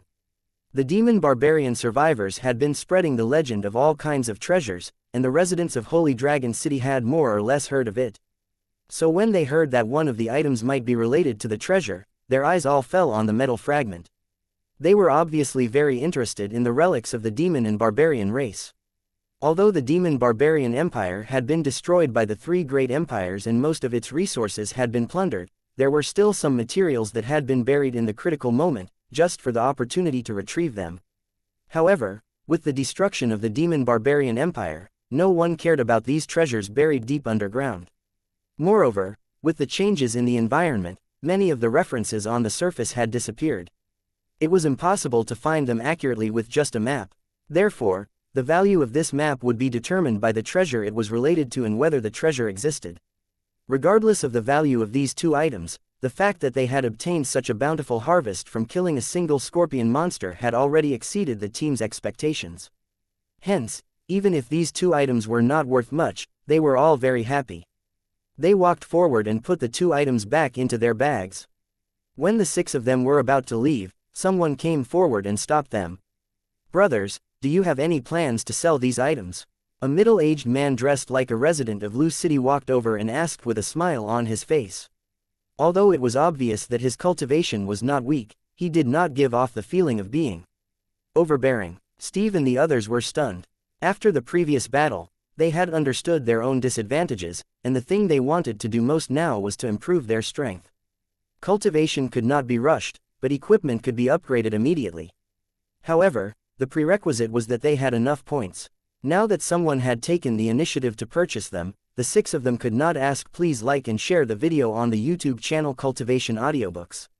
For more, after looking at each other, it was still the captain who spoke. Of course you can sell it, but how about you tell me the price first? Then can you first tell me where you got these 2 items? We killed a scorpion monster in the monster hunting ground and obtained these 2 items. In fact, we didn't expect to be so lucky. The middle-aged man nodded. Apparently, he had also guessed the origin of the item. He was just asking to confirm. As far as I know, you're all new immigrants who just came to the hunting ground. To have such a harvest on the first day, I have to say that you're very lucky. The middle-aged resident complimented him and continued, if you're willing, I'd like to use 1,000 points to buy these 2 items. What do you think? Hearing the price offered by the middle-aged resident, the 6 people's hearts jumped. To them, 1,000 points was definitely not a small number. It could completely allow them to upgrade their weapons and buy more powerful weapons. To have such a harvest on their first kill, the 6-man team felt as if they had been favored by the goddess of luck. Although these 2 items might have a higher value, distant water couldn't quench present thirst. For the 6 of them, 1,000 points was a more practical solution. After whispering to each other for a while, the 6 of them decided to sell the 2 items to the residents of Lu City. However, their bid was 2,000 points. After both parties haggled, they finally sold it for 1,600 points. After the transaction was completed, the 6-man team immediately upgraded their equipment. By the time the purchase was completed, the quality of the equipment of the 6 people had far exceeded that of the immigrants at the same time. The confident 6-man team discussed for a while and decided to enter the monster hunting ground again. First, they hoped to encounter similar monsters, and second, they wanted to make full use of their time and advance to become official cultivators as soon as possible. The residents of the Lusheng who bought the 2 items found someone to appraise them for the second time. Then, they placed the 2 items in their own shops and waited for the fated person to buy them. There was more than one lucky 6-man team. In the 10 hunting grounds, there would be news from time to time that someone had obtained treasures and exchanged them for a large number of points, which greatly stimulated the enthusiasm of the immigrants to enter the hunting grounds. However, this didn't last long.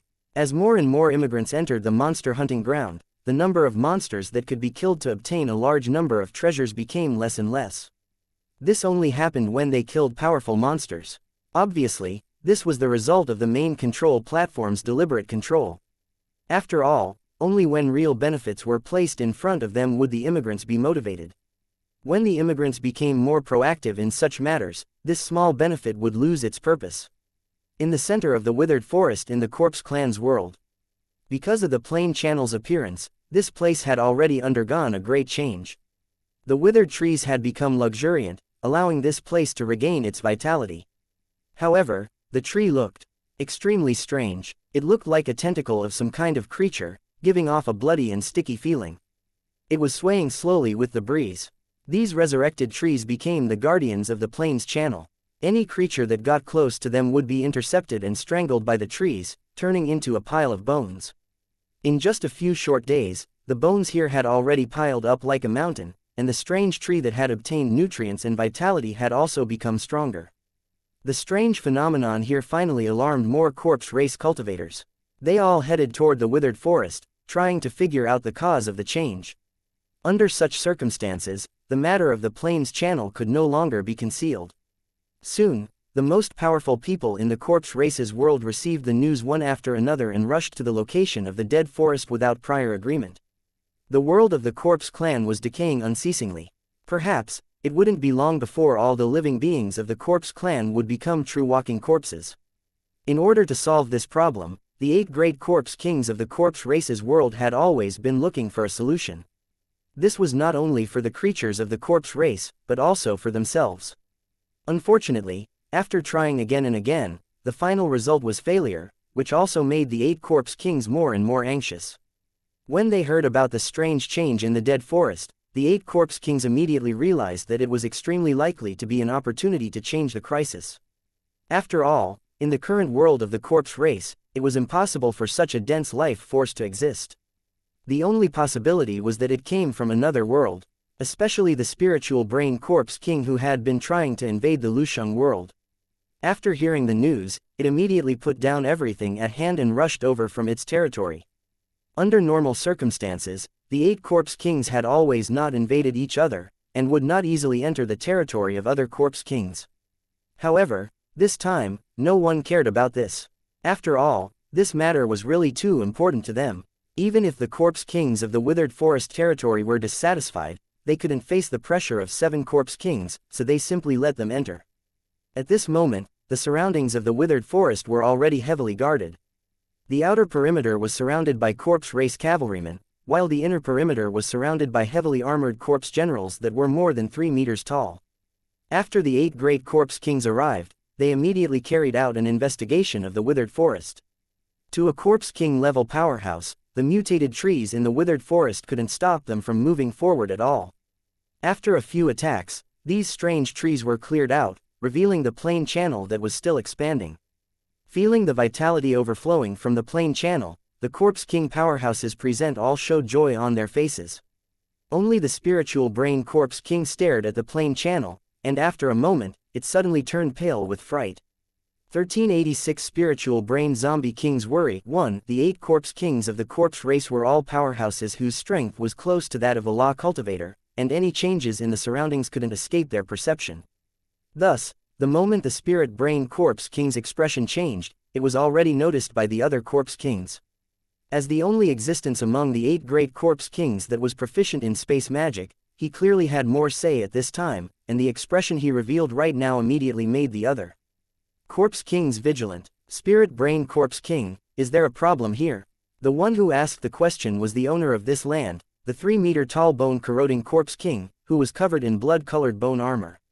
Although the two of them had never dealt with each other before, this incident happened in their own territory, so it was natural that the bone-corroding corpse king wanted to figure out the situation the most.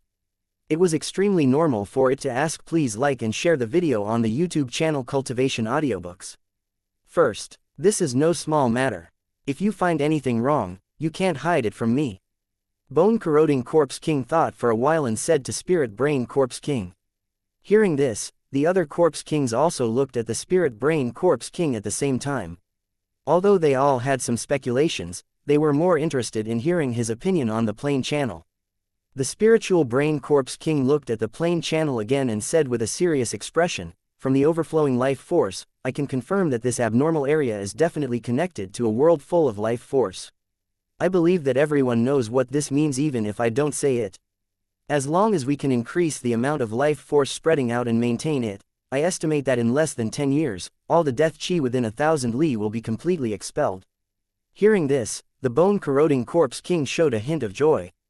After all, this was his territory, and after the death chi was dispelled, he would be the one to benefit. With the assistance of this life force, the strength of the cultivators under him would definitely increase greatly, and it wouldn't be difficult for them to become the head of the 8 great corpse kings. To the bone-corroding corpse king, this was definitely a good thing that would only happen once in 1,000 years. However, he didn't forget the spirit brain corpse king's expression just now. It was obvious that the other party had noticed something wrong, which was why it had such a shocked expression. Then why did your expression change so drastically just now? Is there something else here? The bone-corroding corpse king had to be careful when it came to the safety of its territory. The spirit brain corpse king didn't hide anything and said after a moment of silence, "According to my observations, this should be a plain channel. I estimate that it won't take long for it to be completely opened. At that time, there will either be creatures from the other world entering here, or we will pass through here to reach the other world. However, according to my judgment, the former is more likely." The bone-corroding corpse king's expression changed when he heard this. If this was the case, then the first to suffer losses would be his territory. This was definitely not a good thing for him. Once he suffered losses in the battle with the invaders, his territory would likely be coveted by other corpse kings. Under the circumstances of being attacked from both sides, the bone-corroding corpse king doubted whether his territory could be preserved. The expressions of the other corpse kings weren't good either. Although this plain channel didn't appear in their territory, if there really were creatures from other worlds invading, then it would be inevitable that they would be implicated. If the invaders defeated the bone-corroding corpse king, they would definitely attack their territory, and war would be inevitable. Originally, this matter didn't have much to do with them, but now it seemed that they had to take the initiative to get involved. Spirit Brain Zombie King, are you sure there will be an invasion from the foreign world? The bone-corroding corpse king's expression was grave as it confirmed once more. I've already told you everything I know. As for whether you believe it or not, it's up to you. Just don't regret it in the future. The spiritual brain corpse king replied coldly, and then stepped into the plain channel, a trace of doubt flashing in its eyes. He didn't know why, but he felt that the aura of this plane's channel was somewhat familiar, as if he had felt it somewhere before. However, up until now, he had only launched an invasion into the other world once, and it was the wild war zone in the world of Lusheng. Could it be that this plane channel was related to that place? This wasn't impossible, because according to the spiritual brain corpse king's observation, the plane barrier of the Lusheng world was extremely strong, and it was almost impossible to open the barrier to enter it. That was why he found another way to enter the Lusheng world by transforming into a wild tower. However, the strange thing was that it was extremely easy to invade other worlds from the inside of the tower world. It could even be said to be effortless. Of course, in this process, the assistance of the cornerstone platform was indispensable. That was why the spiritual brain corpse king was determined to transform the people of the corpse race, and then use them to build buildings and cities, thus opening the plane channel to the corpse race world. In the end, this plan failed at the last step, and all the initial investments were lost. Because of this incident, the spirit brain corpse king's hatred for Tang Zhen was indescribable. If it wasn't for him causing trouble, perhaps the army of the corpse race would have already set foot in the tower world and completely solved the survival crisis that the corpse race was facing. In addition to the destruction of the invasion plan, the spiritual brain corpse king was also severely injured and almost lost its life. Ever since the soul that descended into the world of Lusheng was destroyed, the main body of the spiritual brain corpse king had to recuperate for a long time before it could recover. During this period, it had always been on tenterhooks, afraid that the enemy would invade its territory. Fortunately, the spirit brain corpse king was usually reclusive, so his opponent didn't notice anything unusual. Otherwise, his territory might have already changed owners. After recovering, the spirit brain corpse king didn't give up on invading the tower world again, but the last operation had consumed all the resources he had accumulated, and it would take at least a few decades to gather them again. In the end, before he could make another move, a plane channel that seemed to come from the Lusheng world had already appeared in the undead world. This abnormal situation immediately alerted the spirit brain corpse king. Although the time it took to invade the world of Lusheng was short, the spiritual brain corpse king had some understanding of this world and knew that the top Lusheng had the ability to invade other worlds. In that case, was this plane channel in front of him a call for the world of Lusheng to launch an invasion? Thinking of this, the spirit brain corpse king became more and more vigilant and began to think about how to deal with this crisis. Since the enemy dared to attack, they must have enough confidence, so they must not be careless. It was a pity that the time he had spent invading the world of Lusheng was too short, and he did not obtain enough information. Otherwise, he could have made a preliminary judgment of the enemy's strength. Thinking of this, the spirit brain corpse king hated Tang Zhen more and more, and couldn't wait to cut him into pieces. Seeing the spirit brain corpse king's serious expression, the 7 corpse kings didn't disturb him, but gathered together to discuss. They didn't question the judgment of the spiritual brain corpse king too much, because the other party had no need to lie to them. In other words, it might not take long for enemies from other worlds to enter the corpse race's world. This was both a crisis and an opportunity for the corpse kings. As long as the enemy wasn't an undead creature similar to the undead clan, it was a rare tonic to the undead clan, no different from a heavenly treasure. In order to obtain the vitality of the enemies, the cultivators of the corpse world would take the initiative to attack and kill these invading enemies without the call of the 8 corpse kings. As long as they absorbed enough life force, the strength of the corpse race cultivators would continue to increase. It wouldn't be an exaggeration to say that they would become stronger as they fought. If they could control the situation of the future war, the army of the corpse race could even reverse the invasion. At that time, the invasion passage opened by the enemy would become the best springboard for the corpse race to get rid of their shackles. If this could really be done, the appearance of the Plains Channel was not a disaster, but a rare opportunity. The 8 powerhouses of the Corpse clan, who were originally in a state of disunity, had gathered together because of the appearance of the Plains Channel. It was highly possible that they would cooperate in the future to deal with the crisis that might occur in the future. The result of the discussion came out very quickly. The 8 great Corpse kings would each send a group of elites to guard this place, in case of any changes that might occur. At the same time, the 8 great Corpse kings would also gather their forces in their respective territories. Once the enemy launched an invasion, they would immediately support the bone-eroding Corpse king. While eliminating the invaders, they would counterattack and enter the Plain Channel in one go. 1387 Entering the world of the undead race 1. In the past few days, a large number of soldiers had gathered around the 9th tower. There were even more people moving around the Plain Channel. A large number of war weapons were parked on the vast ground.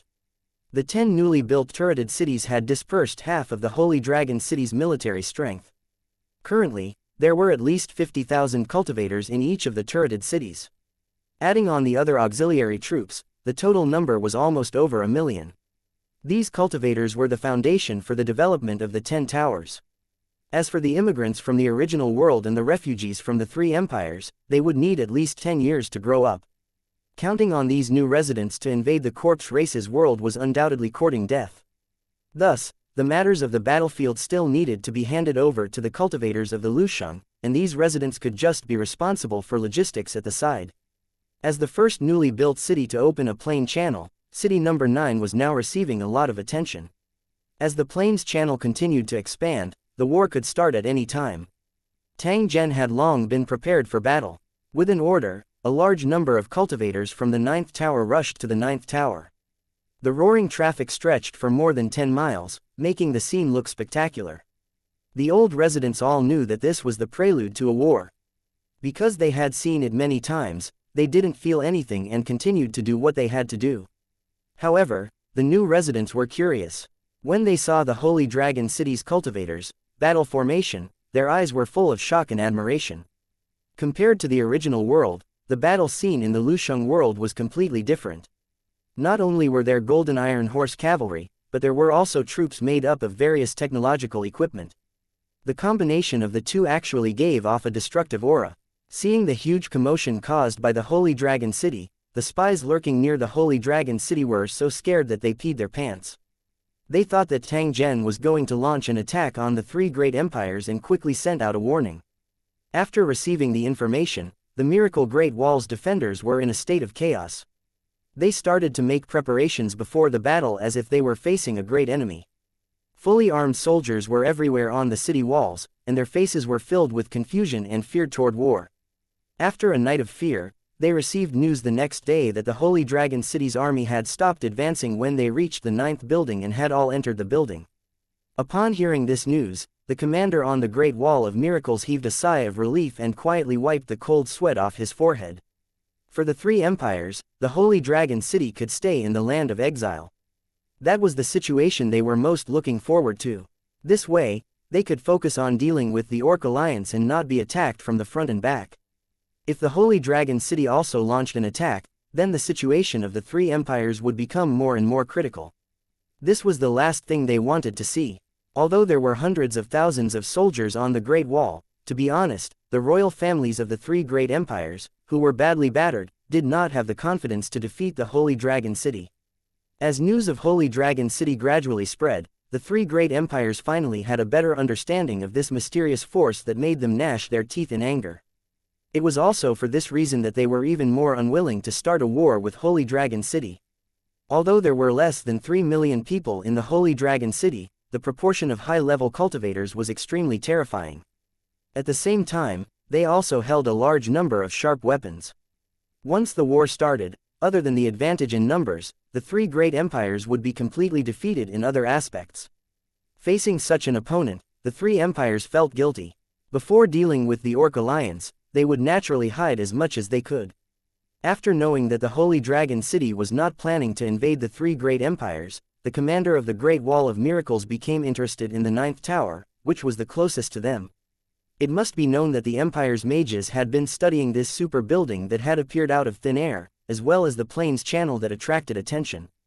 They had always been curious about where such a powerful giant like the Holy Dragon City had come from.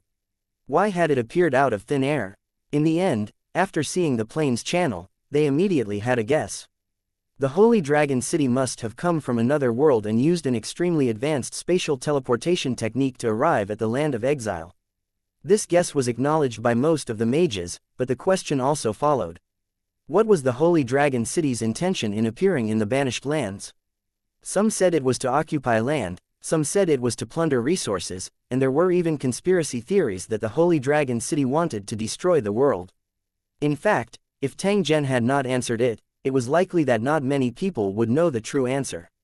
The natives of this continent would never have thought that this was a land without an owner that was next to the world of towers. It was a special world that was sealed off. If not for its special geographical advantage, Holy Dragon City would never have appeared in this land. The speculations and spying of the major forces could not affect the Holy Dragon City's actions. Even if they knew of the existence of these spies, before the other party had discovered the core secrets, the Intelligence Security Department would never kill them. According to Tang Zhen's words, these spies were the best channel to publicize the Holy Dragon City's strength. Only through the information sent back by these spies would the enemy forces have enough understanding of the Holy Dragon City. When the two sides really started fighting, the enemy forces who knew they were no match for them might choose to surrender at the first moment. The three empires were not united. For their own interests, it was only a matter of time before they fell apart.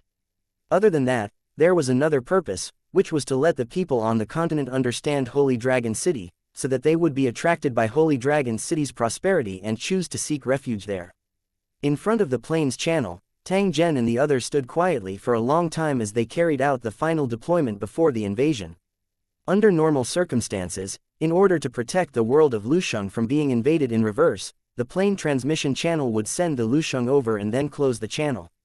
This could not only ensure the safety of the world of Lusheng, but it also gave the cultivators of Lusheng the determination to fight to the death with the native enemies. This method had its advantages and disadvantages, but it was definitely not suitable for the current Holy Dragon City. Other things aside, it was extremely inconvenient to command and reinforce. However, for the cultivators in other battlefields, this was a matter of no choice because the main control platform never left such things behind. It would only act according to the rules mechanically. Therefore, for the cultivators of Lu City, every time they entered the plain channel, they didn't know if there would be a day when they could return. After realizing this drawback, Tang Zhen, who had the authority to control the main control platform, made some changes. After the tower was teleported, the plain channel still existed, but its volume had shrunk by dozens of times. In this way, the communication between the two worlds would be extremely easy, and it would not be as strenuous as before. It would also be more humane. Time passed slowly, and the changes in the plain channel became more and more intense. It was clear that it had entered the final stage of breaking the wall. Tang Zhen looked at it for a moment before speaking in a deep voice, "Pass on my order. All combat personnel are to enter the building and wait for the teleportation to begin. Fire the rocket troops and lock onto the entrance. Launch an attack the moment it opens. Don't hold back." Tang Zhen didn't know much about the world of the corpse race, but because of the existence of the Spirit Brain Corpse King, he didn't dare to underestimate the enemy. He first used the rocket attack to avoid unnecessary losses to the residents of his tower. With the Spiritual Brain Corpse King's knowledge and strength, it might have already figured out the origin of the plain channel and formulated the corresponding countermeasures. Tang Zhen had reason to believe that there was an ambush on the other side of the tunnel. They were waiting for the tunnel to open to intercept and invade. Tang Zhen would definitely not let him do as he wished. Therefore, he decided to first use a wave of bombs to clear the ground and blow him up. Not long after Tang Zhen's order was issued, the constantly surging plains channel changed once again. It was as if a huge turbid spring had stopped surging. Immediately after, the fog dissipated in an instant, clearly revealing a world that was filled with a deathly aura. Through the translucent barrier, one could even faintly see a group of corpse race cultivators looking at Tang Zhen and the others in shock. Whoosh, whoosh, whoosh. The moment the passage opened, the rocket cannons that had been on standby for a long time were launched at the same time. One by one, the rockets with flaming tails passed through the barrier and landed in the camp of the corpse race cultivators. In the earth-shaking explosion, a large number of corpse race cultivators were sent flying into the sky, and there were glaring fireballs and thick smoke everywhere. The attack lasted for about a minute. Nearly 1,000 unmanned combat vehicles formed a roaring torrent of steel. Under the cover of the dense drones, they rushed into the undead world like a wave of destruction. 1388, Crushing Battle, Kill. After the first tank entered the corpse race's world, the corpse race cultivators who had been stunned by the explosion finally came back to their senses. They looked at the steel monster that was approaching at high speed and let out crazy howls. Then, they rushed over like a tide. Even though the ground was filled with the incomplete corpses of their comrades, they were still unable to stop these crazy corpse race cultivators. Their shriveled and emaciated bodies leapt as if they were flying on the ground that was riddled with holes, and they instantly sealed the entrance of the passage. In order to prevent the plane's channel from changing, the bone-corroding Corpse King mobilized a total of 200,000 heavy troops to defend it, in addition to the elite soldiers and strong generals sent by the other 7 Corpse Kings. They had already surrounded the plane's channel so tightly that not even water could leak through. At this moment, with the order to attack, the nearby corpse race cultivators all rushed over, and their ant-like figures completely covered the ground. At this moment, the corpse race cultivators' faces were filled with greed and madness because they could feel a strong life force from these invading enemies. It was like a group of people dying of thirst suddenly seeing a river in the desert. As long as they devoured this life force, their strength would be promoted. As long as they killed the invading enemies, they would be able to pass through the plane channel and enter a world full of life force. Faced with such a temptation, the corpse race cultivators, whose minds had long been distorted, were completely controlled by crazy desires. Even without the bone-corroding Corpse King's command, they had already started to attack. Boom! The speeding unmanned combat vehicles rolled over the wreckage on the ground and spread in all directions. Soon, they collided with the corpse race cultivators. Another violent explosion was heard as a dense barrage of bullets flew toward the corpse race cultivators. The bullets pierced through the corpse race cultivators easily and fell to the ground like dominoes. The unmanned vehicle, which was more than 10 meters long, moved forward quickly and rolled over the corpse race cultivators on the ground. Anyone who tried to fight it with their flesh and blood quickly tasted the consequences of overestimating their own strength. The drones above their heads shuttled back and forth, and the bullets plowed a path of flesh and blood on the ground, advancing toward the dense area of the corpse race cultivators. The micro-missiles that were fired from time to time were like fireworks of death. Wreckage was everywhere, and wails shook the heavens. Due to their undying nature, as long as these corpse race cultivators weren't hit in the head or heart, they wouldn't die easily. They were truly extremely tenacious. Under the continuous attacks of the mechanical army, broken limbs could be seen everywhere on the ground. Most of the corpse cultivators were still struggling to crawl, trying to stand up and attack again. The corpse race cultivators who had dodged the attacks jumped onto the war chariots and waved their weapons to attack. The sound of hammering lingered in the ears, and the war chariots at the front were almost covered with ferocious corpse race cultivators. Boom! Under the attacks of the corpse race cultivators, the chariots slowly came to a stop. They were then surrounded by the corpse race cultivators, and black smoke floated out of the chariots in an instant. Seeing the unmanned chariots covered in fire, the morale of the corpse race cultivators who suffered heavy casualties was immediately boosted. They immediately began to attack the next chariot. In just a dozen breaths, dozens of unmanned chariots were destroyed and left on the battlefield in disorder. At this moment, another rumble came from the plane channel, and nearly 1,000 huge metal balls rolled over. They were as fast as lightning, crushing back and forth in the camp of the corpse race cultivators. The sound of bones breaking and tendons cracking could be heard everywhere. All the corpse race cultivators who were crushed by the metal ball turned into thin meat patties without exception, and couldn't even be picked up. The metal balls rolled all the way and stopped in unison when they reached the depths of the battlefield. With a series of cracking sounds, these balls immediately turned into spider-like armed robots and launched fierce attacks on the surrounding corpse clan cultivators. Amidst the concentrated gunfire, the spider-like armed robots were immediately surrounded by flesh and blood, like a thick green mist, almost completely covering their bodies. Different from the slightly heavy chariots, these armed robots were extremely agile. While they were reaping the lives of the corpse race cultivators, they could also dodge the attacks with great agility. For a time, Spider-like armed robots could be seen everywhere on the battlefield, wantonly shooting at the enemies that were coming at them. They had only joined the battlefield for a short time, but they had already caused great casualties to the corpse race cultivators. However, there were more than 200,000 undead soldiers guarding the plain channel. It was impossible to eliminate them in a short time with these unmanned war weapons. However, with the safe zone created by the mechanical army, the teleportation of the 9th building would not be disturbed. As the city lord, 1,000 dragons immediately activated the teleportation array. A beam of light enveloped the 9th tower. Then, it rose from the air and rapidly approached the plain channel. In the blink of an eye, it had passed through. Boom! After a loud bang, the ground seemed to be shaking. The 9th tower crushed countless corpses and firmly stopped on the ground of the corpse race world. The bone-corroding corpse king, who was commanding the battle in the distance, was so shocked that its eyes almost popped out, and its face was filled with disbelief. When he saw the Holy Dragon City's war weapons earlier, he had already felt apprehensive. He knew that these metal lumps were definitely not easy to deal with. The corpse race cultivators with flesh and blood would probably suffer a great loss. As he had expected, these steel monsters galloped in the army of the corpse race and killed the corpse cultivators, leaving rivers of blood wherever they passed. Although the corpse race cultivators had successfully killed some metal monsters, they were not worth mentioning compared to the dead corpse race cultivators. The bone-corroding corpse king's heart was bleeding, but there was nothing it could do. However, if this was all the enemy had, then even if it meant sacrificing the 200,000-strong army, the bone-rotting corpse king would take the chance to launch a counterattack. If the plan was successful, then the bone-corroding corpse king that was the first to enter the other world would undoubtedly obtain the greatest benefits, and even monopolize this other world that was full of vitality.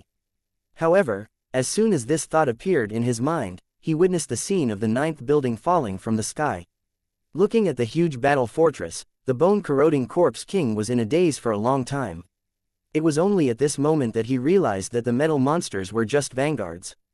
The real enemy was the war monster that was covered in an energy shield and the size of a mountain. While the bone-corroding corpse king was in a daze, dark clouds appeared above the 9th building, covering the entire sky and rushing towards the corpse race cultivators on the ground. When the bone-corroding corpse king saw what formed the dark clouds, it felt a chill in its heart and its eyes immediately turned blood red. These were not dark clouds at all. They were clearly countless enemies in black armor. From the way they were able to stay in the air, they were clearly all strong men with Lord-tier strength. The 200,000 undead race cultivators were no match for the 50,000 Overlord-grade cultivators. They would probably be killed in 10 minutes. The bone-corroding corpse king's eyes almost popped out of their sockets, but there was nothing it could do. It could only watch as its subordinates were killed in droves, and then dragged away from the battlefield by its loyal subordinates. Since the enemy could send tens of thousands of Lord-tier powerhouses at once, it proved that they were only their main battle cultivators. The high-level combat power was definitely stronger. If they hesitated any longer, the Holy Dragon City cultivators would discover their existence. Even if the bone-corroding corpse king had the strength of a Law King, it would not be able to escape easily. However, it was too late to leave now, because a king-level cultivator had already discovered the bone-corroding corpse king and the others. Just as he was about to leave, more than a dozen figures left the 9th tower and rushed toward him. Looking at the two cultivators at the front, the bone-corroding corpse king's heart turned cold. Without any hesitation, it ran for its life. "Where are you running to?" Bone Emperor, who was at the front, roared and teleported to block bone-corroding corpse king's way. The Silver Wing Emperor chuckled as he swung his sword in the air, killing a few king-level undead cultivators that tried to stop him. He then charged at the bone-corroding corpse king. "Damn bastard, this is too much of a bully." The bone-corroding corpse king wailed in his heart when he saw the two Law Kings blocking his way. He had never dreamed that his enemies would be so shameless and powerful. He had no chance of winning against any Law cultivator. Any hesitation would cost him his life. "Please don't attack, I surrender." The bone-corroding corpse king roared loudly. It didn't care if the other party understood it or not, it simply raised its hands. "Coward!" Bone King, who had already raised his blade, cursed angrily and threw out a bone cage, imprisoning the bone-corroding corpse king.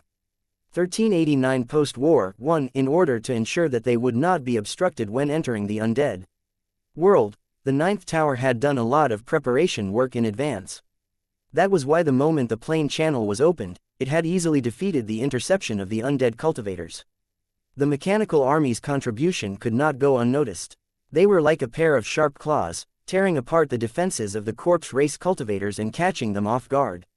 Compared to the cold metal, the undying attribute of the corpse race cultivators didn't have any advantage at all, because these metals didn't have the concept of death. Although the mechanical army was powerful, its cost was also shocking.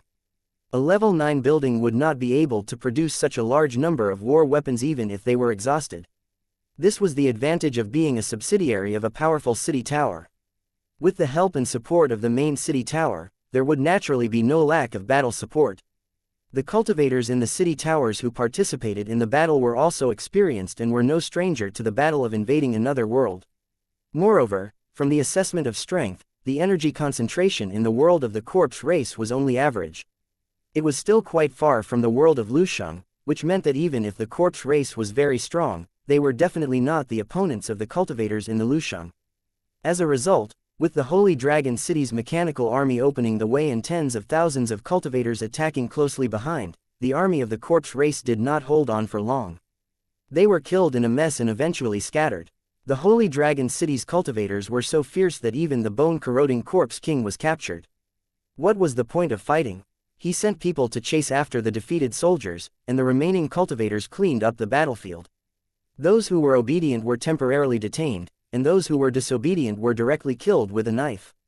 It was just that simple and clean. After a simple calculation, they had captured a total of 70,000 prisoners. The rest had either been killed or had escaped during the chaos. Such a large number of captives was a big burden to the Holy Dragon City.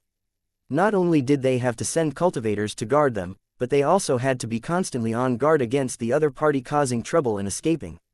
Therefore, killing them directly was the best solution. Although this method was simple, in reality, very few people would do this. Otherwise, once their own people fell into the enemy's hands, they could forget about continuing to live. On the smoke-filled battlefield, the captured corpse clan cultivators formed a long line, looking dejected. Under the watch of the Holy Dragon City cultivators, they slowly moved forward and finally gathered in an open space. Their hearts were filled with apprehension. They did not know how Holy Dragon City would deal with them, especially when they saw the thousands of tall ogres devouring the corpses. They were very worried that they would become food for these monsters. Every time the ogres' eyes swept over them, the undead captives would shiver subconsciously and shrink their necks to avoid attracting the attention of these monsters. On the shoulder of a 6-meter-tall ogre lord, a big bear in ferocious armor looked around coldly, but there was a trace of joy in his eyes. This kind of bloody battlefield was Da Shang's favorite place, because there was enough food for the ogres to devour. After devouring enough corpses, the ogres' strength would increase. At the same time, they would be stimulated by the environment and give birth to more small ogres. Compared to the beginning when there were only 2 or 3 ogres, the current ogre army had become more powerful. On the battlefield, they could definitely be regarded as a terrifying army that would make the enemy tremble in fear. Of course, in most cases, the main task of the ogre army was to clean up the battlefield and fight with the enemy. The cultivators in Lusheng would never easily hand over the work to others. It roared at the 2 ogres who were fighting over the corpses, ordering them to continue working obediently. Then, Big Bear's body rose into the air and landed on the edge of the battlefield. A young man was looking at the battlefield intently. When he saw Da Shang coming over, a happy smile appeared on his face. "Uncle Da Shang, why have you come?"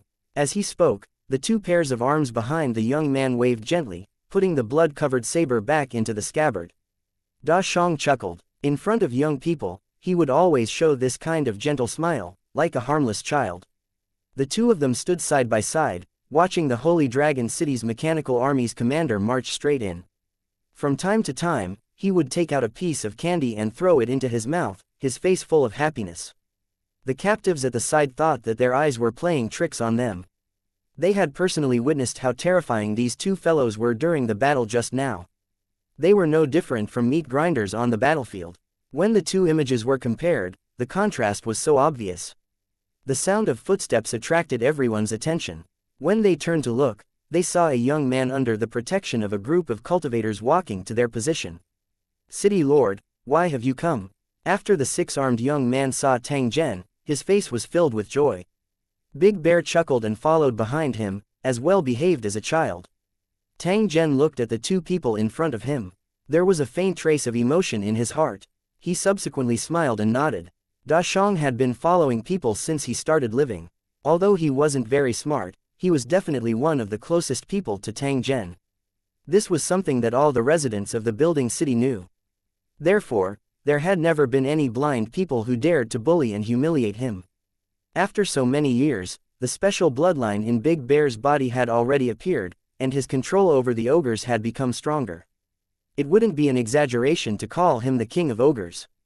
Tang Zhen had once studied the Big Bear's bloodline and discovered that it should be an inherited ability. It was very likely to be related to his parents whom he had never met before. Although Big Bear's strength had already risen to the level of a lord, it still retained a pure heart, which was especially obvious when facing him. On the other hand, the six-armed young man was transformed from the will of a national-level city. He was cultivated by Tang Zhen using the mother tree. There was still a trace of Tang Zhen's flesh, blood, and spiritual power in his body. It was also for this reason that he was extremely close to Tang Zhen. Compared to the Big Bear who could rule the ogres, the future development of the six-armed young man might be better. After all, his original form was a super giant with the terrifying power to shatter mountains with one punch. Perhaps when the six-armed young man advanced to a nomological king, he would be able to witness the six-armed giant's majestic posture of crushing mountains and rivers with his fists again. After chatting with Da Shang and the six-armed young man for a while, Tang Zhen looked at the captive beside him and asked in a faint voice, "Have you done any experiments to see if they can bring them through the plain channel?" The accompanying Holy Dragon City cultivators heard this and said in an uncertain tone, "I've checked them just now and confirmed that they don't have any fatal viruses on them. Perhaps there's a problem with this world's origin energy, which caused them to become like this. We tried to bring a few corpse race cultivators through the passage, but their bodies collapsed in an instant and turned into mud-like objects. We couldn't even rescue them." Tang Zhen frowned when he heard this. He glanced at the corpse race's captives, whose faces had begun to change after absorbing the life force. He shook his head and said, "It seems that the problem in the world of the undead race is not simple. Perhaps there are some secrets that we don't know, or else it would be impossible for such a strange imagination to appear. I will personally investigate this matter, and your mission is to take control of this world in the shortest time possible, especially that Spirit Brain Corpse King. You must capture him alive." As Tang Zhen spoke up to this point, a thoughtful look flashed across his eyes. Perhaps the Spirit Brain Corpse King held the true answer to the question. 1390 The root of the problem. 1 After a huge battle, the Holy Dragon City cultivators began to attack the surrounding cities of the corpse race. They destroyed everything along the way, and their speed of advancement was terrifying. With the capture of the bone-corroding Corpse King, the morale of his territory was scattered, and he could not organize an effective counterattack at all. Tens of thousands of corpse race captives were gathered and began to dig 3 feet into the ground to search for all kinds of resources. They were then brought back to the Holy Dragon City by the cultivators of the Lu City. As the war continued, more and more prisoners were sent back, and the speed of resource collection also increased. Every world's products were different, and it was the same for the corpse race's world. Things that were priceless in World A might be submissive in World B, and no one would want them even if they were given for free. Exchanging worthless local products for worthless local products in the other world and then selling them at a high price in this world. This situation had happened repeatedly in the Myriad World Mall, making the plain merchants who participated in the transaction extremely happy, thinking that they had gained a big advantage. The materials that Holy Dragon City obtained from the undead world might be used by some plain merchants, who would then use the materials in this world to exchange for them. As for the commission for the goods of the Myriad World Mall, the plain merchants expressed no objection at all. They knew how they came here. If they angered the Myriad World Mall and took back their merchant qualifications, it would be too late for them to cry. In between, the Holy Dragon City's accumulated resources would become more and more abundant, and their strength would naturally become stronger and stronger. From this, one could see how important it was to open up new sources of income. Without such a harvest, how could one support the continuous development of a war zone? In fact, when the plain merchants obtained the merchant qualifications, they had already been warned by the Myriad World Mall. They were only randomly selected. If they did not work hard, they would lose their merchant qualifications sooner or later. It was easy to go from frugal to extravagant, but difficult to go from extravagant to frugal. These dimensional merchants had obtained benefits that they had never dared to dream of before through the Myriad World Mall. They would naturally not give up so easily. As time passed, the undead captives were all over the mountains and plains, and they worked hard every day under the watch of armed robots and drones. The undead clan captives did not care if they had any objections to the Holy Dragon City's actions. It was already a very difficult thing to be able to avoid death. In addition, the captives were also pleasantly surprised because the food provided by Holy Dragon City came from another world. Although it only contained extremely weak vitality, it could still be regarded as an extremely precious ingredient in the corpse world where death aura existed. Even the corpse kings might not have the opportunity to enjoy it. If consumed for a long time, the benefits to the corpse race went without saying. Perhaps one day, the death energy in their bodies would be completely expelled. The corpse race cultivators were overjoyed. They didn't expect that being a captive would have such a benefit, so they all behaved themselves, afraid that they would annoy the cultivators of Lu City and lose their right to be imprisoned. The Holy Dragon City was well aware of the undead captives' intentions, but there were no restrictions. The undead captives who performed well would even be rewarded with low-level monster brains. Compared to ordinary food, these brains that were condensed from pure origin energy were of a higher value and were definitely considered rare treasures.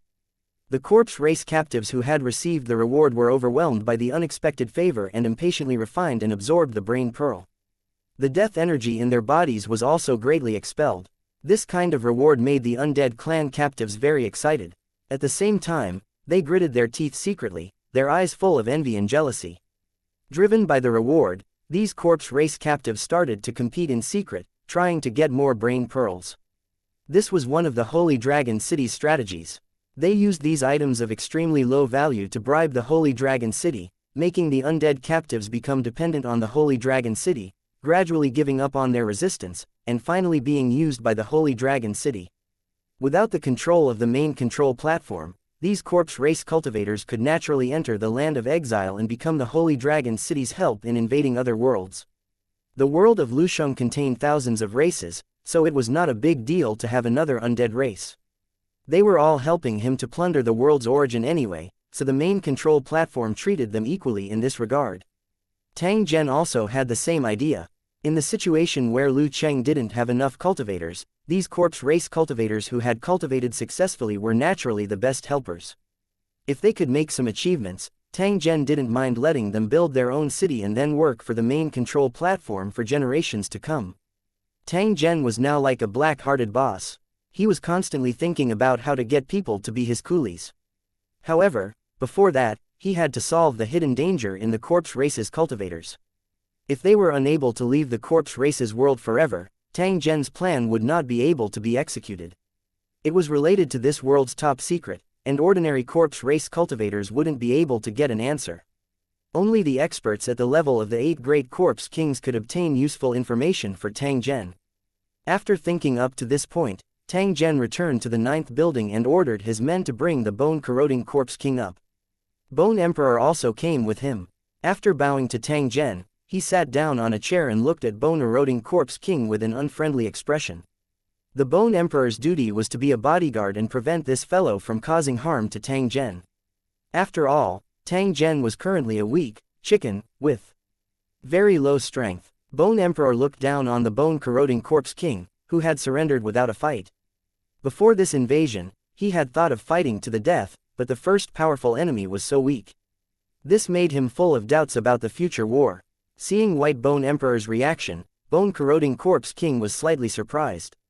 For a Law King to be so respectful, this person must be someone special. However, no matter how he looked at him, he found that this young man only had the strength of a level 4 cultivator. If his strength was not restricted, he could kill him with a finger. The Bone-Corroding Corpse King was also an old fox.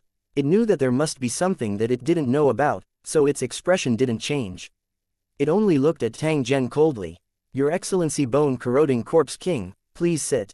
Tang Zhen nodded to the Bone-Eroding Corpse King and asked it to sit on a chair at the side.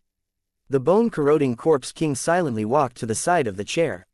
After sitting down, it looked at Tang Zhen without saying a word. Its huge eyes would shake from time to time. The reason I entered this world was to collect the natural source of this world, not for war." Hearing this, the bone-corroding corpse king showed a trace of disdain and retorted coldly, "Don't joke around, sir. The world's origin has been plundered, and the world is not far from destruction. This is far more terrible than war itself. War would only bring temporary injuries, but there was a possibility of recovery. After the world's origin was plundered, there was no hope for this world. I actually hope that you are only here for the resources. If that's the case, my corpse race is willing to offer enough sincerity and ask please like and share the video on the YouTube channel Cultivation Audiobooks. You to withdraw your troops." The bone-corroding corpse king's attitude was very humble. He was a prisoner and had seen the strength of Holy Dragon City, so he knew that no corpse king could be his opponent. Putting aside the Holy Dragon City's large number of cultivators, just its law kings were existences that the corpse kings could not fight against. If the Holy Dragon City sent law powerhouses to snipe the corpse kings, they would have no way to fight back except to hide in a hidden corner. But in a situation where they couldn't escape this world, who could guarantee that they could avoid the search of a king of laws? He couldn't fight it, and he couldn't hide. As such, other than asking for peace, the bone-corroding corpse king couldn't think of any other way to solve the problem. 1391 The Secret of the Undead World 1 Tang Zhen merely chuckled in response to the bone-corroding corpse king's compromise. It was obvious that he would not agree. Seeing this, the bone-corroding corpse king let out a sigh and a helpless expression appeared on his face. He had no other choice. But even so, the bone-eroding corpse king did not give up on its plan, and decided to find another way. He had chosen to surrender on the battlefield because he knew that he was no match for two law kings. It was like a mouse being surrounded by two strong cats, there was no way he could escape. It was the wisest choice to endure a moment of humiliation in exchange for a chance for Dong Mountain to rise again in the future. A moment of courage would only cost his life in the end. The bone-eroding corpse king understood this point, and so did Tang Zhen and Bone Emperor. Therefore, they would never laugh at the bone-eroding corpse king for this. Therefore, even though the bone-corroding corpse king was now a prisoner, Tang Zhen still treated it with respect and did not humiliate it.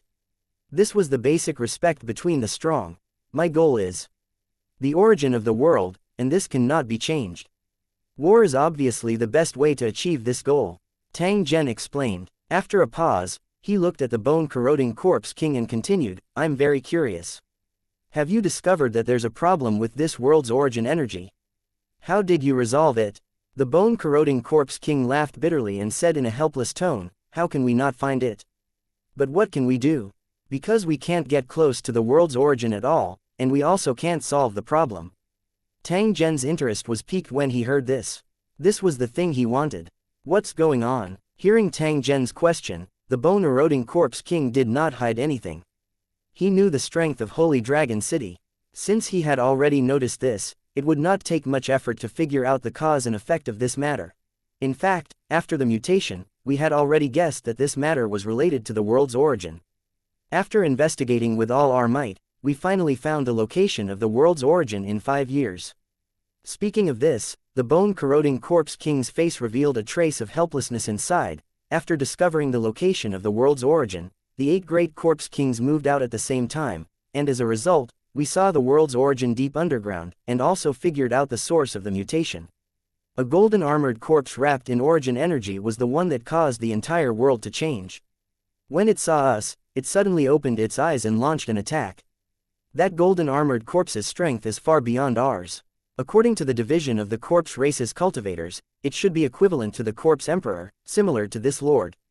Bone-corroding corpse king pointed at Bone King and continued, due to the difference in strength and the help of origin energy, were no match for the golden armored corpse emperor.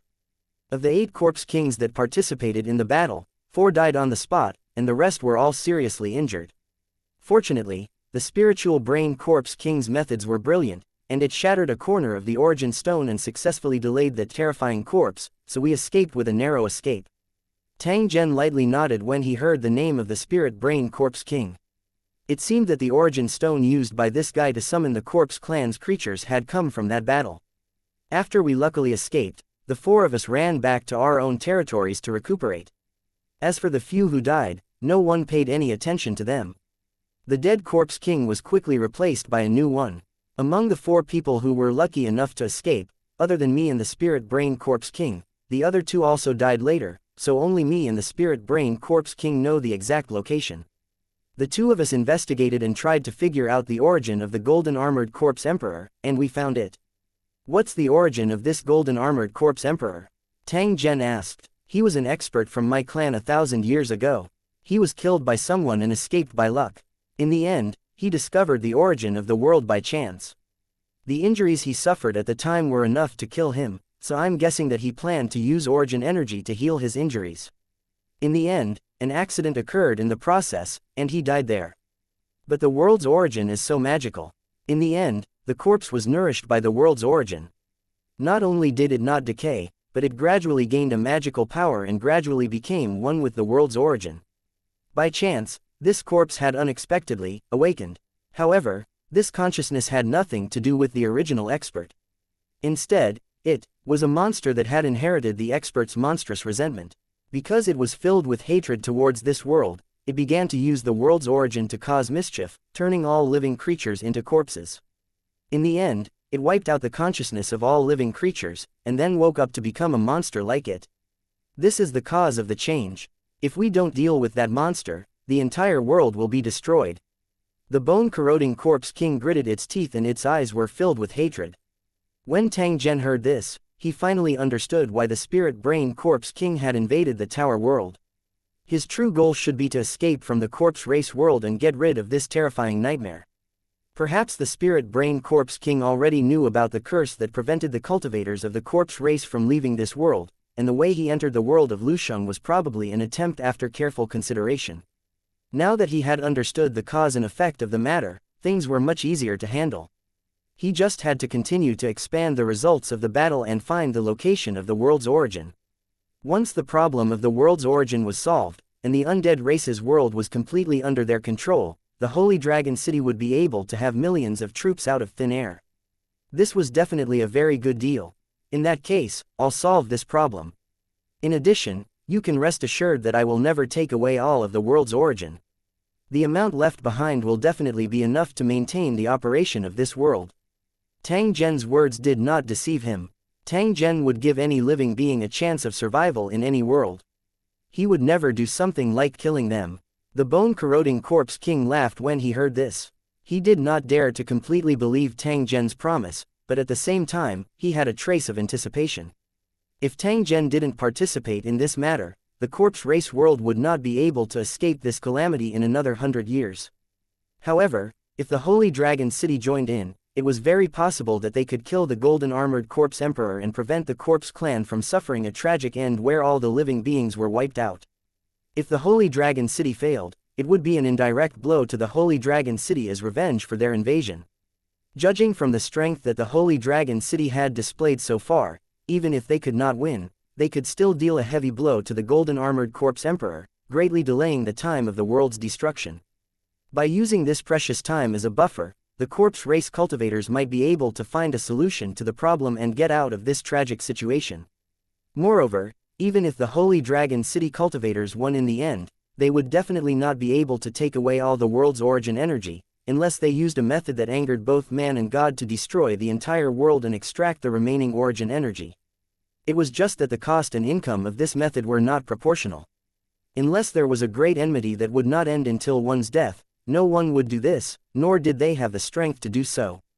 No matter what the result was, the world of the undead race would still have a chance of survival, which was much better than the current situation where they were about to die. The fact that the bone-corroding Corpse King was willing to cooperate and reveal the secret was obviously premeditated. 1392 Ways to improve the strength of the clone. 1. The bone-corroding Corpse King's plan wouldn't affect Tang Zhen's next action.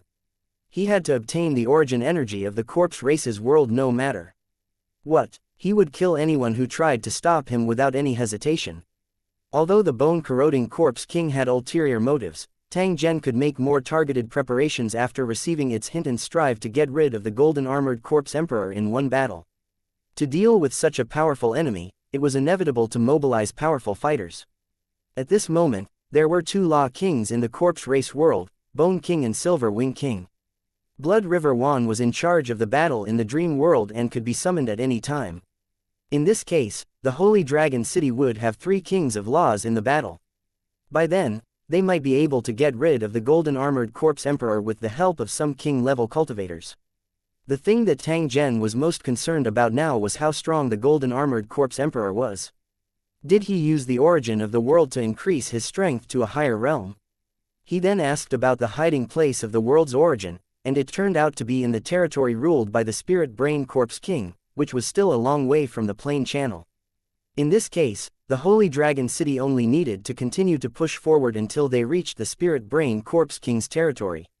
There was still plenty of time for Tang Zhen to make complete preparations. After ordering people to take the bone-corroding Corpse King away, Tang Zhen pondered for a moment before he got up and returned to the Holy Dragon City. He had a feeling that the golden armored Corpse Emperor was not easy to deal with. Even 3 Law Kings and a large number of king-level cultivators might not be able to kill it. It was impossible for Tang Zhen not to participate in such a crucial battle that could decide the universe in one battle. However, the strength of this avatar of his was limited. Even if it had a miraculous application, it was unable to provide much help. This kind of feeling made Tang Zhen very unhappy. Therefore, he decided to take a shortcut and raise his cultivation in a short period of time. The most important point was that Tang Zhen didn't have much time to waste on the golden armored corpse emperor. It should be known that apart from the 9th city, there were still 9 more buildings that needed to be upgraded. He had to complete them in the shortest time possible. After passing through the plains channel, Tang Zhen returned to Holy Dragon City on a small battleship. He went to the room where the foundation stone platform was located alone. Main control platform, I want to increase my strength in a short time. Is there any good way?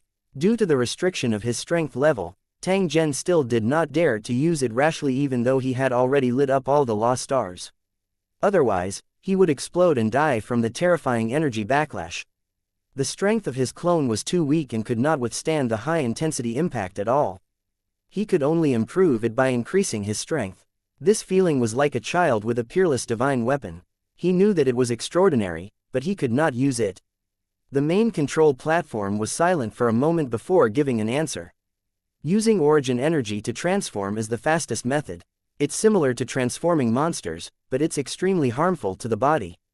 This process can't be perfectly controlled, and it's very likely that your body will explode, causing damage to your mind. Thus, I don't recommend using it.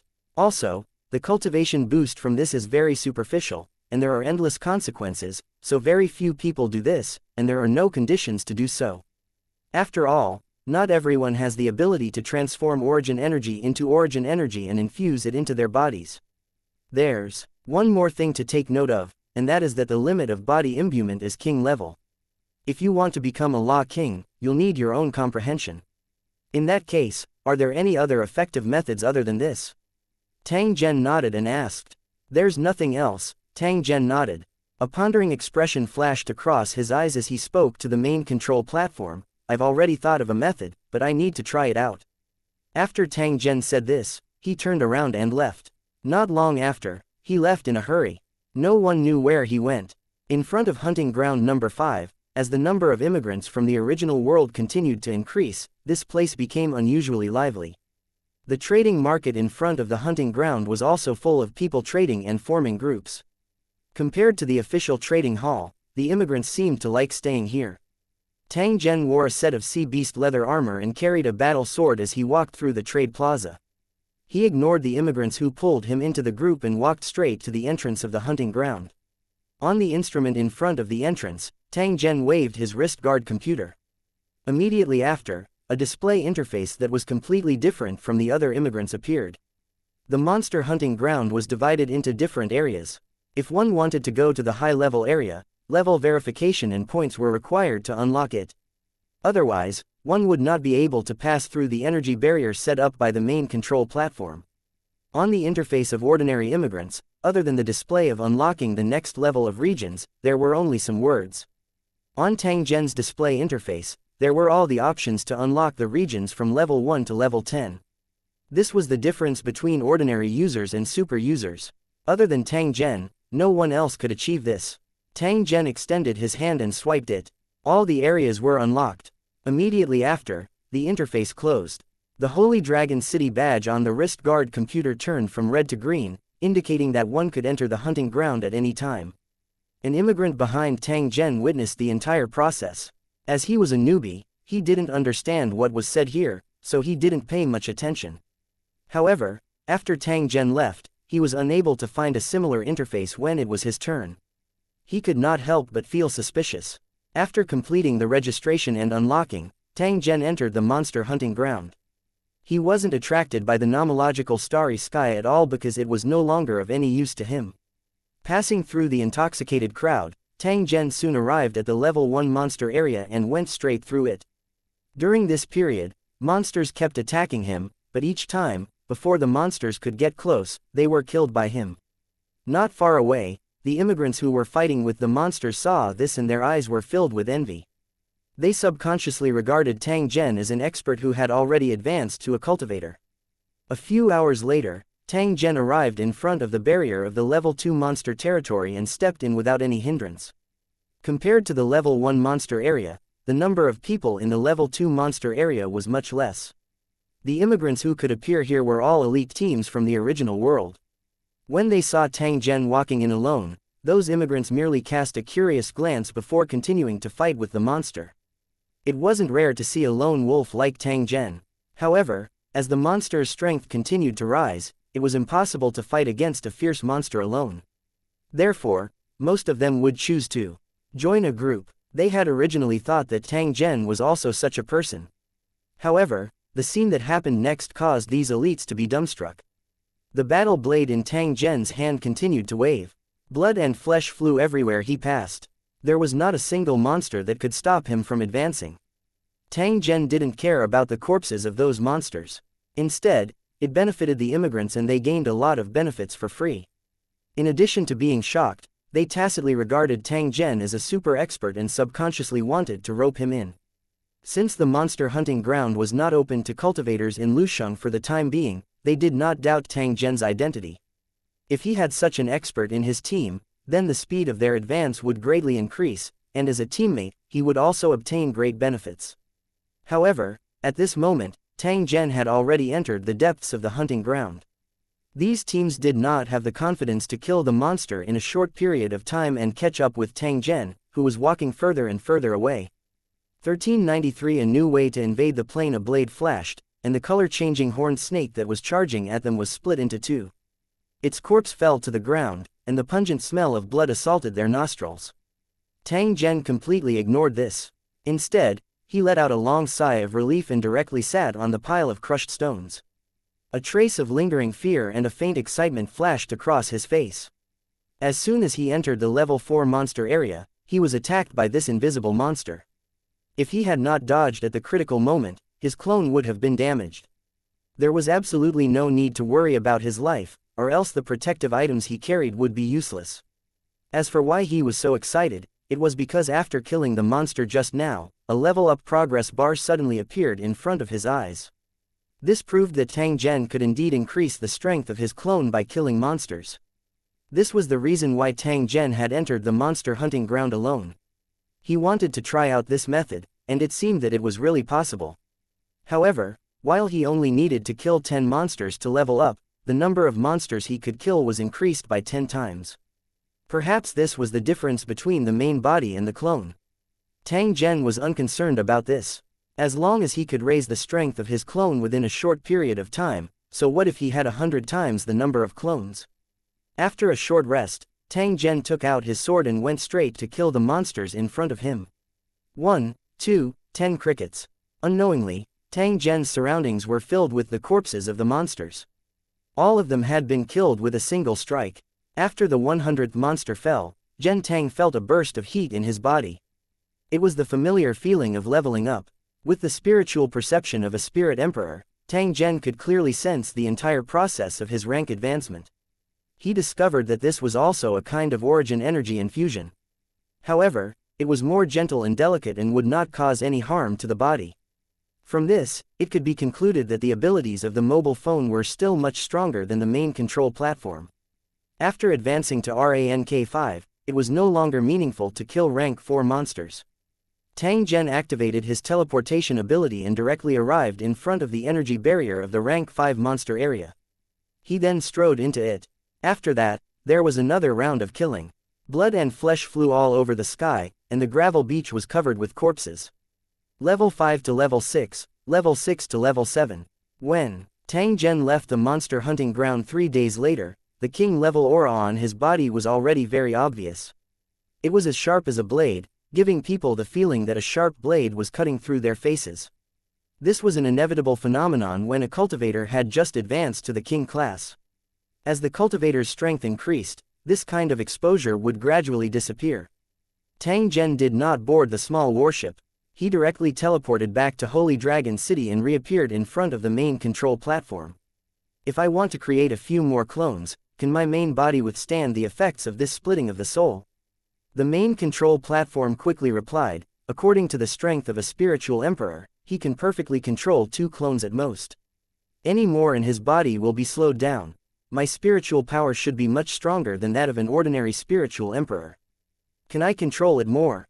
It should be possible, but in this case, the clone's strength won't be very strong, and it will be difficult to have the strength of a king-level cultivator. If the clone dies, will it affect the main body? It doesn't affect me much. With my strength as a spiritual emperor, I'll recover in a short time. Tang Zhen nodded his head in satisfaction. He said to the main control platform, since that's the case, help me create a few clones. The main control platform asked, Yingluo, can you tell me what you plan to do? If we want to establish a new war zone as soon as possible, we must upgrade all 10 towers to national level. But so far, only tower number 9 has the plane coordinates. The other 9 towers are still being cracked, but the situation is not optimistic. Even if we finish analyzing all the stored items in the wild building, we might not be able to get many sets of plane coordinates. This is something that cannot be ignored. The main control platform was silent. Compared to Tang Zhen, it wanted to build a new war zone as soon as possible. That's why we have to find a way to solve this problem as soon as possible. The reason why I want a few avatars is to use the means of random teleportation to send them to different worlds. Then, I'll set up a runic magic circle to transmit the coordinates and forcibly open the plane channel. This method is feasible, but the success rate is very low. After all, random teleportation can't be controlled. In 99% of the cases, we will be teleported to a dead land or a spatial rift. The main control platform must have tried this before, which was why it gave such an answer. To others, this method might not be reliable, but don't forget, I have something like a luck card. Although the effect on the main body is minimal, it is very useful for the clone. When the main control platform heard this, it was silent for a long time before it faintly replied, sometimes I'm really curious about what's on your body to have such a magical technique. Even I'm ashamed of my inferiority. Tang Zhen shook his head. How could he not be filled with bewilderment? This was because from the beginning until the end, he had been trying to figure out the secret of the phone. I can create a clone at any time.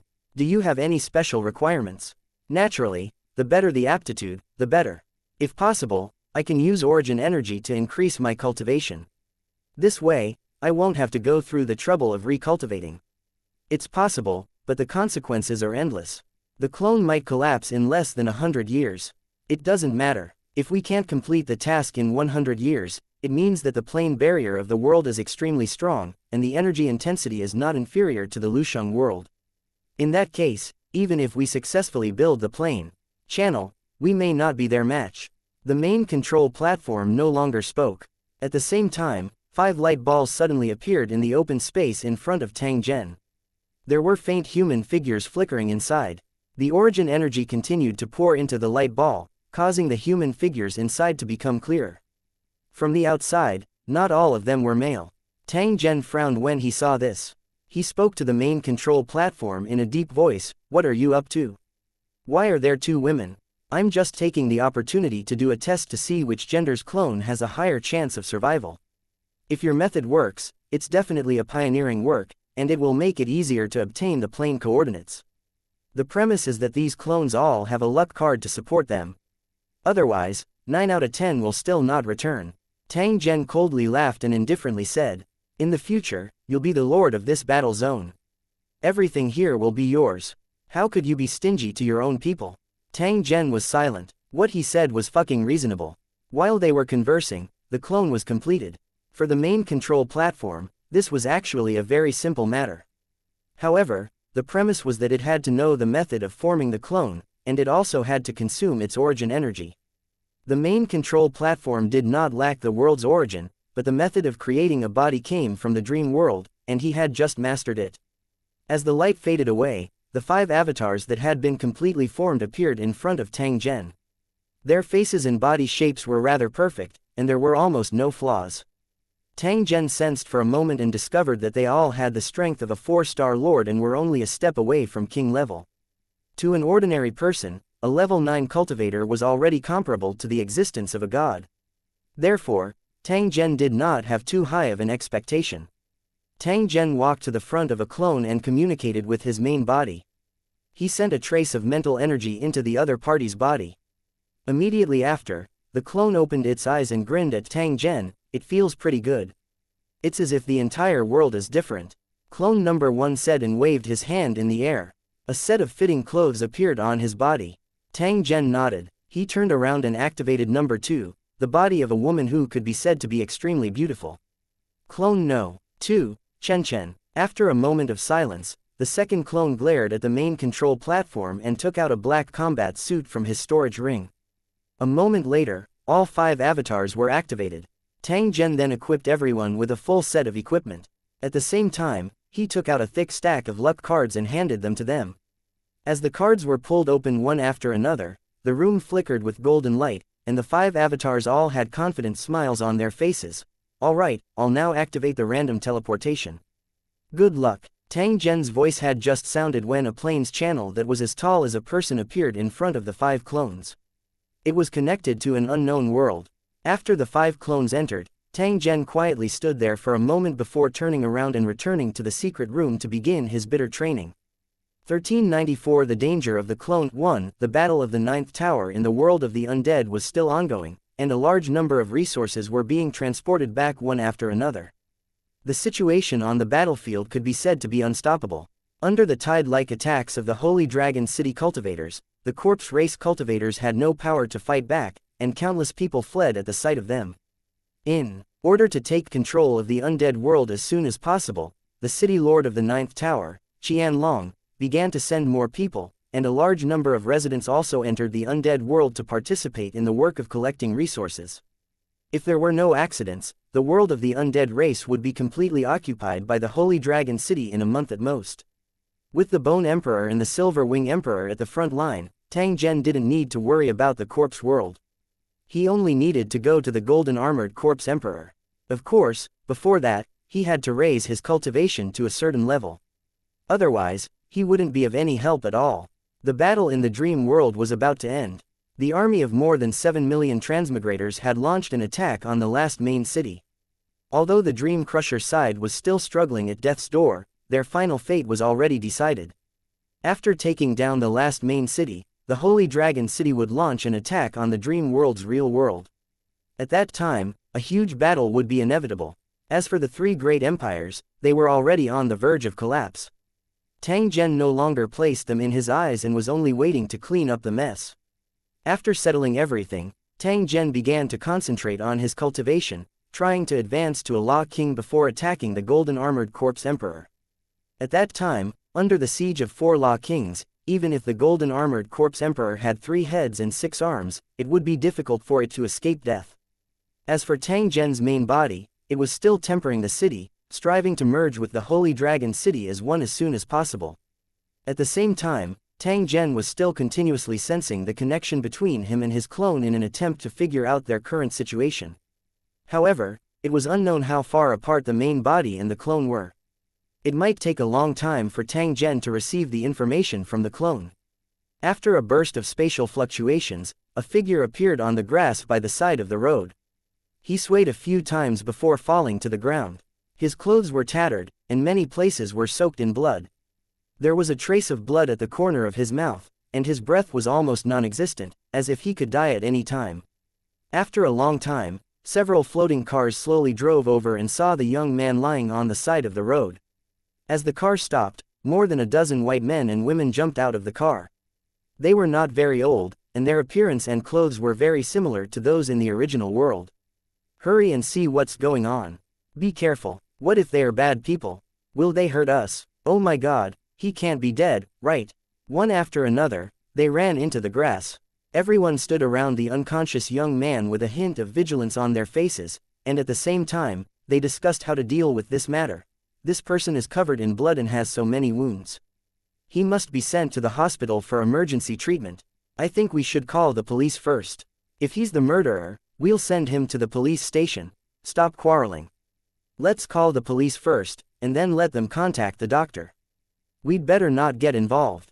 After some discussion, someone took out a communication device and called the police. During this process, no one noticed the changes in the injured youth, let alone that he had already woken up. This injured young man was one of Tang Zhen's clones. Under the situation where the connection with the main body was cut off, it was not a problem to treat him as Tang Zhen's main body. The injuries on his body were related to random teleportation. In fact, even Tang Zhen did not expect that there would be a terrifying four-dimensional creature in that special space that would attack him. Perhaps this was just a game for the four-dimensional beings. However, it was extremely dangerous for Tang Zhen as he would lose his life if he was the slightest bit careless. Tang Zhen had exhausted all his means and fled in the void for an unknown amount of time before he managed to shake off the other party's pursuit. However, he had also become exhausted. This was why he had fainted and fallen to the ground after the teleportation had ended. It seemed like they had gotten rid of the crisis, but in fact, the crisis was far from over. It was extremely dangerous for him to pass out after being teleported to a strange world. If someone discovered his identity as a traveler from another world, all his previous efforts would be in vain, and he might even be hunted down by the native forces in the following days. Fortunately, Tang Zhen had woken up in time. This way, he could change the passive situation and start to find a solution to the problem. Although he had already woken up, he was still extremely weak and could only barely move his hands and feet. Enduring the splitting pain in his head, he took out a bottle of medicine from his storage ring and held it tightly in his palm. After the men and women called the police, they returned to the car and sat down. While waiting for the police officers to arrive, they would occasionally glance at Tang Zhen in the grass and didn't notice his small movements. Tang Zhen spent a great amount of effort before he finally poured the medicine into his mouth. He secretly heaved a long sigh of relief. Tang Zhen's originally suspended heart finally relaxed as he sensed the slow recovery of his physical strength. At the same time, he quietly observed the surrounding environment. The plants here were very similar to the original world. It was obvious that this was another parallel world that was similar. Judging from the shape of the cars, the level of technology in this world should be similar to that of the original world. Tang Zhen quietly heaved a sigh of relief when he saw this. As long as he was a little more careful in this kind of low-energy world, his strength as a 4-star horde leader would be able to handle all sorts of situations. What he had to do now was to wait patiently until his injuries were healed, then find an opportunity to escape, and then find a hidden place to set up a runic magic circle. This process could be long or short, and if everything went smoothly, it could be completed in about half a year. Time slowly flowed by. Tang Zhen's physical strength was also continuously recovering. He would be able to move freely in another day or so. At the same time, the other world's native police officers who had received the report were also driving over. They were getting closer and closer to Tang Zhen's location. Following the honking of the horn, a heavy hovercar slowly appeared and finally stopped next to the young men and women. The 4 police officers jumped out of the car and immediately saw Tang Zhen lying in the grass. After looking at each other, they pulled out their pistols from their waists and slowly approached. At this moment, Tang Zhen was pretending to be unconscious. The 4 police officers did not discover anything unusual. After a simple check, they used the walkie-talkie to contact the ambulance. While they were waiting, the police officers questioned the young men and women, but they did not get any valuable information. After another 10 minutes or so, an ambulance sped over and placed Tang Zhen into the medical cabin before quickly flying away. The 4 police officers also followed closely. In the process of waiting just now, they had scanned Tang Zhen's appearance, but the result was that they found that there was no information on Tang Zhen in the database at all. They had never even seen a similar genetic sample. It was the first time the police officers had encountered such a situation. They felt that it was a serious matter, so they quickly reported the situation and followed the ambulance to the hospital. 1395 The strange injured. 1. The ambulance drove quickly and it didn't take long for them to reach the emergency center. The car had just stopped on the platform on the second floor when the rear door opened at the same time. The first aid cabin with Tang Zhen inside slid down and automatically drove to the emergency room. The medical staff who had received the notice were already in position. As the first aid cabin connected to the operating table, various data collected by the first aid cabin was displayed in front of everyone. The doctor, who was preparing for the operation, frowned. He turned around and glanced at Zhen Tang, who was lying on the operating table. He asked in a puzzled tone, "What's going on? Is there an error in the data?" From the information displayed on the screen, the patient covered in bruises not only had no problems, but he was also extremely strong. At least, he had never seen such excellent physical data in his past. The assistant beside him was also amazed and sighed softly, "Oh my God, this guy must be Superman. His physical fitness is so good." The doctor was stunned when he heard that. He turned to look at the assistant and said, "Let's see what's wrong with this patient. I feel like something's wrong." The assistant nodded. He reached out and tapped on the screen twice before saying to the doctor, "When he was found, he was already injured and unconscious. His identity cannot be confirmed at the moment. He is a key monitoring personnel. No matter who he is, since he has been sent here, he should be treated immediately." After the doctor said this, he put on a pair of glasses-like things and began to prepare for the operation. 4 police officers quietly arrived at the door of the emergency room. After they glanced at the surveillance video playing at the door, they waited patiently. In the emergency room, the doctor had already taken off Tang Zhen's clothes. As the torn clothes were taken off, a strong body covered in bruises was revealed before everyone's eyes. The doctor frowned slightly as he looked at the 20-centimeter-long wound. He used a surgical tool to gently move the wound on the abdomen. Ka-ba! A crisp sound was heard, and the doctor's surgical tool suddenly broke and fell on the operating table. "What's going on?" The doctor was stunned for a moment. He took the tools from the assistant again and reached for the place where he had touched just now. At the same time, he turned on the tracking and magnifying function on his glasses. The screen at the side immediately switched to the perspective of the glasses, and the doctor's tool slowly moved forward. Just as the tool was about to touch Tang Zhen's wound, an invisible object blocked the tool. As the doctor used a little force, the alloy tool was once again split into 2, and the cut was extremely smooth. CCC, everyone who witnessed this scene gasped. They looked at each other, and their expressions became serious. Change to another tool and activate the ray scanning mode. After the doctor reached out and pressed a few buttons on his glasses, the color of the lenses began to slowly change. The Tang Zhen in his eyes also began to become transparent. The screen clearly displayed Tang Zhen's bone armor. It was obvious that there were many cracks on it. It was obvious that the injuries of this clone of Tang Zhen were much more serious than what it looked like. The doctor, however, was unwaveringly staring at the position of Tang Zhen's wound. At the place where the 2 surgical instruments had just been broken, there was a sharp triangular object that was about 10 centimeters long. There seemed to be heat rising continuously from the surrounding. What is this? It can't be seen with the naked eye, and it's extremely sharp. It can even cut through alloy easily. Did we encounter something incredible? Look, there seems to be a similar object on his back and legs. The quiet operating room was filled with exclamations. This situation immediately attracted the attention of the police officers at the door. 2 police officers pushed the door open and entered, ignoring the dissuasion of the staff. "What are you guys doing? This is an operating room. How can you just barge in?" The doctor's assistant seemed very angry and questioned the 2 police officers. The senior police officer in the lead didn't care about the assistant's question at all. Instead, he turned to look at the image on the screen, and his 2 thick brows furrowed tightly. "Doctor, what happened?" Because the situation was strange, the doctor didn't hide anything and simply explained the situation. The patient's medical data is very abnormal, and there are several unknown objects invisible to the naked eye in his body that can easily cut off alloy tools. The senior police officer nodded.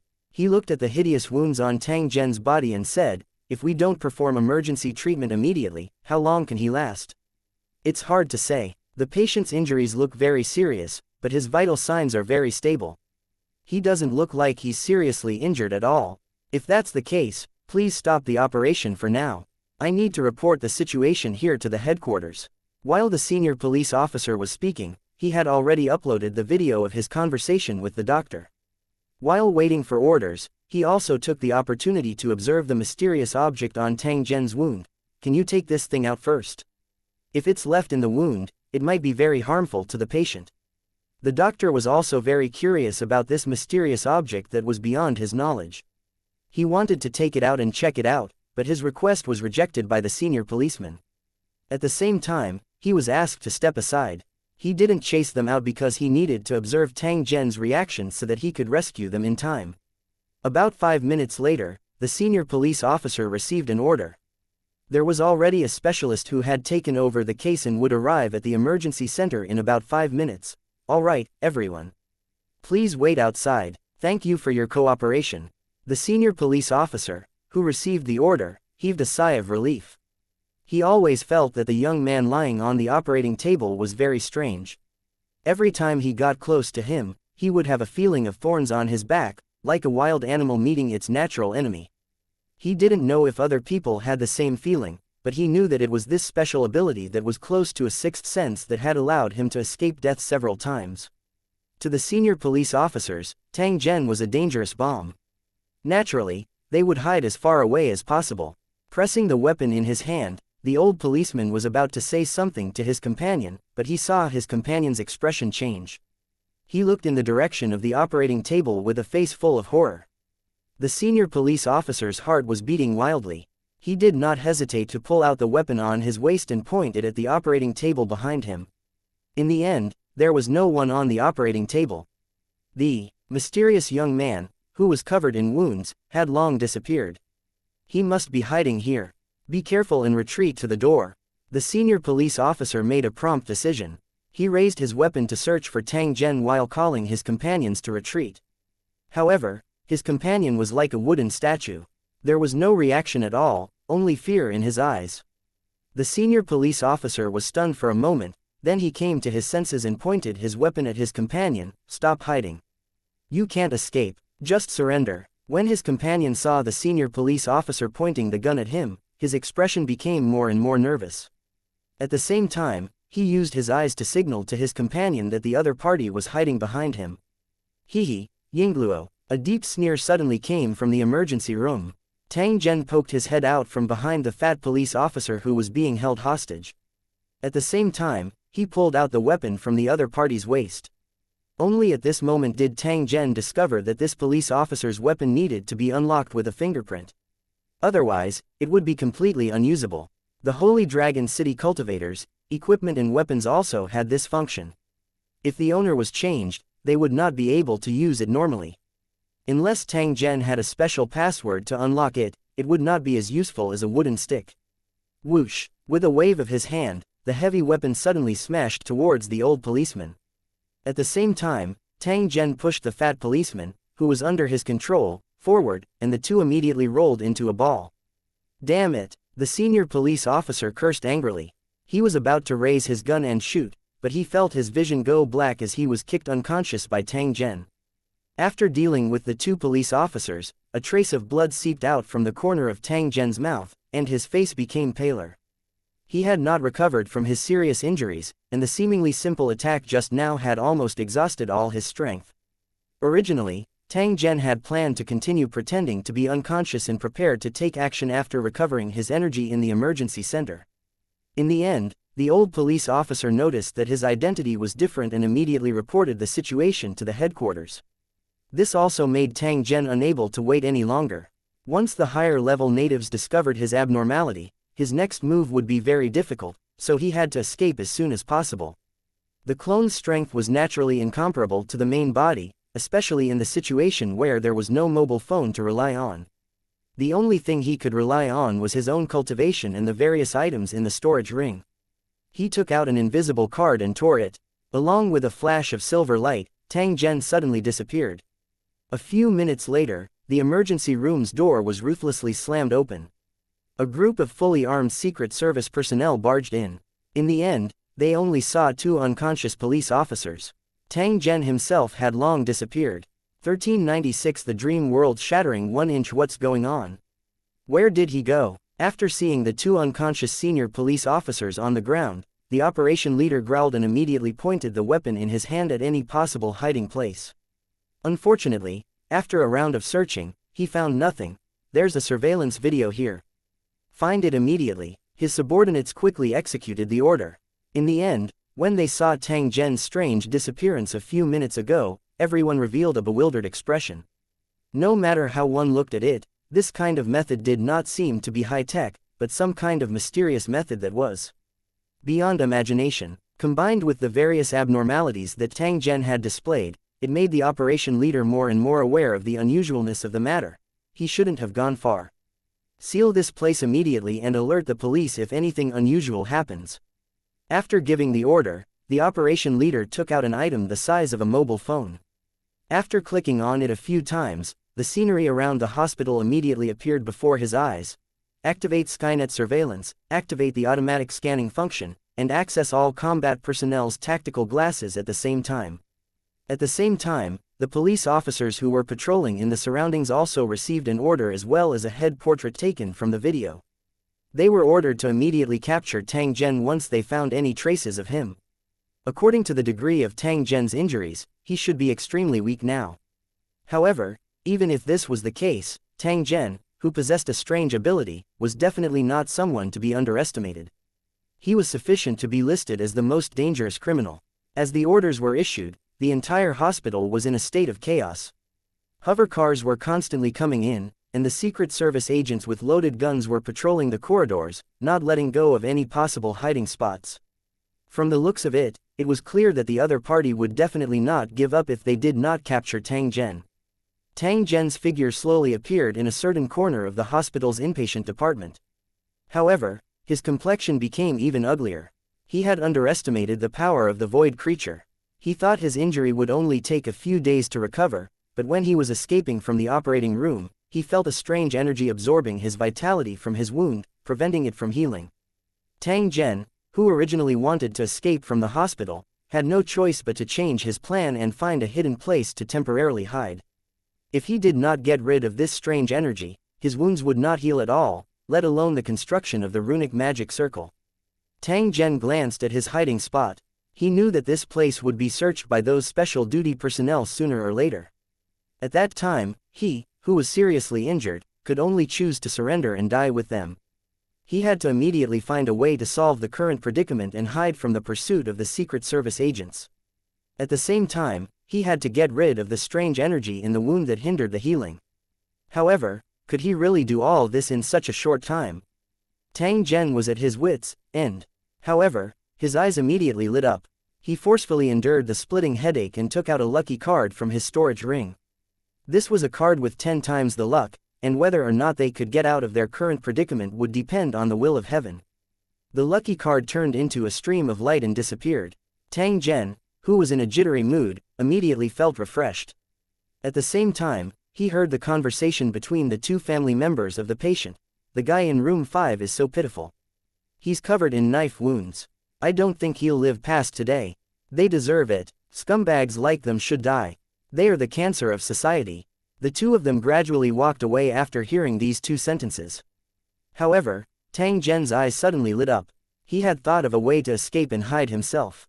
If he succeeded, he wouldn't have to worry about his identity being exposed for a long time. He quietly sneaked to the door of room 5.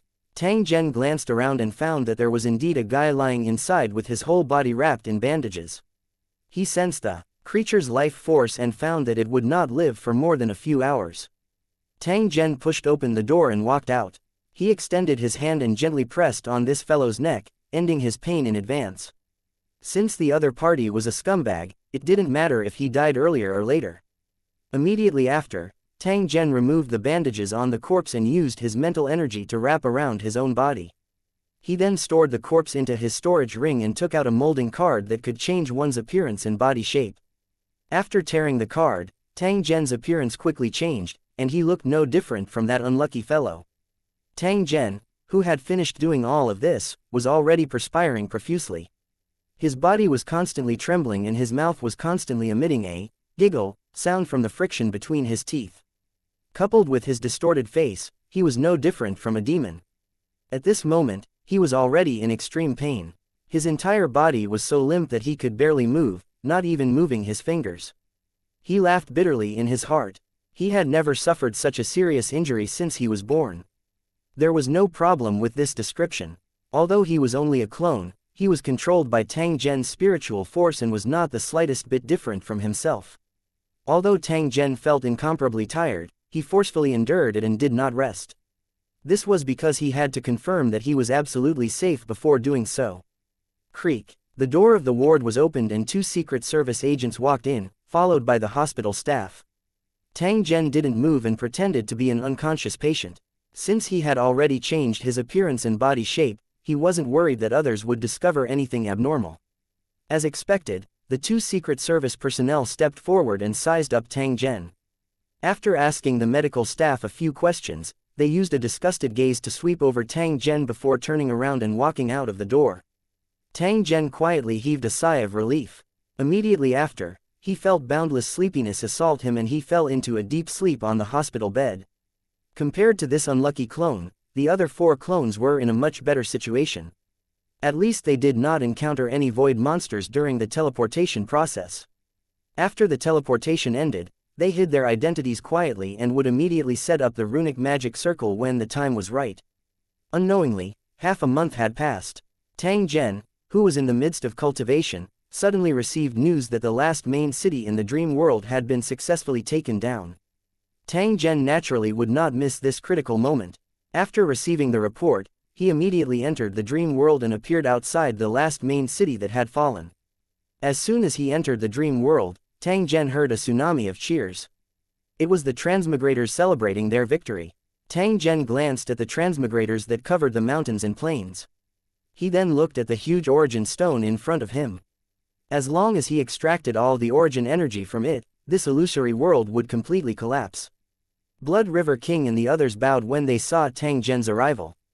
Then, they invited Tang Zhen to complete this crucial step.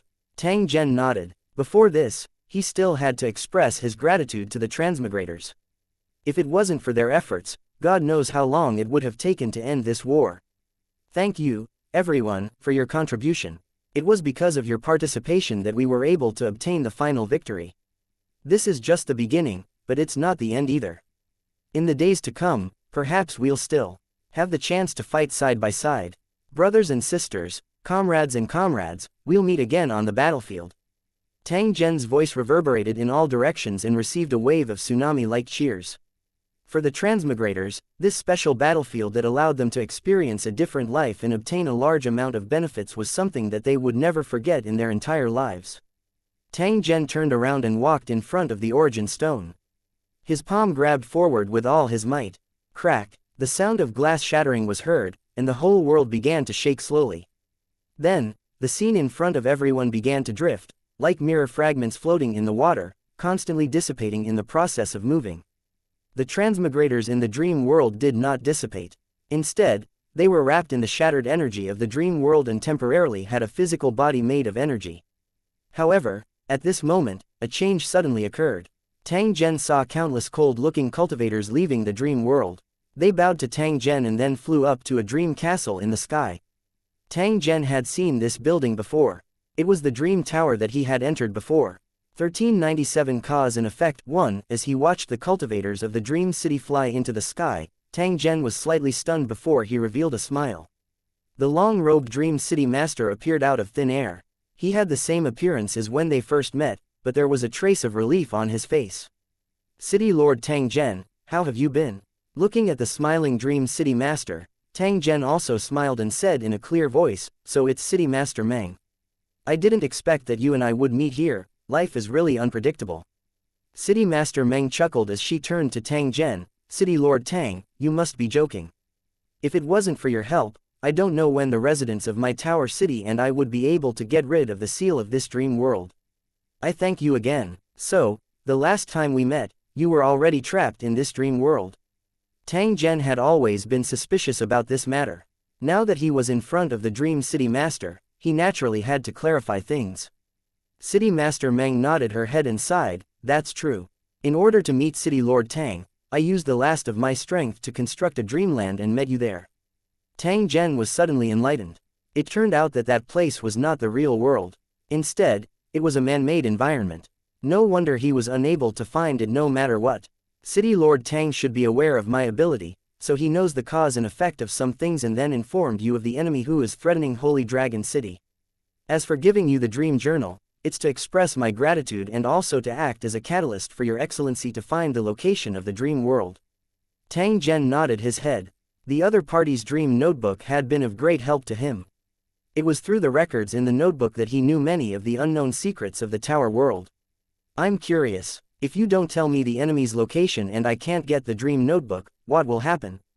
The Dream City Lord's actions were almost the same as changing history, which was why Tang Zhen had asked this question. I'm not sure what the future of Holy Dragon City will be like, but I can be sure of one thing. Without the guidance of the Dream Notebook, it will take at least a few hundred years for the residents of Lu City and I to escape from this cage. I have to mention that the one who saved the residents of my city was still the City Lord. This must be a kind of fate.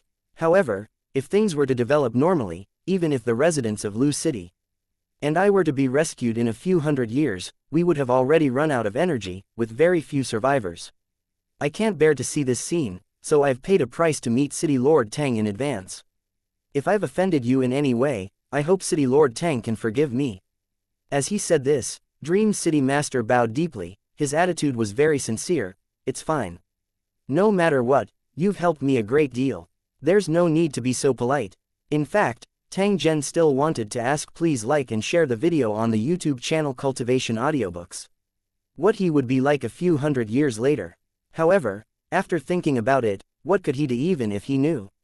Knowing one's future ahead of time might make one lose a lot of fun. Moreover, it was not impossible to change one's fate, and the Dream City Master in front of him was a living example. After extinguishing this thought in his heart, Tang Zhen glanced at the surrounding scenery and discovered that he was in an incomparably vast wasteland. Mechanical wreckage could be seen everywhere. However, most of the people here were transmigrators with faces full of surprise. Pointing at the energy bodies of the transmigrators, Tang Zhen smiled and said, "This should be your doing, right? What are your plans?" City Lord Tang, you may already know that the origin of the dream world is hidden in Zhonggong City in the real world.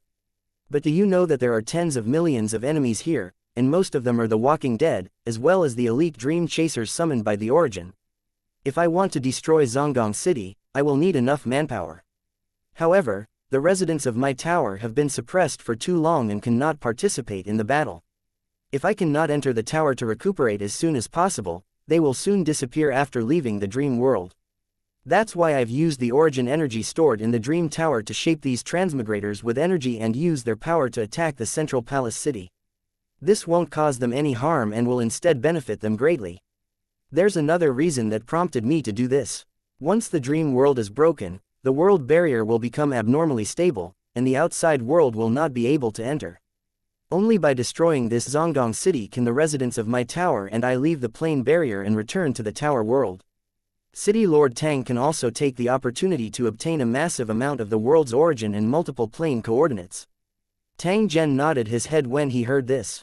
If this was really the case, they would really have to fight this central palace city. After trying it out, he realized that he was unable to leave this world. It seemed like the Dream City Master did not lie to him. Although things had exceeded his expectations, Tang Zhen did not panic at all. With the help of nearly 10 million transmigrators, in addition to the fact that his clone had successfully advanced to a Law King, Tang Zhen was really not afraid of the world's origin hiding in Zhonggong City. After figuring out the cause and effect of the matter, all the doubts in Tang Zhen's heart disappeared. After closing his eyes and sensing for a moment, he suddenly turned around and looked towards the end of the wilderness. There was a huge city in ruins, and it was where the last main city was located. Everyone, hear my order. Our target is Zhonggong City. Set off. Following Tang Zhen's order, the transmigrators once again let out a tsunami-like cry. Soon after, they began to move in the direction that Tang Zhen had pointed out like a tide. The sound of footsteps and the roar of the engine converged together like muffled thunder, constantly reverberating in the wilderness. Such a spectacular scene was definitely rare. As a member of this sea of people, the transmigrators were extremely excited. They had thought that after taking down the 8 main cities, they would not have a chance to attack Zhonggong City. Who would have thought that they would have the opportunity to participate in it again? This was definitely an unexpected surprise. In addition to the transmigrators on the ground, there were also a large number of cultivators in the sky. They were like dark clouds, occupying the entire sky. As the army of transmigrators continued to move forward, the ruined city at the end of the wilderness finally appeared in their sight. However, no one was sighing at the towering building wreckage, but instead, they looked at the open space in front of the city. Countless walking dead gathered together and formed an insurmountable barrier. The lineup was not inferior to the army of transmigrators. When the transmigrators saw this, they immediately shouted excitedly. Starting from the transmigrators at the front, everyone launched an attack. In the deafening whistling sound, the army of walking dead was like a wave, crashing fiercely towards the transmigrators.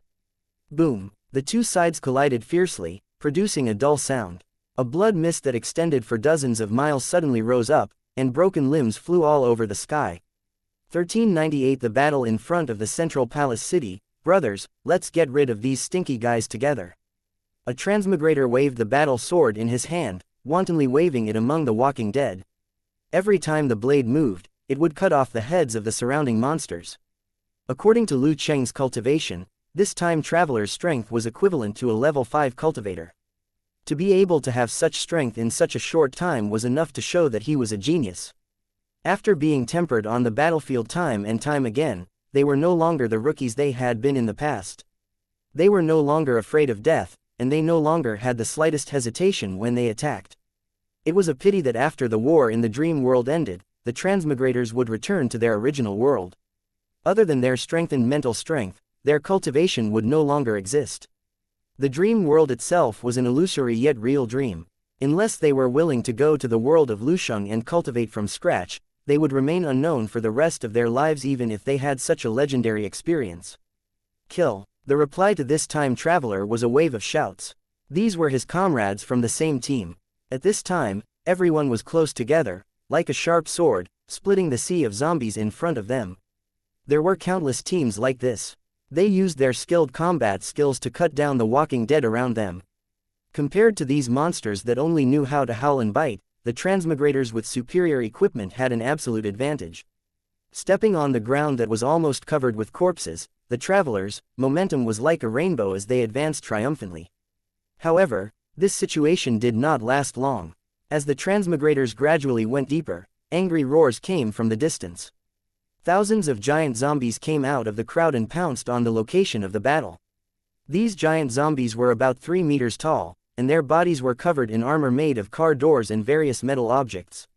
They waved all kinds of strange weapons in their hands, and when they ran at the same time, the earth kept shaking. The zombies that blocked their way were all kicked away and trampled by these big guys. They looked extremely fierce. Since the self-aware Origin had chosen to use the Walking Dead to defend Zhonggong City, it would naturally not only have ordinary low-level monsters. These mutated monsters were one of its means of defense. After seeing these aggressive giant monsters, the transmigrators were stunned at first, then they aimed their weapons at the giant zombies. Bullets, arrows, javelins, and all kinds of weapons were thrown at them like rain. After a series of attacks, the giant zombies at the front fell to the ground one after another. The second wave of giant zombies rushed up and were knocked down by the transmigrators. There were even tanks that suddenly opened fire, and the powerful cannonballs easily blew the giant zombies into pieces. Even so, there was still a sea of giant zombies rushing into the transmigrators' camp. Wherever they passed, people and horses were thrown off their feet. White light flashed non-stop, as if heavy iron balls had rolled into the beach, creating ravines. The transmigrators were caught off guard. Even though they had tried their best to kill the giant zombie, they still suffered a lot of casualties in this short period of time. Damn it, use the micro-missile. When the transmigrators' commanders saw this, they immediately mobilized the powerful weapons in their reserves and attacked the giant zombie from the ground and the air. Under the materialization of the Origin energy, these illusionary weapons that originally belonged to the dream world had become real. Their power was no different from the real thing, and their lethality was naturally strong. Deafening explosions rang out one after another, blasting the giant zombies to the ground, and then they were torn to pieces by the group of travelers. Just as they suppressed the giant zombies' attack, the transmigrators had yet to catch their breath. Groups of green giant zombies, which were constantly flowing with stinky water, rushed up and exploded in the transmigrators' camp. As the poisonous corpse gas rose, the stinky corpse water and minced meat shot out in all directions, killing the nearby travelers. Although the number of unlucky people who were directly killed was not many, the zombie poison and stench made the transmigrators complain incessantly. Many of them directly vomited on the ground. In this chaotic battlefield, it was obviously a very difficult thing to effectively contain the attack of the explosive zombies.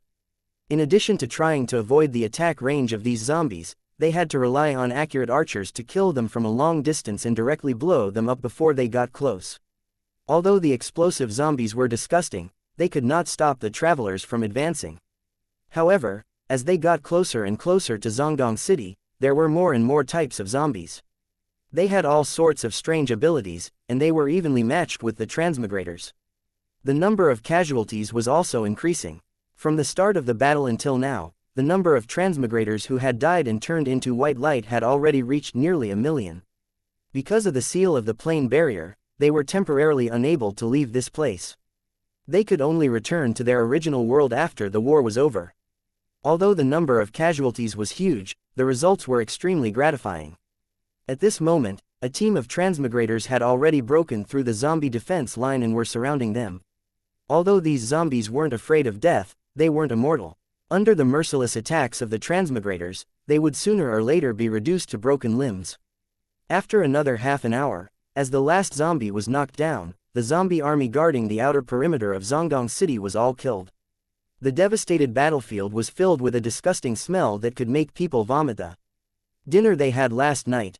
The transmigrators tidied up their equipment and gathered together silently. They stepped on the corpses that were scattered all over the ground and continued to move toward the inner part of the central palace city. Bloody battlefields were a common sight. Other than those who had just entered the dream world and were not used to it, most of the other travelers turned a blind eye to it. Dream City Master, who was in the sky, could not help but exclaim, "To be honest, I've been secretly observing these travelers since they entered the dream world. But to be honest, I didn't think they would win at the beginning." When Tang Zhen heard this, he looked at Dream City's city lord and a smile appeared on his face. In reality, even he had not expected that these transmigrators would actually have such a delightful performance.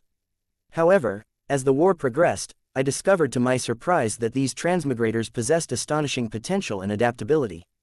Although they seemed to be very reckless at the beginning, after 1 or 2 wars, these rookies would grow up. Although the discipline of the transmigrators was not as strong as Liu Cheng's, and their cultivation base was far inferior, it should not be forgotten that they had transformed from rookies to soldiers in less than a year. I have to admit that in this aspect, even cultivators from Liu Cheng are slightly inferior.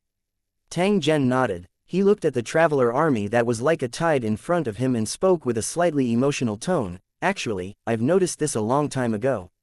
Compared to cultivators who are rigid in their defense, transmigrators are obviously more creative and have more potential for development. It's also because of this that I plan to break the norm and establish a new warzone that's different from the others. At the same time, I'll do my best to make it one of the best of the 3,000 warzones in the Lusheng world." When Dream City Master heard this, she looked deeply at Tang Zhen before bowing once again. "My dream tower wishes to join City Lord Tang's new war zone. Would you agree to that?" Tang Zhen laughed and nodded to the Dream City Master. "Welcome to the Holy Dragon Warzone. 1399 entering Zongdong City. Once before it was destroyed, the scale of the city was not inferior to any of the supercities in the original world, and the population was no less than that of the original world. From the towering remains of the buildings, it could be seen that this place must have once been bustling with traffic and prosperity. However, looking at it now, other than the broken walls, there was no sign of life in the entire city, as if it was a ghastly place. Perhaps before the disaster, the people of this city had never thought that this would be a disaster of extermination. Be careful, the dream chasers are the real enemies. They are hiding in this city and waiting to shoot your ass." Before entering the city, the veterans in the team laughed and teased the newbies, as if the bloody battle just now had no effect on them. In fact, when the dream world shattered and condensed into energy bodies, many transmigrators were panicking. However, with the timely comfort of the Holy Dragon City cultivators, the transmigrators quickly calmed down. Having experienced the baptism of war, they naturally would not be as panicked as ordinary people. At least, they would try to keep calm on the surface. The area of Zongdong City was very large. After scouting from the sky, they decided to split up into 4 groups and attack from different directions. The transmigrators spread out and slowly advanced along the broken streets, always on guard against sneak attacks from the dark. The zombie army was just the outermost guard of Zongdong City. The real guards were the selected dream shatterers. They were the most devout believers of the mutated origin and vowed to protect its safety. Against such an enemy, the transmigrator had to be extra careful, or else they would likely be defeated. Once one was trapped in this world, it would be extremely difficult to leave. As the transmigrators continued to pour in, the city, which had been silent for a long time, finally had a trace of noise. It dispelled the dead water-like silence and woke up the sleeping guards. In the fortress deep underground, they slowly opened their eyes and walked out of the dust-covered hibernation cabins one after another. There was only unconcealed killing intent in their eyes. Rays of light appeared out of thin air and wrapped around their pale bodies. By the time the light disappeared, these guards were already fully armed. These weapons were extremely well equipped and were not inferior to the demon weapons. In order to stop the Holy Dragon City's attack, the hidden mutated origin had already put in a lot of effort. It had no choice but to do this. If it lost this battle and the mutated origin fell into the hands of the Holy Dragon City, it was very likely that its consciousness would be erased and it would become the reserve energy of the main control platform. After being used to controlling thousands of creatures and having the power to do anything, the mutated origin might have regarded itself as a god and would never tolerate others doing this to it. Above Zongdong City, the Holy Dragon City cultivators were searching everywhere for possible hiding spots of the origin of mutation. Tang Zhen was also searching inch by inch. At the same time, he was conversing with Dream City Master, who was beside him, in an attempt to find out the truth behind the destruction of this world. The Dream City Master did not hide anything and told him everything. It turned out that a few hundred years ago, the Dream City had obtained a set of plane coordinates by chance and launched an invasion. Different from the other buildings, the residents of the Dream City were born with energy. The invasion started in the spiritual world, or more precisely, in the dream world. When starting a war, they would create a huge dream world and pull the natives into it. Then, they would kill and control them, turning them into the puppets of the dream tower. To the natives of the low-energy world, this kind of attack was simply impossible to defend against. Soon, a large number of natives were controlled and fought with the native guards. The entire world was in flames of war, homes were destroyed, and people were in great misery. Under the control of the Dream City, these puppets were extremely powerful and did not care about pain or death. Under their frenzied attacks, the native guards could only retreat. The longer the battle went on, the more puppets the Dream City controlled. They occupied most of the land and forced the native defenders to the wilderness to struggle on their last breaths. They could be wiped out at any time. After the war had progressed to this stage, the Dream Tower, which had almost controlled the entire world, temporarily let the native guards go and began to collect and extract the origin of the world. Everything was going according to plan, but no one expected the origin energy of this world to suddenly awaken, catching the Dream Gate off guard. After the awakening, the mutated origin followed suit and built a huge dream world, pulling in the defenseless residents of the Dream City. This illusionary world was extremely stable. With the support of the origin energy, it had become a cage that imprisoned the residents of the Dream City. If the 8 giant origin stones were not destroyed, the seal on the dream world would never be lifted. At the same time, the souls of the remaining native guardians were sent into the dream world. They were the dream chasers and were responsible for killing the imprisoned residents of the Dream City. As for their bodies, they were kept in the underground fortress of Zongdong City. If the origin of mutation needed it, it could inject the soul of the Dream Crusher into it at any time. The Tower of Dreams was undergoing a huge change. Before they could figure out the exact situation, they were attacked by the Dream Crusher, and their situation was getting worse. Since they were both in the dream realm, the Dream Patroller's methods no longer had any advantage.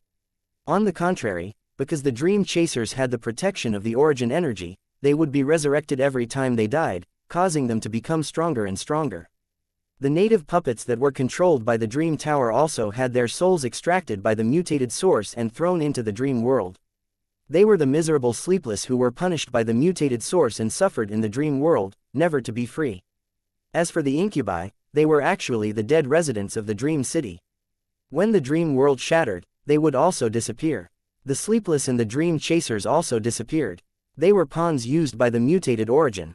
When they lost their value or the mutated origin could not even protect itself, their fate was naturally miserable. When the Dream City Master said this, he could not help but reveal a trace of sadness in his eyes. Perhaps it was related to the residents of the tower that had died here. At this time, the transmigrators had already pushed into the city center. Compared to the outer areas, the damage here was more serious, and the wide streets were completely blocked by garbage. Left with no other choice, the travelers could only climb up and down the ruins, their speed greatly reduced. Damn it, when we reach our destination, I'll die of exhaustion. A transmigrator jumped down from a collapsed giant sculpture and looked at the garbage blocking the road with a depressed expression. Cut the crap. You just think it's too troublesome, right? Why don't I see anyone else saying that they're tired? His companion sneered at him, but from his expression, he was also helpless. With the origin energy shaping their bodies, the travelers did not feel tired. However, the city center was too chaotic. Even they, who were used to the chaotic scenes in the city, felt a headache at this moment. Crack, the sound of rocks rolling down immediately attracted the attention of the transmigrators. Then, the buildings shook violently and crashed toward the transmigrators in the middle of the road. 1400 The Great Battle in the City 1. It wasn't just the ruins of a building that was shaking, but all the nearby streets were shaking. Countless bricks and rubble fell from the sky like a heavy rain. In the dull collision sound, dust soared into the sky. The transmigrators on the street could not dodge in time and were hit by these objects that weighed tons one after another. They instantly turned into white light and disappeared. Screams and curses rose one after another. The transmigrators who were lucky enough to not be hit quickly looked for cover, trying to avoid this terrible attack that could kill them if they brushed past it. However, what happened next made the transmigrator completely despair. After a series of loud, boom, sounds, the buildings exploded at the same time. In the dust that filled the sky, the buildings were like dominoes that fell down one after another, crashing down on the street. With technology comparable to that of the original world, the Aboriginals naturally had the corresponding explosive technology. It was easy to destroy a city, not to mention that with the standard of defense of Zongong City, it was not surprising to use such an attack method. The transmigrators who first entered the city center were not so lucky. After a series of explosions, they did not even see the shadow of the enemy and had already lost more than 100,000 people. Fuck, this bunch of bastards, they actually played this trick. Seeing their comrades being swallowed by the dust, the transmigrators at the back were shocked at first, but then they started cursing in anger. At this moment, the sniper in the team suddenly saw a suspicious figure appear, and he aimed and shot out of reflex. Bang! After a gunshot, a figure fell down from a nearby building. When he was about to reach the ground, his body was directly stuck in the protruding steel bars and torn into pieces. We've discovered the enemy's tracks. Everyone, be careful. Each team had a communication device. After the first suspicious target was killed, the transmigrators immediately reported to each other. Just as the news was sent out, a large number of figures suddenly appeared in the nearby buildings and opened fire at the transmigrator. In an instant, the entire Zongong city seemed to be lit up with firecrackers on New Year's Eve. The sound of gunfire rose and fell, and from time to time, one could see columns of smoke rising into the sky. We've discovered a large number of enemy troops. We've been surrounded and need immediate reinforcements. I just killed a group of enemies. Guess what? They were all zombies. Yes, zombies with guns and armed to the teeth. Am I crazy? What's so strange about that? There's nothing normal in this world. It's fine as long as you don't find it strange. The communication channel was in chaos. It was obvious that the transmigrators had encountered an enemy that had suddenly appeared, and the two sides were engaged in a fierce battle. Looking at the zombie soldiers in the surrounding buildings, Tang Zhen's brows slightly furrowed.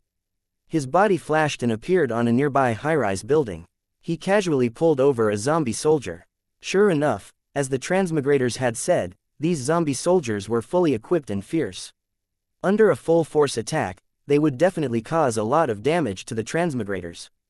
After casually throwing the zombie soldier who was baring his teeth onto the ground, Tang Zhen waved his hand at the Holy Dragon City cultivators behind him and flew toward a suspicious location. Although these zombie soldiers were very difficult to deal with, and their numbers were uncountable, transmigrators were not to be trifled with either. They had been shaped by the power of the origin and had been shielded from pain. Even if bullets hit their bodies, it would not affect their combat. As long as they could recover, the transmigrators, who had the advantage in numbers, could definitely deal with these zombie soldiers without the intervention of the Holy Dragon City cultivators. Therefore, the only thing Tang Zhen needed to do now was to find the place where the origin source of mutation was hidden as soon as possible and solve the problem at its root. After a round of search, Tang Zhen could now confirm that the mutation source should be hidden somewhere under his feet. It was just that he could not find the entrance in a hurry. When they were less than 100 meters above the ground, Tang Zhen began to search again. The tens of thousands of Holy Dragon City cultivators who followed closely behind also began a carpet search. "There's a problem here," a Holy Dragon City cultivator's shout suddenly reached his ears. Tang Zhen's eyes brightened and with a "kai" sound, he disappeared. In the next second, he appeared beside that Holy Dragon City cultivator. Before Tang Zhen could open his mouth to ask, a muffled sound came from the ground. The buildings in front of everyone collapsed one after another. The ground was forcibly broken, and it continued to rise. Under the falling bricks and dust, several humongous human-shaped monsters appeared in front of everyone, each of them as large as a mountain. Owu. After the monster appeared, it let out a furious roar and began to attack the Holy Dragon City cultivators around it. Kill them first. Sensing the aura of these human-shaped monsters, they were only at the peak of the king tier. However, due to the advantage of their size, they would more or less cause trouble for the Holy Dragon City cultivators. The Holy Dragon City cultivators who received the order did not hesitate. They flew to the sky around the monster and attacked it with dazzling attacks. These monsters seemed to be made of mud and gravel and had a very strong ability to take hits. Under normal circumstances, a small number of cultivators in the building couldn't cause much damage to them. However, there were tens of thousands of cultivators in the city. Even if each of them attacked once, it was enough to crush these giant monsters into pieces. Be careful, the enemy can't be so weak. As soon as the warning was issued, the surroundings began to show signs of abnormality again. The earth trembled once more, and metal pillars broke through the ground one after another, rising higher and higher as if they were piercing through the sky. After rising for a few hundred meters, the circular metal pillars finally stopped rising. Soon after, the metal pillars glowed brightly and connected with each other, trapping Tang Zhen and the others within. After completing this step, the surface of the metal cylinders changed again, revealing countless holes like beehives. Then, countless dream chasers swarmed toward the Holy Dragon City cultivators, dragging flames of all colors. Get into formation and face the enemy. Without Tang Zhen's order, the Holy Dragon City cultivators immediately formed small teams and fought with the Dream Crusher. Ha ha ha, I'll kill to my heart's content today. Blood River King laughed wildly when he saw this. As soon as he finished speaking, a blood river that was more than 10 meters wide appeared around him. It followed him like a ribbon and attacked the nearby Dream Crusher. All the dream smatterers that were swept by the blood river were instantly swallowed and turned into bones that fell to the ground. Come, I'll also vent my anger today. City Master Dream roared, and his body immediately disappeared. The space around him suddenly became stagnant, as if there was a huge object floating in the void, making people feel drowsy. Tang Zhen's eyes flashed. Others couldn't see the Dream City Lord's body, but he could. A huge and strange cloud was floating in the void. It was like a chocolate solution that was entangled together, constantly wriggling and waving, full of a strange feeling. Just as Tang Zhen was looking at the cloud, a huge face suddenly appeared from the cloud. It was the face of the Dream City Master. He nodded at Tang Zhen and then went straight to the Dream Crusher. Wherever Dream City Master went, the Dream Shatterers would fall unconscious.